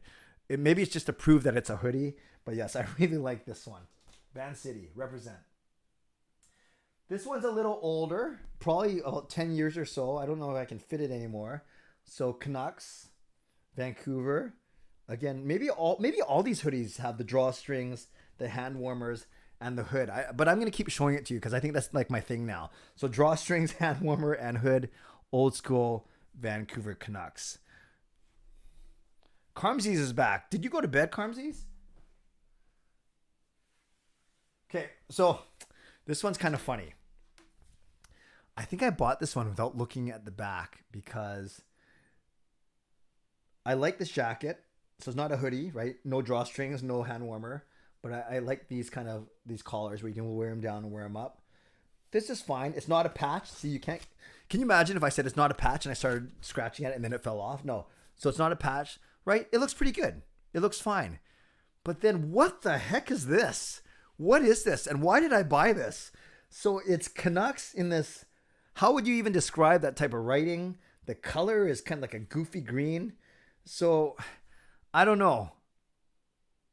I think this is maybe another one that I don't think I should have bought. What am I doing? What was I doing here? What's your favorite? It's my black Canucks Quinn Hughes jersey, the very first thing I showed, and it's a raincoat with the orange and yellow stripes that I showed about 5 minutes ago. Elvis. What's Elvis? This looks like something you'd find at Winners, and there's nothing wrong with Winners. But yes, yeah. Not. You know what I should have done? I should have had you guys for everything I showed say, would you wear like a yes or a no, basically if you'd wear it or not. Yeah, maybe let's do that just to get it going. The writing script reminds me of a green clover. Yes, Austin, I'm still in chat just listening though. No problem. Okay, for the next ones, just put in yes or Y or N if you'd wear it, and you can't say maybe or not sure. You got to be definitive. Yeah, St. Patrick's Day, exactly. Yes or no. Okay, so here's the next one. This is a workout shirt, a dry fit, Nike running dry fit, and simple. Very, I love these soft fabrics like this. Feels so good on my face, on my body. And then this one has a very subtle stick and rink on the sleeve. Nothing on the back. Dry fit. Would you wear this one? Yes or no? Yes or no? Would you wear this one?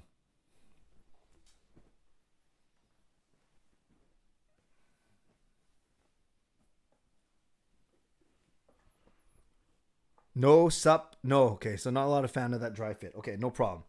Well, actually only 3 people voted, but that's fine. This one is one of my oldest Canucks hoodies. So it's very thin. It's not like sweatshirt material. It's a thinner material, but it's kind of halfway. It's thicker than the dry fit, but it's thinner than the sweats. I like this one. I used to wear this one a lot because it also did have a hood, but it had a Nike symbol on the left shoulder. And then a very subtle, you guys can tell, I don't like stuff with a lot of big flashy logos except for this one. I like these small ones. So this black Vancouver Canucks hoodie, would you wear this one? And I don't even know where the cutoff is from the last one to this one, so it doesn't matter. Winners, similar value village. For the price, the logo should be bigger. How can you stream for 24 hours? Thank you. Yes, I'm trying. Okay, so this one's kind of split. More yeses than nos, which is kind of cool. I heard an alert. Kenzie Ross just subscribed. Thank you, Kenzie. Appreciate that. So a few more.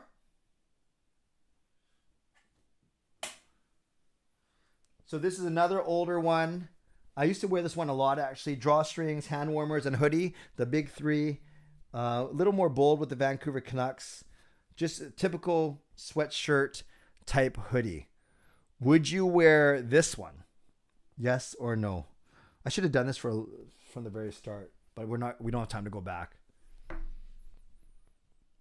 A lot of yeses for this one. Nice and simple. I'd wear it now, but it's bloody hot in my office right now. You walk outside and it's so nice. Okay, a couple more. I wear this one quite a bit. This is by Sportique. I really like this one. Of course, drawstrings, hand warmers. No, these aren't hand warmers. This is a pocket. And then a hoodie.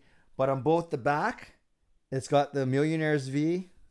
And on the front, with the drawstrings, with the little Sportique logo, it's got the Vancouver Millionaires as well.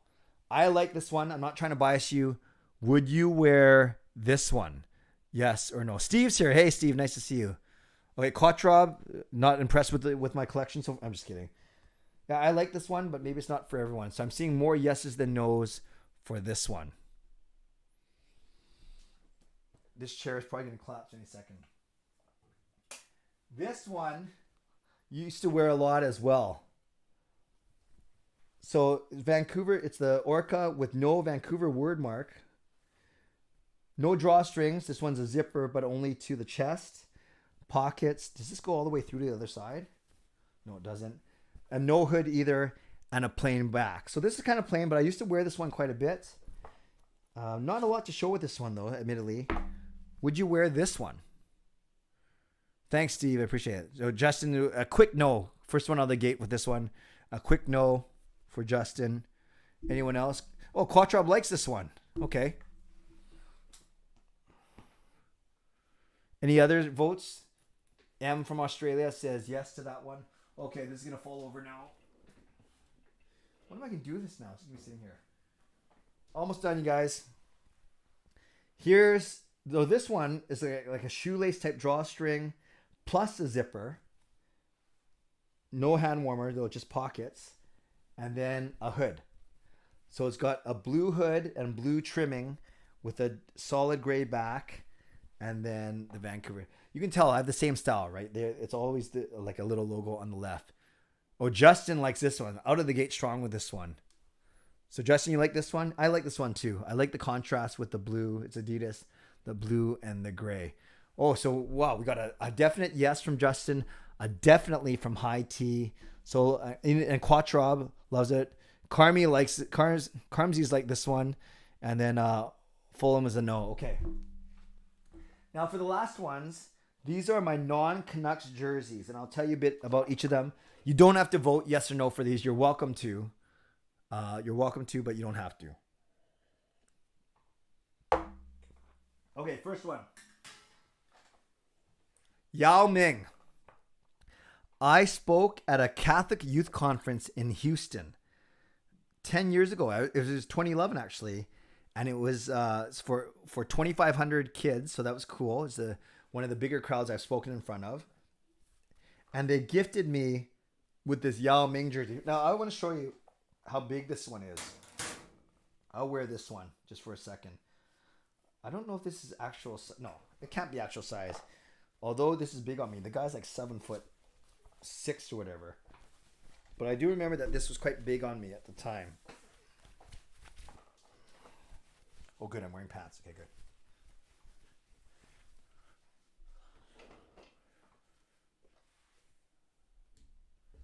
So there's the Yao Ming jersey. I rarely wear it. I think the only time I wear it is when, I have to like dress up for some 80s night or something. Although he didn't play in the 80s. So actually what I said doesn't make any sense at all. So there's my Yao Ming jersey. Oh, you guys like that one? That's cool. That's cool.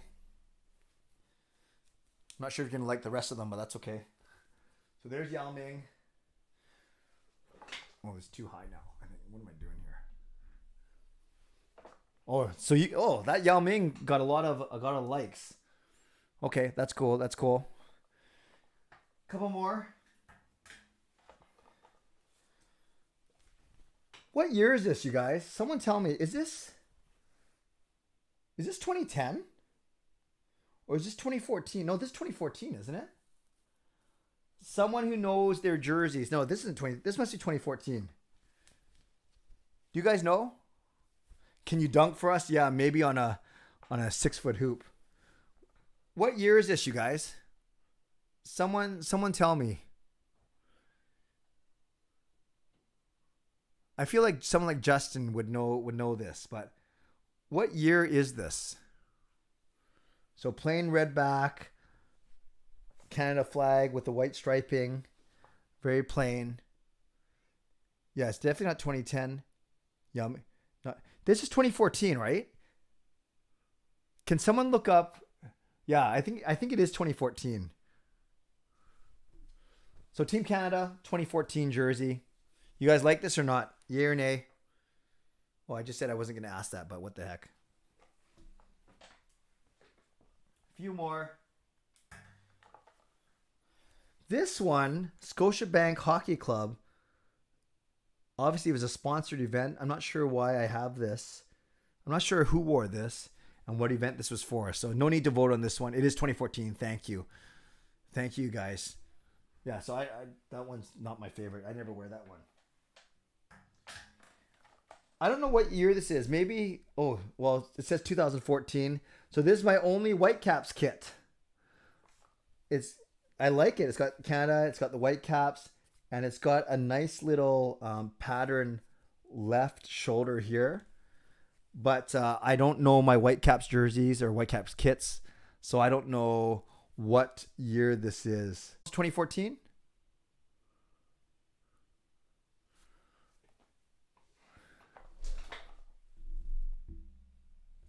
Uh-oh. It looks like I'm lagging. I'm not sure if you can hear me. It looks like I'm lagging. So maybe if you can hear me, refresh your stream. It says it's still okay. Health-wise. I'm back. Okay, good. That was a little scary. You can hear me? Good. I think I lost a few viewers there, but hopefully everyone will find it again. Lululemon is now the designer for Canada Olympic gear. The rain here is so loud I prevented myself from sleeping because of it. You're back. I can hear you just for a sec. Okay, good. Refresh the page at work. Okay, you guys are smarter than me. You knew what to do. So a small dip, but let's keep on going. My only Seahawks jersey, Earl Thomas. Unfortunately, actually, I think after I got this one, he went with Earl Thomas III. But I do like this, my only Seahawks jersey, but I think the way he left the team wasn't great. I think he got hurt, and then he got carted off the field, and I thought he gave a middle finger to the Seahawks sideline or one of the coaches. So not the best look, but yes, finally I do have one Seattle Seahawks jersey. Earl Thomas III. Defensive back. Or safety, maybe. And then this one, I saved this for last. This is my roller. Yeah, he did to Steve Carroll. To Coach Carroll, not Steve Carroll. This is my roller hockey jersey. It's the same one from 10 years ago. So you can tell it's faded from the wash. But if you can see, our team is called the Holy Rollers. So obviously that's a roller hockey skate done in the same kind of pattern as the Canucks skate. And I wear number 21. Whether that's, I wasn't given a choice to this number. It's the jersey they gave me. Whether that, oh, this is so beat up. Oh, no wonder my pads keep coming through. Anyways, this is whether that's Erickson, whether that's Mason Raymond. But yes, this is my roller hockey uniform, the Holy Rollers. Okay, a few more things. I showed you the shoes already. And yes, I just love these. I love wearing them to games. I love it when people notice them and see them. So I'll give you a better look now. These Sean painted these for me. And then you can see the V's. I think that's the most important part. That's what people see, right? These are my feet when I walk. No, I don't make that sound when I walk, but that's the motion I walk. So I really like these. So, oh yeah, Jyrki Lume, maybe that's a good one. So I do like these shoes, and I love wearing them to games. Very comfy too. Standard Nikes. So my son Sean did that for me about 3 or 4 years ago. And then I have 3 hats. And I don't wear hats because, honestly, I look like a little kid when I wear these hats. And I'll show you what I mean. So here's this one I do like. I just wish I looked better. But look at this, honestly. Don't I look like I'm like a kid? Like a little kid? Or maybe it goes good with his shirt, but I don't know. I just think I look a little funny. I just don't look right. Maybe it's not because of the hat. Like maybe I'm not wearing it right. Someone tell me in the next like 30 seconds because it's bloody warm on my head. How do I wear this better? Do I do this? No, I don't do that. Do I do this? No, but I'm not a rapper, right? Or do I do this? No, I'm not a baseball catcher. So how do I wear this, you guys? Help me. Give me some. You'd fit right in with Jacob and Sean. Like, how do I wear this and how do I wear it and look cool? Maybe do I do this so it like pinches up my eyebrow so I look like I'm like surprised eternally? No. Do I wear it back? Do I wear it front? Like, what am I supposed to do? Honestly, tell me. Help me. Seriously, help me. How do I wear this thing? Someone, you look like Derek Jeter. Someone tell me I like it reversed. Okay, so this is for M. You like this? But I feel like I'm going to go play back catcher or something. So M likes it reversed. Oh, but now it's crooked. I got such a big forehead. Now it just looks like, look at this forehead. Boom, look at this. Target just like smack me right here. Any other thoughts here? Anyone? No? Okay. Maybe you... Hello, Dan. Welcome. Okay, so I only have 3 hats. So there's the first one. The second one is even smaller. This one maybe curve the tip flat so it looks a bit more curved. Oh, okay. I'll try that. Wait, I just chucked it under my desk here. So curve it. Not like this, obviously.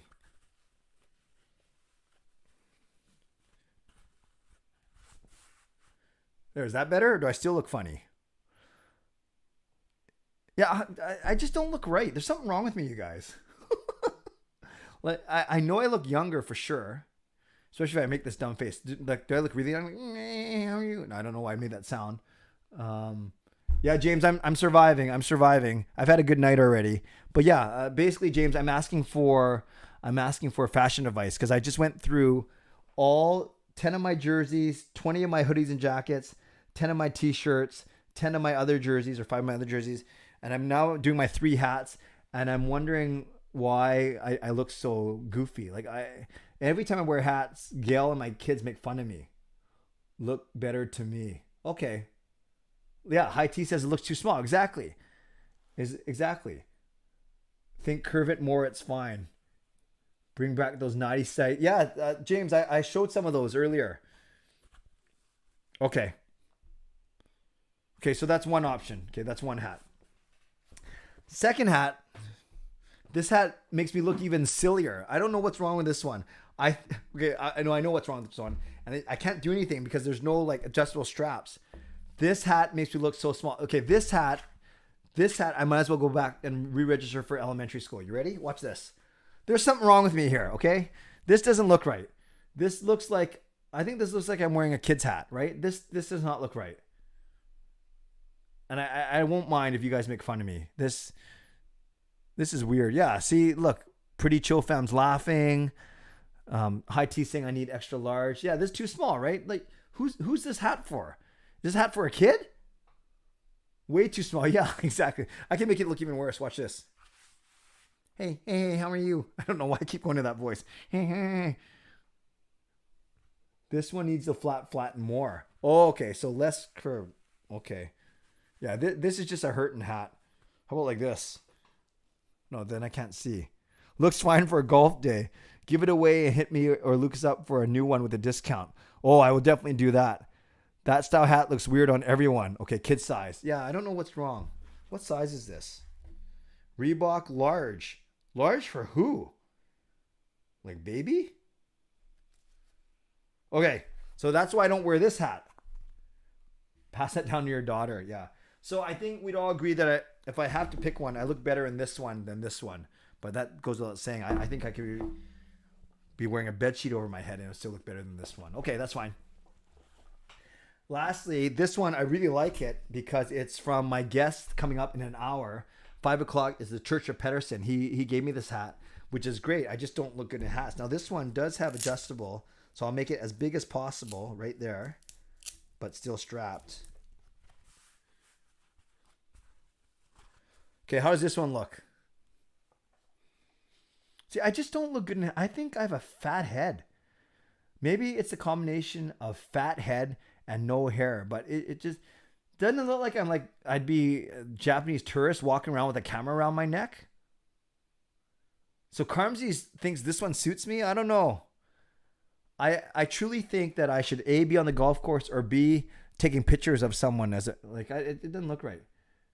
Wow. So Justin, you're saying this one looked the best too. So everyone's saying this one fits the best. That's because I made it so bloody fat.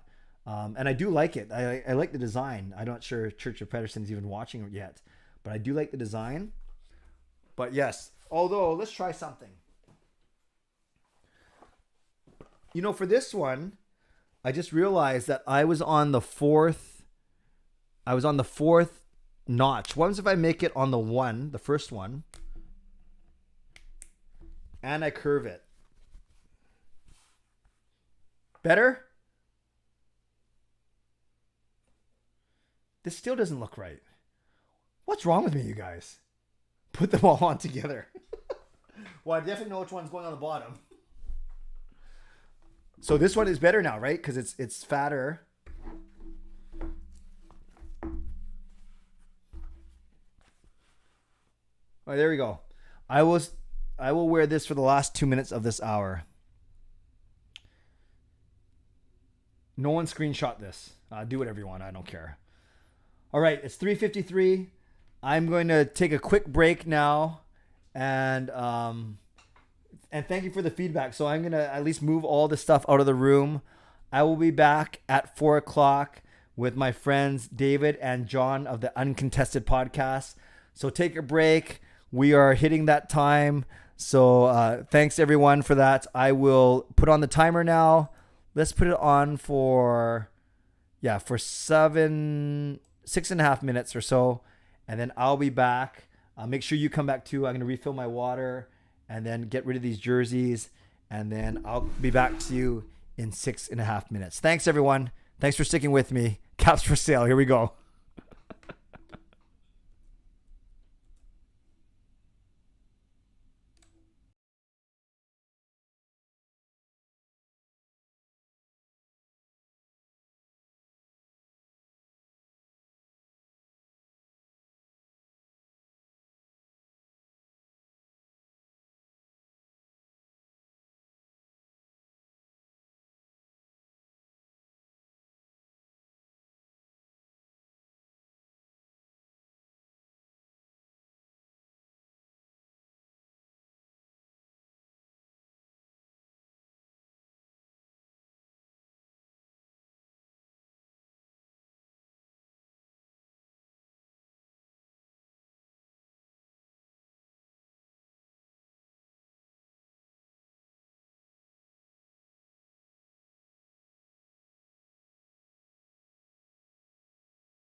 Hey everyone, I'm back. Let me just change one thing really quickly. Gosh, those breaks go by so fast. Let's do this hour. Team Canada predictions. Next hour.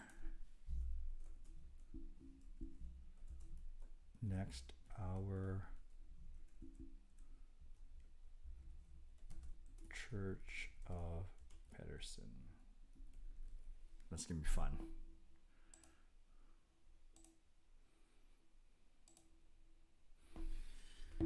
All right. Welcome back, everyone. Give me a second here.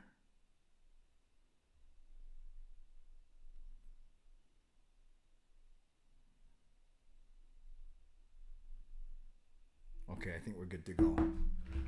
Let me get my Zoom ready, and then I'll introduce this next hour.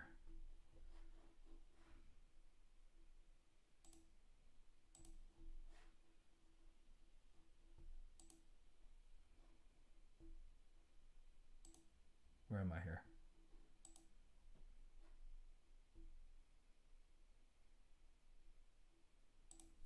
You guys doing okay? Okay, we are entering hour number 10. So we are 9 hours down. We are way past the 1/3 mark now. So I'm just setting something up real quick. Just checking, make sure my Zoom is good. All right. I know David is in the waiting room, which is cool. And I'll get to him in a second. So, welcome everyone. If you're new here or if you're somehow joining just right now, not sure why, but thank you. It is 4 a.m. in Vancouver and a different time everywhere else. And now I'll catch up on a couple of the messages real quick. We just had a really nice chill hour. We did my jersey and swag collection and I show and tell, and I thought it was good. You guys gave me some fashion advice on how to properly wear hats. And Quattrop, I'm feeling fine, thank you. I really am. I'm in bed watching your stream. Thank you, Harry. Usually not a lot of people say that to me. Am I tired yet? No, I feel pretty good. A few more hours to the Canucks game. Yeah, sure. It is the Bure hour. What does that mean? 96?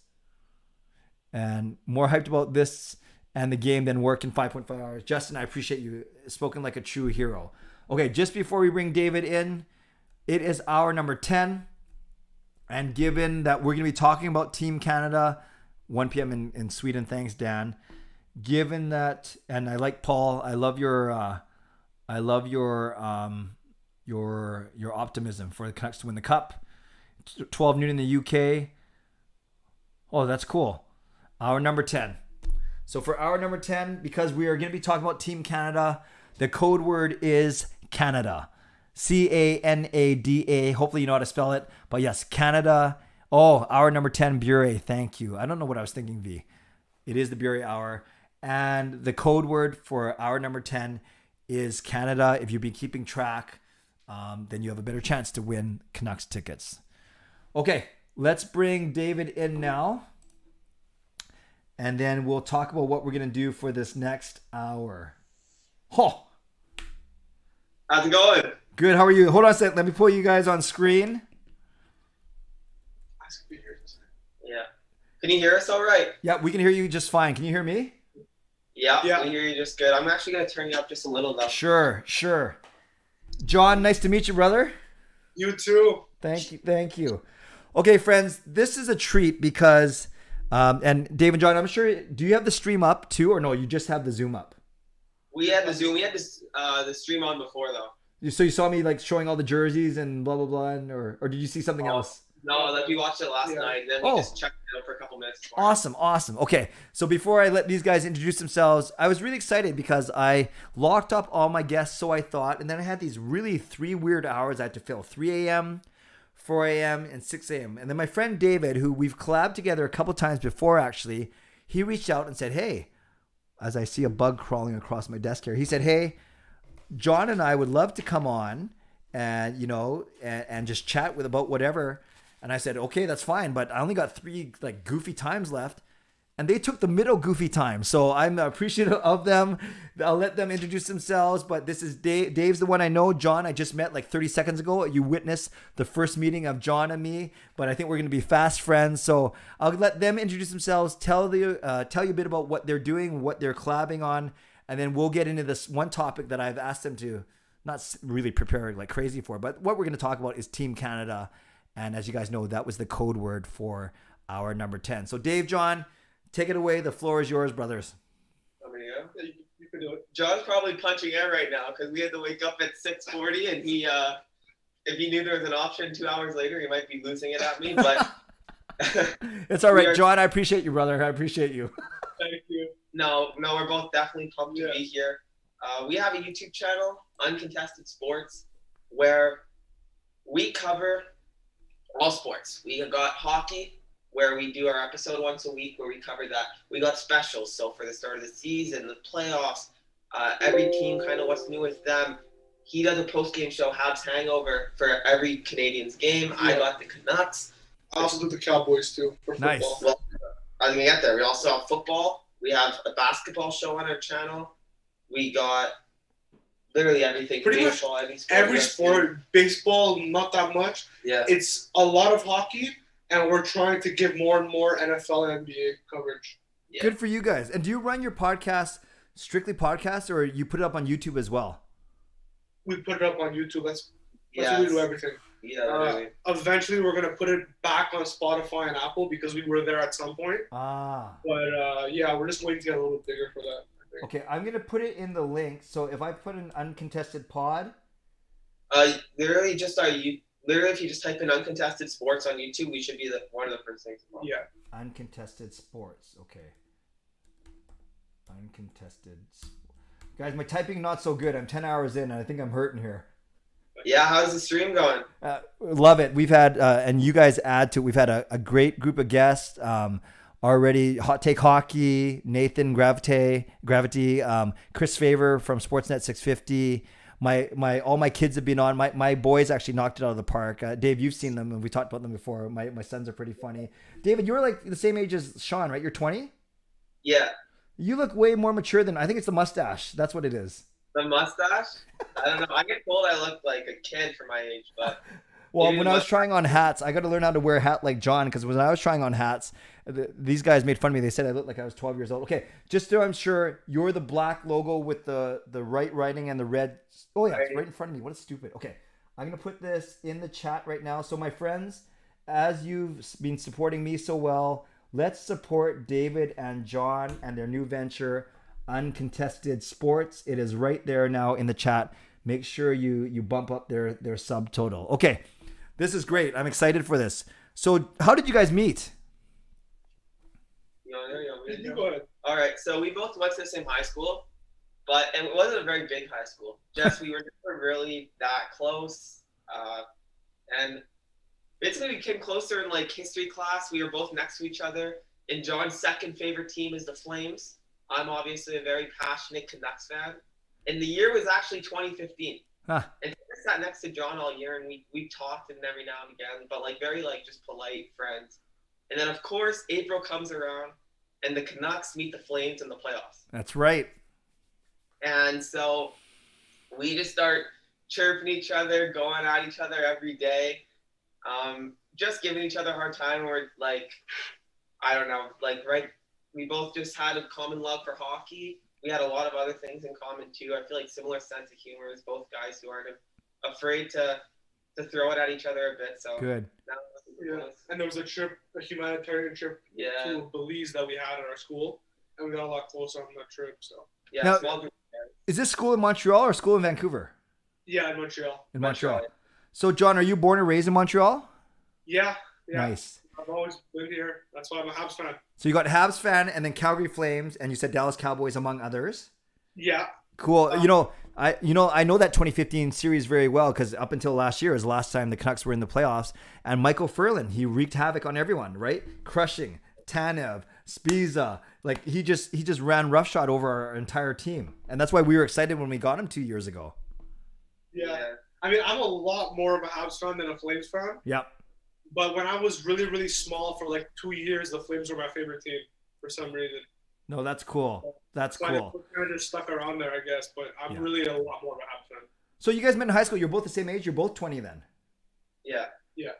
Well, John looks old. Like John, I think it's the full. Like if I tried that, I'd have to start growing it now, and then you check in with me in about 3 years, and I might have it. It looks good. It looks really, really good. Well, thank you for getting up early for me, guys. I think David's a bit of an early bird, but John, I don't want to get David in trouble, so let's pretend that 6 o'clock. No, it's already booked. I only had one time left.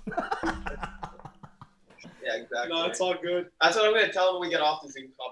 Miscommunication there. I love it. Okay, good. A lot of some people here are subbing to your channel now, which is great. Thank you, Justin, for doing that. Okay, so we have time to talk. Let's start with Team Canada first, and if we have time later, if you guys are up for it, I'll keep you for about 30 to 40 minutes, if that's fine. And then maybe we can take questions from the crew about your predictions. So I just sprung it on you like a day or two ago. So I'm sorry if this caught you off guard, but you guys are two smart guys. I've listened to your stuff. I've watched your stuff, and I love all the jerseys. It's funny, Dave and John, just before we came on, my last hour was my jersey. And I have the one, David, that's right above your head, but I had no clue what year it was. I knew it wasn't 2010, and then I didn't know what year. That's 2014, right? 2014, yeah. Then what's the one behind John's head? That's like, I've had that jersey since I've been like 6 years old. Yeah. I want to wear this one because I woke up and last night I was like, okay, if I wake up at like 6:30 and I'm doing something, setting up the set, and I'm having a bad like hair day in the morning, I need a hat. So that's where you're talking about jerseys and hat. I had this hat ready to go, but I was like, it looks a little ridiculous. No, I still think you look better than what I was wearing about half an hour ago. And I want to acknowledge, speaking of YouTube legends, we are trying to get there. Hot Take Hockey, another YouTube legend, he is in here and he says hello, and he's in your time zone at least. So let's get right to it. I don't know now, David and John, do you guys have different lists, or did you work on the same list together? No, we have separate lists. I mean, they're pretty similar. Yeah. I think a lot of lists are going to be very similar, but yeah, we did. I don't even have it, but this is something John and I have discussed off camera, like probably hours debating this. So like, awesome. I don't have a list, but I know my guys. So John and David, let's make you the experts here. I will chime in a little bit, and then we'll have people, in the chat also agree or disagree with you. How's that sound? Awesome. Good. Let's do it. All right. I know everyone likes to list lineups going forward, D goalies, but there's less going the other way. So let's start in net, if that's okay with you.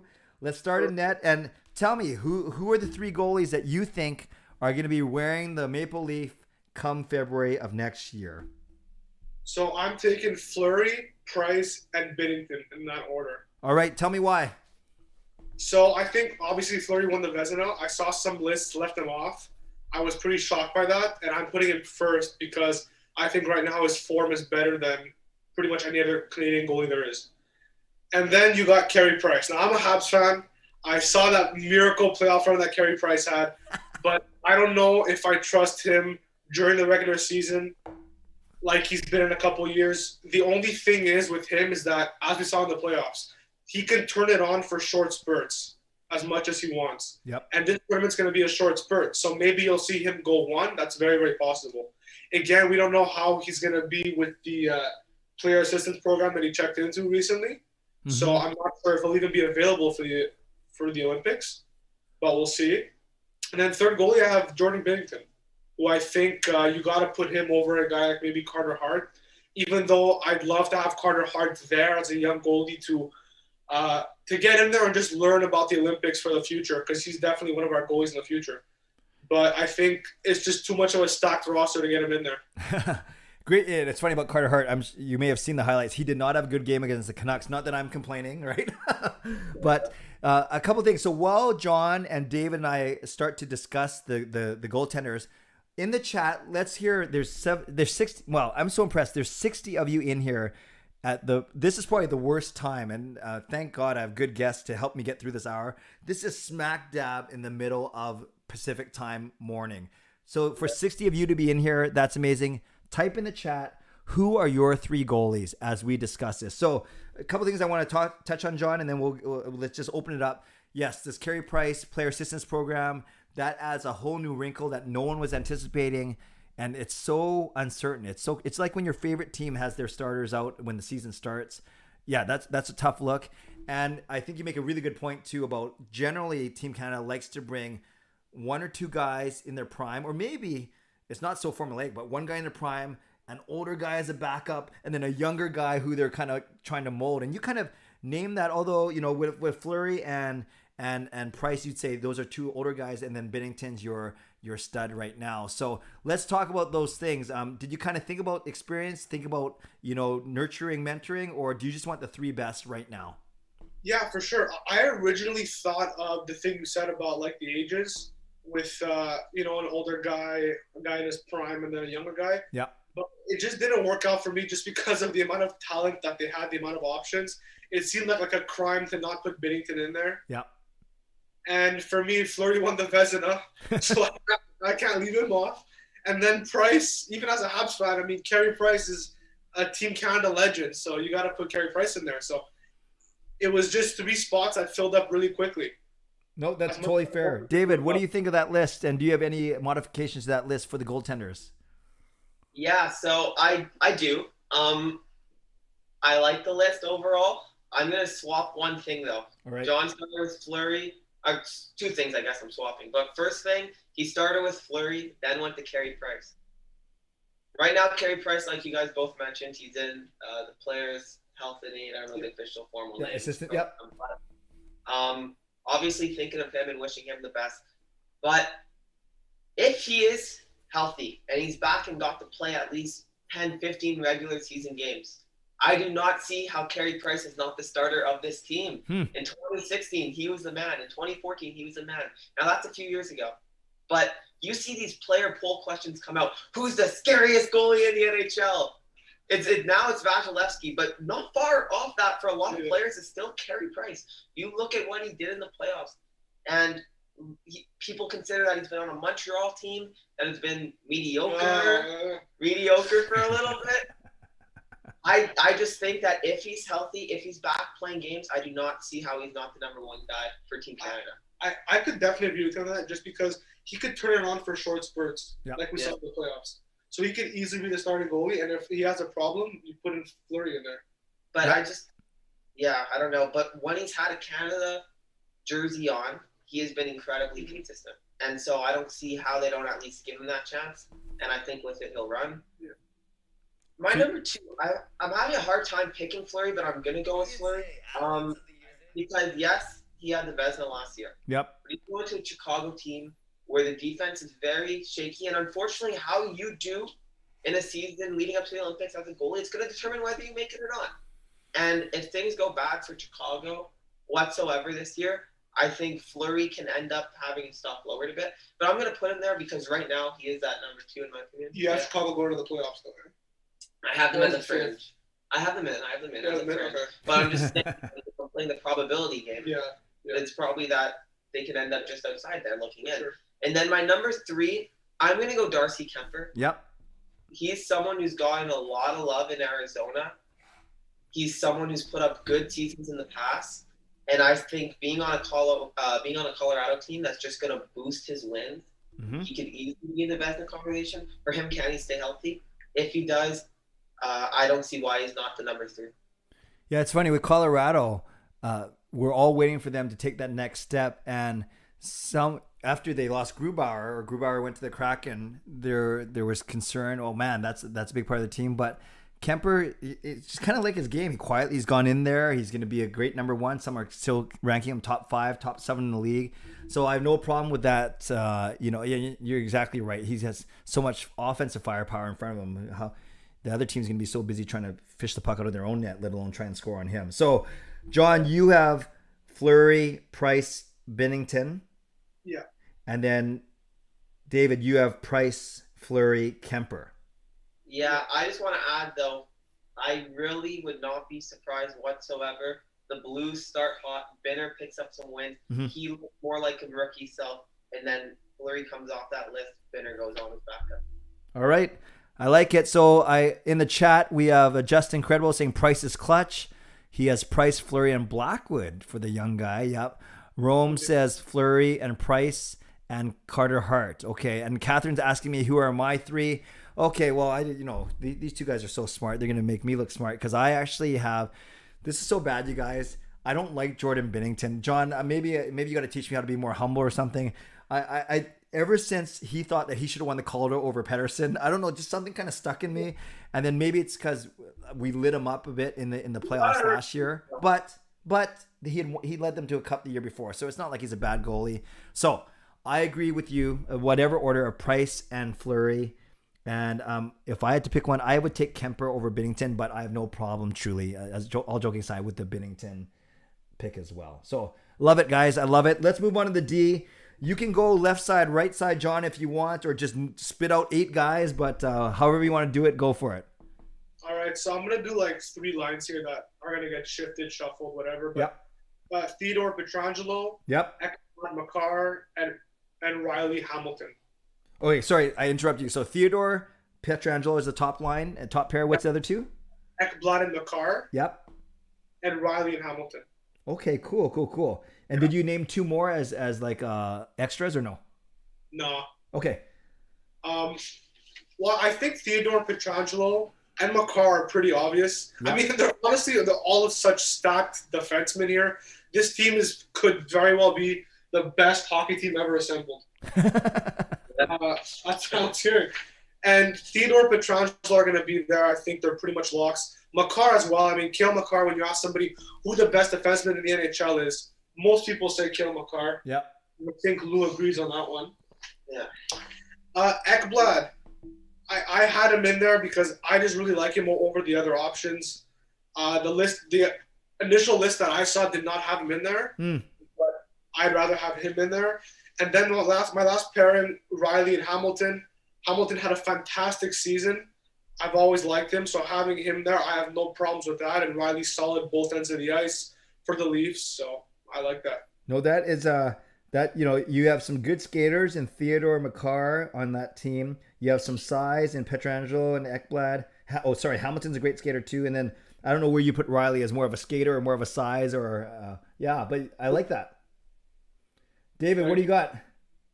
It's gonna be a little boring, but I'll try and throw in some spice in there. So the way this Team Canada blue line breaks down for me is that there's a clear 1, 2, 3, 4.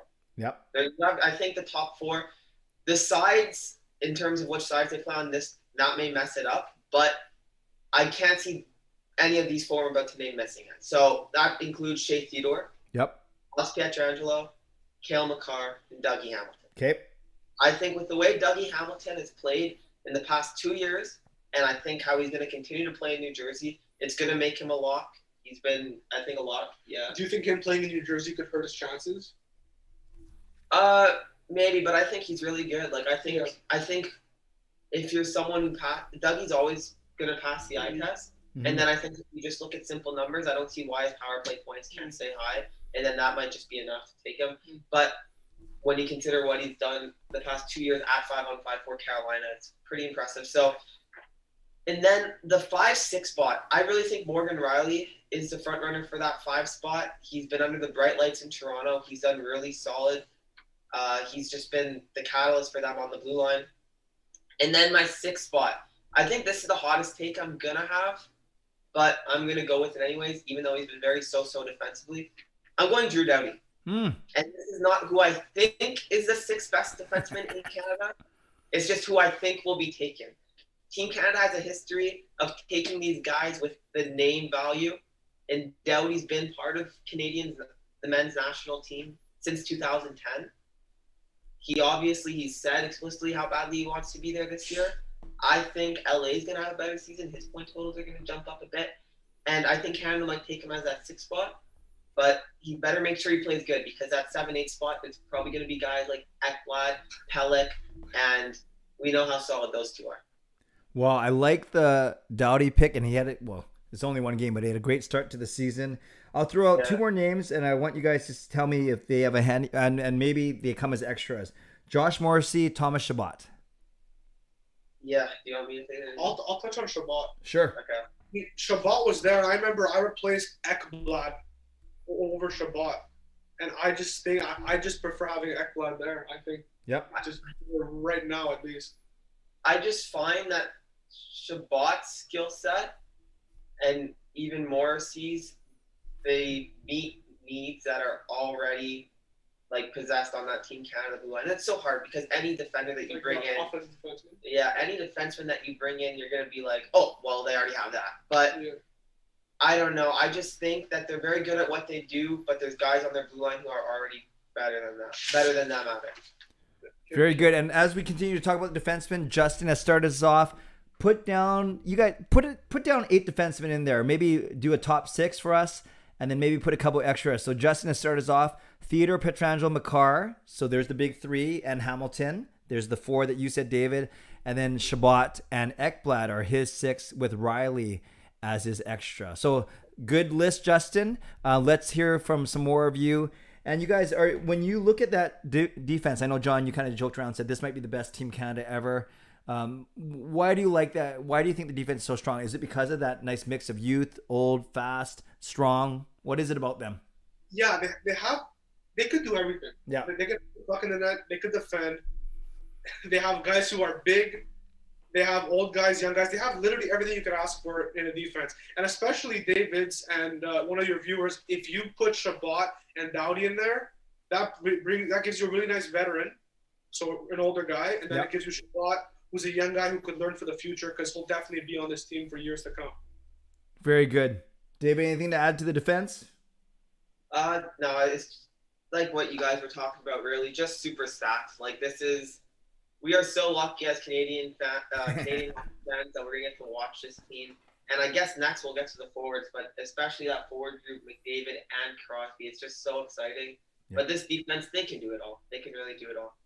That sounds good. So the defense will rest this case. See what I did there? Rome says Makar, Theodore, Pietrangelo, Hamilton, Shabbat, and a guy that we did not mention, Chris Letang. Yep, he's always around.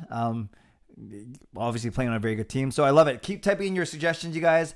But we want to spend the most of our time on the forwards. Now, we know there's an embarrassment of riches in Team Canada. We know that 8 or 9 of these 12 forwards could be centers, so you simply can't go 9 deep at center. You have to spread them around. So we're going to have guys playing out of position. We're going to have guys who are generally the top center on their team asked to play a checking left wing, fourth line winger. So whether you want to do it in lines, John, or just want to spit out 12 to 14 forwards, let's hear who you're picking for Team Canada. And in the chat, start to type out your forwards for Team Canada. I know many people are here going to listen for a certain name. I'm not sure if it's going to make John or David's list, but we'll see. John, start us off. So I got 12 forwards here that I arranged into lines. So first line, McKinnon, McDavid, Marner. Second line, Marchand, Crosby, and Bergeron. Then Huberdeau, Point, and Scheifele. And then O'Reilly, Couturier, and Stone. So immediately you have the Marchand, Crosby, Bergeron, which is a lot for Team Canada, I believe. And then the McKinnon, McDavid, Marner picks, I think everybody's going to have those picks. I think they're obvious picks for obvious reasons. Absolute studs in the NHL, some of the best hockey players in the entire world, all of them. And then I'm just going to point out that I have that fourth line, that checking line, the hard to play against defensive shutdown line of O'Reilly, Couturier, and Stone. And that might be the best shutdown line of all time. Because you have O'Reilly who could do it at both ends of the ice, Stone, who can also do it at both ends of the ice, and Couturier, who can also do it at both ends of the ice. So when you put this line on, I don't see any opposition being able to do anything. And your third line, John, was Huberdeau, Point, and Scheifele. I mean, Point had to not carry that Tampa team, but be the leader of that Tampa team for the entire regular season. So he proved what he could do. Yeah. Scheifele, I think as a Habs fan, a lot of people don't like Scheifele anymore because of that hit on Jake Evans. But he's an absolute stud in the National Hockey League, so I think you got to have him on there. And then Jonathan Huberdeau had an amazing year. Couple years. And I think, I don't think it's a fluke at all. I think he's going to keep going the way he's been going. And on that stacked Florida team. Yeah, I love your Triple M line of McDavid, McKinnon, and whether you have Marner there or some are saying Barzal, you're going to have like one of the fastest lines ever. And then, yes, Crosby with the 2 Boston guys. We've seen that combination work a lot. And yeah, I love the composition of your bottom 6 as well. You're right. That fourth is going to be a pain in the butt to play against. David, did you have a list as well? Yeah, I do. Let's go. Alrighty. So my first line, I'm going to start off the same way John did. I got Marchand, Crosby, Bergeron. Yep. This was huge for them in the 2016 World Cup of Hockey.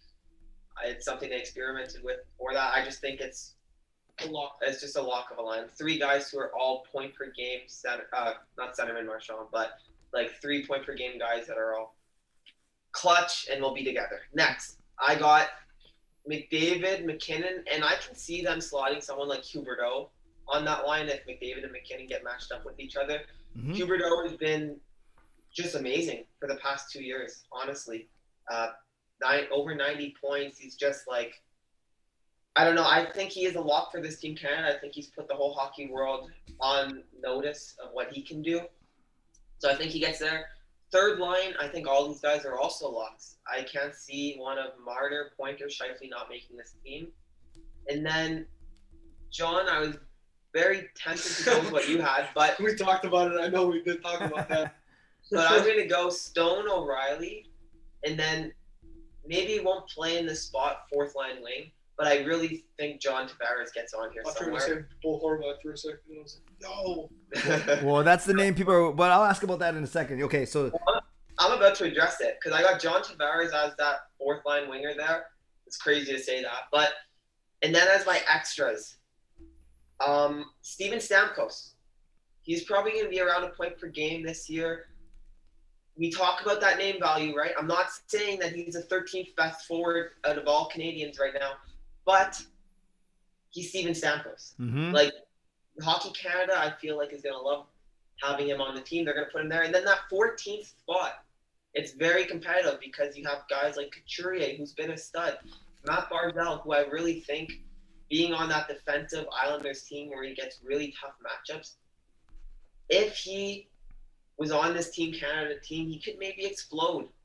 And then I think of Bo Horvat, who's honestly, for most of his NHL career, really hasn't had much to work with in terms of wingers. He's had some really bad deployment.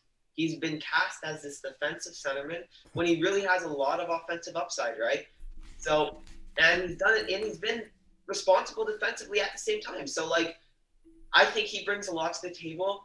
You saw Team Canada bring him to the World Championships. I know it's a lot easier to make, but look, we saw Matt Duchene go there a few times, and then he made the next Team Canada team. And I don't think Matt Duchene at the time was much better than Bo Horvat is right now.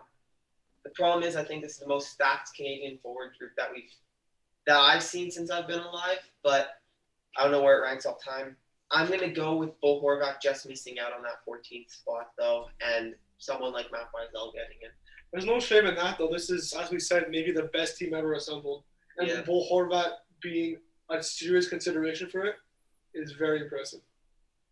yeah, it's interesting. My followers know that my son Sean caddied for Horvat way back in 2016 in the Canucks charity golf tournament, and at that time, Horvat expressed his desire to play in the Olympics. Now, obviously, 2018 would have been too soon for him, but 2022 is the next best shot for him. So he's going to want it. I think you guys know this. It's a lot's going to have to do with how well their respective teams, not only them, but how well their teams do, right? Your team does better. You get more points, get more notice, whatever it may be. So I cannot argue with any of your picks. You know, I've seen in Barzal's name, I've seen him as high, listed as high as the top line to play with McDavid and McKinnon. And then for you, John, doesn't even make your top 12. And then for you, David, he's an extra, so he doesn't make your top 12 either.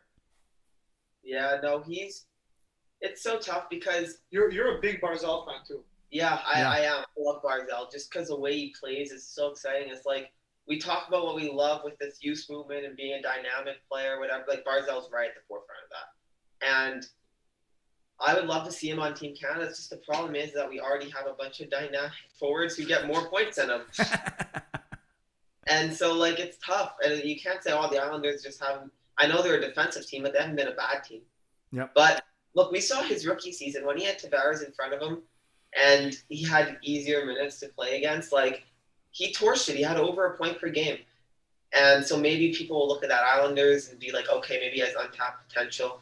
I don't know. And there's something else. That's too much to bet on if you already have an embarrassment of riches to choose from. Yeah, I think he'll get on, though. I personally think he's too good. Like he'll be at least top 14. Yeah. Right. Two other names I want your quick reaction to, and just handicap their chances. Give me a percentage. Jonathan Taves. Yeah, we talked about that one. I mentioned it to you yesterday. The problem is he missed the whole season last year with an illness. Mm-hmm. Look, I watched him in preseason. He looked good to me. Mm-hmm. He has that name value that we talk a lot about. The problem is, if you want name value for those old guys, then you would bring on Stamkos or Tavares. Yeah. Ahead of him. I don't know, but Taves has been such a leader for this Team Canada team. He had the A at the 2016 World Cup, the A in 2014. In terms of percentages, I'm going to put it at 50-50 because if he comes out the year and he maybe 40-60, if he comes out the year and he's on a 70-point pace and Chicago's looking all right, then like why can't he get there over Stamkos, or even over Barzal? For top 14, I think 40 is fair. Yep. Yeah. And then Suzuki. Oh, John, I'll let you start. Yeah, look, as a Habs fan, I watched Suzuki the whole year. He's looking amazing, and I love that new contract that he got. But again, same situation as Bo Horvat. When you pit him up, at least right now in his career, against the best in the world, he's just not going to make it. And I think Team Canada would rather slot in a guy like Jonathan Taves than Nick Suzuki, at least right now, because they know that Nick Suzuki, there's a good chance he'll be there in maybe 4 years or 8 years or whatever. Yeah. So I think they'd rather put Stamkos, Tavares, all of those guys over Nick Suzuki. So I'd put his chances at like 20%. Yeah, I'm going to agree. I'm going low. I'm going to go even less than that. I'm saying like 10%, and that's if he goes like over a point per game, they literally can't not take him. But the thing is, it's crazy that even if he goes at a point per game, it probably still won't be enough. That this Team Canada team is stacked. And yes, he's this young, exciting forward, but half of our forward group is like that. Exactly. Like, it's tough. I wanted to ask you a question, though, Clay. I'm ready. So I think that we all kind of agreed on, like, those 9 locks at the top. Like, McDavid, McKinnon, Huberdeau, Crosby, Bergeron, Marchand, Point, Scheifele, Marner. Out of those 9, if one of them – because there's always shocks every year. I remember in 2014, everyone was shocked – or maybe it wasn't – it wasn't 2016. People were shocked that Subban didn't make it. In every tournament, I'm forgetting on who's been the big, like, snubs, but there's always guys who should have made it that didn't. Out of those big 9, if any of them were to miss this team, who do you think it would be? So the big 9 are Crosby, Bergeron, Marchand, McDavid, McKinnon, Marner. Then who are the bottom 3? Huberdeau, Scheifele, Point. Yeah. Oh, man. Out of all those guys, to me, Scheifele, he deserves to be there. But whether you call it snub or overlooked, I think there are a lot of guys that kind of do what Scheifele does. And again, this is I like Scheifele. Winnipeg's my second favorite team. But with Point, McDavid, McKinnon, there's no way those guys aren't going to be on the team. Even Marner, then the Crosby, the 2 pitcher guys. So I think it comes down to Huberdeau, Point, Scheifele. Huberdeau. I think Florida's going to be really good this year. Huberdeau and Barkov are going to light it up. So I think he'll get noticed. I think Point will get noticed. I think if Winnipeg struggles, which I'm not saying they will, some are picking them as high as second in the Central Division this year. But to me, of those 9, David, if I had to pick one, I think Scheifele runs the biggest risk of getting overlooked, to be honest. You, John? Yeah, I think so too. Just because, Point has shown the last couple of years, especially last year in the playoffs, how much of a superstar he is in the league. So I don't think he'll ever not get picked for that top 9. Yep. And then, as you said, has been good for a couple of years, and he's probably going to have a great season this year too because he's also in Florida. Yeah. So I'd have to agree that Scheifele would probably be the snub in that case. Right. So you look at this team, you guys. Is there any other country that can even compete? And of course, anything can happen. It just takes one bad game, one bad goal. You never know. These games are so tight. But is there any other country that can hold a candle to these guys? The U.S. Yeah, the thing is, that's the only team really. But even the U.S., like, if you compare like their 13th forward, like I see people have Jack Hughes as like their 12 or 13. Jack Hughes, we'd not even be discussing him right now. No. He'd be nowhere to be found in our conversation. On the blue line, you look at the bottom end of their defense group, and And no one there, I think, would be brought up. They probably have us in goal being led by Hellebuck, and then they have Gibson and Demko. They have us there. But besides that, like, this Team Canada, like, it's just, we've never seen, I don't think, since I've been alive, we've seen this before. I love it. I wanted to ask the Horvat point, because I knew I wanted to say this before and lost it. We saw in the 2020 bubble, he was super, like, he was clutch. He was great. And even in the 2015 playoffs, when he was a rookie, he looked really solid. Horvat has always been someone for those big games to step up. And this Team Canada under the spotlight, Horvat loves that. You've seen him at the World Championship step up. He would start the tournaments quiet. Then as the big games would come on, he'd be all over the place. I wouldn't be able to scroll more than 3 seconds on my Twitter feed without seeing a Horvat clip. So, I don't know. It depends on what Team Canada is considering and what they care about. Obviously, I'm not in that room. But I guess just as a Canucks fan, I felt I had to justify a little more. I like Bo Horvat a ton, but it's just so hard to put him in over some of those guys. Yeah, I think that I agree. I agree with you about Horvat, and I love your point because some people are chatting about the U.S. in the chat.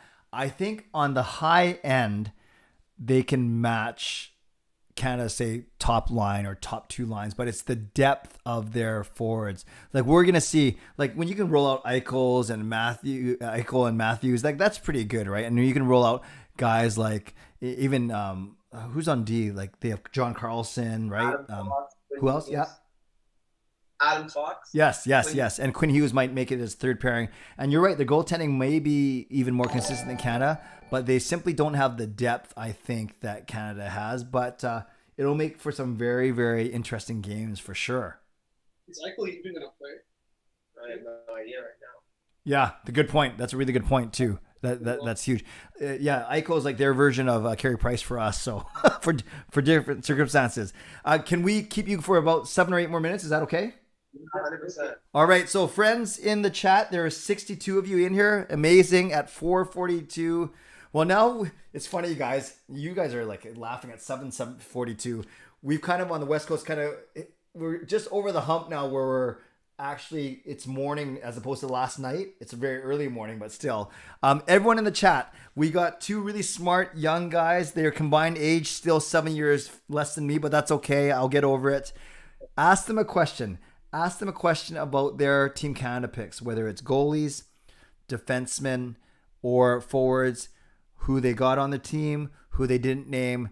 Let's ask John and Dave a couple questions before we let them go. So we'll give a couple seconds for people to put their questions in. As a Montreal fan, then I was going to say to you, John, did the whole Kotkaniemi thing bug you? Did you kind of see it happening, or just give me your quick take on it. It bugged me a lot just because he's a 21-year-old kid. Yeah. And we all know why Carolina did that. It's because of what we did to them with Sebastian Aho. And I believed in Kotkaniemi, but there were some big flaws in his game that I think that prevented him from ever being like a star player. Because he was a 3rd overall pick, but he was drafted there based on positional need, not really off talent. I still would have liked to keep him. I think getting Dvorak, at least right now, is a good replacement. Yep. But for me, the worst part about it was that he actually got me a Kotkaniemi jersey for my birthday, which was at the end of June. So while I had that jersey, Kotkaniemi didn't play 1 game for the Habs while I had that jersey. Oh. He got it after the playoff run, so now he's gone. So yeah, that's it. Oh. And that jersey was such, like, not to pat myself or give myself a tip of the cap here, but that jersey was such a pain in the butt to get, the amount of hurdles. Because they didn't even sell the reverse retro jersey anymore. So I had to get his name put on the back. I got the last one that was bought because of a connection, whatever. I don't know how the heck I got that in the first place. But it's funny that we talk about that Kaka offer sheet, because the big offer sheet rumor that going into this summer was Pettersson. Yep. And so all I was seeing everywhere is Montreal Canadiens might go after Elias Pettersson. So he was chucking bombs at me for weeks and giving it to me. And I couldn't scroll anywhere. I was ready to pull my hand out. We couldn't scroll 2 seconds on any feed without seeing Elias Pettersson this. And then, of course, it's John's number 15, just very cocky and yummy, gets taken there. Awesome. 2 great questions in the chat. Aside from the U.S., is any other team going to give Canada a problem, or just the U.S.? I think just the U.S. too, because like you look at every team, and there's a massive flaw when you compare them to Team Canada. Let's do country by country if we have time. You look at Sweden. Yep. And yeah, they have some really solid defenders, and in goal they should be all right with Leonard and Markstrom.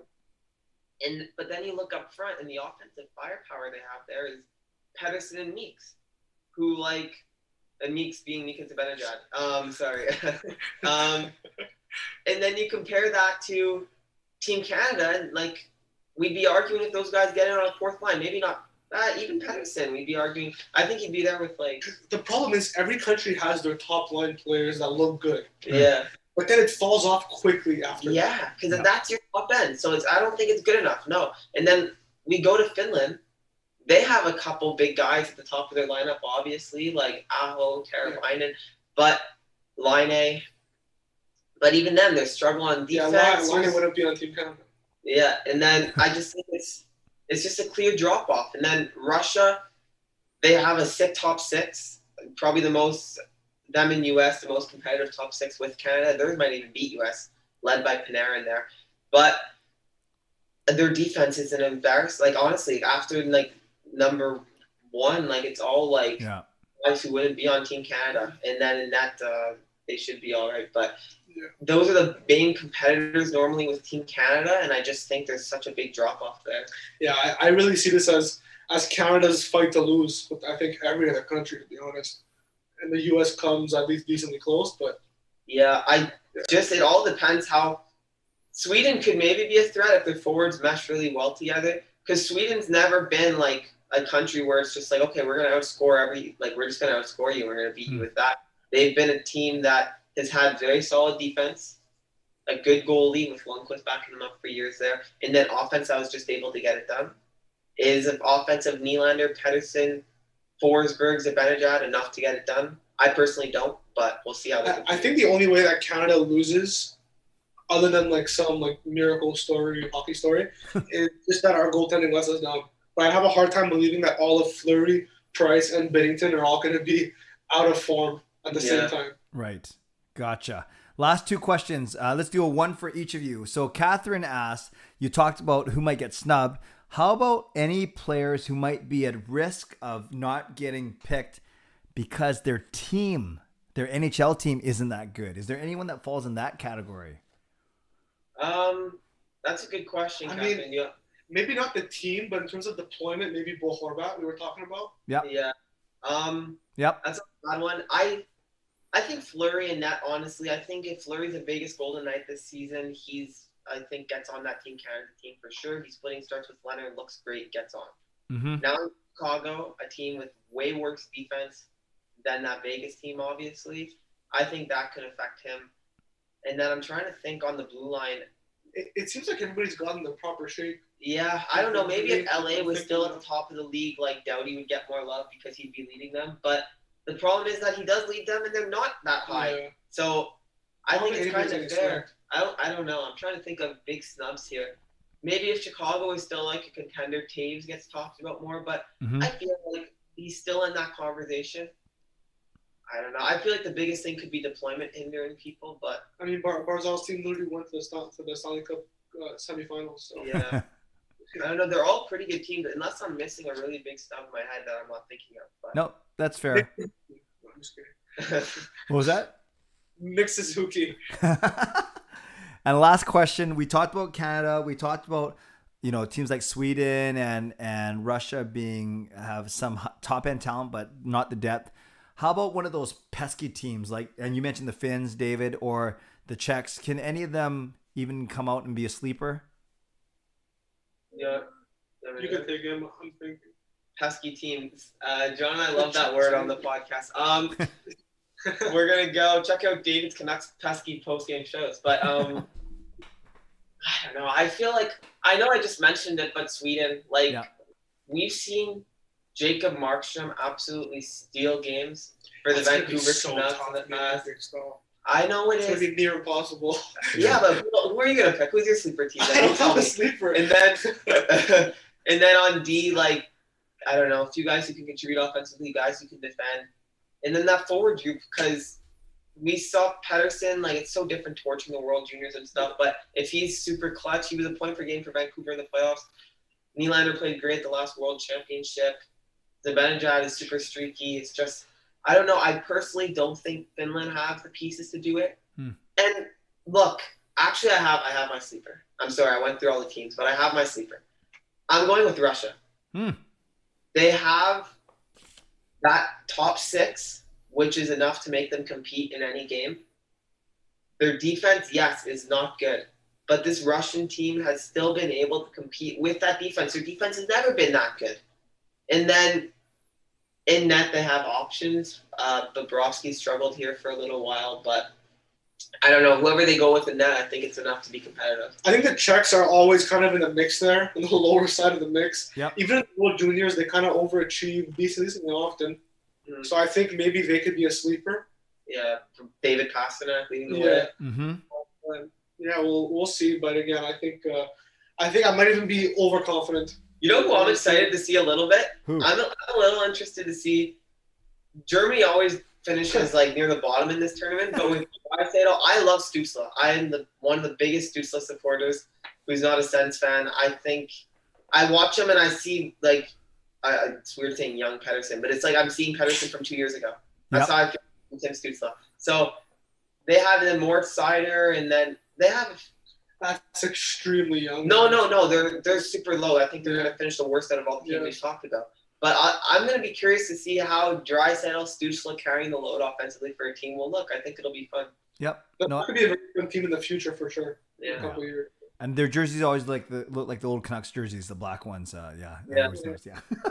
Well, guys, thank you for carrying this hour. We're right up to our time. This is perfect. I take my little 5-minute break in a couple minutes. So I just put in the chat where you can subscribe to these two awesome guys and their Uncontested Sports podcast.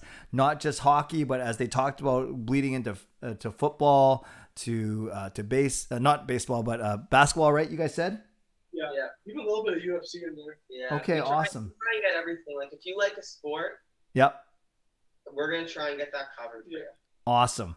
Well, no, you guys, two really smart, bright guys, know their stuff, and I really appreciate you taking the time to join me and all the subscribers, especially in Vancouver, that stayed up through the night. So, John, nice to meet you. David, nice to see you again, and keep up the good work, guys. Thanks again. Thank you. Thanks so much for having us play. This is awesome what you're doing. It's cool to see all the big guests and big names. We're just honored to be a part of it. I appreciate that. So good luck, and we'll talk to you guys soon, okay? Yeah, awesome. Take care, Clay. Thanks, guys. Bye.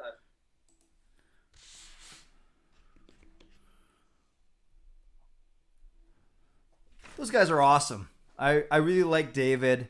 I've known him for a couple of years now, and he was doing some Canucks vlogs as well. And I really like, just a nice, polite young man. And that's the first time I've met John. But if he's anything like David, and he seems like they get along just fine, then he seems to be pretty solid as well. All right, friends, that is the end of hour number 10. We are in double digits now.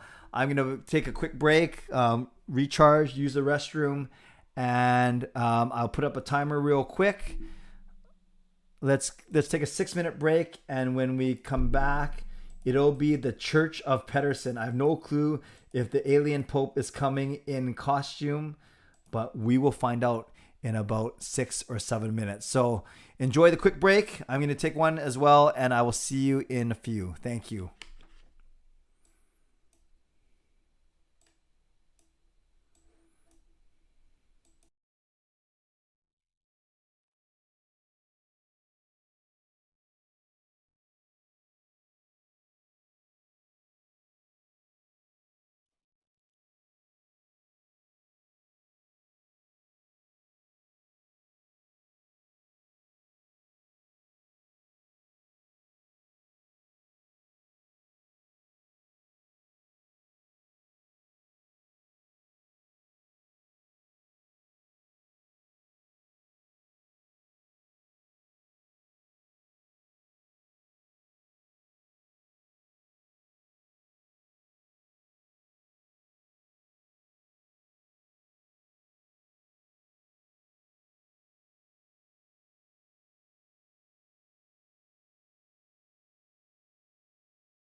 And I just realized the whole time my mic wasn't on. Okay, good. Hey, everyone. Welcome back. Yeah, I'm still awake. Yes. Sorry about that. I forgot to unmute my microphone. So we are here. We are here, and we are at the start of hour number 11. So just before I give the code word and we let our friend, the Church of Pettersson, in, next hour is going to be my Canucks point projections. And then I'm going to actually take a longer break, about a 20-minute break, actually shower, and that marks the halfway point of the stream. So we are almost there. So I know you guys want to know the code word for the week, for the hour. So hour number 11, the code word is Pope, P-O-P-E. Again, Pope, as in Pope Francis, who leads the Catholic Church. You guys know I work for the Catholic Archdiocese. Or I'm not sure if we're going to see a little bit of Pope in the next couple minutes, and you'll see what I mean. So our keyword for hour number 11 is indeed Pope, P-O-P-E. Yes, I feel good. I had one of those Nutribar strawberry flavored, like not even an energy bar, just one of those Nutri-Grain bars. Got my water. The shower will wake me up, but I feel good. I actually feel really good, and I know we're just going to continue to build as we go. So we're at 7,864 subscribers. I want to get to 8,000 by the end of the stream. I think we're going to do it, and everything's going well. Donations, thank you. Memberships, thank you. So and we have 235 likes on the stream, which is pretty good. Okay, so let me bring in my next guest now. Let me set it up. Just got to find where I'm going to do this. And this is the Church of Pettersson. You might say, well, what the heck is that? We'll let him explain. So let me bring him in. Just opening up right now. Gosh, I have so many, I'm surprised my computer hasn't blown up yet. Famous last words. Oh, it's a little warm, but it's okay. It's a little warm. Join with computer audio. Check speakers, microphone, good. And then I will share my screen.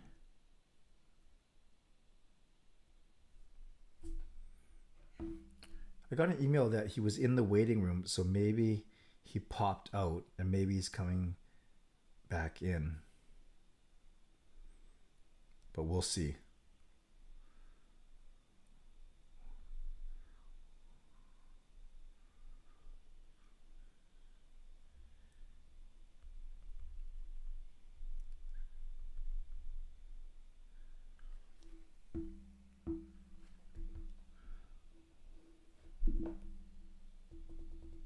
Good morning, Debut Hunter. Nice to see you. Hello, Terry Ann. Wow, I hope he didn't get sick of waiting. Oh, there he is. Okay, give me a sec.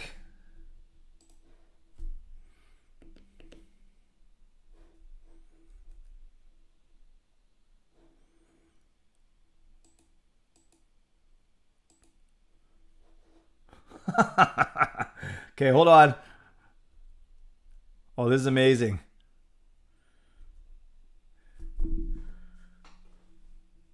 It says it's connecting. Wow, look at this.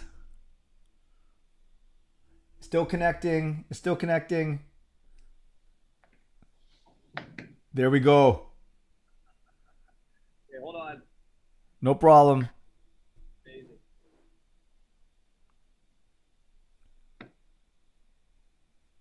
This is a site for 5 a.m. in the morning. I'll tell you that much. Still connecting. Still connecting. There we go. Can you hear me? That scared me. Yes, I can hear you. Excellent. Okay, so now you know why my code word for this hour was Pope. Not only do I work for the Catholic Church, as you guys know, but I've also known the alien Pope for a couple years now. So I would not do an introduction justice. I welcome from the Church of Pettersson the alien Pope, and I will. This is awesome. I will let the alien Pope in his deep voice, introduce himself. Hello, Clay, and all of Clay's followers. I am the alien pope of the Church of Pettersson. From the Church of Pettersson. Oh, hold on. I can hear me coming out of something. Actually, Pope, do you have... I think I do. I have it playing in the background. Hold on. No problem. Because I was watching before I joined you. Oh, thank you for that. All right, let's close that sucker off. There we go. And I don't want to draw too much attention to it, but you're fine with your screen name showing. It doesn't matter. I don't even know what my screen name looks like. Well, you can rename it if you want. I can pull it off the screen for a second. I don't know how. I can't see. Okay. That's part of this costume, is it really doesn't allow for some decent vision. Okay, let's just leave it then. It's fine. It's fine. We know there's a real person underneath there anyways, at least we think. Okay, so if people are just tuning in for the first time the stream, or they're wondering if I've gone crazy or you've gone crazy, Alien Pope, tell us about yourself and tell us about the Church of Pettersson. Well, the Church of Pettersson. So the Church of Pettersson started after, I believe it was Game 5 in 2018. Elias Pettersson's rookie year, when Bick Nazar on 650 said that he was so good someone should start a church in his name. And so what we did is we started with a Twitter account that just said of Pettersson. The idea being behind the monkey here is that you would write church and then fill in the @ of Pettersson, and it would be funny. It never caught on. It wasn't really that funny. But the Twitter handle did, and a lot of people started joining in the fun and, listening to our antics during the games. Behind that, we ended up having a lot of people volunteer their skills and efforts, and this lovely costume is one of those things that someone made for us, and we started to design. We're working with this because we can't see. I can't see anything, so I put these glasses in there and I cut some holes, but now they're fogging up as I'm breathing in here. So visibility's kind of gone from bad to worse. How do you even know you're sitting in front of the computer then? I can't see anything, so that's why I'm like, I can't change a name. What are you asking of me, right? I blessed be. So we started getting a lot of followers, and we started, going to the games and hexing the goalies, which was amazingly awesome, because we have not been to a game yet that the Canucks have lost, and they actually ended up in 2019, the beginning of the season, writing an article on Canucks.com and invited us out to meet Elias Pettersson. So we actually got out to go and meet with him. But basically, we're just a fan-run, fan-fun type of group. It's, there's nothing that we're not involved in the media. None of us are. We're not part of the Canucks. We're not part of any organizations. We're just here for the fans. We're here for positivity. We're here for, bringing on the good cheers and good vibes of the Canucks. And what we've done this year is done a lot of, we did some game day giveaways last year. Yeah. And this year we've got a bunch of Patreon members who are now sort of donating and assisting with the costs behind creating everything. Wonderful. And so we are now doing the game day draws every game, along with some backup prizes. And typically it's there's stickers and magnets and keychains and masks. We got everyone has a mask nowadays, so we got the mask. We got hats, polo shirts, t-shirts, and then just some other random stuff like that we collected, like the Tim Hortons sticks. Yep. So we just bought a bunch of those during the off season, and now we're giving them away, right? So there's lots that we're doing, and this all costs a lot of money, especially the stickers. For whatever reason, it costs a lot of money. Oh, we also customized our envelopes, which was nice. So yeah, so the Patreon group really helps with keeping the costs down, and allows us to do this every game. So it's a lot of fun. We will be going out to the first home game on the 26th. Nice. And Clay, if you have a chance to meet up, we should do so. I'm guessing you're going to be going to the home game. Pope, I would love to, but that's because it's a Tuesday night. That is my bowling night. Bowling night. You got it. You know. So I'm actually going on the Thursday and the Saturday, but I'm not going on the Tuesday. Okay. Well, enjoy your bowling game. I will cheer extra loud for you not being there. But yeah, I'll be there on game opener. So I mean, it just started off as like a joke, and it turned into something that's now has meaning, and a lot of that meaning has been brought by you people, by everyone who's watching, from everyone that joins into our antics, everyone that takes part in the game day draws. They're the ones that make it special. Otherwise, I'd just be an idiot in a costume. Which, I mean, I'm still an idiot in a costume, but there's meaning behind it now, which is really nice. So it's wonderful that there's so many people that are willing to be involved in it and take part. And it's really nice to get, I mean, we get a lot of recognition in our DMs, and you know, I even have a PO box for us now, because people wanted to send us fan mail. And fan of a fan mail? I don't know. Anyway, and it's really nice to see the interactions that this creates, and the positivity that brings out in other people. So, and that was sort of the whole goal behind the thing, was to be positive, to have fun, and create a fun environment. Yeah. And just allow everyone, to embrace the Canucks in a silly way that might even get them a little gift pack at the end of the day. So there we go. Well, Pope, you had me at positivity. Well, you actually had me at Pope technically.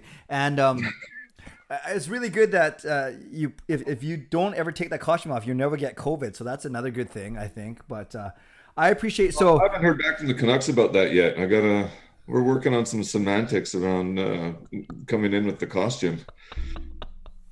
So those of you that have been on my stream for the whole time, you know that at the 11 o'clock hour, you dubbed me as, man, I keep getting this automatic restart thing. So I'm just going to have to keep dismissing it every 3 minutes, I guess, so it doesn't restart my whole stream. But you guys know at 11 p.m. you called me Loopy Clay because I was getting a little goofy. But man, this is awesome. This is a perfect way to get me going. Oh, you know what? I just, excuse me for a second, Pope. As I'm just thinking, if the computer tries to restart, I might get the computer to restart when I'm taking my shower, and then I just start a new link. Okay, I'll figure that out. Anyways, Erico, who I work with, I see him in the chat, who I work with in the Catholic Archdiocese. He loved the Blessed Bee line. And Pope, can I share how we are connected, or would you rather us to keep that? No, that's I got no problem with that. That's So Pope and I have known each other for. Well, you do the math. Well, if it's high school, it's 30 years basically. Yeah. We went to school together. 30 years. Yeah, it's been 30 years. Why? Don't say things like that out loud. I know when you said your age earlier on the stream, when you were streaming earlier, I was sitting there going, "Oh yeah, me too." So yes, we graduated together from high school. You know, he wasn't wearing this around the hallways, but it's pretty cool. So when Pope started off doing his thing and we connected, and it was pretty cool when he told me who he was, and then put name to face, or at least name to spandex there, and it is pretty cool. It's pretty cool. So, and the other cool thing I want to say about the Pope is, and I want to ask you about this, is because he knows of my religious beliefs, he also knows of his costume. And to his credit, to Pope's credit, he actually asked me if anything of his not even shtick, of his work offends me, and he didn't even have to, right? He could just kind of do his own thing, but I really appreciated that, and I said, no, you know, I know what this is about. I know it's for fun, and we need more things like this. And I think if anyone does really get offended, you know, I might get in trouble for saying this, but I think kind of worry about kind of more important things, whether inside of the church or without. So I'll just say that. So I just think it's really, really cool that you are here. But I'll ask you, have you got any negative feedback because they feel it's sacrilegious or offensive or whatever the word you want to use?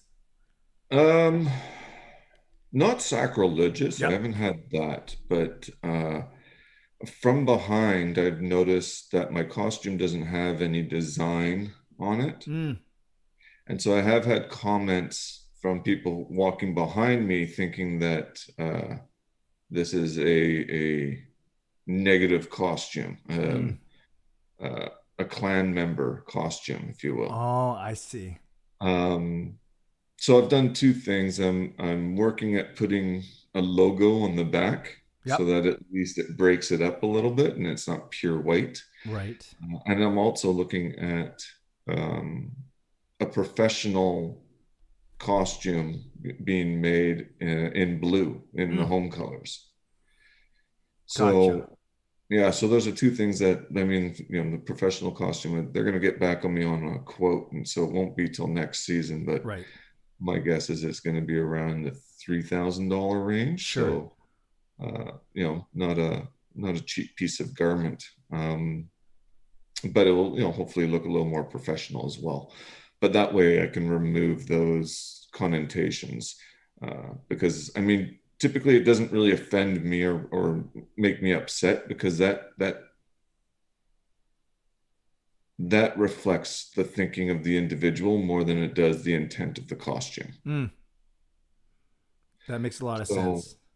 So that's why I'm not rather too upset about it, but I do recognize that concern, and so that's why I'm taking additional measures to mitigate them. No, that makes a lot of sense.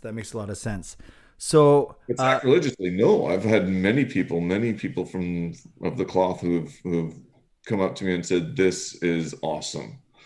I have a personal friend who's also a pastor. Yep. And sorry. Yep. And I actually run by a lot of things like the logo. I ran this by him before I actually came out with it, because I was concerned that, you know, is it, again, not wanting to be offensive, wanting to just, you know, promote positivity. So I don't want to have any logos or symbols that may border along that line of offensive. And the Canucks are pretty much on the same, like when I first started going to the games, they reached out and they said, we want you to know that if there's any complaints, we're going to come and escort you, and you can either take the costume off or you can leave. I'm like, all right, that works for me. So, but yeah, no, there was no complaints at all. And you know, we've gone to a bunch of games and it's been a good response.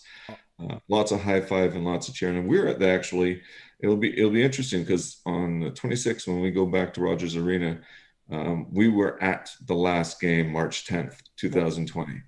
So, wow.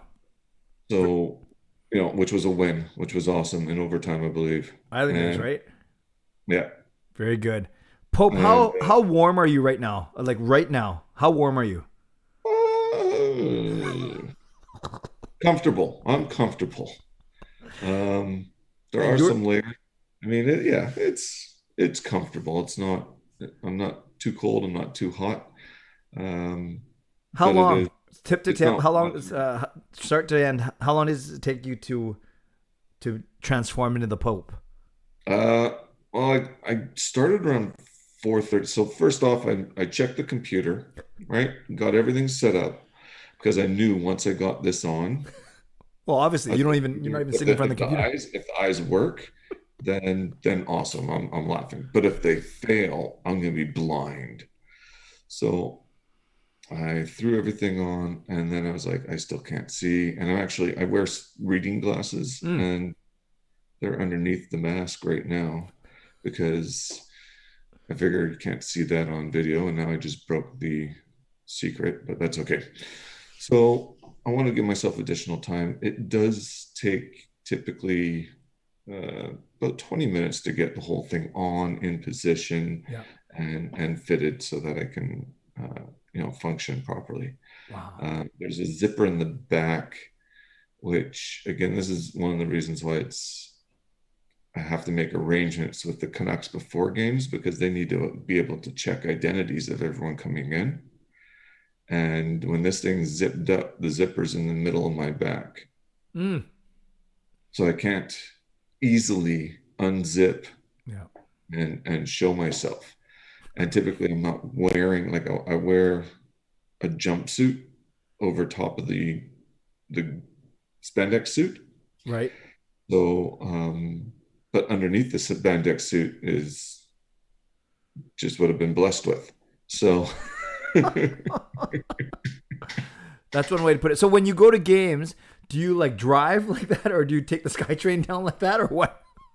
It depends on what's going on. So sometimes I might be staying at a friend's. I used to live in the mainland, so I have a lot of friends, a lot of contacts out there. Yeah. Or I might be in a hotel. But typically I will get dressed at the location I'm at because it is such a ordeal. Yeah. And then I'll walk to a SkyTrain or, I'll walk wherever I'm going, or, Uber if I have to. But I like taking SkyTrain because you get a lot of stairs.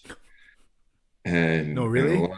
But it's great when you're walking down the street and all of a sudden you hear a horn honk and they're like, Pope. And you're like, yes, this is why I do it.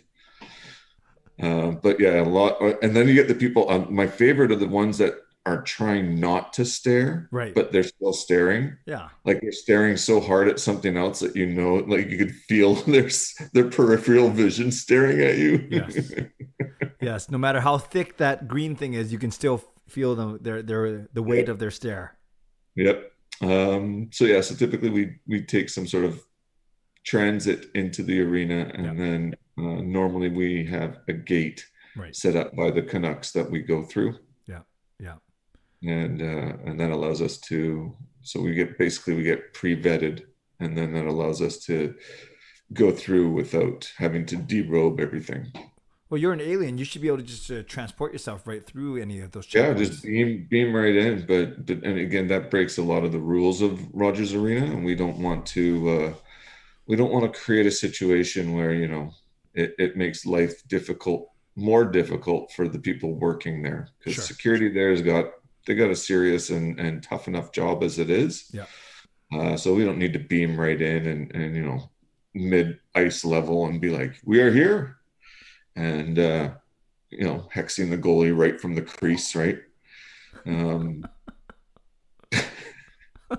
So why, for your skin tightest layer, why green? Is that an homage to the Green Men, or is that completely coincidence? It was the options of Amazon. When you type in alien suit, there's typically only one color that it comes in. So we do get that a lot. Like, the Green Men, is this, it's a ripoff of the Green Men, or this is an homage to the Green Men. Now, I love the Green Men. I also did reach out to them to just, again, ensure I wasn't offending or I mean, it's not that they're not trademarked because they stole it from It's Always Sunny in Philadelphia, right? So they're not really, trademarked on it, but I still wanted to make sure that they understood what this was about, what we were doing, and that sort of have their blessings as well, right? And Force was wonderful in saying that he fully supports what we're doing. I personally would like to try and convince Force and Sully to join me at one of the Canucks games. I think that would be amazing. A playoff game, right? Yeah. First playoff game for the Canucks that we're allowed to go to. Yep. Got the green man on either side and the green pope in the middle. Let's do it. That's a lot of green. So I like these. I think. I'm really curious in these practical. How far down does the green part go? Like all the way down to your feet, or does it stop at your waist? Yes. No, everywhere. It's a full suit that's completely encapsulates my body. So when do you have to go to the can? You don't. You do not eat or drink about 2 hours before the game. Oh man. And then if you have to go, you just don't. Or you teleport back to the mothership and then you gear down and do your business and then back in, right? Because you've already gone through security, so then teleporting's okay. But typically it's I can't eat or drink anything anyway through the costume. So right. That makes it a little bit easier. But yeah, the pre-drinking doesn't happen, and I've never, knock on wood, had to deal with that situation, but it was always sort of in the back of my mind, what happens if, I'm getting old, right? And bladder might not be working the way it should be. Yes. Yes. Feeling that too. Well, not really, but I hear what you're saying.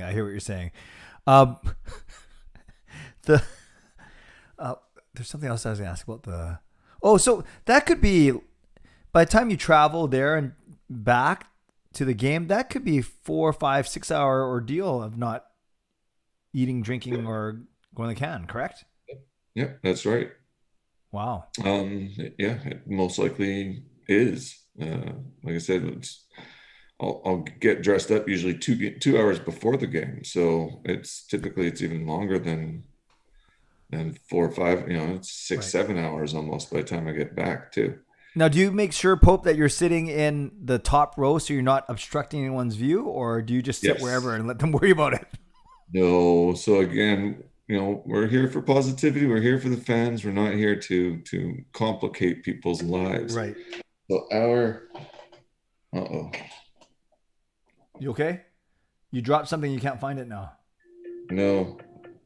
There we go. It's my alarm. That's it's you're too late for Clay alarm. Just never seen a Pope with an iPhone, but that was pretty cool. we created the technology. So where was I? What were we? I got distracted there for a second. We were talking about what the heck were we just talking about? Costume. Time to get there, and then sitting. Where you sit in the stands. Oh yes, excellent. Thank you. So our season's tickets are the top row of the balcony, which ideally I'd rather they were a bit closer because I can't see anything. So I'm like, we scored. Who scored? Wow. I'm always a second behind the play. So yeah. So again, it's more about the having the fun and interacting with the fans and watching the details of the game is something that I'll save for the away games or the ones I can't attend. Right.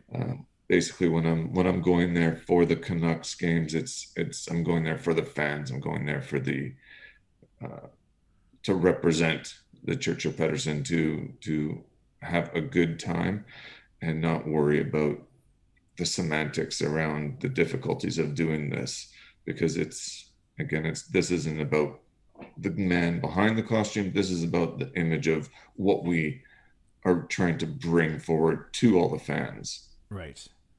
That makes sense. Okay, so the you have season tickets, Pope. If you show up as the Pope on Tuesday night, and then your next game's on Thursday night, and you don't feel like dressing up, do the people that sit on either side of you, are they smart enough to know that was you, or do they think you're two different people?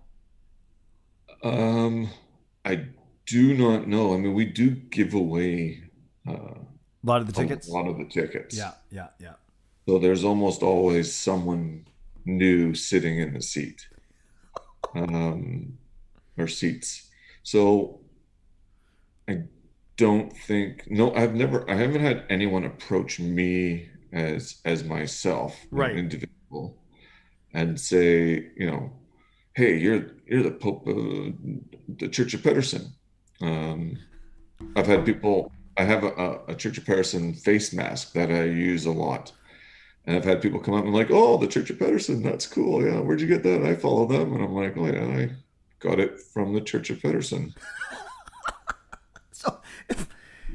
So no one has like come to you and said, "Hey man, did you know that there was a guy in a green suit and a big hat and wearing all white who couldn't see out of his bug eyes sitting in the seat last game?" No one has said that to you? No one said that to me. Okay.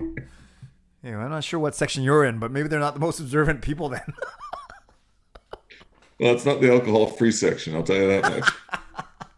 All right, so Pope, this is amazing, man. This is the part of the stream that I'm just gonna go back and this is funny. Now you mentioned that you generously were gonna hook up C edits and Lego rocks for coming in second and third in the Kahoot game. I'm sorry that you did not win. Thank you for that. Did you also want to give something away right now, or was that the giveaway that you wanted to do? No, we can do something right now, and I'll leave it up to your media skills to figure out how you want to do that. But how about a Church of Pettersson hat and a medium-sized polo shirt? Oh, that's awesome. Okay, so we have a hat and a shirt that we are going to give away right now. So I think the best way to do it is how should we do this? I don't know. You know what I might do?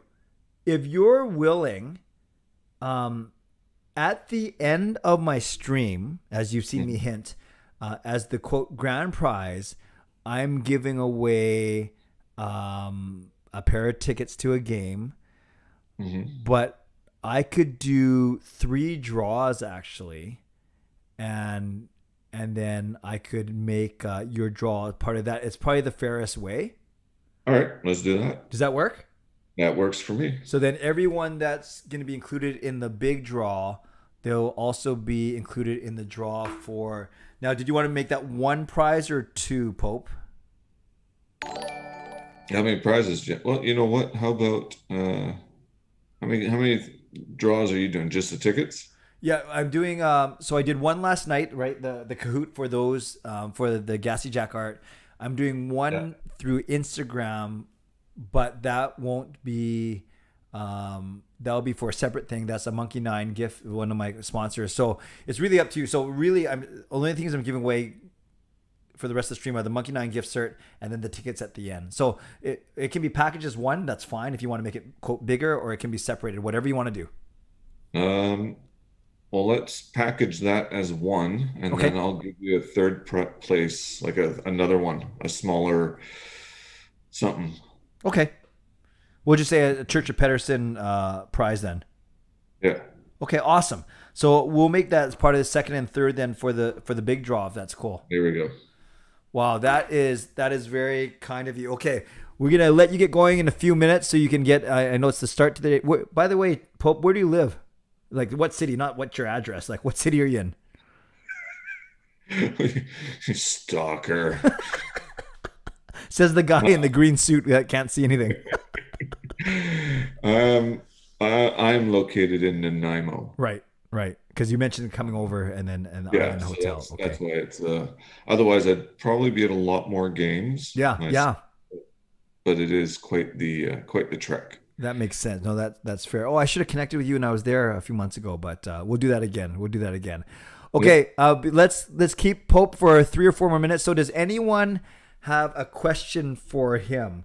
Either crazy experiences, what are your thoughts on the team?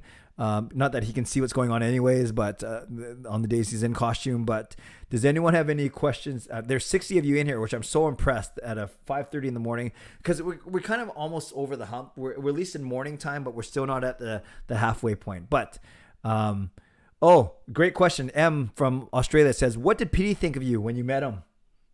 Oh, Petey thought it was hilarious. He had actually unofficially been following the Church of Pettersson prior to meeting, and he thought it was great.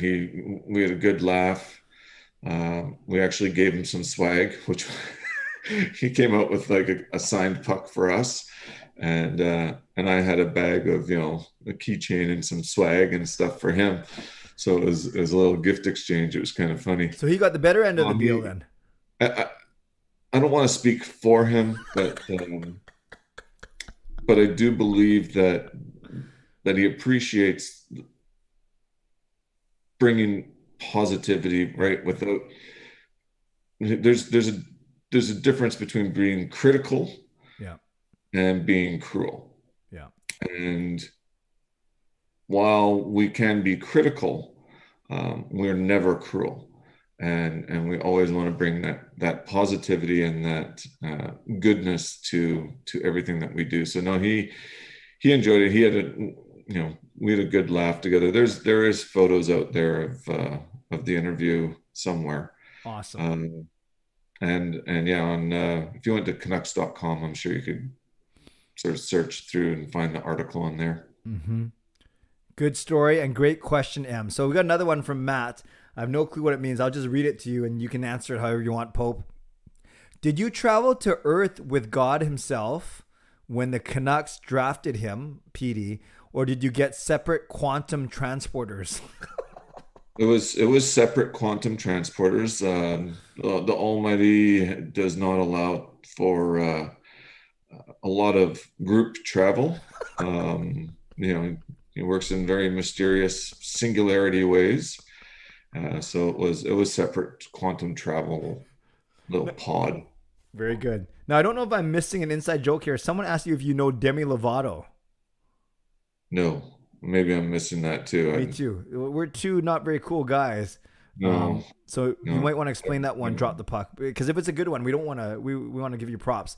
All-time favorite Canuck, Pope. All-time favorite Canuck, Trevor Linden. Nice.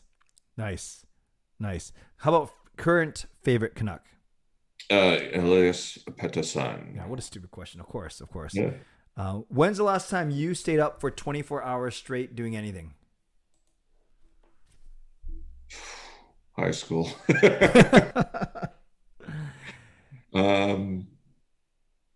It's been a long time. Yeah. I applaud you on your efforts here, Clay. It's fun. Yeah, it's been a blast actually. Honestly, because of everyone that's been in here, many of them have been stuck with me since the very start, which is good. Excellent.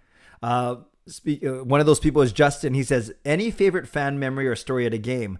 I met you at a game one time and remember taking a group photo with you. You were so awesome to engage with. So that's Justin. That's awesome. That's exactly what Pope is trying to do. But do you have a favorite fan interaction? I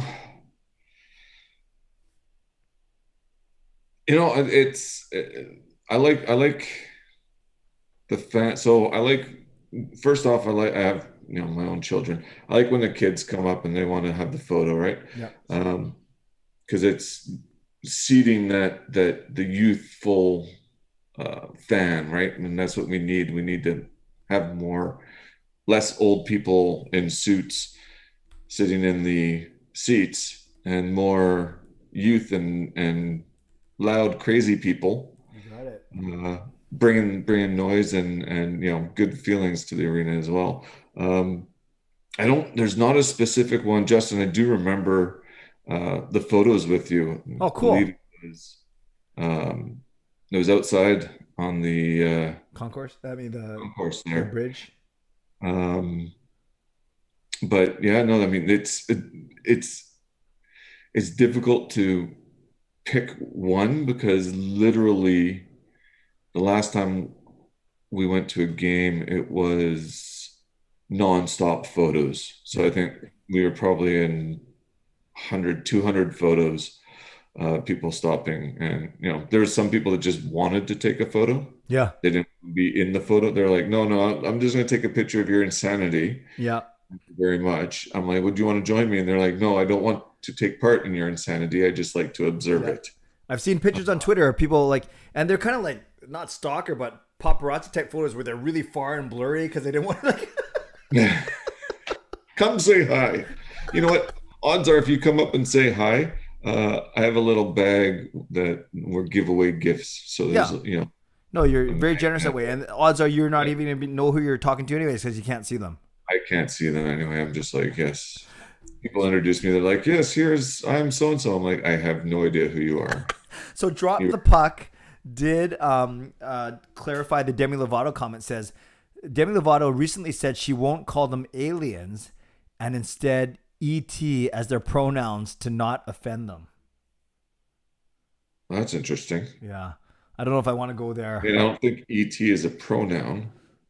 It's an abbreviation.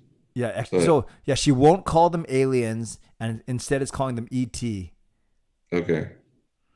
But sure. aliens, isn't that that's not saying you have to be a male, does it? No. There's no pronoun attachment to the word alien, just like there isn't to extraterrestrial, because we are asexual. We have no gender. Yes. And if you want to identify as male, female, alien, whatever you want to do, I'm not here to judge. And just woke up. Welcome back, Hockey Arcade and Coins. And I'm doing fine. Thank you for asking. Pope, this has been wonderful. Now, so 20 minutes into costume, 20 minutes out as well? Yeah, because I got to fold it up and make sure it's nice and neat and, go from there. Otherwise, if I just take it off and crumple it up, it's like I said, this isn't high quality. Yeah. So I got to take care of it to make sure that it stays in working condition. But yeah, 20 minutes. And I want to drop a link. So thank you for, I guess, ultimately you're donating 4 prizes, the 2 for the Kahoot and then the 2 for the end draw. So thank you for your generosity. Where can someone support you if they want to support your Patreon? It's they can go to the Patreon, patreon.com/Church of Pettersson. Okay. Or they can, we have a website too. The website I haven't finished updating. So everything, I'm going to let out a little secret here. It's only me doing all of it. Wow. So when I say we is in a collective thing. Right. But when it comes to the actual functionality of the Church of Pettersson, that is all handled by myself. So things like the website, churchofpettersson.com, I created that, made it, maintain it. Well, it needs to be maintained. I got to update a bunch of stuff. So people can check out the website though, and the Patreon link will be in there. Awesome. Well, I actually went went the other way. I actually put your Patreon link in the chat now. So if anyone wants to check it out, whether it's now or later, and you want to support the Pope and what he's doing, bringing positivity to fans, please consider supporting him. And we got some comments. Thanks. This was great. This guy is awesome. Awesome. Thanks for all you do. So blessed be. Blessed be indeed. So I don't know to say God bless you or Alien bless you or PD bless you, but thank you. This was indeed a lot of fun. And isn't it funny how we connect not through a high school reunion, not through mutual friends, but through a hockey team one guy doing crazy things like a 24-hour live stream and vlogging every day from his car, and the other one dressing up in green spandex and white clan resembling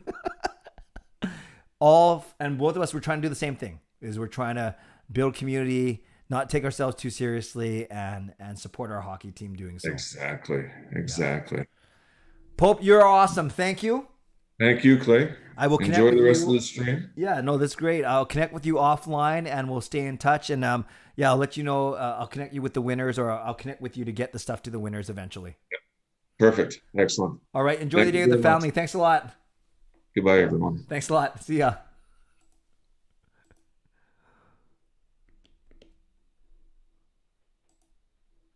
Wow.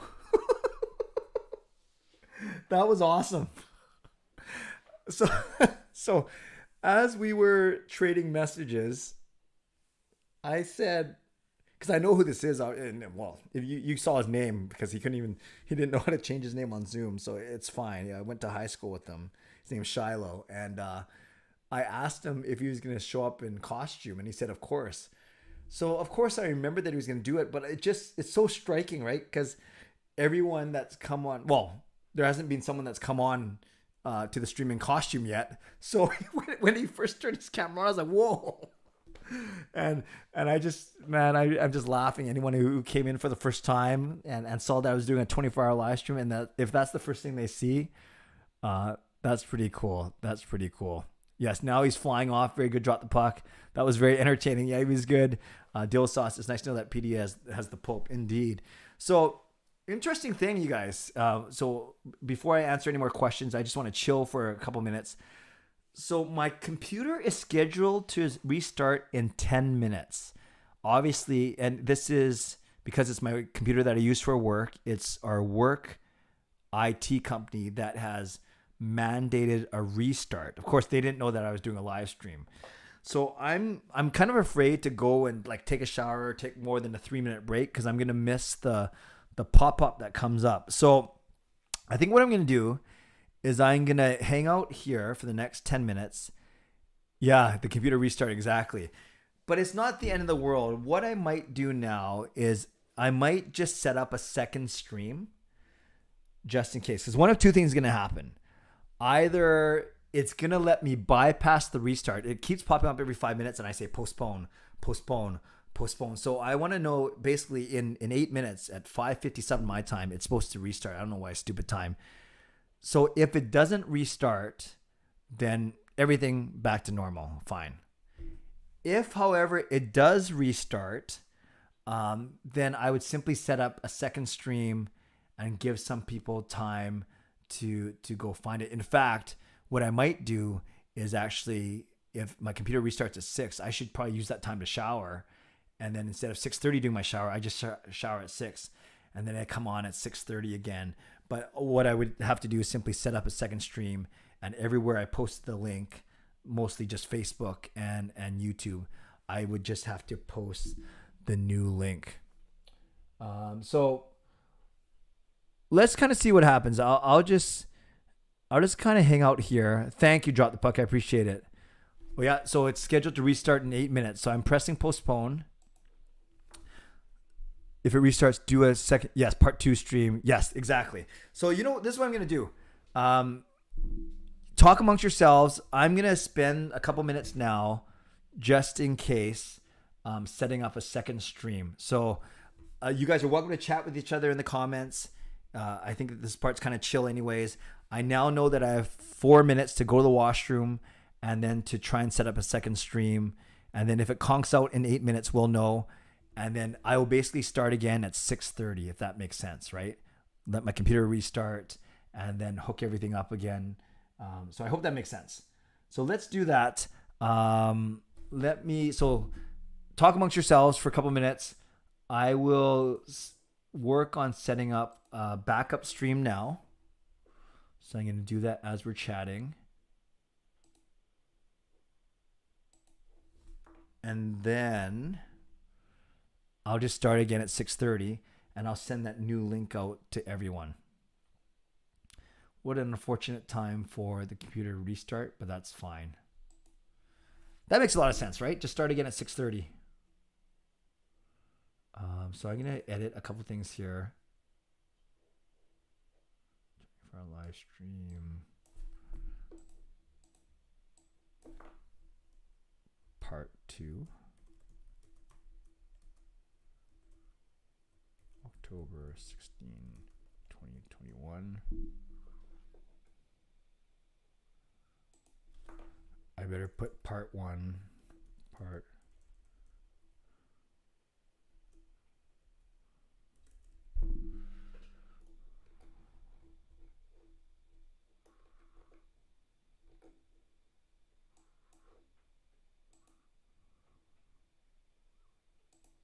That would suck if I have to start again, but it's okay. It just breaks up the... I think YouTube would have broken up the video into two 12-hour segments anyway, so it's not the end of the world. It's just simply notifying people where the new stream is. Listed. Thumbnail. Change.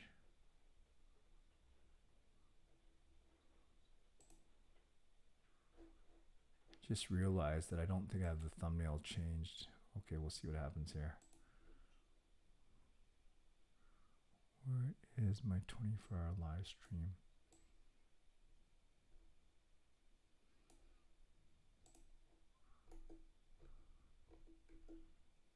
Let's save this.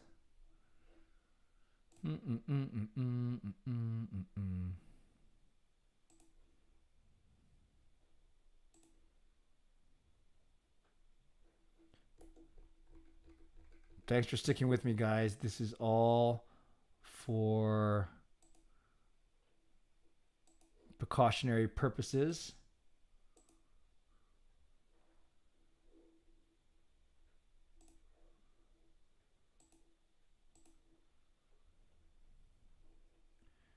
Before you close the stream, put a pinned comment as the last comment with a link to the new one.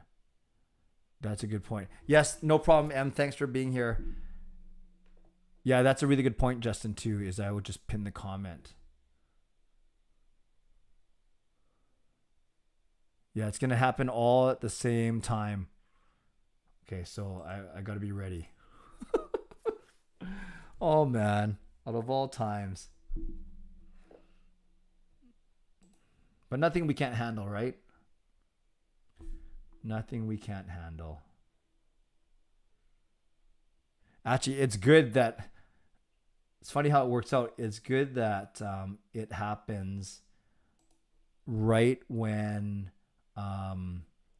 there's no guest. Right? It'd be a lot tougher if I had to then coordinate with someone. Oh, don't come on yet, or we're gonna bump you by half an hour. So that's a good thing. Yeah, we'll have to see what happens, right?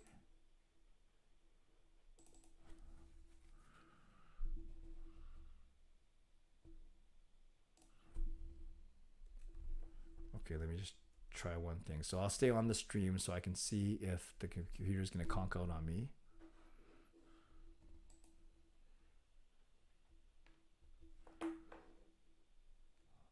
Okay, so now it's scheduled to restart in 5 minutes.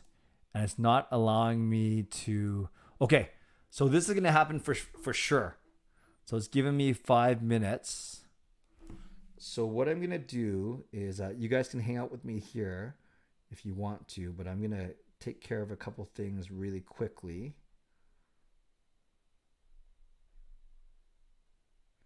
And then we're going to have to go to that second stream for sure, which I will start at 6:30. So the good thing is I'll use this time to reboot the computer, shower, and then go from there. Yeah, it's not even giving me a choice, which is horrible. So let me focus for a couple of minutes, you guys. Just got to nail all these things right now. I have 4 minutes to do so.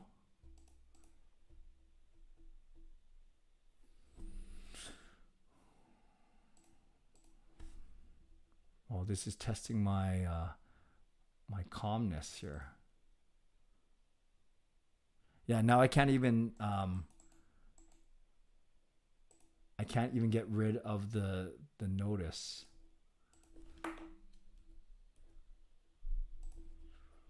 Okay, so close that. Try and edit this.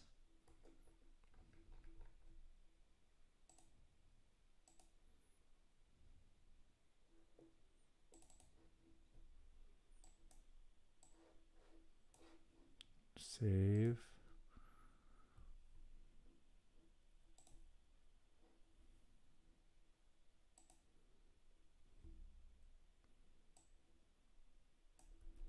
Okay, so I better make this public then.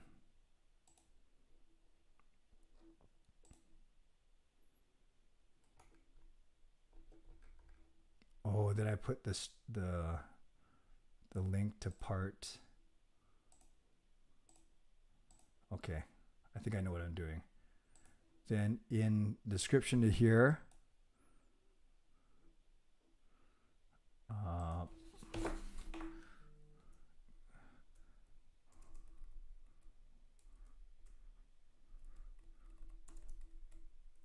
part 2 starting at 6:30 a.m. on Saturday.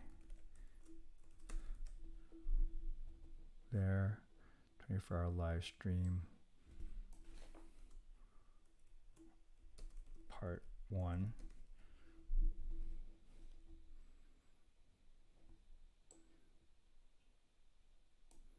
Okay, guys, we are getting there. So you're right. I'm gonna put as a pinned comment. Part 2 will start at 6:30 a.m. on Saturday here. Send this. Pin this. I got 1:42. Okay, so you should see it now as the new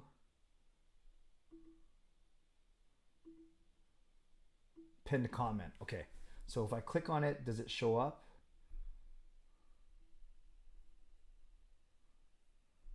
Yes, 6:30 a.m. Okay, that's good.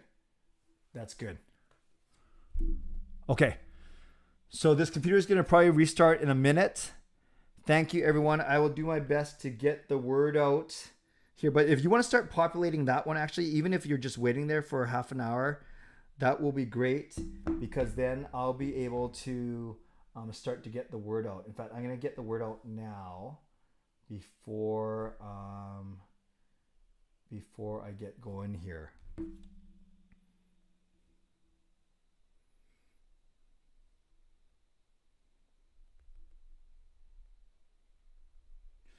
Okay, friends, we are done. Our 10th hour, no, our 11th hour. So we're going to start our 12th hour, but I will give you the word for the 12th hour at 6:30 when we start. Oh, good. So you guys can see the preview of the next one on YouTube. That's good. So we are going to make this work, you guys. It's unfortunate that we had to do this, but hey, sometimes you just do what you got to do. Okay, so my computer is going to restart in 10 minutes. Thanks, everyone. I will see you in half an hour at 6:30.